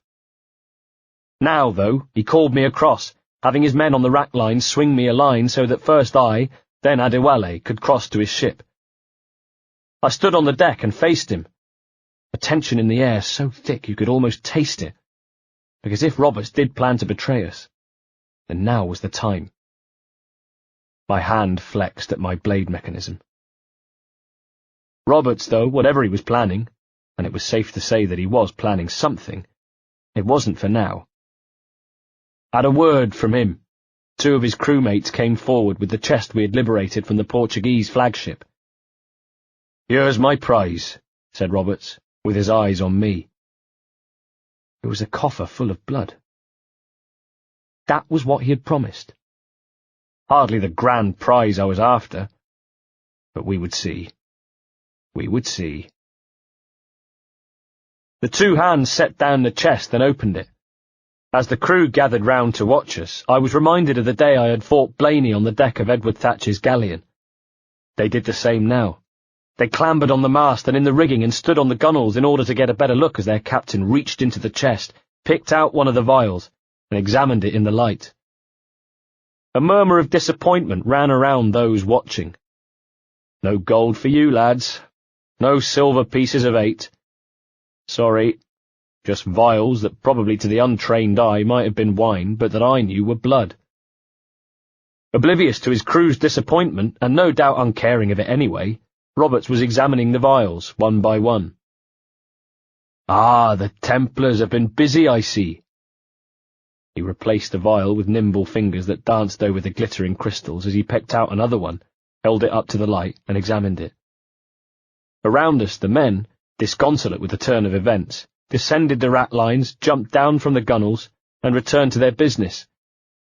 Roberts squinted as he held up yet another crystal. "Lawrence Prince's blood," he said, then tossed it to me. "Useless now." I stared carefully at it as Roberts cycled quickly through the contents of the coffer, calling out names. Woods Rogers, Ben Hornigold, even Torres himself. Small quantities kept for a special purpose. Something to do with the observatory. But what? The time for taunting me with promises was over. I felt anger beginning to rise. Most of his men had gone back to work, the quartermaster and first mate stood nearby, but I had Adewale. Maybe, just maybe, it was time to show Bartholomew Roberts how serious I was. Maybe it was time to show him that I was sick and tired of being messed around. Maybe it was time to use my blade to insist he told me what I wanted. "You must take me to the observatory, Roberts," I said firmly. "I need to know what it is." Roberts twinkled. "To what end, eh? Will you sell it from under my nose? Or work with me and use it to bolster our gains?" "Whatever improves my lot in life," I said guardedly. He closed the chest with a snap and placed both hands on the curved lid. "How ridiculous! A merry life and a short life, that's my motto. It's all the optimism I can muster." He seemed to consider. I held my breath. Again that thought, what now? And then he looked at me, and the mischievous look in his eyes had departed. in its place a blank stare. "All right, Captain Kenway. You've earned a look." I smiled. At last. 52. "Can you feel it, Adewale?" I said to him, as we followed the rover around the coast of Brazil. "We're moments away from the grandest prize of all." "I feel nothing but hot wind in my ears, Captain," he said enigmatically, face in the wind, sipping at the breeze. I looked at him. Once again I felt almost overpowered with admiration for him. Here was a man who had probably saved my life on hundreds of occasions, and definitely saved my life on at least 3. Here was the most loyal, committed, and talented quartermaster a captain could ever have, who had escaped slavery, yet still had to deal with the jibes of common mutineers like Calico Jack, who thought themselves above him because of his colour. Here was a man who had overcome all the bilge life had thrown at him, and it was a lot of bilge, the kind that only a man sold as a slave will ever know. A man who stood by my side on the jackdaw day after day and demanded no great prizes, no rich-making haul, demanded little but the respect he deserved, enough of the shares to live on, a place to rest his head, and a meal made by a cook without a nose. And how had I repaid this man? By going on and on and on about the observatory, and still going on about it. "Come on, man. When we take this treasure, we'll be set for life. All of us, 10 times over." He nodded. "As you wish." By now, the jackdaw was not far from the rover, and I looked across the deck to see their captain, just as he looked over to see me. "Ahoy, Roberts!" I called. "We'll cast anchor and meet ashore." "You were followed, Captain Kenway. How long for, I wonder?" I snatched the spyglass from Adewale and scuttled up the ratlines, shouldering aside the lookout in the crow's nest and putting the spyglass to my eye. "What do you think that is, lad?" I snarled at the lookout. He was young, as young as I was when I first joined the crew of the Emperor. "It's a ship, sir, but there are plenty of vessels in these waters, and I didn't think it close enough to raise the alarm." I snapped the glass shut and glared at him. "You didn't think at all, did you? That ship out there isn't any other ship, son. It's the Benjamin." The lad paled. "Aye, that's right, the Benjamin. Captained by one Benjamin Hornigold. If they've not caught up with us, then it's because they haven't wanted to catch up with us."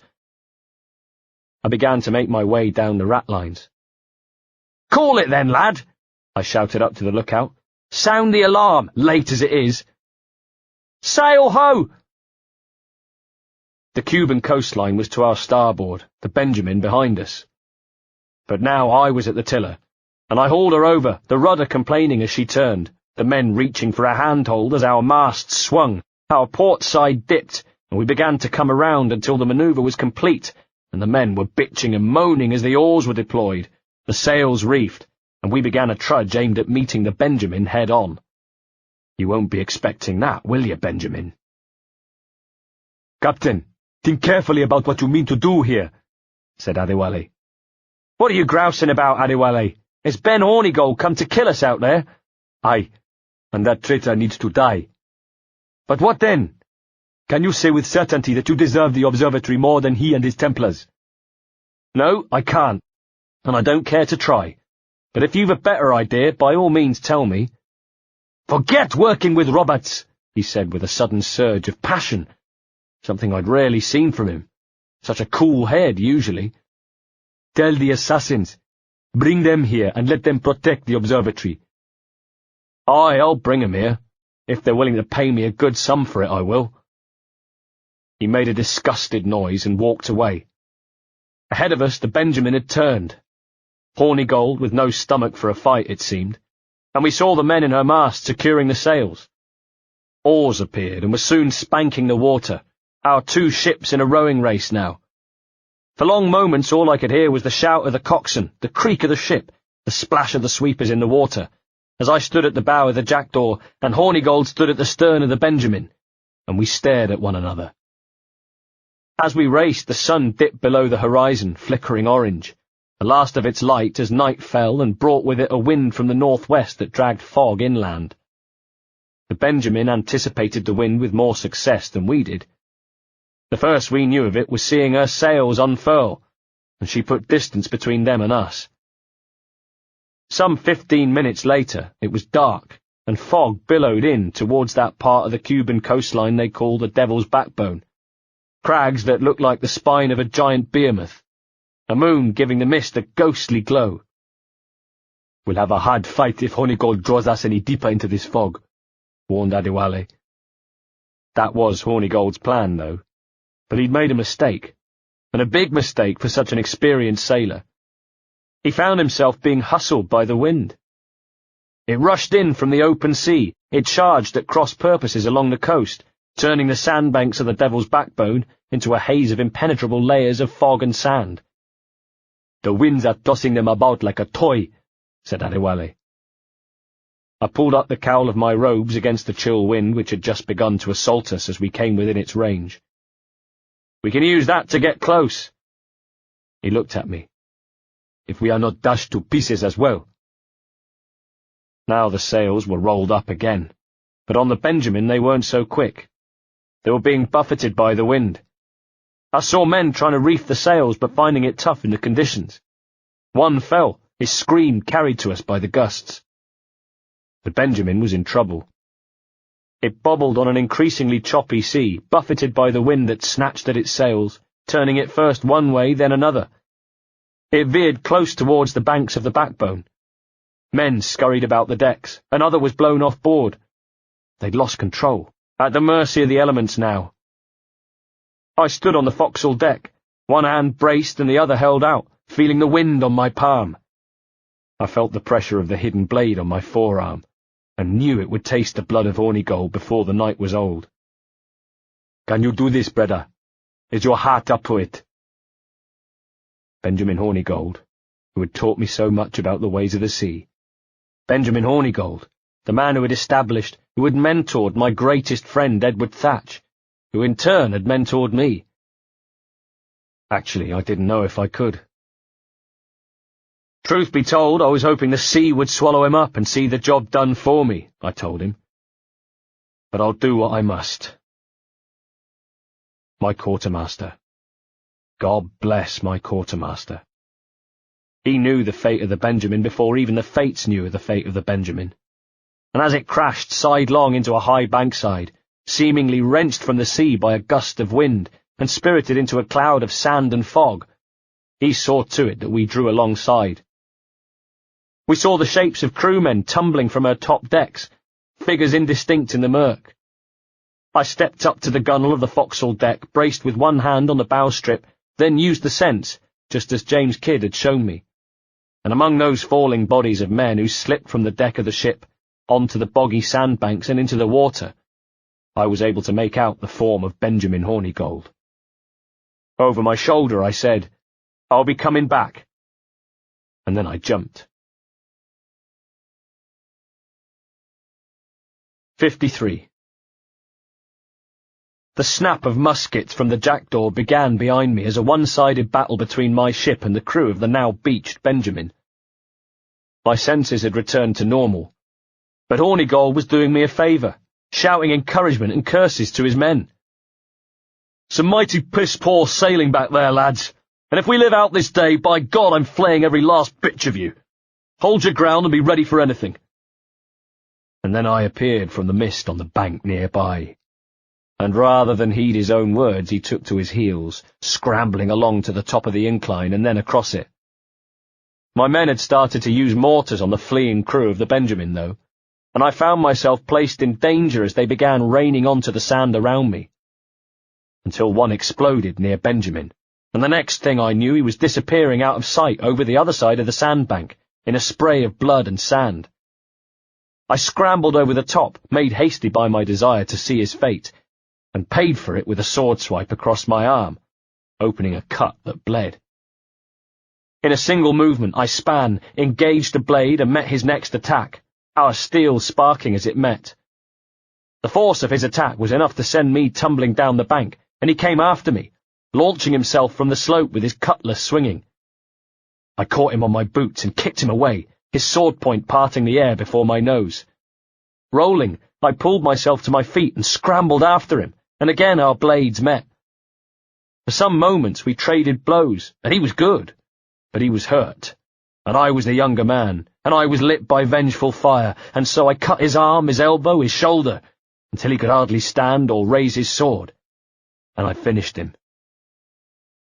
You could have been a man who stood for something true, he said as he died.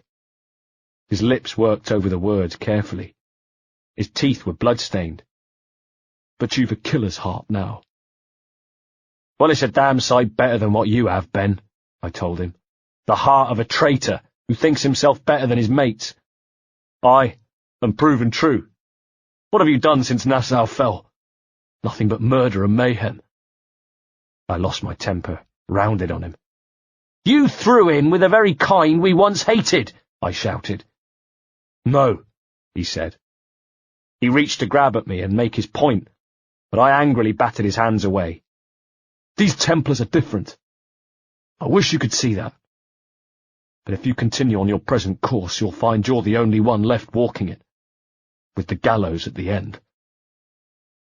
That may be, I said, but now the world has one less snake in it, and that's enough for me. But he didn't hear me. He was already dead. 54. Is the pirate hunter dead? Said Bartholomew Roberts. I looked at him, Bartholomew Roberts, this unknowable character, a sage, a carpenter who had turned to a life of piracy. Was this the first time he'd visited the observatory? Why did he need me here? So many questions. Questions to which I knew I would never be given answers. We were at Long Bay, on the northern shores of Jamaica. He had been loading his pistols as I arrived. Then he asked his question, to which I replied, Aye, by my own hand. He nodded and went back to cleaning his pistols. I looked at him and found a sudden rage grip me. Why is it you alone can find what so many want? He chuckled. I was born with memories of this place. Memories of another time entirely, I think. Like another life I've already led. I shook my head and wondered whether I would ever be free of this mumbo-jumbo. Curse you for a lurch, man, and speak some sense. Not today. Nor any other day, I thought angrily. But before I could find a reply, there came a noise from the jungle. Natives? Perhaps they'd been disturbed by the battle between the Jackdaw and the Benjamin.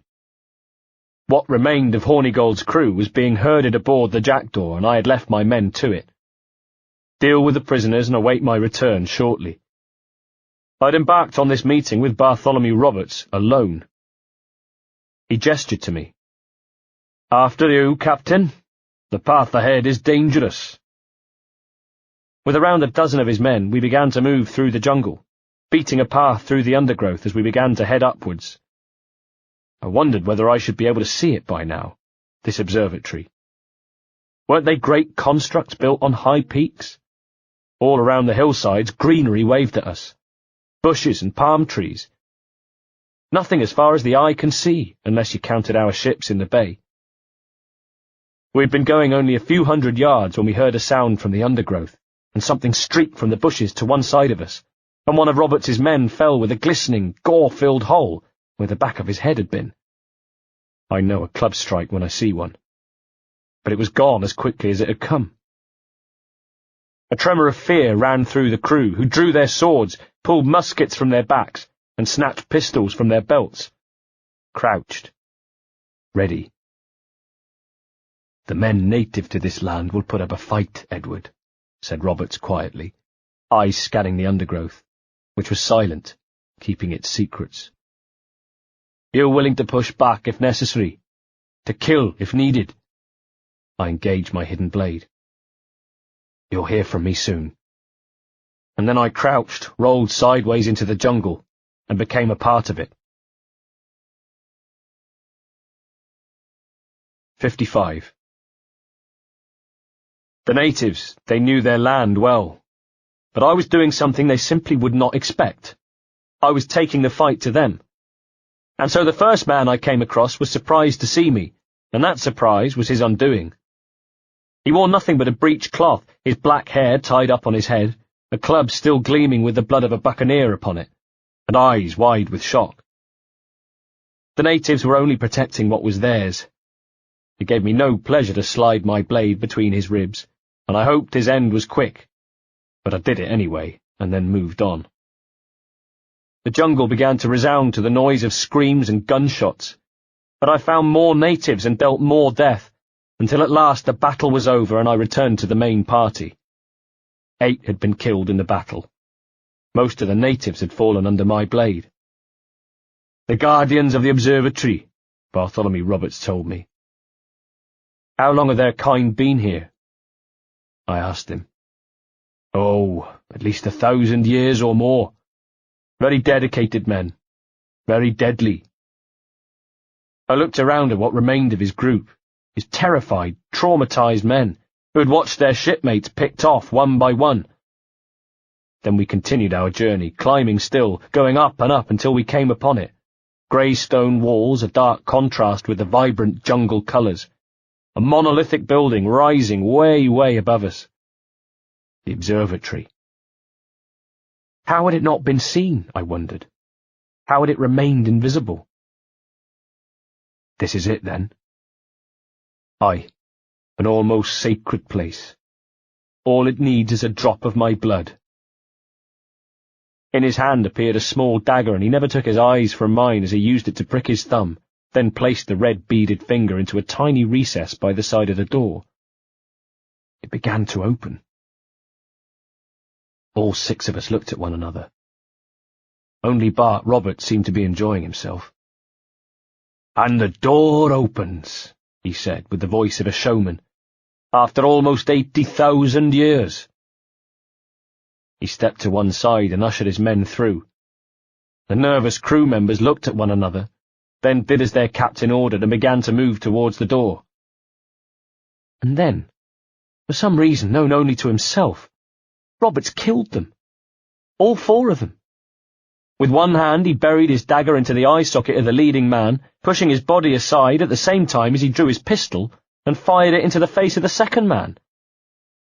The last 2 crew members had no time to react, as Black Bart drew his second pistol and fired point blank into the chest of a third man, pulled his sword, and ran the final survivor through. It was the same man who had brought the chest on deck, who'd looked to Roberts for some words of praise.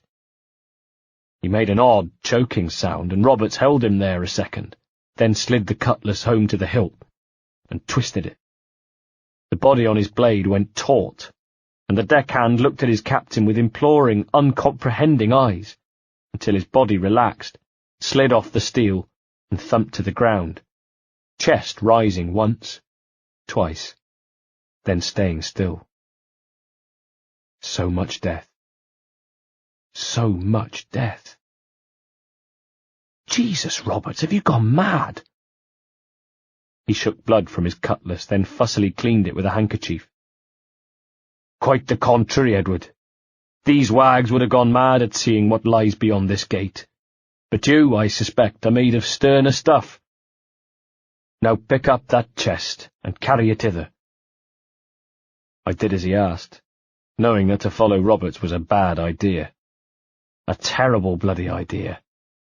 But unable to prevent myself doing it. I'd come too far to back out now. Inside it was like an ancient temple. Dirty and decrepit, said Roberts. Not quite as I remember, but it has been over 80 millennia. I shot him a glare. More mumbo-jumbo. Oh, rot, that's impossible. His look in return was unknowable. Step as if on thin ice, Captain. On stone steps we descended through the centre of the observatory, moving into a large bridge chamber. All my senses were alive as I looked around and took in the vast openness of the space. Beautiful, isn't it? Said Roberts in a hushed voice. Aye, I replied, and found I was whispering. Like something out of a fairy tale, one of them old poems. There were many stories about this place once. Tales that turned into rumours, and again into legend.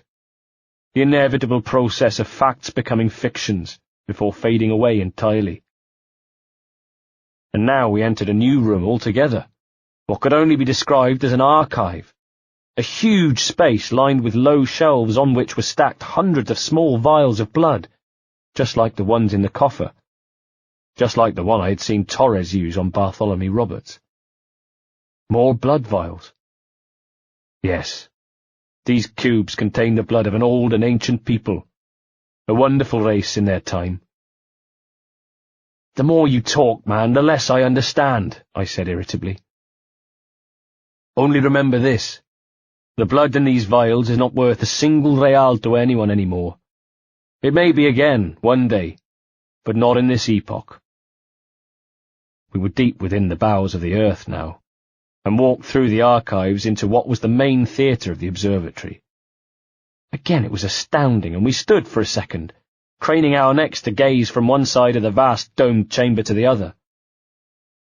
At one side of the chamber was what looked like a pit, with just a sloshing sound from far below to indicate water somewhere, while in the middle was a raised dais with what looked a complicated pattern carved into the stone.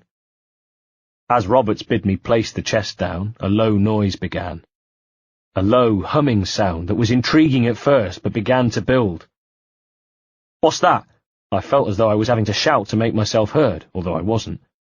"Ah, yes," said Roberts. "A security measure. Just a moment." Around us the walls had begun to glow, letting off a pulsing white light that was as beautiful as it was unsettling.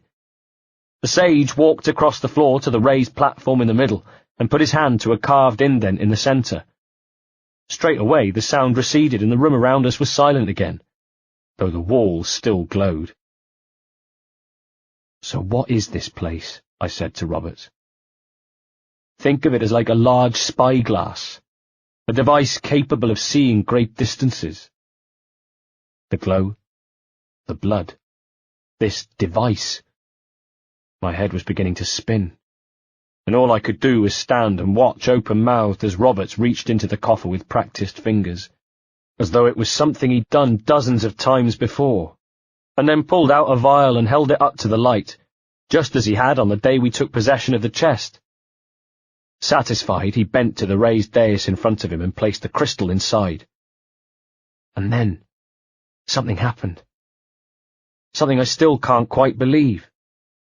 The glow on the walls seemed to ripple like mist, coalescing not into fog but into images, a series of opaque pictures, as though I was looking through a window at something. At 56. Calico Jack Rackham as I live and breathe. But I wasn't looking at him. No. It was as though I was him. As though I was looking through his eyes. In fact, the only reason I knew it was Calico Jack was the Indian fabric of his coat sleeve. He was walking up the steps towards the old aviary. My heart leapt to see the old place, even more careworn and dilapidated than ever before. Which meant that this wasn't an image from the past. It wasn't an image I'd ever experienced myself, because I'd never seen the old aviary in its current state of disrepair. Hadn't visited Nassau since the true rot set in. And yet, I was seeing it. "This is bloody witchcraft," I spluttered.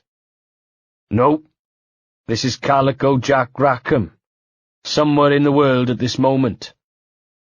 "Nassau," I said, as much to him as to myself. "This is happening right now. We're seeing through his eyes." "Aye," said Roberts. It wasn't as though I returned my attention to the image.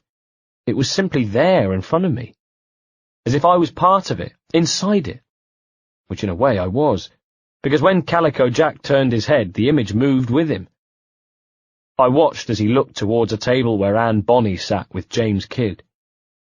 A long, lingering glance over Anne Bonny, over certain parts of Anne Bonny. The dirty bastard. But then, oh my God, she looked over from the table where she sat with James Kidd and returned his look. And I mean a proper lascivious look. That roving eye I told you about? She was giving old Calico Jack the full benefit. Bloody hell, they're having an affair, despite everything, despite the wonders of the observatory, I found myself suppressing a chuckle to think of James Bonney, that treacherous turncoat, wearing the horns. Calico Jack? Well, the poxy git had marooned me, hadn't he? So there was no love lost there. But he did give us our weapons, ammunition and grub, and, well, he did have Anne warming his bed, so you had to hand it to him. Now Calico Jack was listening to Anne and James chatting. I don't know, Jim, Anne was saying. I haven't the faintest idea how to pilot a ship. That ain't work a woman does. What on earth were they cooking up? Tosh, I've seen a score of ladies who can reef a sail and spin a capstan. And would you teach me to fight, with a cutlass like, and maybe how to handle a pistol? All that and more.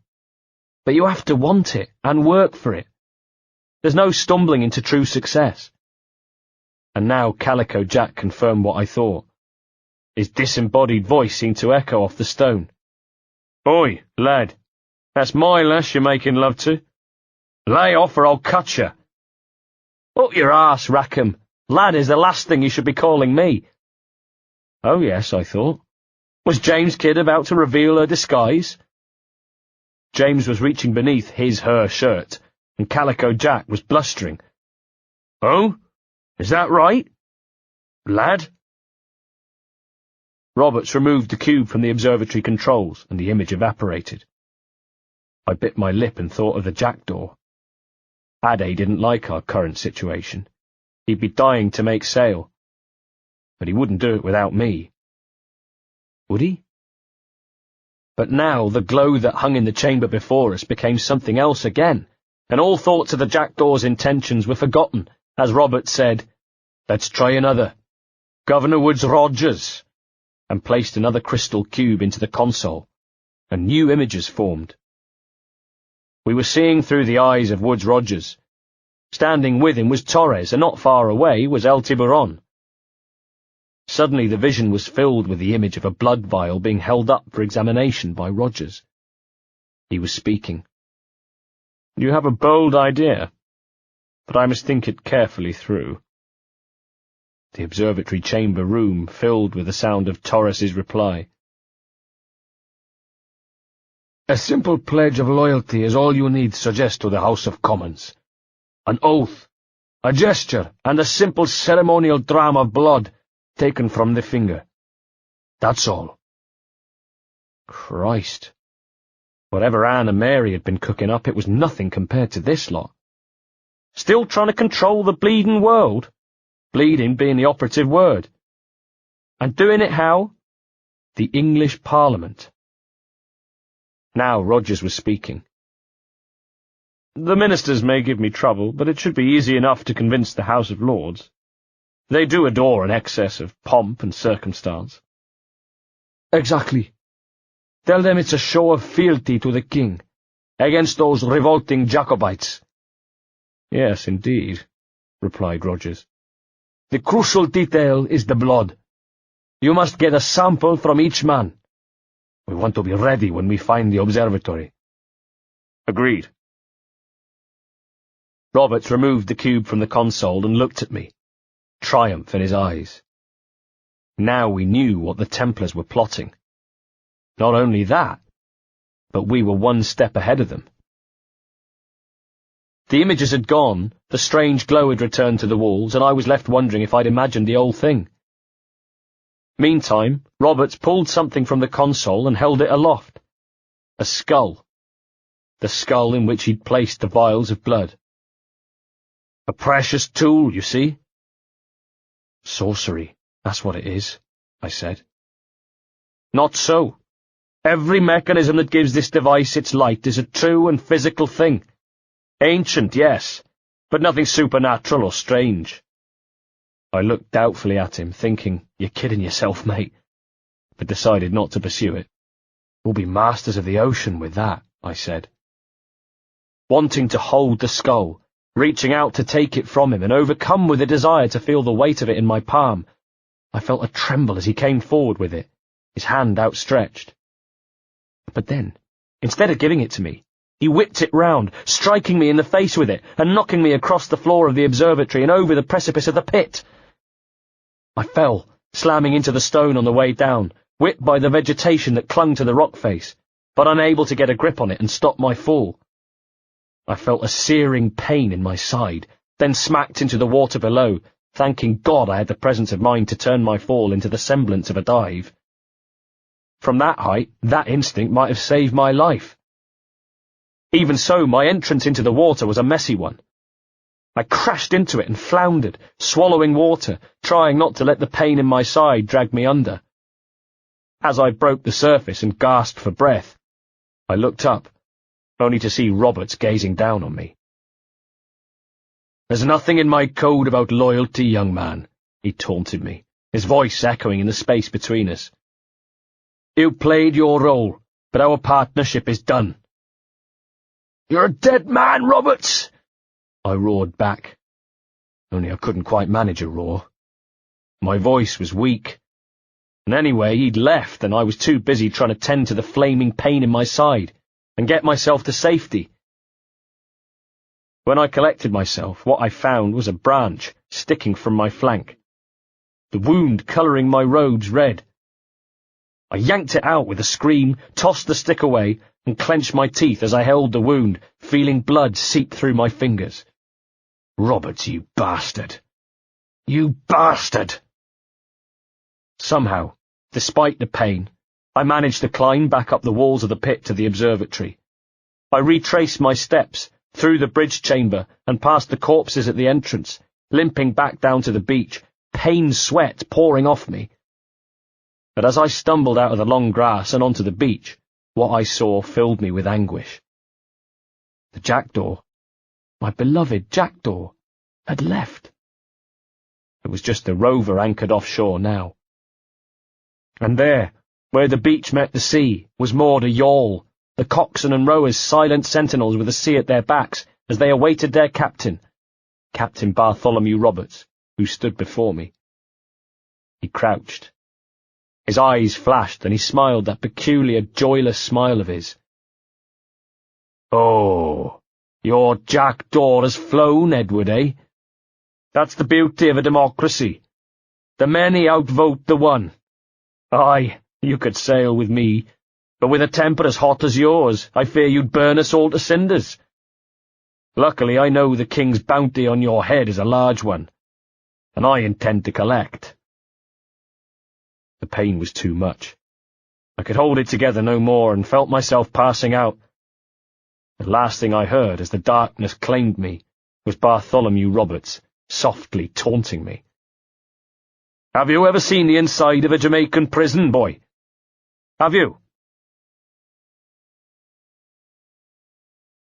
Part 4 57. November 1720. A lot can happen in 6 months, but in the 6 months to November 1720, it happened to other people. Me, I was mouldering in jail in Kingston, while Bartholomew Roberts became the most feared pirate of the Caribbean, commanding a squadron of 4 vessels, his flagship, the Royal Fortune, at its head. I was trying and failing to sleep on a roll on the floor of a cell so cramped I couldn't lie straight. I was picking maggots from my food and holding my nose to get it down. I was drinking dirty water and praying it wouldn't kill me. I was watching the striped grey light from the bars of the door and listening to the clamour of the jail, the curses, night-time screams, a constant clanging that never ceased, as though someone somewhere spent all day and night rattling a cup along the bars. And sometimes I was listening to my own voice just to remind myself that I was still alive, and I would curse my luck, curse Roberts, curse the Templars, curse my crew. I had been betrayed, by Roberts, of course, though that was no surprise, but also by the jackdaw. My time in jail gave me the distance I needed to see how my obsession with the observatory had blinded me to the needs of my men, and I stopped blaming them for leaving me at Long Bay. I'd decided if I were lucky enough to see them again, I'd greet them like brothers and tell them I bore no grudge, and offer apologies of my own.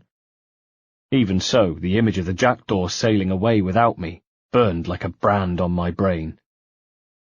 Not for much longer.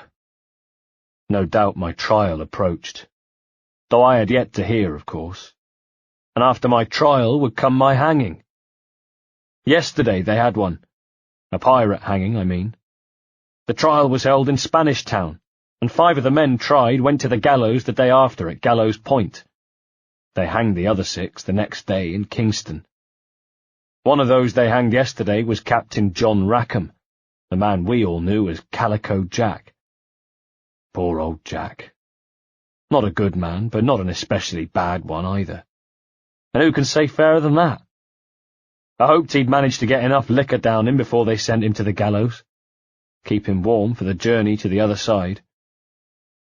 Thing was, Calico Jack had a couple of lieutenants, and their trial was to start this very day. I was due to be brought up into the courtroom, in fact, where they said I might be needed as a witness, although they hadn't said whether for the defence or the prosecution. The 2 lieutenants, you see, were Anne Bonny and Mary Read. And therein lies a tale. I'd witnessed the story, beginning with what I'd seen at the Observatory. Calico Jack and Anne Bonny were lovers. Jack had worked his charm, tempted her away from James, that scurvy toad, and taken her to sea. On board she'd dressed as a man, and she wasn't the only one. Mary Read was aboard ship too, dressed as James Kidd, and the 3 of them, Calico Jack, Anne and Mary, were all in on it. The 2 women wore men's jackets, long trousers, and scarves round their necks. They carried pistols and cutlasses, and were as fearsome as any man, and more dangerous, what with having more to prove. And for a while they sailed the neighbourhood terrorising merchant ships, until earlier in the year when they stopped off at New Providence. There, on 22nd of August, the year of our Lord 1720, Rackham and a load of his crew, including Anne and Mary, stole a sloop called the William from Nassau harbour. Of course, Woodes Rogers knew exactly who was responsible. He issued a proclamation and dispatched a sloop crammed with his own men to catch Calico Jack and his crew. But old Calico Jack was on a roll, and in between splicing the main brace, which is to say, carousing, he attacked fishing boats and merchant ships, and a schooner. Rogers didn't like that. He sent a second vessel after him. But old Calico Jack didn't care, and he continued his piracy westward until the tip of Jamaica, where he encountered a privateer by the name of Captain Barnett, who saw the opportunity to make a bit of money in return for Jack's hide. Sure enough, Jack was boarded, and his crew surrendered, all apart from Mary and Anne, that was. From what I heard, Jack and his crew had caroused themselves stupid, and were drunk or passed out when Barnett's men attacked. Like hellcats, Mary and Anne cursed out the crew, and fought with pistols and swords, but were overcome. And then the whole lot of them were taken across the island to Spanish Town jail. And like I say, they'd tried and hanged Jack already. Now it was the turn of Anne and Mary. I hadn't seen many courtrooms in my life, thank God, but even so I'd never seen one as busy as this. My guards led me up a set of stone steps to a barred door, opened it, shoved me out into the gallery and bid me sit. I gave them a puzzled look. What's going on? But they ignored me and stood with their backs to the wall, muskets at the ready in case I made a break for it. But make a break where? My hands were manacled, men were wedged into the gallery seats all around. Spectators, witnesses, all of them come to lay eyes on the 2 infamous women pirates, Anne Bonny and Mary Read. They stood together before the judge, who glared at them and banged his gavel. "The charges, sir, I will hear them again," he called to the bailiff, who stood and cleared his throat. "His Majesty's Court contends that the defendants, Mary Read and Anne Bonny, did piratically, feloniously, and in a hostile manner, attack, engage, and take 7 certain fishing boats." During the minor uproar that followed, I sensed somebody sit behind me. 2 people, in fact, but paid them little mind. "Secondly," continued the bailiff, "this court contends that the defendants lurked upon the high seas and did set upon, shoot at, and take 2 certain merchant sloops, thus putting the captains and their crews in corporeal fear of their lives." And then matters of court receded into the background, as one of the men sitting behind me leaned forward and spoke. "Edward James Kenway." I recognised the voice of Woodes Rogers at once. born in Swansea to an English father and Welsh mother, married at 18 to Miss Caroline Scott, now estranged. I lifted my manacles and shifted round in the seat. Neither of my guards with their muskets had moved, but they watched us carefully. Beside Rogers, every inch the man of rank, sat Laureano Torres, dapper and composed in the balmy heat of the courtroom. They weren't here on pirate hunting business, though. They were here on Templar business. "She is a beautiful woman, I'm told," said Torres, with a nod of his head in greeting. "If you touch her, you bastards," I snarled. Rogers leaned forward. I felt a nudge at my shirt and looked down to see the muzzle of his pistol in my side. In the time since my fall at the Observatory, I had by some miracle avoided gangrene or infection, but the wound had never quite healed. He didn't know about it, of course. He couldn't have. But he'd still somehow managed to prod it with the barrel of his gun, making me wince. "If you know the Observatory's location, tell us now, and you'll be out of here in a flash," said Rogers. Of course. That was why I hadn't felt the burn of the hangman's noose up to now. "Rogers can hold these British hounds at bay for a time," said Torres. "But this will be your fate if you fail to cooperate." He was indicating the courtroom, where the judge was speaking, where witnesses were telling of the awful things Anne and Mary had done. Their warning over, Torres and Rogers stood just as a female witness described in breathless detail how she'd been attacked by the two women pirates. She'd known they were women, she said, by the largeness of their breasts. The court laughed at that until the laughter was silenced by the rap of the judge's gavel, the sound drowning out the slam of the door behind Rogers and Torres. Anne and Mary, meanwhile, hadn't said a word. What's the matter? Cat got your tongue? I'd never known them lost for words before, but here they were, silent as the grave. Tales of their derring-do were told, and they never once butted in to correct anything egregious, nor even said a peep when the court found them guilty. Even when they were asked if they could offer any reason why sentence of death should not be passed. Nothing. So the judge, not knowing the two ladies, and perhaps taking them for the reticent sort, delivered his sentence. Death by hanging. And then, and only then, did they open their mouths. "My lord, we plead our bellies," said Mary Reed, breaking their silence. "What?" said the judge, paling. "We are pregnant," said Anne Bonny. There was uproar. I wondered if both the Sproggs belonged to Calico Jack, the old devil. "You can't hang a woman quick with child, can you?" called Anne over the noise. The courtroom was in turmoil.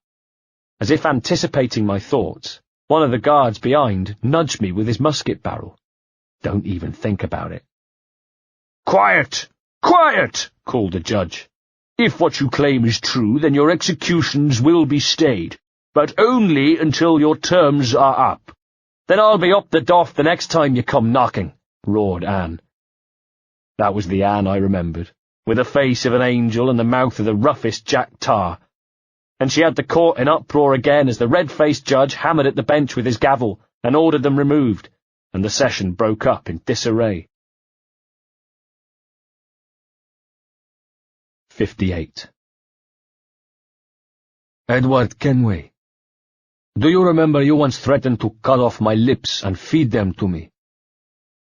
Laureano Torres's face appeared from the gloom outside my prison cell door, framed by the window, divided by the bars. "I didn't do it, though," I reminded him, my disused voice croaking. "But you would have done." "True. But I didn't." He smiled. "The typical terror tactics of a pirate, unsophisticated and unsubtle. What say you, Rogers?" He lingered there too. Woods Rogers, the great pirate hunter, hanging about near my cell door. "Is that why you've been denying me food and water?" I rasped. "Oh," chuckled Torres. "But there is much, much more to come. We have the little matter of the Observatory's location to extract. We have the little matter of what you did to Hornigold. Come, let us show you what lies in a store. Guards!" 2 men arrived, the same pair of Templar stooges who'd escorted me to the courtroom. Torres and Rogers left as I was manacled and leg irons were fitted. And then, with my boots dragging on the flagstones, they hauled me out of the cell and along the passageway, out into the prison courtyard, where I blinked in the blinding sun, breathed fresh air for the first time in weeks, and then, to my surprise, out of the main prison gates. "Where are you taking me?" I gasped. The light of the sun was too blinding. I couldn't open my eyes. They felt as though they were glued together. There was no reply. I could hear the sounds of Kingston, daily life carrying on as normal around me. "How much are they paying you?" I tried to say. "Whatever it is, let me go and I'll double it." They came to a halt. Good man, I mumbled. "I can make you rich. Just get me." A fist smashed into my face, splitting my lip, breaking something in my nose that began to gush blood. I coughed and groaned.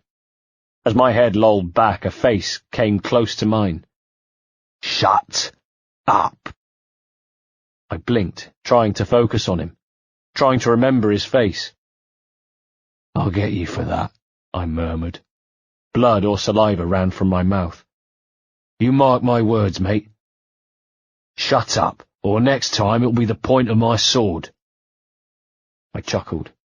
"You're full of shit, mate. Your master wants me alive. Kill me and you'll be taking my place in that cell. Or worse." Through a veil of pain, blood, and piercing sunlight, I saw his expression darken. "We'll see about that," he snarled. "We'll see about that." And then the journey continued, me spitting blood, trying to clear my head and mostly failing, until we came to what looked like the foot of a ladder. I heard the murmured voices of Torres and Rogers, and then a creaking sound coming from just overhead. And when I raised my chin and cast my eyes upwards, what I saw was a gibbet. One of the stooges had climbed the ladder and unlocked it, and the door opened with a complaint of rusty metal. I felt the sun beat down upon me. I tried to say something, to explain that I was parched and could die in the sun, and that if I did that, if I died, then they'd never find out where the observatory was. Only Black Bart would know, and what a terrifying thought that was. Black Bart in charge of all that power. He's doing that right now, isn't he? That's how he got to be so successful. But I never got the chance to say it, because they'd locked me in the gibbet. Locked me in the gibbet to let the sun do its work. Let it slowly cook me alive. 59. At sundown, my 2 friends came to fetch me and take me back to my cell. My reward for surviving was water, a bowl of it on my cell floor, just enough to dab on my lips, keep me alive, to use on the blisters and pustules brought up by the sun. Rogers and Torres came. "Where is it? Where is the observatory?" With cracked, desiccated lips, I smiled at them but said nothing. "He's robbing you blind, isn't he? Roberts, I mean. He's destroying all your plans." "You want to go back there tomorrow?"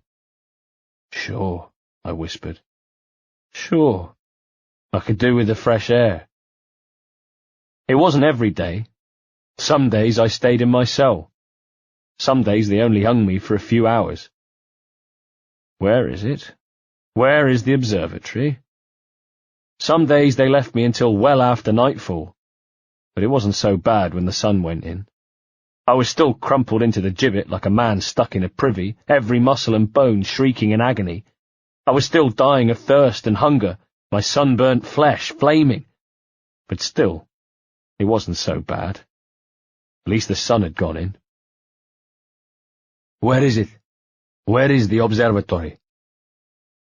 Every day I'm up there, he's a bigger pain in the arse, isn't he? Every day wasted is Black Bart's triumph over the Templars. There's that, at least. You want to go back there tomorrow? Sure. I wasn't sure I could take another day. In a strange way, I was trusting them not to kill me. I was trusting in my resolve being greater than theirs.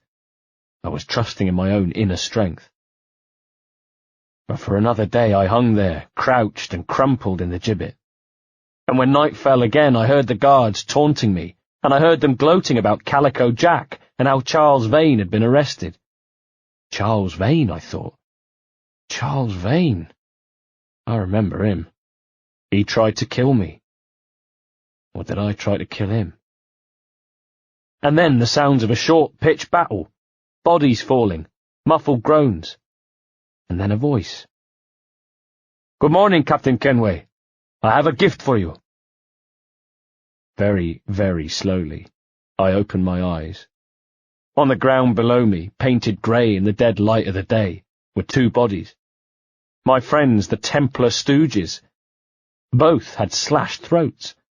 A pair of crimson smiles adorned their necks, and crouching by them, rifling through their tunics for the gibbet keys, was the assassin Tabai. I assumed I'd never see him again. After all, the assassin Tabai was not the greatest supporter of Edward Kenway. He probably would just as soon have slit my throat as rescue me from jail. Fortunately for me, he chose to rescue me from jail. But, "Do not mistake my purpose here," he said, climbing the ladder, finding the right key for the lock, and being good enough to catch me when I almost fell forward from the gibbet. He had a bulging leather flask and held the teat to my lips.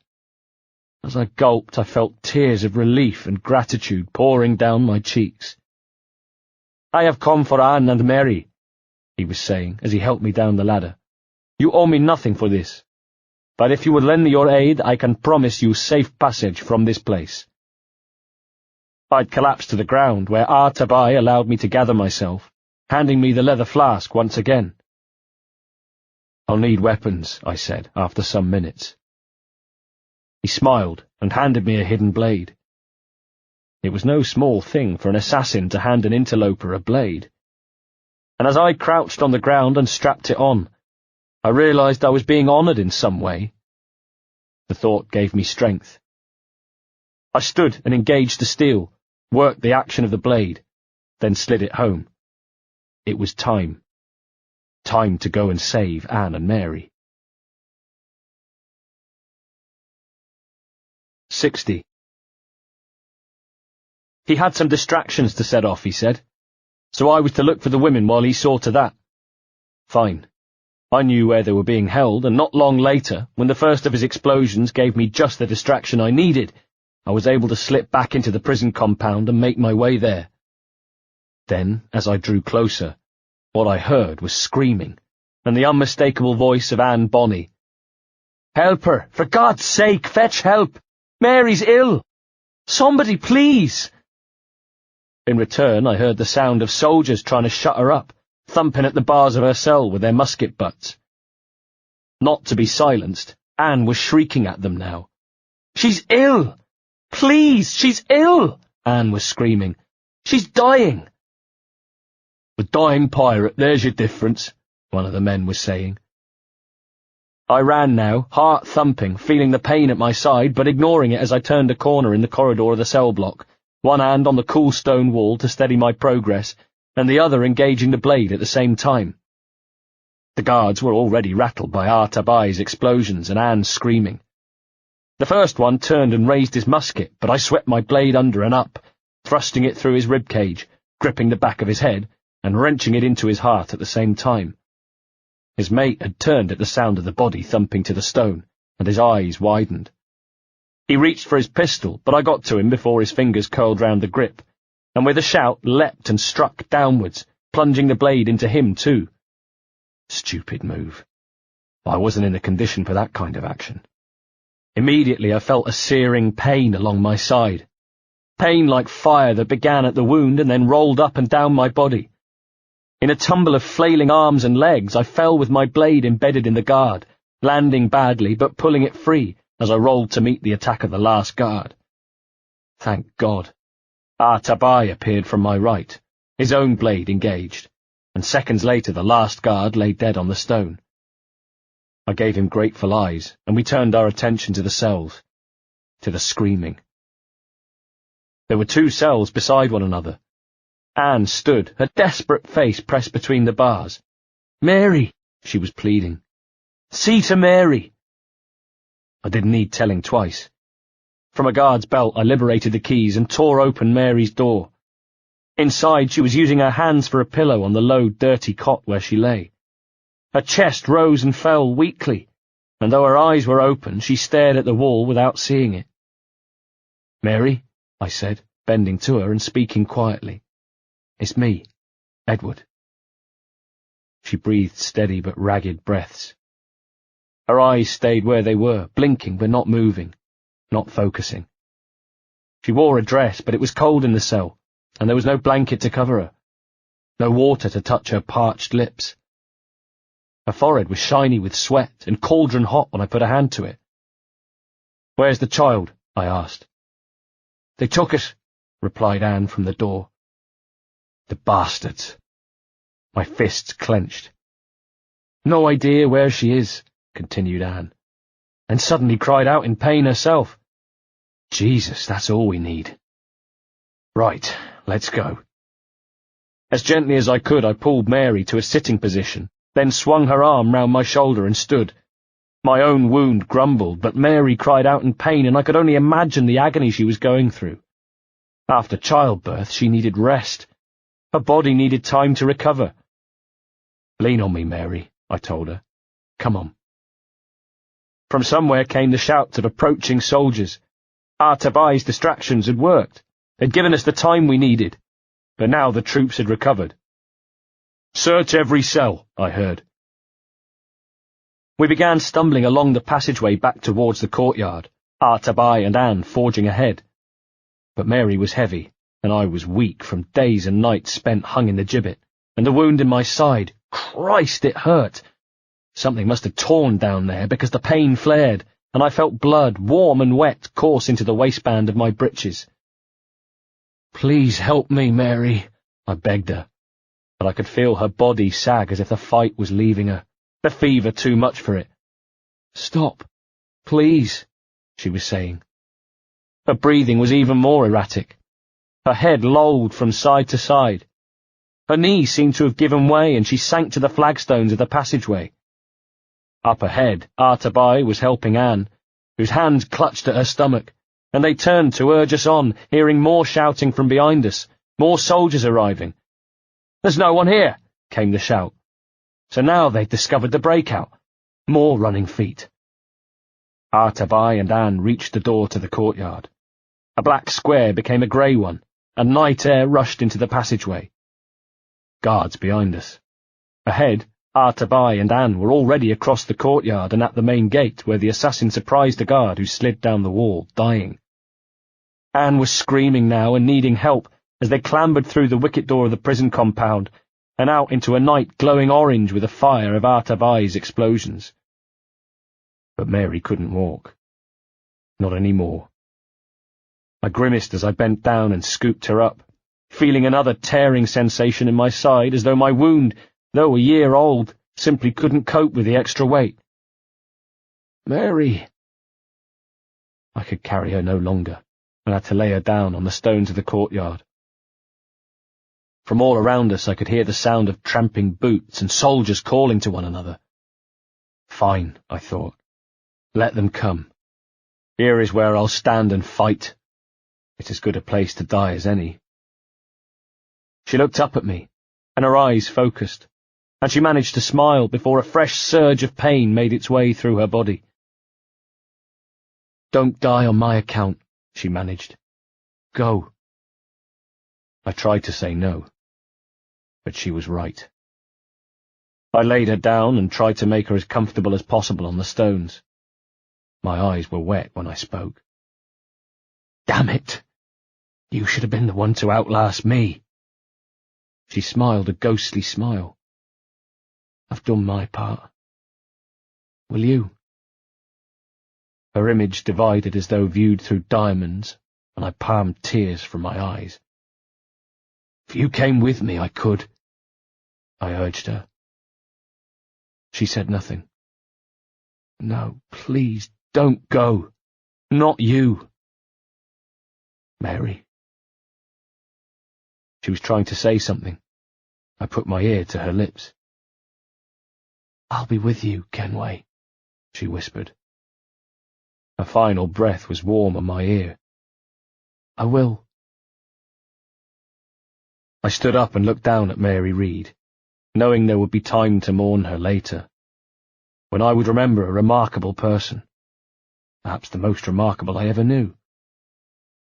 But for the moment I thought of how the British soldiers had let this good woman give birth, ripped her baby from her, then left her wounded and feverish in a prison cell, no blanket to cover her, no water to touch her lips. I heard the first British soldiers coming into the courtyard behind me, just in time to exact a little revenge before I make my escape. I engaged the blade and span to meet them. 61. I guess you could say I did a bit of drinking after that, and I saw people in my delirium, figures from the past, Caroline, Woods Rogers, Bartholomew Roberts, and ghosts too, Calico Jack, Charles Vane, Benjamin Hornigold, Edward Thatch, and Mary Read. Eventually, after a binge that lasted how long I couldn't say, salvation came in the form of Adewale.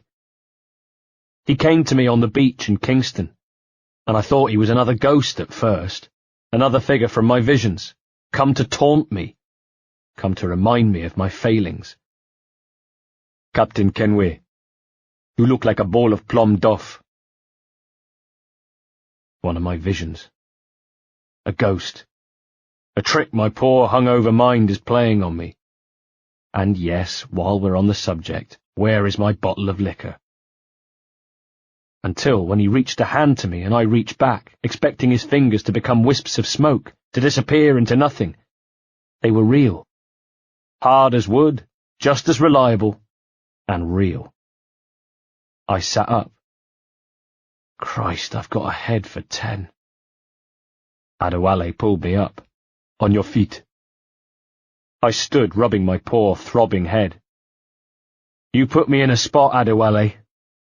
After you left me with Roberts, I should have hard feelings about seeing you here. I looked at him. But mostly I'm bloody glad. Me too, brother. And you'll be chuffed to know your jackdaw is still in one piece. He took me by the shoulder and pointed out to sea. Or maybe it was the drink making me feel extra emotional, but tears filled my eyes to see the jackdaw once again.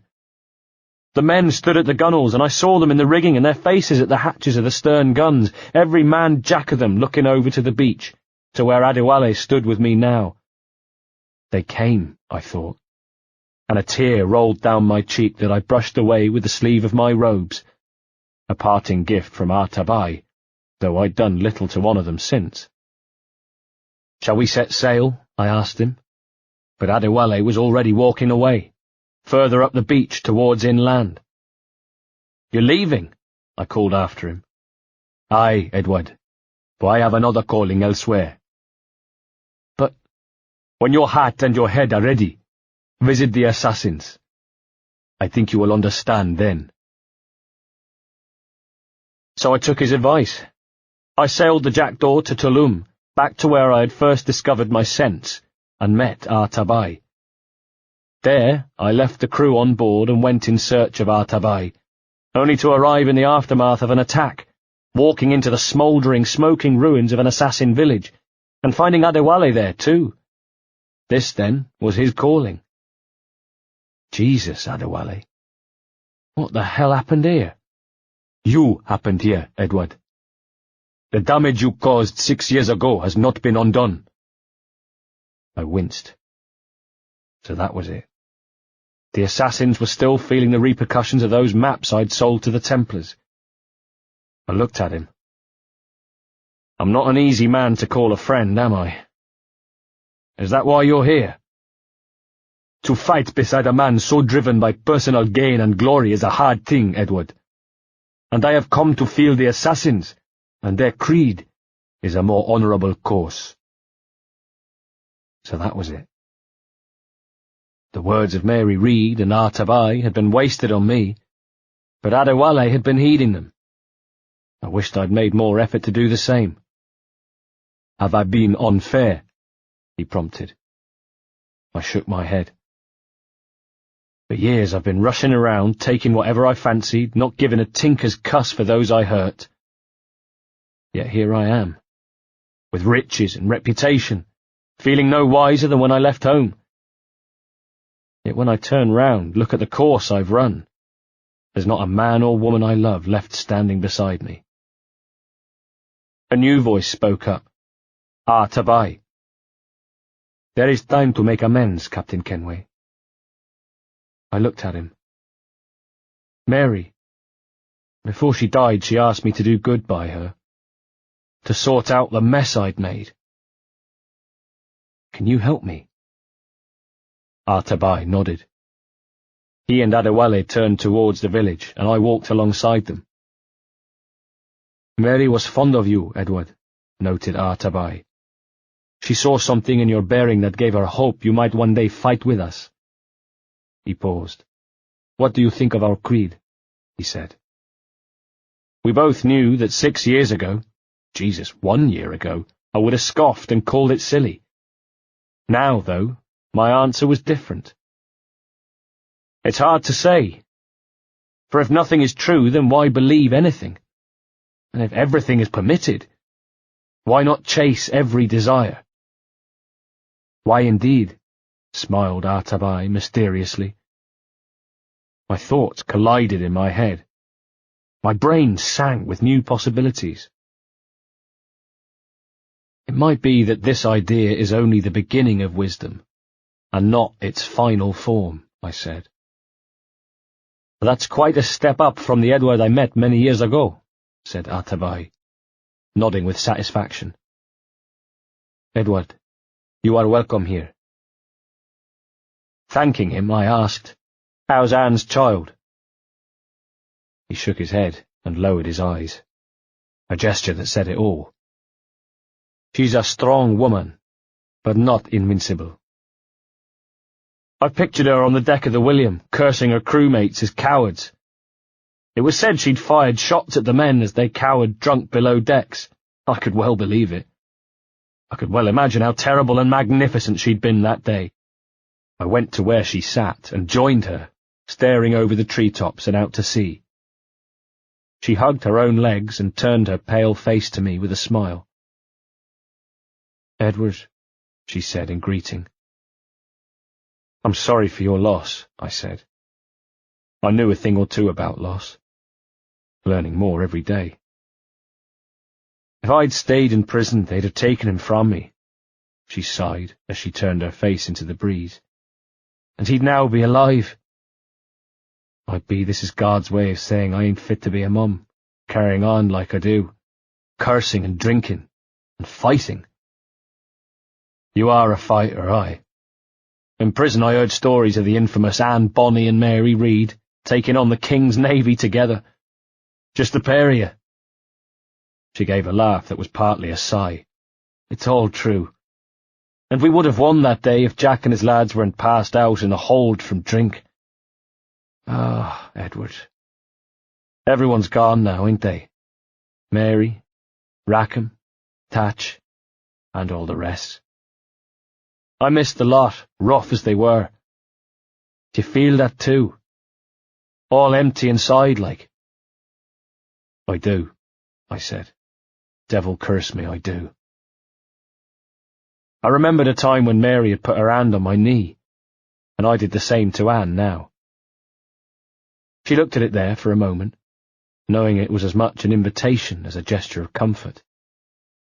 And then she put her own hand to mine, rested her head on my chest, and we stayed like that for a while. Neither of us said anything. There was no need to. 62. April 1721. Now was the time to start putting things right. It was time to tie up loose ends, to take care of business. It was time to begin wreaking my revenge. Rogers, Torres, Roberts, they all had to die. I stood on the deck of the Jackdaw with Adewale and Artabai. I know my targets by sight well enough, but how will I find them? We have spies and informants in every city, said Artabai. Visit our bureaus, and the assassins there will guide you. That fixes Torres and Rogers, I told him, but Bartholomew Roberts won't be near any city. Might take months to find him. Or years, agreed Artabai. But you are a man of talent and quality, Captain Kenway. I believe you will find him. Adewale looked at me. And if you are at a loss, do not be afraid to lean on your quartermaster for aid, he smiled. I nodded my thanks, then went on to the poop deck, leaving Artabai and Adewale to descend the Jacob's ladder to a rowing boat bobbling by our hull. Quartermaster, I said, what's our present course? She turned, resplendent in her pirate outfit. Due east, Captain, if it's still Kingston we're sailing for. It is, Miss Bonny, it is. Call it out. Weigh anchor and let fall the courses, lads, she called, and she shone with happiness. We're sailing for Jamaica. Torres, then. At the bureau in Kingston I was told of his whereabouts, that he would be attending a political function in town that very night. After that, his movements were uncertain. It needed to be tonight, whether I liked it or not. So, how? I decided to take on the guise of a visiting diplomat, Ruggiero Ferraro, and before I left took a letter from within my robes and handed it to the bureau chief. A letter for Caroline Scott Kenway of Hawkins Lane, Bristol. In it I asked after her. Are you safe? Are you well? A letter full of hope, but burdened with worry. Later that night I found the man I was looking for, Ruggiero Ferraro. In short order I killed him, took his clothes, and joined the others as we made our way to the party, and there were welcomed inside. Being there took me back to when I'd posed as Duncan Walpole, when I'd first visited Torres's mansion. That feeling of being overawed, out of place, and possibly even out of my depth, but chasing some notion of fortune, looking for the quickest way to make easy money. Now I was once again looking for something. I was looking for Woods Rogers. But riches were no longer my primary concern. I was an assassin now. You are Mr. Ferraro, I take it, said a pretty female guest. I do adore your frippery. Such elegance and colour. Thank you, madam, thank you. I gave her a deep bow in what I hoped was the Italian manner. Pretty she may have been, but I had enough ladies in my life for the time being. Caroline waiting at home, not to mention certain feelings for Anne. And then, just as I realised that grazie was the only Italian word I knew, Woods Rogers was giving a speech. Ladies and gentlemen, a toast to my brief tenure as Governor of the Bahamas. For under my watch, no less than 300 avowed pirates took the King's pardon and swore fealty to the Crown. His face twisted into a bitter, sarcastic sneer. And yet for all my successes, His Majesty has seen fit to sack me and call me home to England. Brilliant! It was a bad-tempered, resentful end to the speech, and sure enough his guests didn't quite know what to make of it. During his time on Nassau he'd handed out religious leaflets trying to persuade the merry buccaneers of New Providence to mend their hard-drinking, whoring ways, so perhaps he wasn't accustomed to the liquor, and he seemed to wobble around his own party, ranting at anyone unfortunate enough to find themselves in the vicinity. Hooray! Hooray for the ignoble and ignorant prigs who rule the world with sticks up their arses! Hooray! Moving on, and another guest winced as he let fly with his whinges. I brought those brutes in Nassau to heel, by God! And this is the thanks I get. Unbelievable! I followed him around the room, staying out of his eye line, trading greetings with the guests. I must have bowed 100 times, murmured grazie 100 times, until at last Rogers appeared to have exhausted the goodwill of his friends, for as he made another circle of the hall he found more and more backs were turned. The next moment he swayed, marooned in the room, looking around himself, only to find his erstwhile friends engaged in more thrilling conversations. For a second I saw the Woods Rogers of old as he composed himself, drew back his shoulders, raised his chin, and decided to take a little air.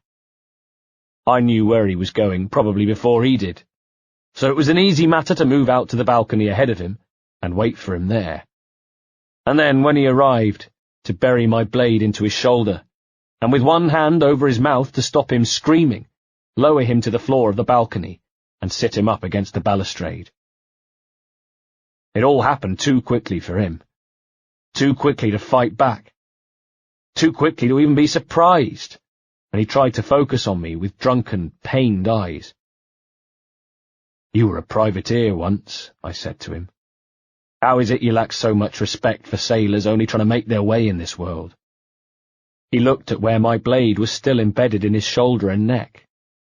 It was all that kept him alive, because as soon as I removed it, his artery would be open, the balcony would be awash with his blood, and he would be dead within a minute.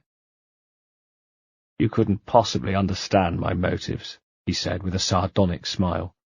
"You, who spent a whole lifetime dismantling everything that makes our civilization shine." "But I do understand," I insisted. "I've seen the Observatory, and I know its power. You'd use that device to spy. You Templars would use that device to spy and blackmail and sabotage." He nodded, but the movement pained him. Blood soaked his shirt and jacket. "Yes, and yet all for a greater purpose, to ensure justice, to snuff out the lies and to seek truth. There's no man on earth who needs that power. Yet you suffer the outlaw Roberts to use it." I shook my head to put him right about that. "No, I'm taking it back. And if you tell me where he is, I'll stop Roberts." "Africa," he said, and I pulled my blade free. Blood flowed heavily from his neck and his body sagged against the balustrade, undignified in death. What a difference to the man I'd first met all those years ago at Torres's mansion. An ambitious man with a handshake as firm as his resolve. And now his life ended not just at my blade, but in a drunken fugue, a morass of bitterness and shattered dreams. Though he'd ousted the pirates from Nassau, he hadn't been given the support he needed to finish the job. The British had turned their backs on him. His hopes of rebuilding Nassau had been shattered.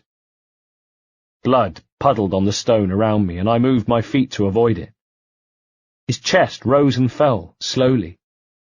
His eyes were half closed, and his breathing became irregular as life slipped away. Then from behind came a scream, and startled I turned to see a woman, the finery of her clothes in stark contrast to her demeanour, a hand over her mouth, and wide, terrified eyes. There was the rumble of running feet, more figures appearing on the balcony. Nobody daring to tackle me, but not withdrawing either. Just watching. I cursed, stood, and vaulted to the balustrade. To my left, the balcony filled with guests. "Grazie," I told them, then spread my arms and jumped. 63. February 1722.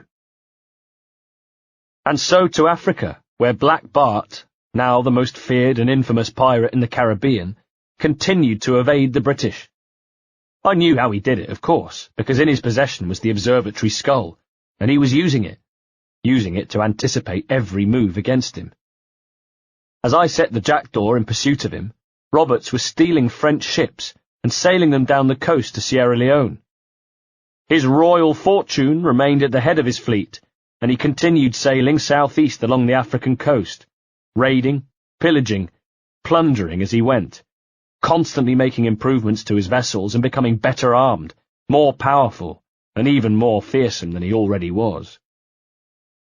We had come across the sickening evidence of his campaign of terror in January, when we had sailed into the aftermath of not a battle, but a massacre.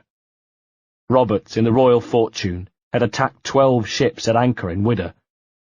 All had surrendered apart from an English slave ship, the Porcupine, and their refusal to lay down arms had made Roberts so furious that he had ordered the ship boarded, then set alight. His men had flooded the decks with tar and set flame to the Porcupine, with the slaves still on board, chained in pairs below decks. Those who jumped overboard to escape the blaze were torn limb from limb by sharks. The rest burned alive or drowned. A horrible, horrible death. By the time we arrived, the sea was awash with debris. Vile black smoke shrouded the entire neighbourhood, and smouldering in the ocean, almost up to the waterline, was the burnt-out hull of the Porcupine. Disgusted by what we'd seen, we followed Roberts's trail south, and then to Principe, where he'd anchored his ship in the bay and taken a party of men ashore to make camp and gather supplies. We waited. Then, as night fell, I gave the Jackdaw orders to wait an hour before attacking the Royal Fortune. Next, I took a rowing boat to shore, pulled up the cowl of my robes, and followed a path inland, led by the shouts and singing I could hear in the distance. And then, as I grew closer, I smelled the tang of the campfire. As I crouched nearby, I could see its soft glow divided by the undergrowth. I was in no mood to take prisoners, so I used grenados. Just as their captain was famous for saying he gave no quarter, neither did I. And as the camp erupted into explosions and screams, and a choking cloud of thick black smoke, I strode to its centre with my blade and a pistol at the ready. The battle was short because I was ruthless. It didn't matter that some were asleep, some naked, and most of them unarmed. Perhaps the men who poured tar on the decks of the Porcupine were among those who died at the point of my blade. I hoped so. Roberts did not stand and fight. He grabbed the torch and ran. Behind us were the screams of my massacre at camp, but I left his crew to their dying as I gave chase, following him up a pathway to a guard tower on a promontory. "Why, who chases me now?" he called. "Is it a spectre come to spook me, or the gaunt remains of a man I sent to hell now crawling back to pester me?" "No, Black Bart Roberts," I shouted back. "It's I, Edward Kenway, come to call a halt to your reign of terror." He raced into the guard tower and climbed. I followed, emerging back into the night at the top to see Roberts standing at the edge of the tower, a precipice behind him. I stopped. If he jumped, I lost the skull.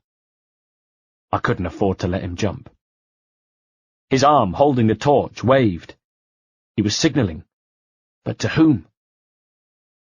"I'll not fight where you have the advantage, lad," he said, breathing heavily. He laid down the torch. He was going to jump. I started forward to try to catch him, but he'd gone, and I scrambled to the edge on my belly and looked over, only now seeing what had been hidden from me, what Black Bart knew to be there, why he'd been signalling. It was the Royal Fortune, and in the glow of her lamps I saw Roberts had landed on deck, and was already dusting himself off and peering up the rock face to where I lay. Around him were his men, and in the next instant I was pulling back from the lip as muskets began popping, and balls began smacking into the stone around me. And then, not far away, I saw the Jackdaw, right on time. Good lads. I picked up the torch and began signalling to them, and soon they were close enough for me to see Anne at the tiller, her hair blowing in the wind as she brought the Jackdaw to bear by the cliff face. Close enough for me to jump. And the chase was on. We pursued him through the narrow rock passages of the coastline, firing our carriage guns when we were able. In return, his men lobbed mortar shot at us, and mine returned with musket fire and grenados whenever we were within range. Then, "Sail ho!" came the British naval warship, the HMS Swallow, and with a lurch of horror I realised she was after Roberts too. This heavily armed, determined warship was no doubt as sickened by the stories of his exploits as we had been. Leave them to it? No. I couldn't allow them to sink the Fortune. Roberts had the Observatory skull with him. I couldn't risk it sinking to the seabed, never to be seen again. There is a device within that needs taking, I told Anne. I have to board her myself. Carriage guns boomed. The 3 ships locked in combat now. The Jackdaw and Swallow were the common enemy, but not allies. We came under fire from all sides, and as British shot peppered our gunwales and shook our shrouds, I gave Anne the order to make haste away. Me? I was going for a swim. It isn't easy to swim from one ship to another, especially if both are involved in battle. But then most are not gifted with my determination. I had the cover of the half-light on my side, not to mention the fact that the crew of the Fortune already had enough to contend with. When I climbed aboard, I found a ship in disarray, a ship I was able to pass through virtually undetected. I took my fair share of scalps along the way, and I'd cut the throat of the first mate and killed the quartermaster before I found Black Bart, who turned to face me with his sword drawn. I noted, almost with amusement, that he had changed his clothes. He had put on his best bib and tucker to meet the English, a crimson waistcoat and breeches, a hat with a red feather, a pair of pistols on silk slings over his shoulders. What hadn't changed were those eyes of his. Those dark eyes that were surely a reflection of the blackened, corroded soul inside. We fought, but it was not a fight of any distinction. Black Bart Roberts was a cruel man, a cunning man, a wise man, if wisdom can exist in a man so devoid of humanity, but he was not a swordsman. "By Jove," he called as we fought, "Edward Kenway! How can I not be impressed by the attention you've paid me?" I refused him the courtesy of a reply. I fought on relentlessly, confident not in my skill, for that would have been the arrogant Edward Kenway of old, but in a belief that I would emerge the victor. Which I did. And at last he fell to the deck with my blade embedded in him, pulling me into a crouch. He smiled, his fingers going to where the blade was stuck in his chest. "A merry life and a short one, as promised," he said. "How well I know myself." He smirked a little. His eyes bored into me. "And what of you, Edward? Have you found the peace you seek?" "I'm not aiming so high as that," I told him. "For what is peace but a confusion between 2 wars?" He looked surprised for a second, as though thinking me incapable of anything other than grunts and demands for gold or another tankard. How pleasing it was that in his final moments Bartholomew Roberts witnessed the change in me, knew that his death at my hands was not driven by greed, but by something nobler. "You're a stoic, then," he laughed. "Perhaps I was wrong about you. She might have had some use for you after all." "She?" I said, puzzled. "Of whom do you speak?" "Oh, she who lies in wait, entombed. I had hoped to find her, to see her again, to open the door of the temple and hear her speak my name once more. Aita. Mumbo-jumbo. More bloody mumbo-jumbo. Talk sense, man. I was born too soon, like so many others before." "Where's the device, Roberts?" I asked him, tired now, tired of his riddles, even at the end. From his clothes he pulled the skull, and offered it to me with fingers that shook. "Destroy this body, Edward," he said as I took it, and the last of life seeped from him. "The Templars, if they take me—" And he died. And it was not for him, nor for the peace of his soul, that I tossed his body overboard, consigning it to the depths, but so that the Templars would not have him. Whoever, whatever this sage had been, the safest place for his body was at the bottom of the sea. And now, Grand Master Torres, I'm coming for you. 64. Arriving in Havana a few days before, I'd found the city in a state of high alert. Torres, it appeared, had been warned of my imminent arrival, and was taking no chances.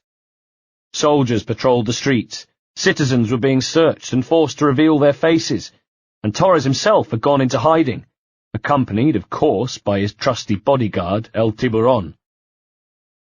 I'd used the observatory skull. Under the watchful eye of the assassin bureau chief, Rona Dinsmore, I took a vial of Torres's blood in one hand and the skull in the other. As she watched me work, I wondered how I might look to her. Like a madman? A magician? A man using ancient science? Through the blood of the governor, we can see through his eyes, I told her. She looked as intrigued as she did doubtful. And after all, I wasn't sure of it myself. I'd seen it work in the observatory, but in images conjured up in the chamber by Roberts. Here I was trying something new. I needn't have worried. The red of the blood in the vial seemed to bathe the inside of the skull, and its eye holes burned scarlet as it began to glow and display images on its polished dome. We were looking through the eyes of Governor Laureano Torres, who was looking at— That's by the church, she said, amazed. Moments later I'd been in pursuit and followed Torres as far as his fort, where the trap had been sprung. At some point a decoy had taken Torres's place. It was he who fell beneath my blade, and there, waiting for me beneath the walls of the fort, implacable, silent as ever, was El Tiburon. You should have killed me when you had the chance, I thought. Because when on the last occasion he'd bested me, it was a different Edward Kenway he'd met in battle. Things had changed in the meantime. I had changed, and I had much to prove to him. So if he'd hoped to beat me as easily as he had before, he was disappointed. He came forward, feinting, then switching sides, but I anticipated the move, defended easily, hit him on the counter, and opened a nick on his cheek. There was no grunt of pain, not from El Tiburon. But in those cloudy eyes was just the merest hint, the tiniest glimmer, of something I hadn't seen the last time we'd fought. Fear.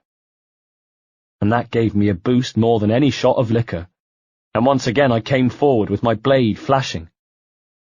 He was forced onto the back foot, defending left and right, trying to find a weak spot in my attack, but failing. Where were his guards?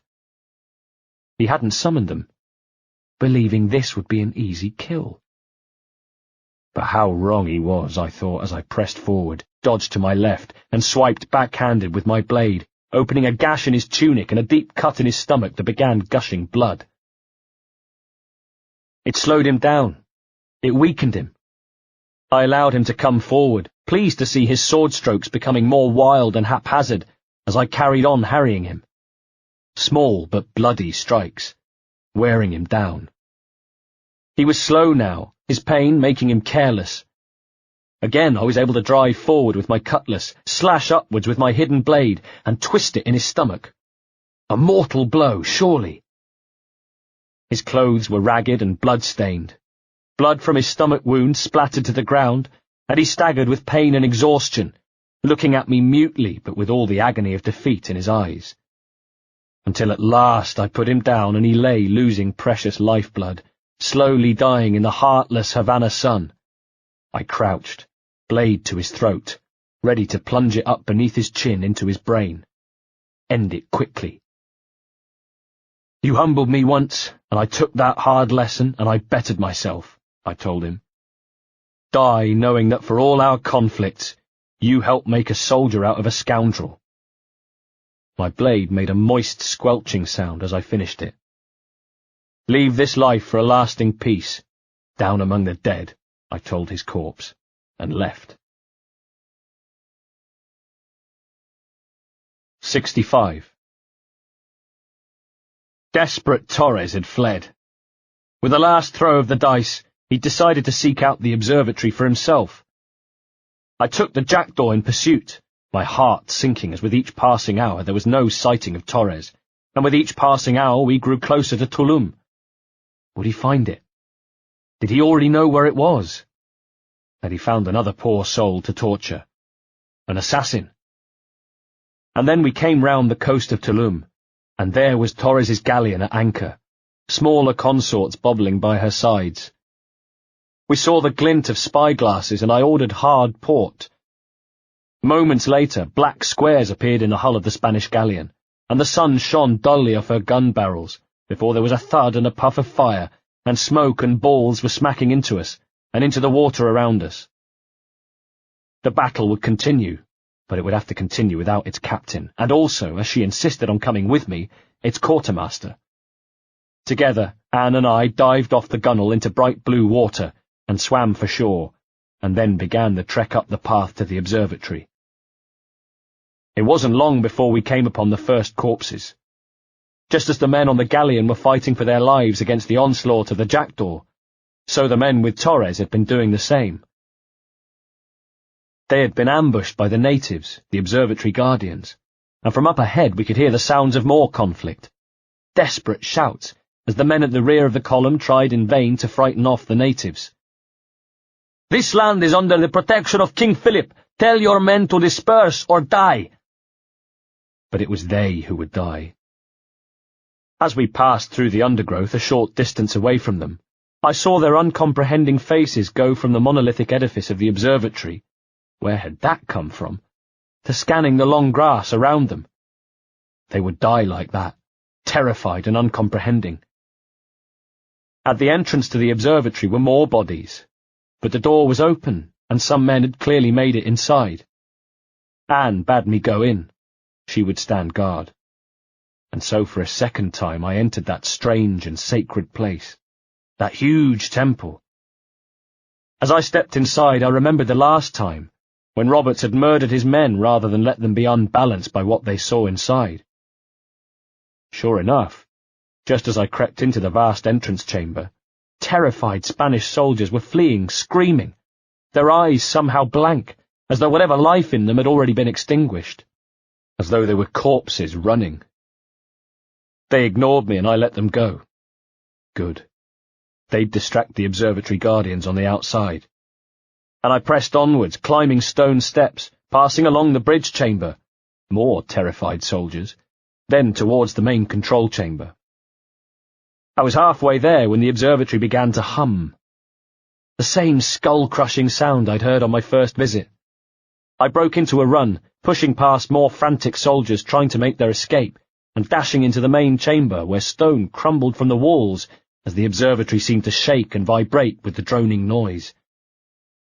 Torres stood at the raised control panel, trying to make himself heard above the din, calling to guards who were either no longer there or trying to make their escape, trying to negotiate the stone that fell around us. "Search the area! Find a way to stop this madness!" he screamed with his hands over his ears. He turned and with a lurch saw me. "He's here! Kill him!" he shouted, pointing. Spittle flew. In his eyes was something I'd never have believed him capable of. Panic. "Kill him!" Just two of his brave but foolhardy men were up to the challenge, and as the chamber shook, seemingly working itself loose around us, I made short work of them, until the only men left were Torres and I. And now the Templar Grand Master cast his eye around the chamber, his gaze travelling from the dead bodies of his men back to me. The panic had gone now. Back was the Torres I remembered, and in his face was not defeat, nor fear, nor even sadness at his imminent death. There was fervour. "We could have worked together, Edward," he appealed with his hands outstretched. "We could have taken power for ourselves and brought these miserable empires to their knees." He shook his head as if frustrated with me, as though I was an errant son. And no, sorry mate, but I'm an errant son no longer. "There is so much potential in you, Edward," he insisted. "So much you have not yet accomplished. I could show you things, mysteries beyond anything you could imagine." No. He and his kind had done nothing for me save to seek the curtailment of my freedom and take the lives of my friends. Starting with the night in Bristol when a torch was flung in a farmyard, his kind had brought me nothing but misery. I drove the blade in, and he grunted with pain as his mouth filled with blood that spilled over his lips. "Does my murder fulfill you?" he asked, weakly. No, it didn't. I'm only seeing a job done, Torres, as you would have done with me. As we have done, I think, he managed.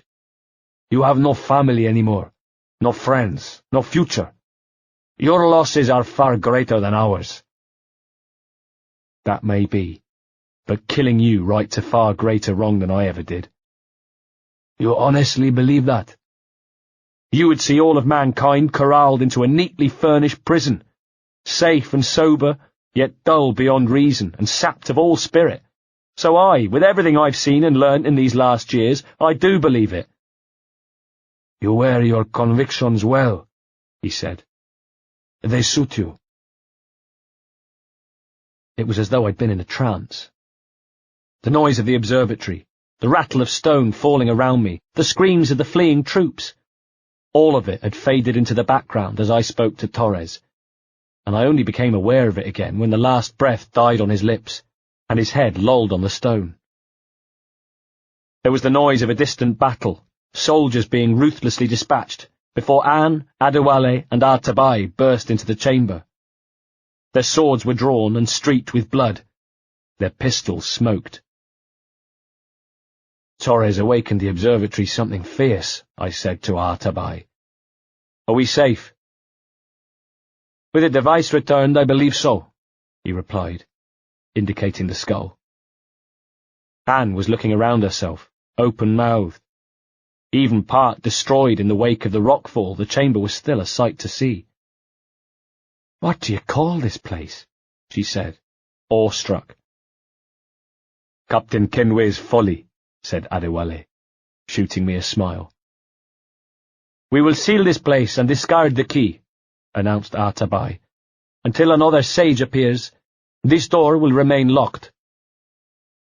There were vials when I came here last, I told him. Filled with the blood of ancient men, Robert said. But they're gone now. Then it's up to us to recover them, said Artabai with a sigh. Before the Templars catch wind of this. You could join us in that cause. I could. But only after I fix what I mangled back home. The old assassin nodded, and then, as though reminded of it, he removed a letter from his robes that he handed to me. It arrived last week.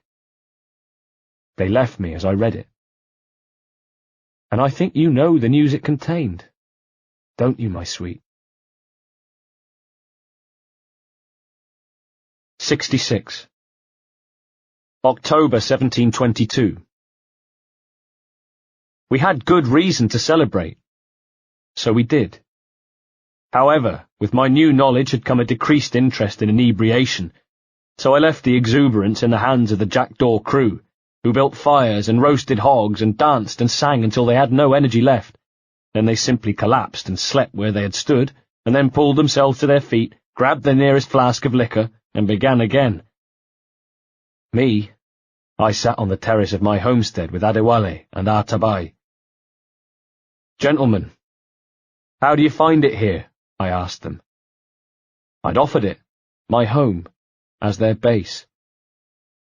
It will work well for us, said Artabai.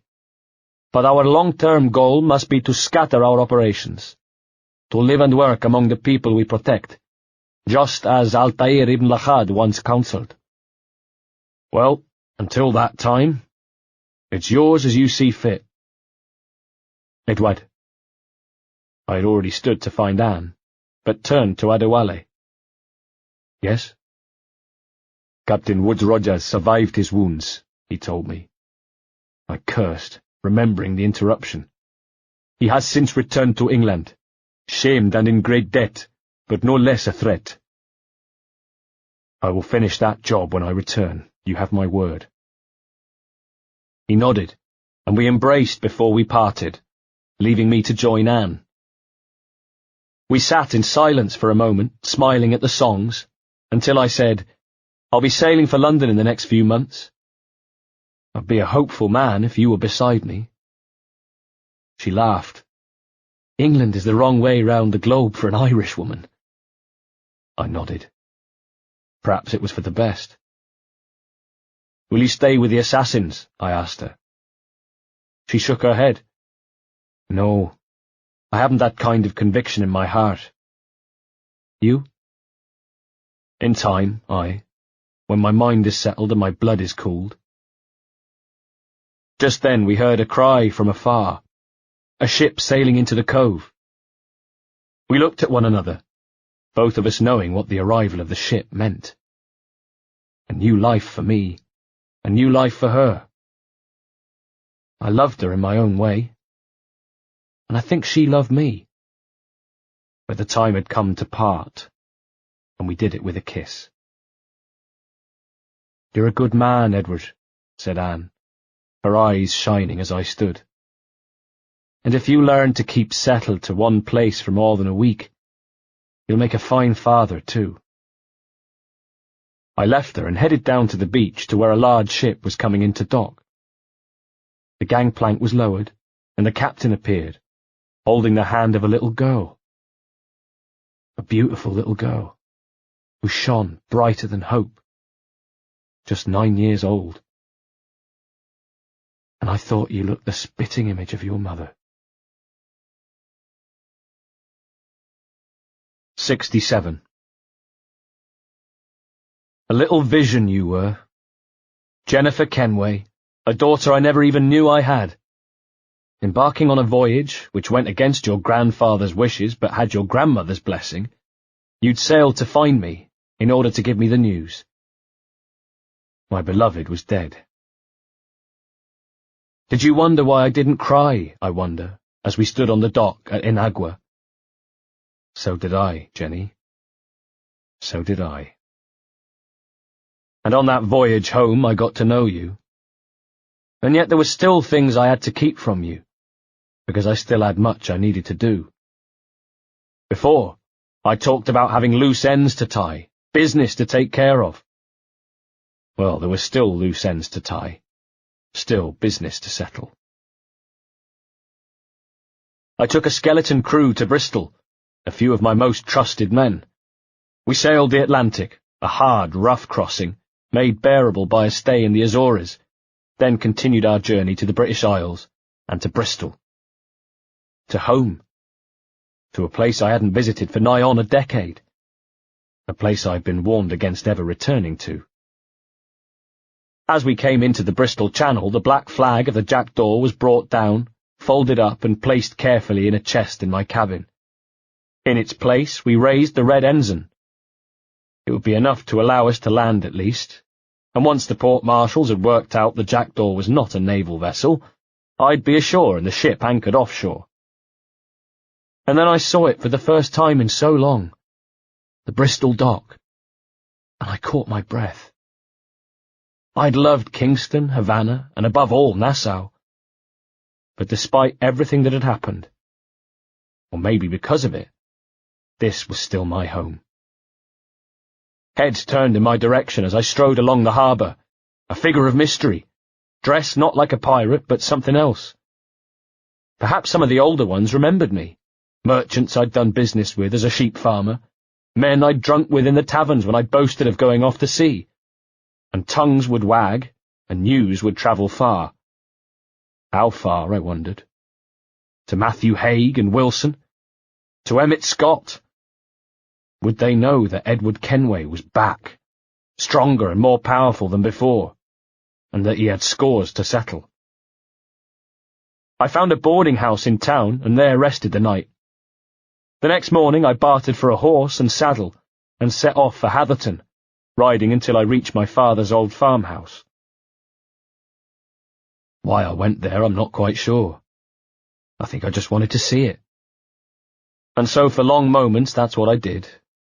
I stood by the gate in the shade of a tree and contemplated my old home.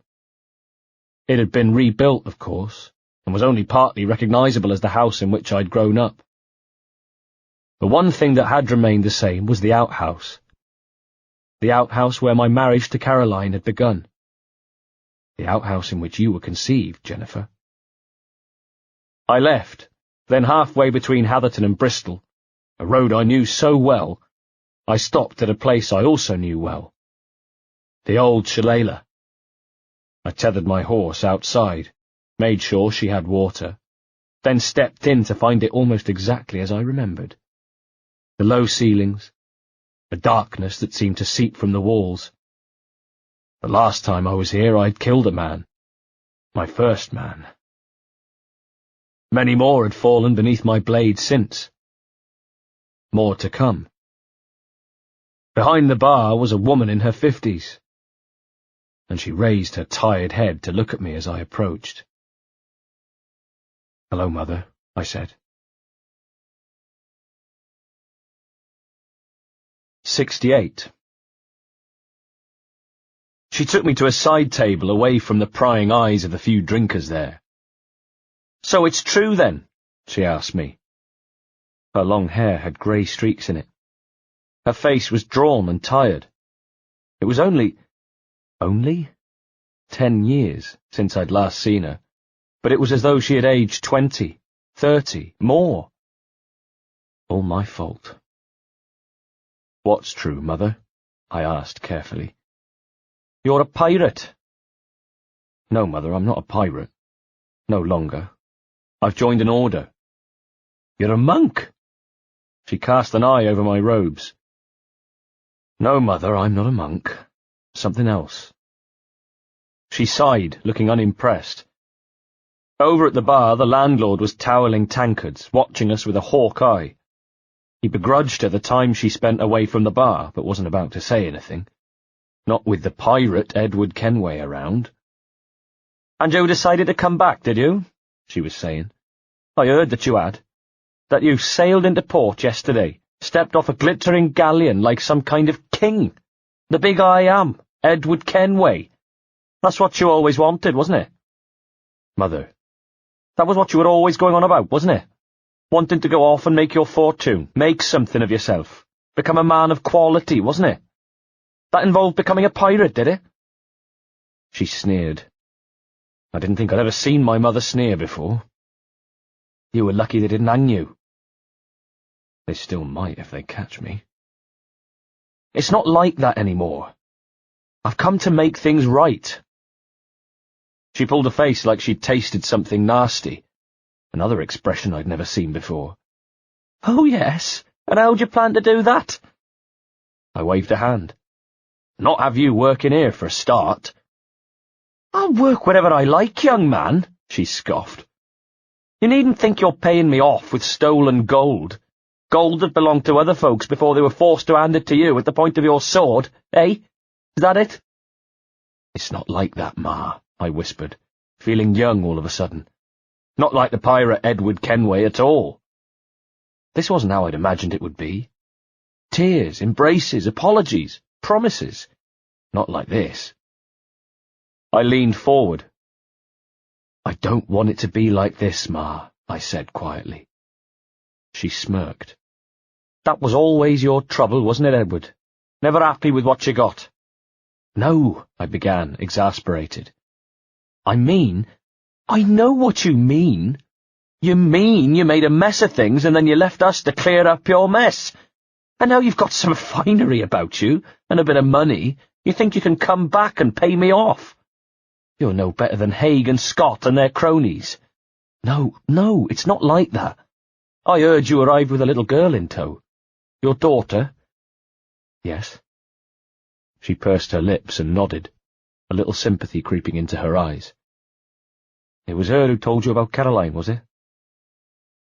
My fists clenched. She did. "She told you that Caroline was sick with the pox, and that her father refused her medicine, and that she ended up wasting away at that house on Hawkins Lane? She told you that, did she?" "She told me that, Ma, yes." She scratched at her head and looked away. "I loved that girl. Caroline. Really loved her. Like a daughter she was to me until she went away." She shot me a reproachful look. "That was your fault." "I went to the funeral, just to pay my respects, just to stand at the gate. But Scott was there and all his cronies, Matthew Haig and that Wilson fella. They ran me off the place, said I wasn't welcome." "They'll pay for that, Ma." I said through clenched teeth. They'll pay for what they've done. She looked quickly at me. Oh, yes. How are they going to pay then, Edward? Tell me that. You're going to kill them, are you? With your sword? Your pistols? Word is, they've gone into hiding, the men you seek. Ma, how many men have died at your hand, eh? She asked. I looked at her. The answer, of course, was countless. She was shaking, I noticed, with fury. You think that makes you a man, don't you? She said. And I knew her words were about to hurt more than any blade. But do you know how many men your father killed, Edward? None. Not one. And he was twice the man you are. I winced. Don't be like this. I know I could have done things differently. I wish I'd done things differently. But I'm back now. Back to sort out the mess I made. She was shaking her head. No, you don't understand, Edward. There is no mess anymore. The mess needed sorting out when you left. The mess needed sorting out when your father and I cleared up what remained of our home and tried to start again. It put years on him, Edward. Years. The mess needed sorting out when nobody would trade with us. Not a letter from you. Not a word. Your daughter was born, your father died, and not a peep from the great explorer. You don't understand. They threatened me. They threatened you. They said if I ever returned, they'd hurt you. She pointed. You did more hurting than they ever could, my son. And now you're here to stir things up again, are you? Things have got to be put right. She stood. Not in my name, they don't. I'll have nothing to do with you. She raised her voice to address everybody in the tavern. Only a few would hear her, but word would soon spread. You hear that? She said loudly. I disown him. The great and famous pirate Edward Kenway. He's nothing to do with me. Hands flat on a tabletop, she leaned forward and hissed, Now get out, no son of mine. Get out before I tell the soldiers where the pirate Edward Kenway is to be found. I left, and when on the journey back to my boarding house in Bristol I realised that my cheeks were wet. I allowed myself to cry. Grateful for one thing. Grateful that there was nobody around to see my tears or hear my wails of grief. 69. So, they'd gone to ground, the guilty men. And yes, there had been others there that night, the Cobleys among them. But I had no desire to account for them all, little taste for taking the lives of men given orders. The men I wanted gave those orders. Haig, Scott, and of course the man who left the insignia of the Templars on my face all those years ago. Wilson. Men who hid from me, whose guilt was confirmed by the fact that they were hiding from me. Good. Let them hide. Let them shake with fear. They knew I was coming after them. And I was coming after them. Tonight, all being well, Scott, Wilson, and Haig would be dead. But they knew I was coming, so my investigations would have to be conducted a little more discreetly. When I left my boarding house the next morning, I did so knowing I was beneath the gaze of Templar spies. I ducked into a tavern I knew of old. Better than my pursuers, no doubt, and thanked my lucky stars it still had the same rear privy it always had. By the back door I held my breath against the stink, quickly stripped off my robes and changed into clothes I'd brought with me from the jackdaw. Clothes I'd last worn many, many moons ago. My long buttoned-up waistcoat, knee breeches, white stockings, and a battered brown tricorn. And thus attired, I left the tavern, emerging on a different street, a different person. Just another merchant on his way to market. I found her there, exactly where I'd expected to, and jogged the basket on her arm so she'd know I was behind her, whispering, I got your message. Good, said Rose, without turning her head, bending to inspect some flowers. With a quick look left and right, she whipped out a headscarf and tied it over her head. "Follow me." A moment later, Rose and I loitered near some dilapidated stables in a deserted corner of the market. I glanced at the structure, then back again with a jolt of recognition. I'd stabled my own horse here many years ago. It had been new then and convenient for the market, but the sprawl of stalls had shifted over the intervening years, its entrances had moved, and the stables had fallen into disuse, fit only for loitering near, for conducting clandestine meetings, as we did now. "You've met young Jennifer, have you?" she said. She shifted the basket on her arm. She'd been a young girl when I'd first encountered her at the old shillelagh. 10 years later she was still young, but missing was that spark, that rebellious streak that had made her run away in the first place. A decade of drudgery had done that to her.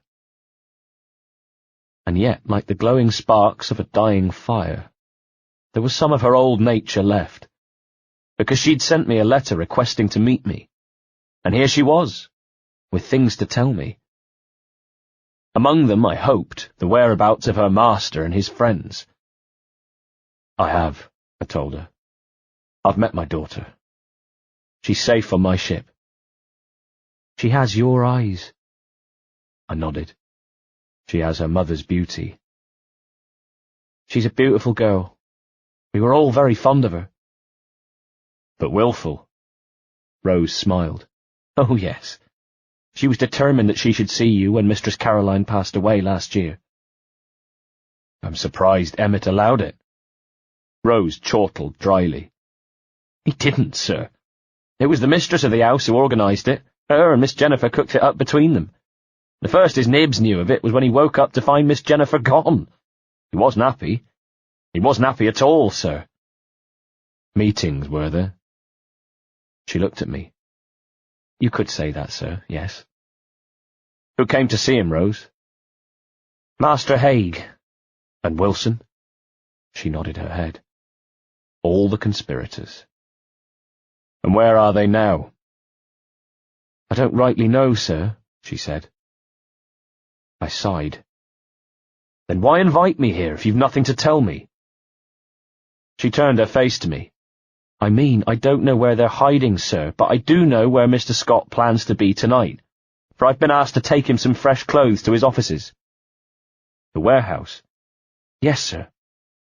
He has business items to collect as well, sir. He plans to be there personally. I've been asked to go there when night has fallen." I looked at her long and hard. "Why, Rose?" I said. "Why are you helping me like this?" She glanced this way and that. "Because you once helped save me from a fate worse than death. Because Mistress Caroline loved you. And because—" "What?" "Because that man, he watched her die. He wouldn't let her get the medicine she needed, not her or Mrs. Scott, the both of them ill. Mrs. Scott recovered, but Mrs. Kenway never did." It startled me to hear Caroline called Mrs. Kenway. It had been so long since she'd been referred to that way. "Why did he deny them the medicine?" "Pride, sir. It was him who caught the smallpox first, but he recovered. He thought Mrs. Scott and Mrs. Kenway should be able to as well. But she began to get such terrible blisters all over her face, sir. Oh, sir, you've never seen anything like it." I held up a hand, not wanting to hear more, wanting to preserve the image I had of Caroline. "There was an epidemic in London, and we think Mr. Scott picked it up there. Even the royal family were in fear of it." "You didn't get it?" She looked at me guiltily. "The staff were inoculated, sir. Head butler saw to it. Swore us to silence." I sighed. "Good for him. He may have saved you a great deal of suffering." "Sir." I looked at her. "Tonight, then?" "Tonight, sir, yes." 70. And it had to be tonight. "Are you Edward Kenway?" she'd said to me. "My landlady. Edith was her name. She'd knocked on the door to my room and stood on the threshold, unwilling to venture further. Her face was bloodless, her voice shook, and her fingers worried at the hem of her pinafore. "Edward Kenway?" I smiled. "Now why would you say a thing like that, Edith?" She cleared her throat. "They say that a man arrived on a boat. A man dressed much like you are now, sir. And that the man is Edward Kenway, who once called Bristol his home." The colour had come back into her cheeks now, and she reddened, continuing, "And there are others who say that Edward Kenway has returned home to settle scores, and that those against whom he bears his grudge have gone into hiding, but being powerful men have called resources against you. I mean, him." "I see," I said carefully. "And what manner of resources might these be?" "A troop of soldiers headed for Bristol, sir. Expected to arrive this very evening." "I see. And no doubt heading straight for wherever this Edward Kenway has his lodgings, whereupon Edward Kenway would be forced to defend himself. And there would surely be a bloody battle, with many lives lost and much damage caused." She swallowed. "Yes, sir." "Well, you can rest assured, Edith, that no such unpleasantness will occur here tonight. For I'm sure Edward Kenway will make certain of it. And know this of him, Edith. It's true he was a pirate once, and that he did his fair share of despicable things. But he's chosen a different path now. He knows that to see differently we must think differently.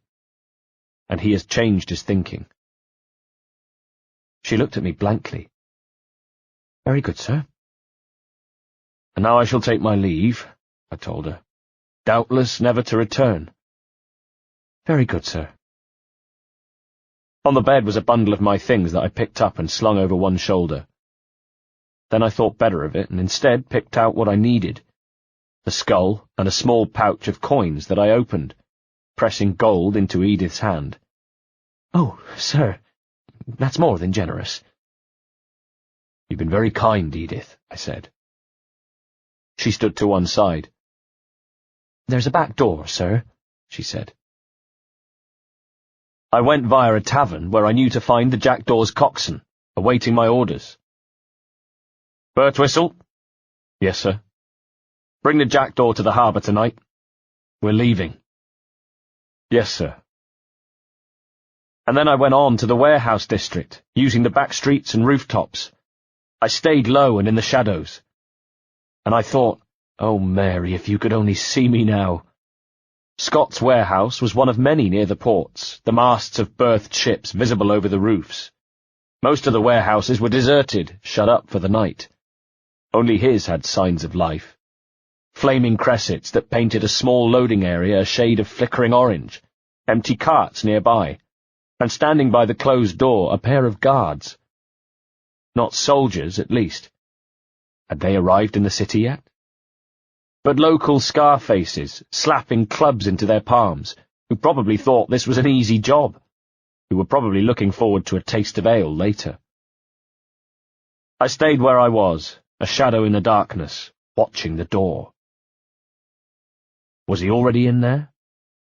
I was still debating when to make my move when Rose arrived. She wore the same headscarf as earlier, and her basket bulged with clothes for her hated lord and master, Emmett Scott. The two strong arms at the door shared a lascivious look as they stepped forward to intercept her. Sticking to the side of the adjacent warehouse, I crept within earshot. "Is Mr. Scott here?" she asked. "Ah," said one of the scar-faces in a heavy West Country accent, grinning. "Well, that all depends on who's asking, don't it, my dear?" "I've clothes for him." "You'd be the maid, would you?" "That's right." "Well, he's here, so you'd better go in." I was close enough to see her roll her eyes as they stepped aside and let her in. Right. So Scott was in there. In the dark, I tested the action of my blade. Mustn't be too hasty, I thought. Mustn't kill him. Scott had some talking to do before he died. I moved round the edge of the warehouse wall, and the two strong arms were just a few feet away from me now. It was just a question of waiting for the right moment to From inside came a scream. Rose. And it was no longer a question of waiting for the right time. It was a time for action. I'd sprung from the dark, covered the distance between myself and the sentries, engaged the blade, and slashed the throat of the first one, before Rose's scream had even died down. The second one cursed and swung his club, but I caught his flailing arm, jammed him up against the warehouse wall, and finished him with a blade in his back. He slid down the wall even as I crouched at the wicket door of the warehouse, raised a hand, and pushed it open. A musket ball zinged over my head as I rolled into the entranceway, getting a quick impression of a warehouse stacked with tea chests, a gantry with offices on it at one end. There were 3 figures on the gantry, one of them standing on the rail as though about to jump the 20 feet or so to the ground. I came to rest behind a stack of crates, peeked round the edge, and pulled back as another ball smacked into the wood nearby, showering me with wood chips. But my quick look was enough to confirm that, yes, there were 3 people on the gantry above me. There was Wilson, who stood with a pistol aimed at my hiding place. To one side of him was Emmett Scott, sweating as with trembling, frantic fingers he tried to reload another pistol to hand to Wilson. And above them was Rose, who wobbled unsteadily on the railing, terrified. Her mouth bled, the punishment for her warning scream, no doubt. Her hands had been tied, and she wore a noose round her neck. All that stopped her from dropping from her makeshift gallows was Wilson, who held her with his other hand. If he let go, she fell. "Hold it there, Kenway," called Wilson as the dust settled, "or you'll have the death of the maid on your hands." They'd disarm me. They'd kill me, then hang Rose for her treachery. Not if I have anything to do with it. From my gun belt I pulled a pistol and checked the ball and powder. "It was you there that night, wasn't it, Wilson? The leader. You were the one in the hood." I had to know. I had to be sure. "Aye, it was. And if it had been left up to me, you would all have died that night." I almost smiled. You missed your chance. Up on the rail, Rose whimpered but checked herself. "Now throw out the hidden blade, Kenway. I can't hold her forever," warned Wilson. "And what about you, Emmett?" I called. "Were you there?" "I was not," he retorted, flustered and frightened. "You would have celebrated my death, though. You have been a thorn in my side, Kenway. Your pride has been your undoing, Scott. Your pride has been the undoing of us all. You know nothing. I know that you allowed my beloved to die. I loved her too. No kind of love that I recognize, Scott. You wouldn't understand. I understand that your ambition and thirst for power have led to the deaths of many people. I understand that now you will pay." From inside my robes I took a throwing knife and weighed it in my palm. Bit different to using trees for target practice. I stood and inched towards the edge of the stack, taking deep, slow breaths. Ready? Ready. "Come on, Kenway," called Wilson. "We don't have all I rolled out from my cover and darted forward and found my aim, firing my pistol and using the throwing knife at the same time. Both met their targets. Emmett Scott span away with a hole in his forehead, his pistol dropping uselessly to the planks of the gantry, while Wilson had returned fire before my knife found his shoulder. Yelling in pain, he staggered back and fell against the office wall with the blade embedded, fountaining blood, as he scrabbled in vain for the second pistol. His ball had found its mark. I felt it thud into my shoulder, but couldn't let it take me down. Couldn't even let it slow me down, because Wilson had let go of Rose, and Rose was falling, her mouth wide in a scream I didn't hear above the echoes of the gunshots and the rushing of pain in my head. She fell, and the rope unspooled behind her, and I had an image of failure where the rope tautened and her body jerked and her neck snapped. No. I hit a crate at full pelt, stepped up in a run and launched myself off. I twisted, engaged my blade, and with a yell of effort sliced the rope, caught Rose round the waist, and the pair of us slammed heavily and painfully to the stone floor of the warehouse. But alive. From above I heard Wilson cursing.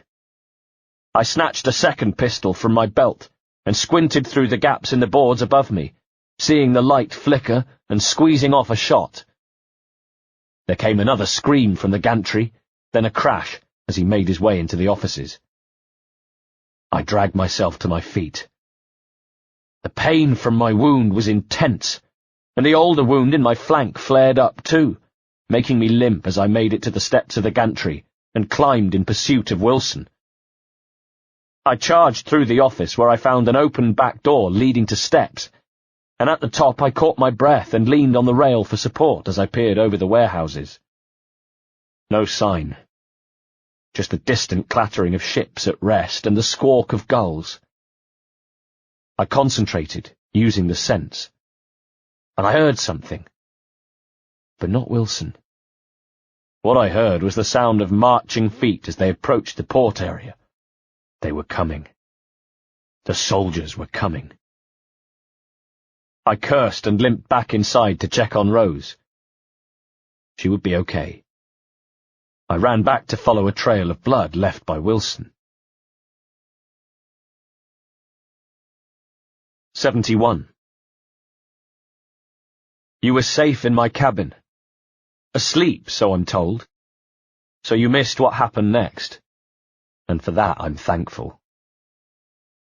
I reached the harbour to find that Wilson had died on the way. His body lay at the bottom of the steps. He'd been going to a ship I recognised. One that when I'd last seen it was called the Caroline, but had since been renamed in honour of the woman Matthew Haig had gone on to marry. It was called the Charlotte. Haig was in there. A man awaiting death, though he didn't know it yet. I could see poorly defined figures in the grey haze of the evening moving across the stern gunwale. Guards. But it didn't matter. Nothing was going to stop me getting on board that ship.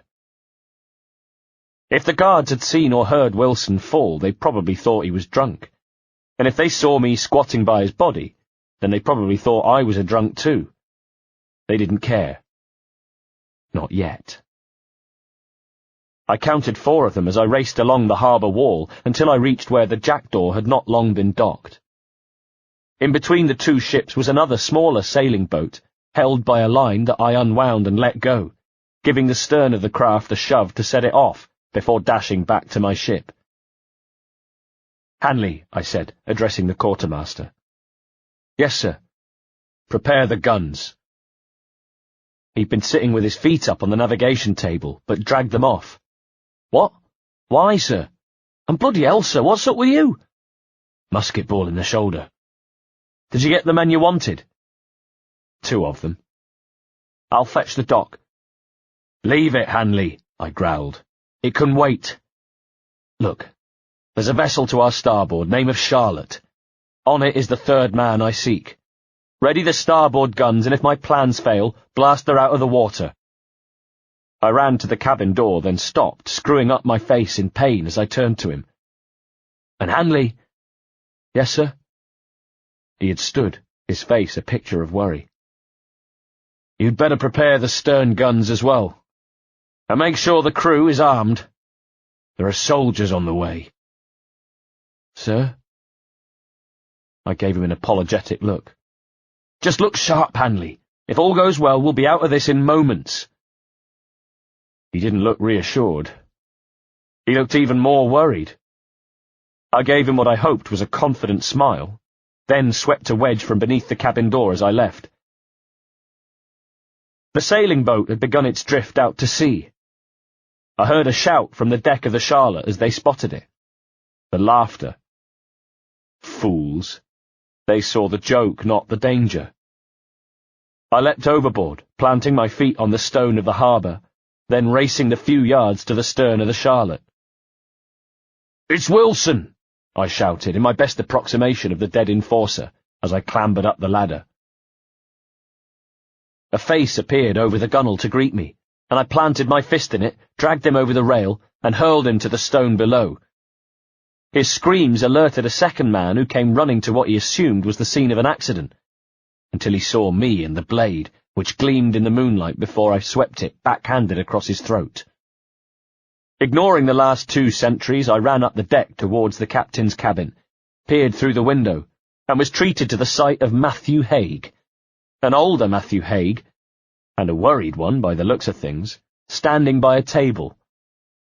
With him was his draftsman.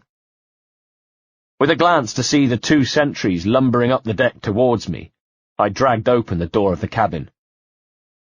"You," I said to the draftsman. Haig dropped a goblet he'd been holding. They both goggled at me. I risked another glance back at the sentries. I cursed, slammed the cabin door shut, wedged it, and turned to meet the 2 guards. They could have escaped, I told myself, as they died. It was their choice to fight me. To my port, the hatches of the Jackdaw's gun deck were opening, and the muzzles of guns appeared. Good lads. I saw men on deck brandishing muskets and swords. Somebody shouted, "You need a hand, Captain?" No, I didn't. I turned back to the cabin door, pulled the wedge free, and snatched open the door. "Right. Last chance," I ordered the draftsman, who practically threw himself at me. "Archer!" wailed Haig. But neither of us was listening as I hauled Archer out of the cabin and jammed it shut behind him. Haig imprisoned now. "Get off the ship," I barked to Archer, who needed no further invitation, scrabbling for the stern. Now I could hear the marching feet of soldiers as they approached the harbour wall. "Tar!" I appealed to my crew on the other deck. "Barrels of tar, and be quick about it!" A barrel was tossed to me from the jackdaw, and I set upon it, opening it and spreading it by the door to the cabin. "Please!" I could hear Haig from inside. He was thumping on the wedged-shut door. "Please!" But I was deaf to him. The marching was closer now. Horse hooves, the rumble of cartwheels. I glanced to the harbour wall, expecting to see the tops of their bayonets, as I emptied a second barrel of tar on the deck. Would it be enough? It would have to do. And now I saw them. The muskets of the soldiers as they appeared, silhouetted along the top of the harbour wall. At the same time they saw me and pulled the muskets from their shoulders and took aim. By my side, the crew of the Jackdaw did the same, as I snatched up a torch and leapt to the ratlines, climbing to a point where I could let go of the torch, dive off the rigging, and escape the flames. If the muskets didn't get me first, that was. And then came the command. "Hold your fire!" 72. The order came from a carriage that had pulled up on the harbour, its door opening before it had even finished drawing to a halt. Out skipped 2 men, one dressed like a footman, who arranged the steps for the second man, a tall, lean gentleman who wore smart clothes. And now a third man appeared, a portly gentleman in a long white wig, frilled shirt, and fine satin jacket and breeches. A man who looked as though he'd enjoyed many a lunch in his time, and many a glass of port and brandy to go with those many lunches. The footman and the tall man gaped as they became aware of the many guns pointing in their direction. By accident or design, they placed themselves in the middle. The guns of the soldiers on one side, the carriage guns and muskets of the Jackdaw on the other, and me on the rigging, ready to drop a flaming torch to the deck below. The portly gentleman moved his mouth as though exercising it in readiness to speak. He laced his hands across his chest, rocked back on his heels, and called up to me. "Do I have the pleasure of addressing Captain Edward Kenway?" "And who might you be?" I called back. That produced a shudder of amusement from the soldiers on the harbour wall. The portly man smiled. "You've been away a long time, Captain Kenway. I agreed I had. His lips smacked and rearranged themselves into a smile. Then you are forgiven for not knowing who I am. I think, however, that you will know my name. It is Walpole. Sir Robert Walpole. I am the First Lord of the Treasury, Chancellor of the Exchequer, and Leader of the House of Commons. And I was just thinking what an impressive title that was, and how he must be one of the most powerful men in the land, when... Walpole? It couldn't be. But he was nodding. Yes, indeed, Captain Kenway. Duncan Walpole, the man whose life and identity you took as your own, was my cousin. I felt myself tense even more. What game was he playing? And who was the tall man by his side? It struck me that he had a family resemblance to Matthew Haig. Was this his father, Sir Aubrey Haig? Walpole was waving a reassuring hand. It is quite all right. Not only was my cousin involved in affairs I keep at a distance, but he was a treacherous man. A man blessed, I'm afraid, with few principles. A man prepared to sell the secrets of those who trusted him to the highest bidder.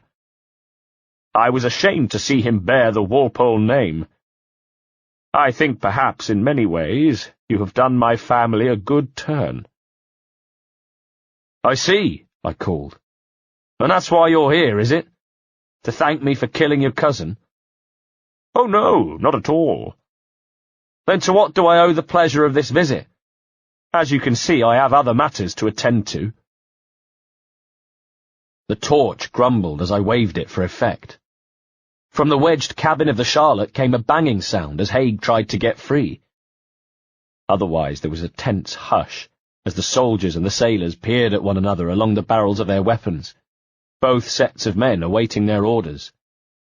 Well, Captain Kenway, it's exactly those matters that exercise us, I'm afraid, called Walpole.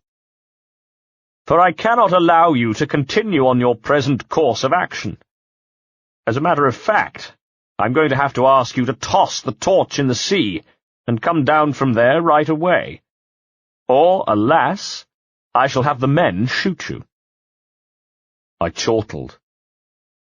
You shoot me, and my men return fire, Sir Robert. I fear even you yourself might get caught in the crossfire. Not to mention your friend, Sir Aubrey Haig, is it? It is indeed, sir, said the tall man, stepping forward.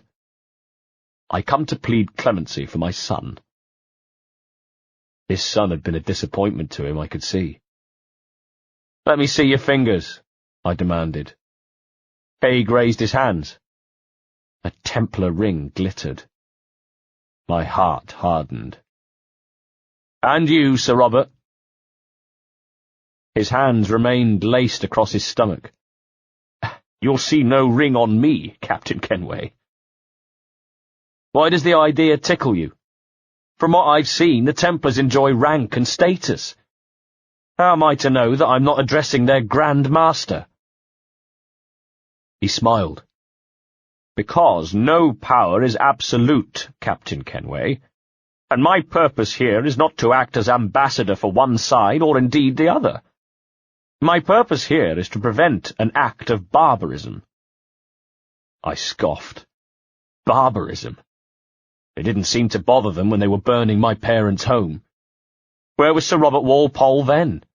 Sipping port, perhaps, with his Templar friends, congratulating himself on abstaining from their schemes. He could afford to, of course. His wealth and power were already assured.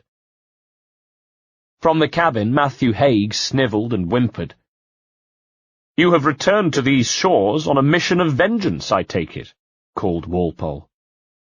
There are those with whom I have scores to settle, yes. Walpole nodded. Woodes Rogers being one of them. I gave a short, surprised laugh. Yes, he would be one of them. Would it make a difference if I told you that Rogers currently languishes in debtor's prison, that the wounds you inflicted on him have left his health in a terrible state of disrepair, that his order has disowned him, his hot temper, his continued slave trading? He is a broken man, Captain Kenway. I wonder if perhaps you might consider that matter settled. He was right. What more harm could my blade do to Rogers other than to put him out of his misery? He is not my immediate concern, I called. That honour belongs to the man in the cabin below. Walpole gave a sad smile. A silly, shallow boy, influenced by others. You must believe me when I tell you, Captain Kenway, that the principal malefactors in that particular episode are already dead by your hands. Rest assured that Matthew's current shame is punishment enough for his wrongdoing. I took a deep breath. I thought of my mother asking me how many I'd killed. I thought of Black Bart's cruelty. I thought of Mary Reed's spirit and Adewale's courage and Blackbeard's generosity. And I thought of you, because Torres had been wrong when he said I had nobody. I did have somebody. I had you. You who shone with hope. Today I should like to make you an offer, Captain Kenway, continued Walpole. An offer I hope you will find favourable, that will finally draw a curtain across this whole sorry affair. He outlined his proposals. I listened, and when he was finished, I told him my answer, and dropped the torch. 73. Except, of course, I dropped it into the sea. Because he offered pardons for my men and I saw their faces turn expectantly to me. Every one of them a wanted man with a chance of having his slate wiped clean. He offered us all, every man jack of us, a new life. And Walpole had offered much more besides. Property. The chance to make something of myself with business contacts in London. When I'd finally climbed down from the rigging, the soldiers had put down their muskets, and the crew of the Jackdaw relaxed. Then Matthew Haig had been released and run to his father and offered me tearful apologies, while Walpole took my arm and led me away, speaking of who I would be introduced to in London. The Stevenson Oakley family, a lawyer, an assistant by the name of Birch to help me in my new business dealings. My mercy would be handsomely rewarded, he assured me. In return, he would see to it that I became the man I had always wanted to be. A man of quality. Of course, I had since gained greater expectations of myself. But money, business, and a house in London would be a fine foundation on which to build a new and richer life. A fine foundation indeed. A place I could use to attend to my other business. My assassin business. Shall we go, my darling?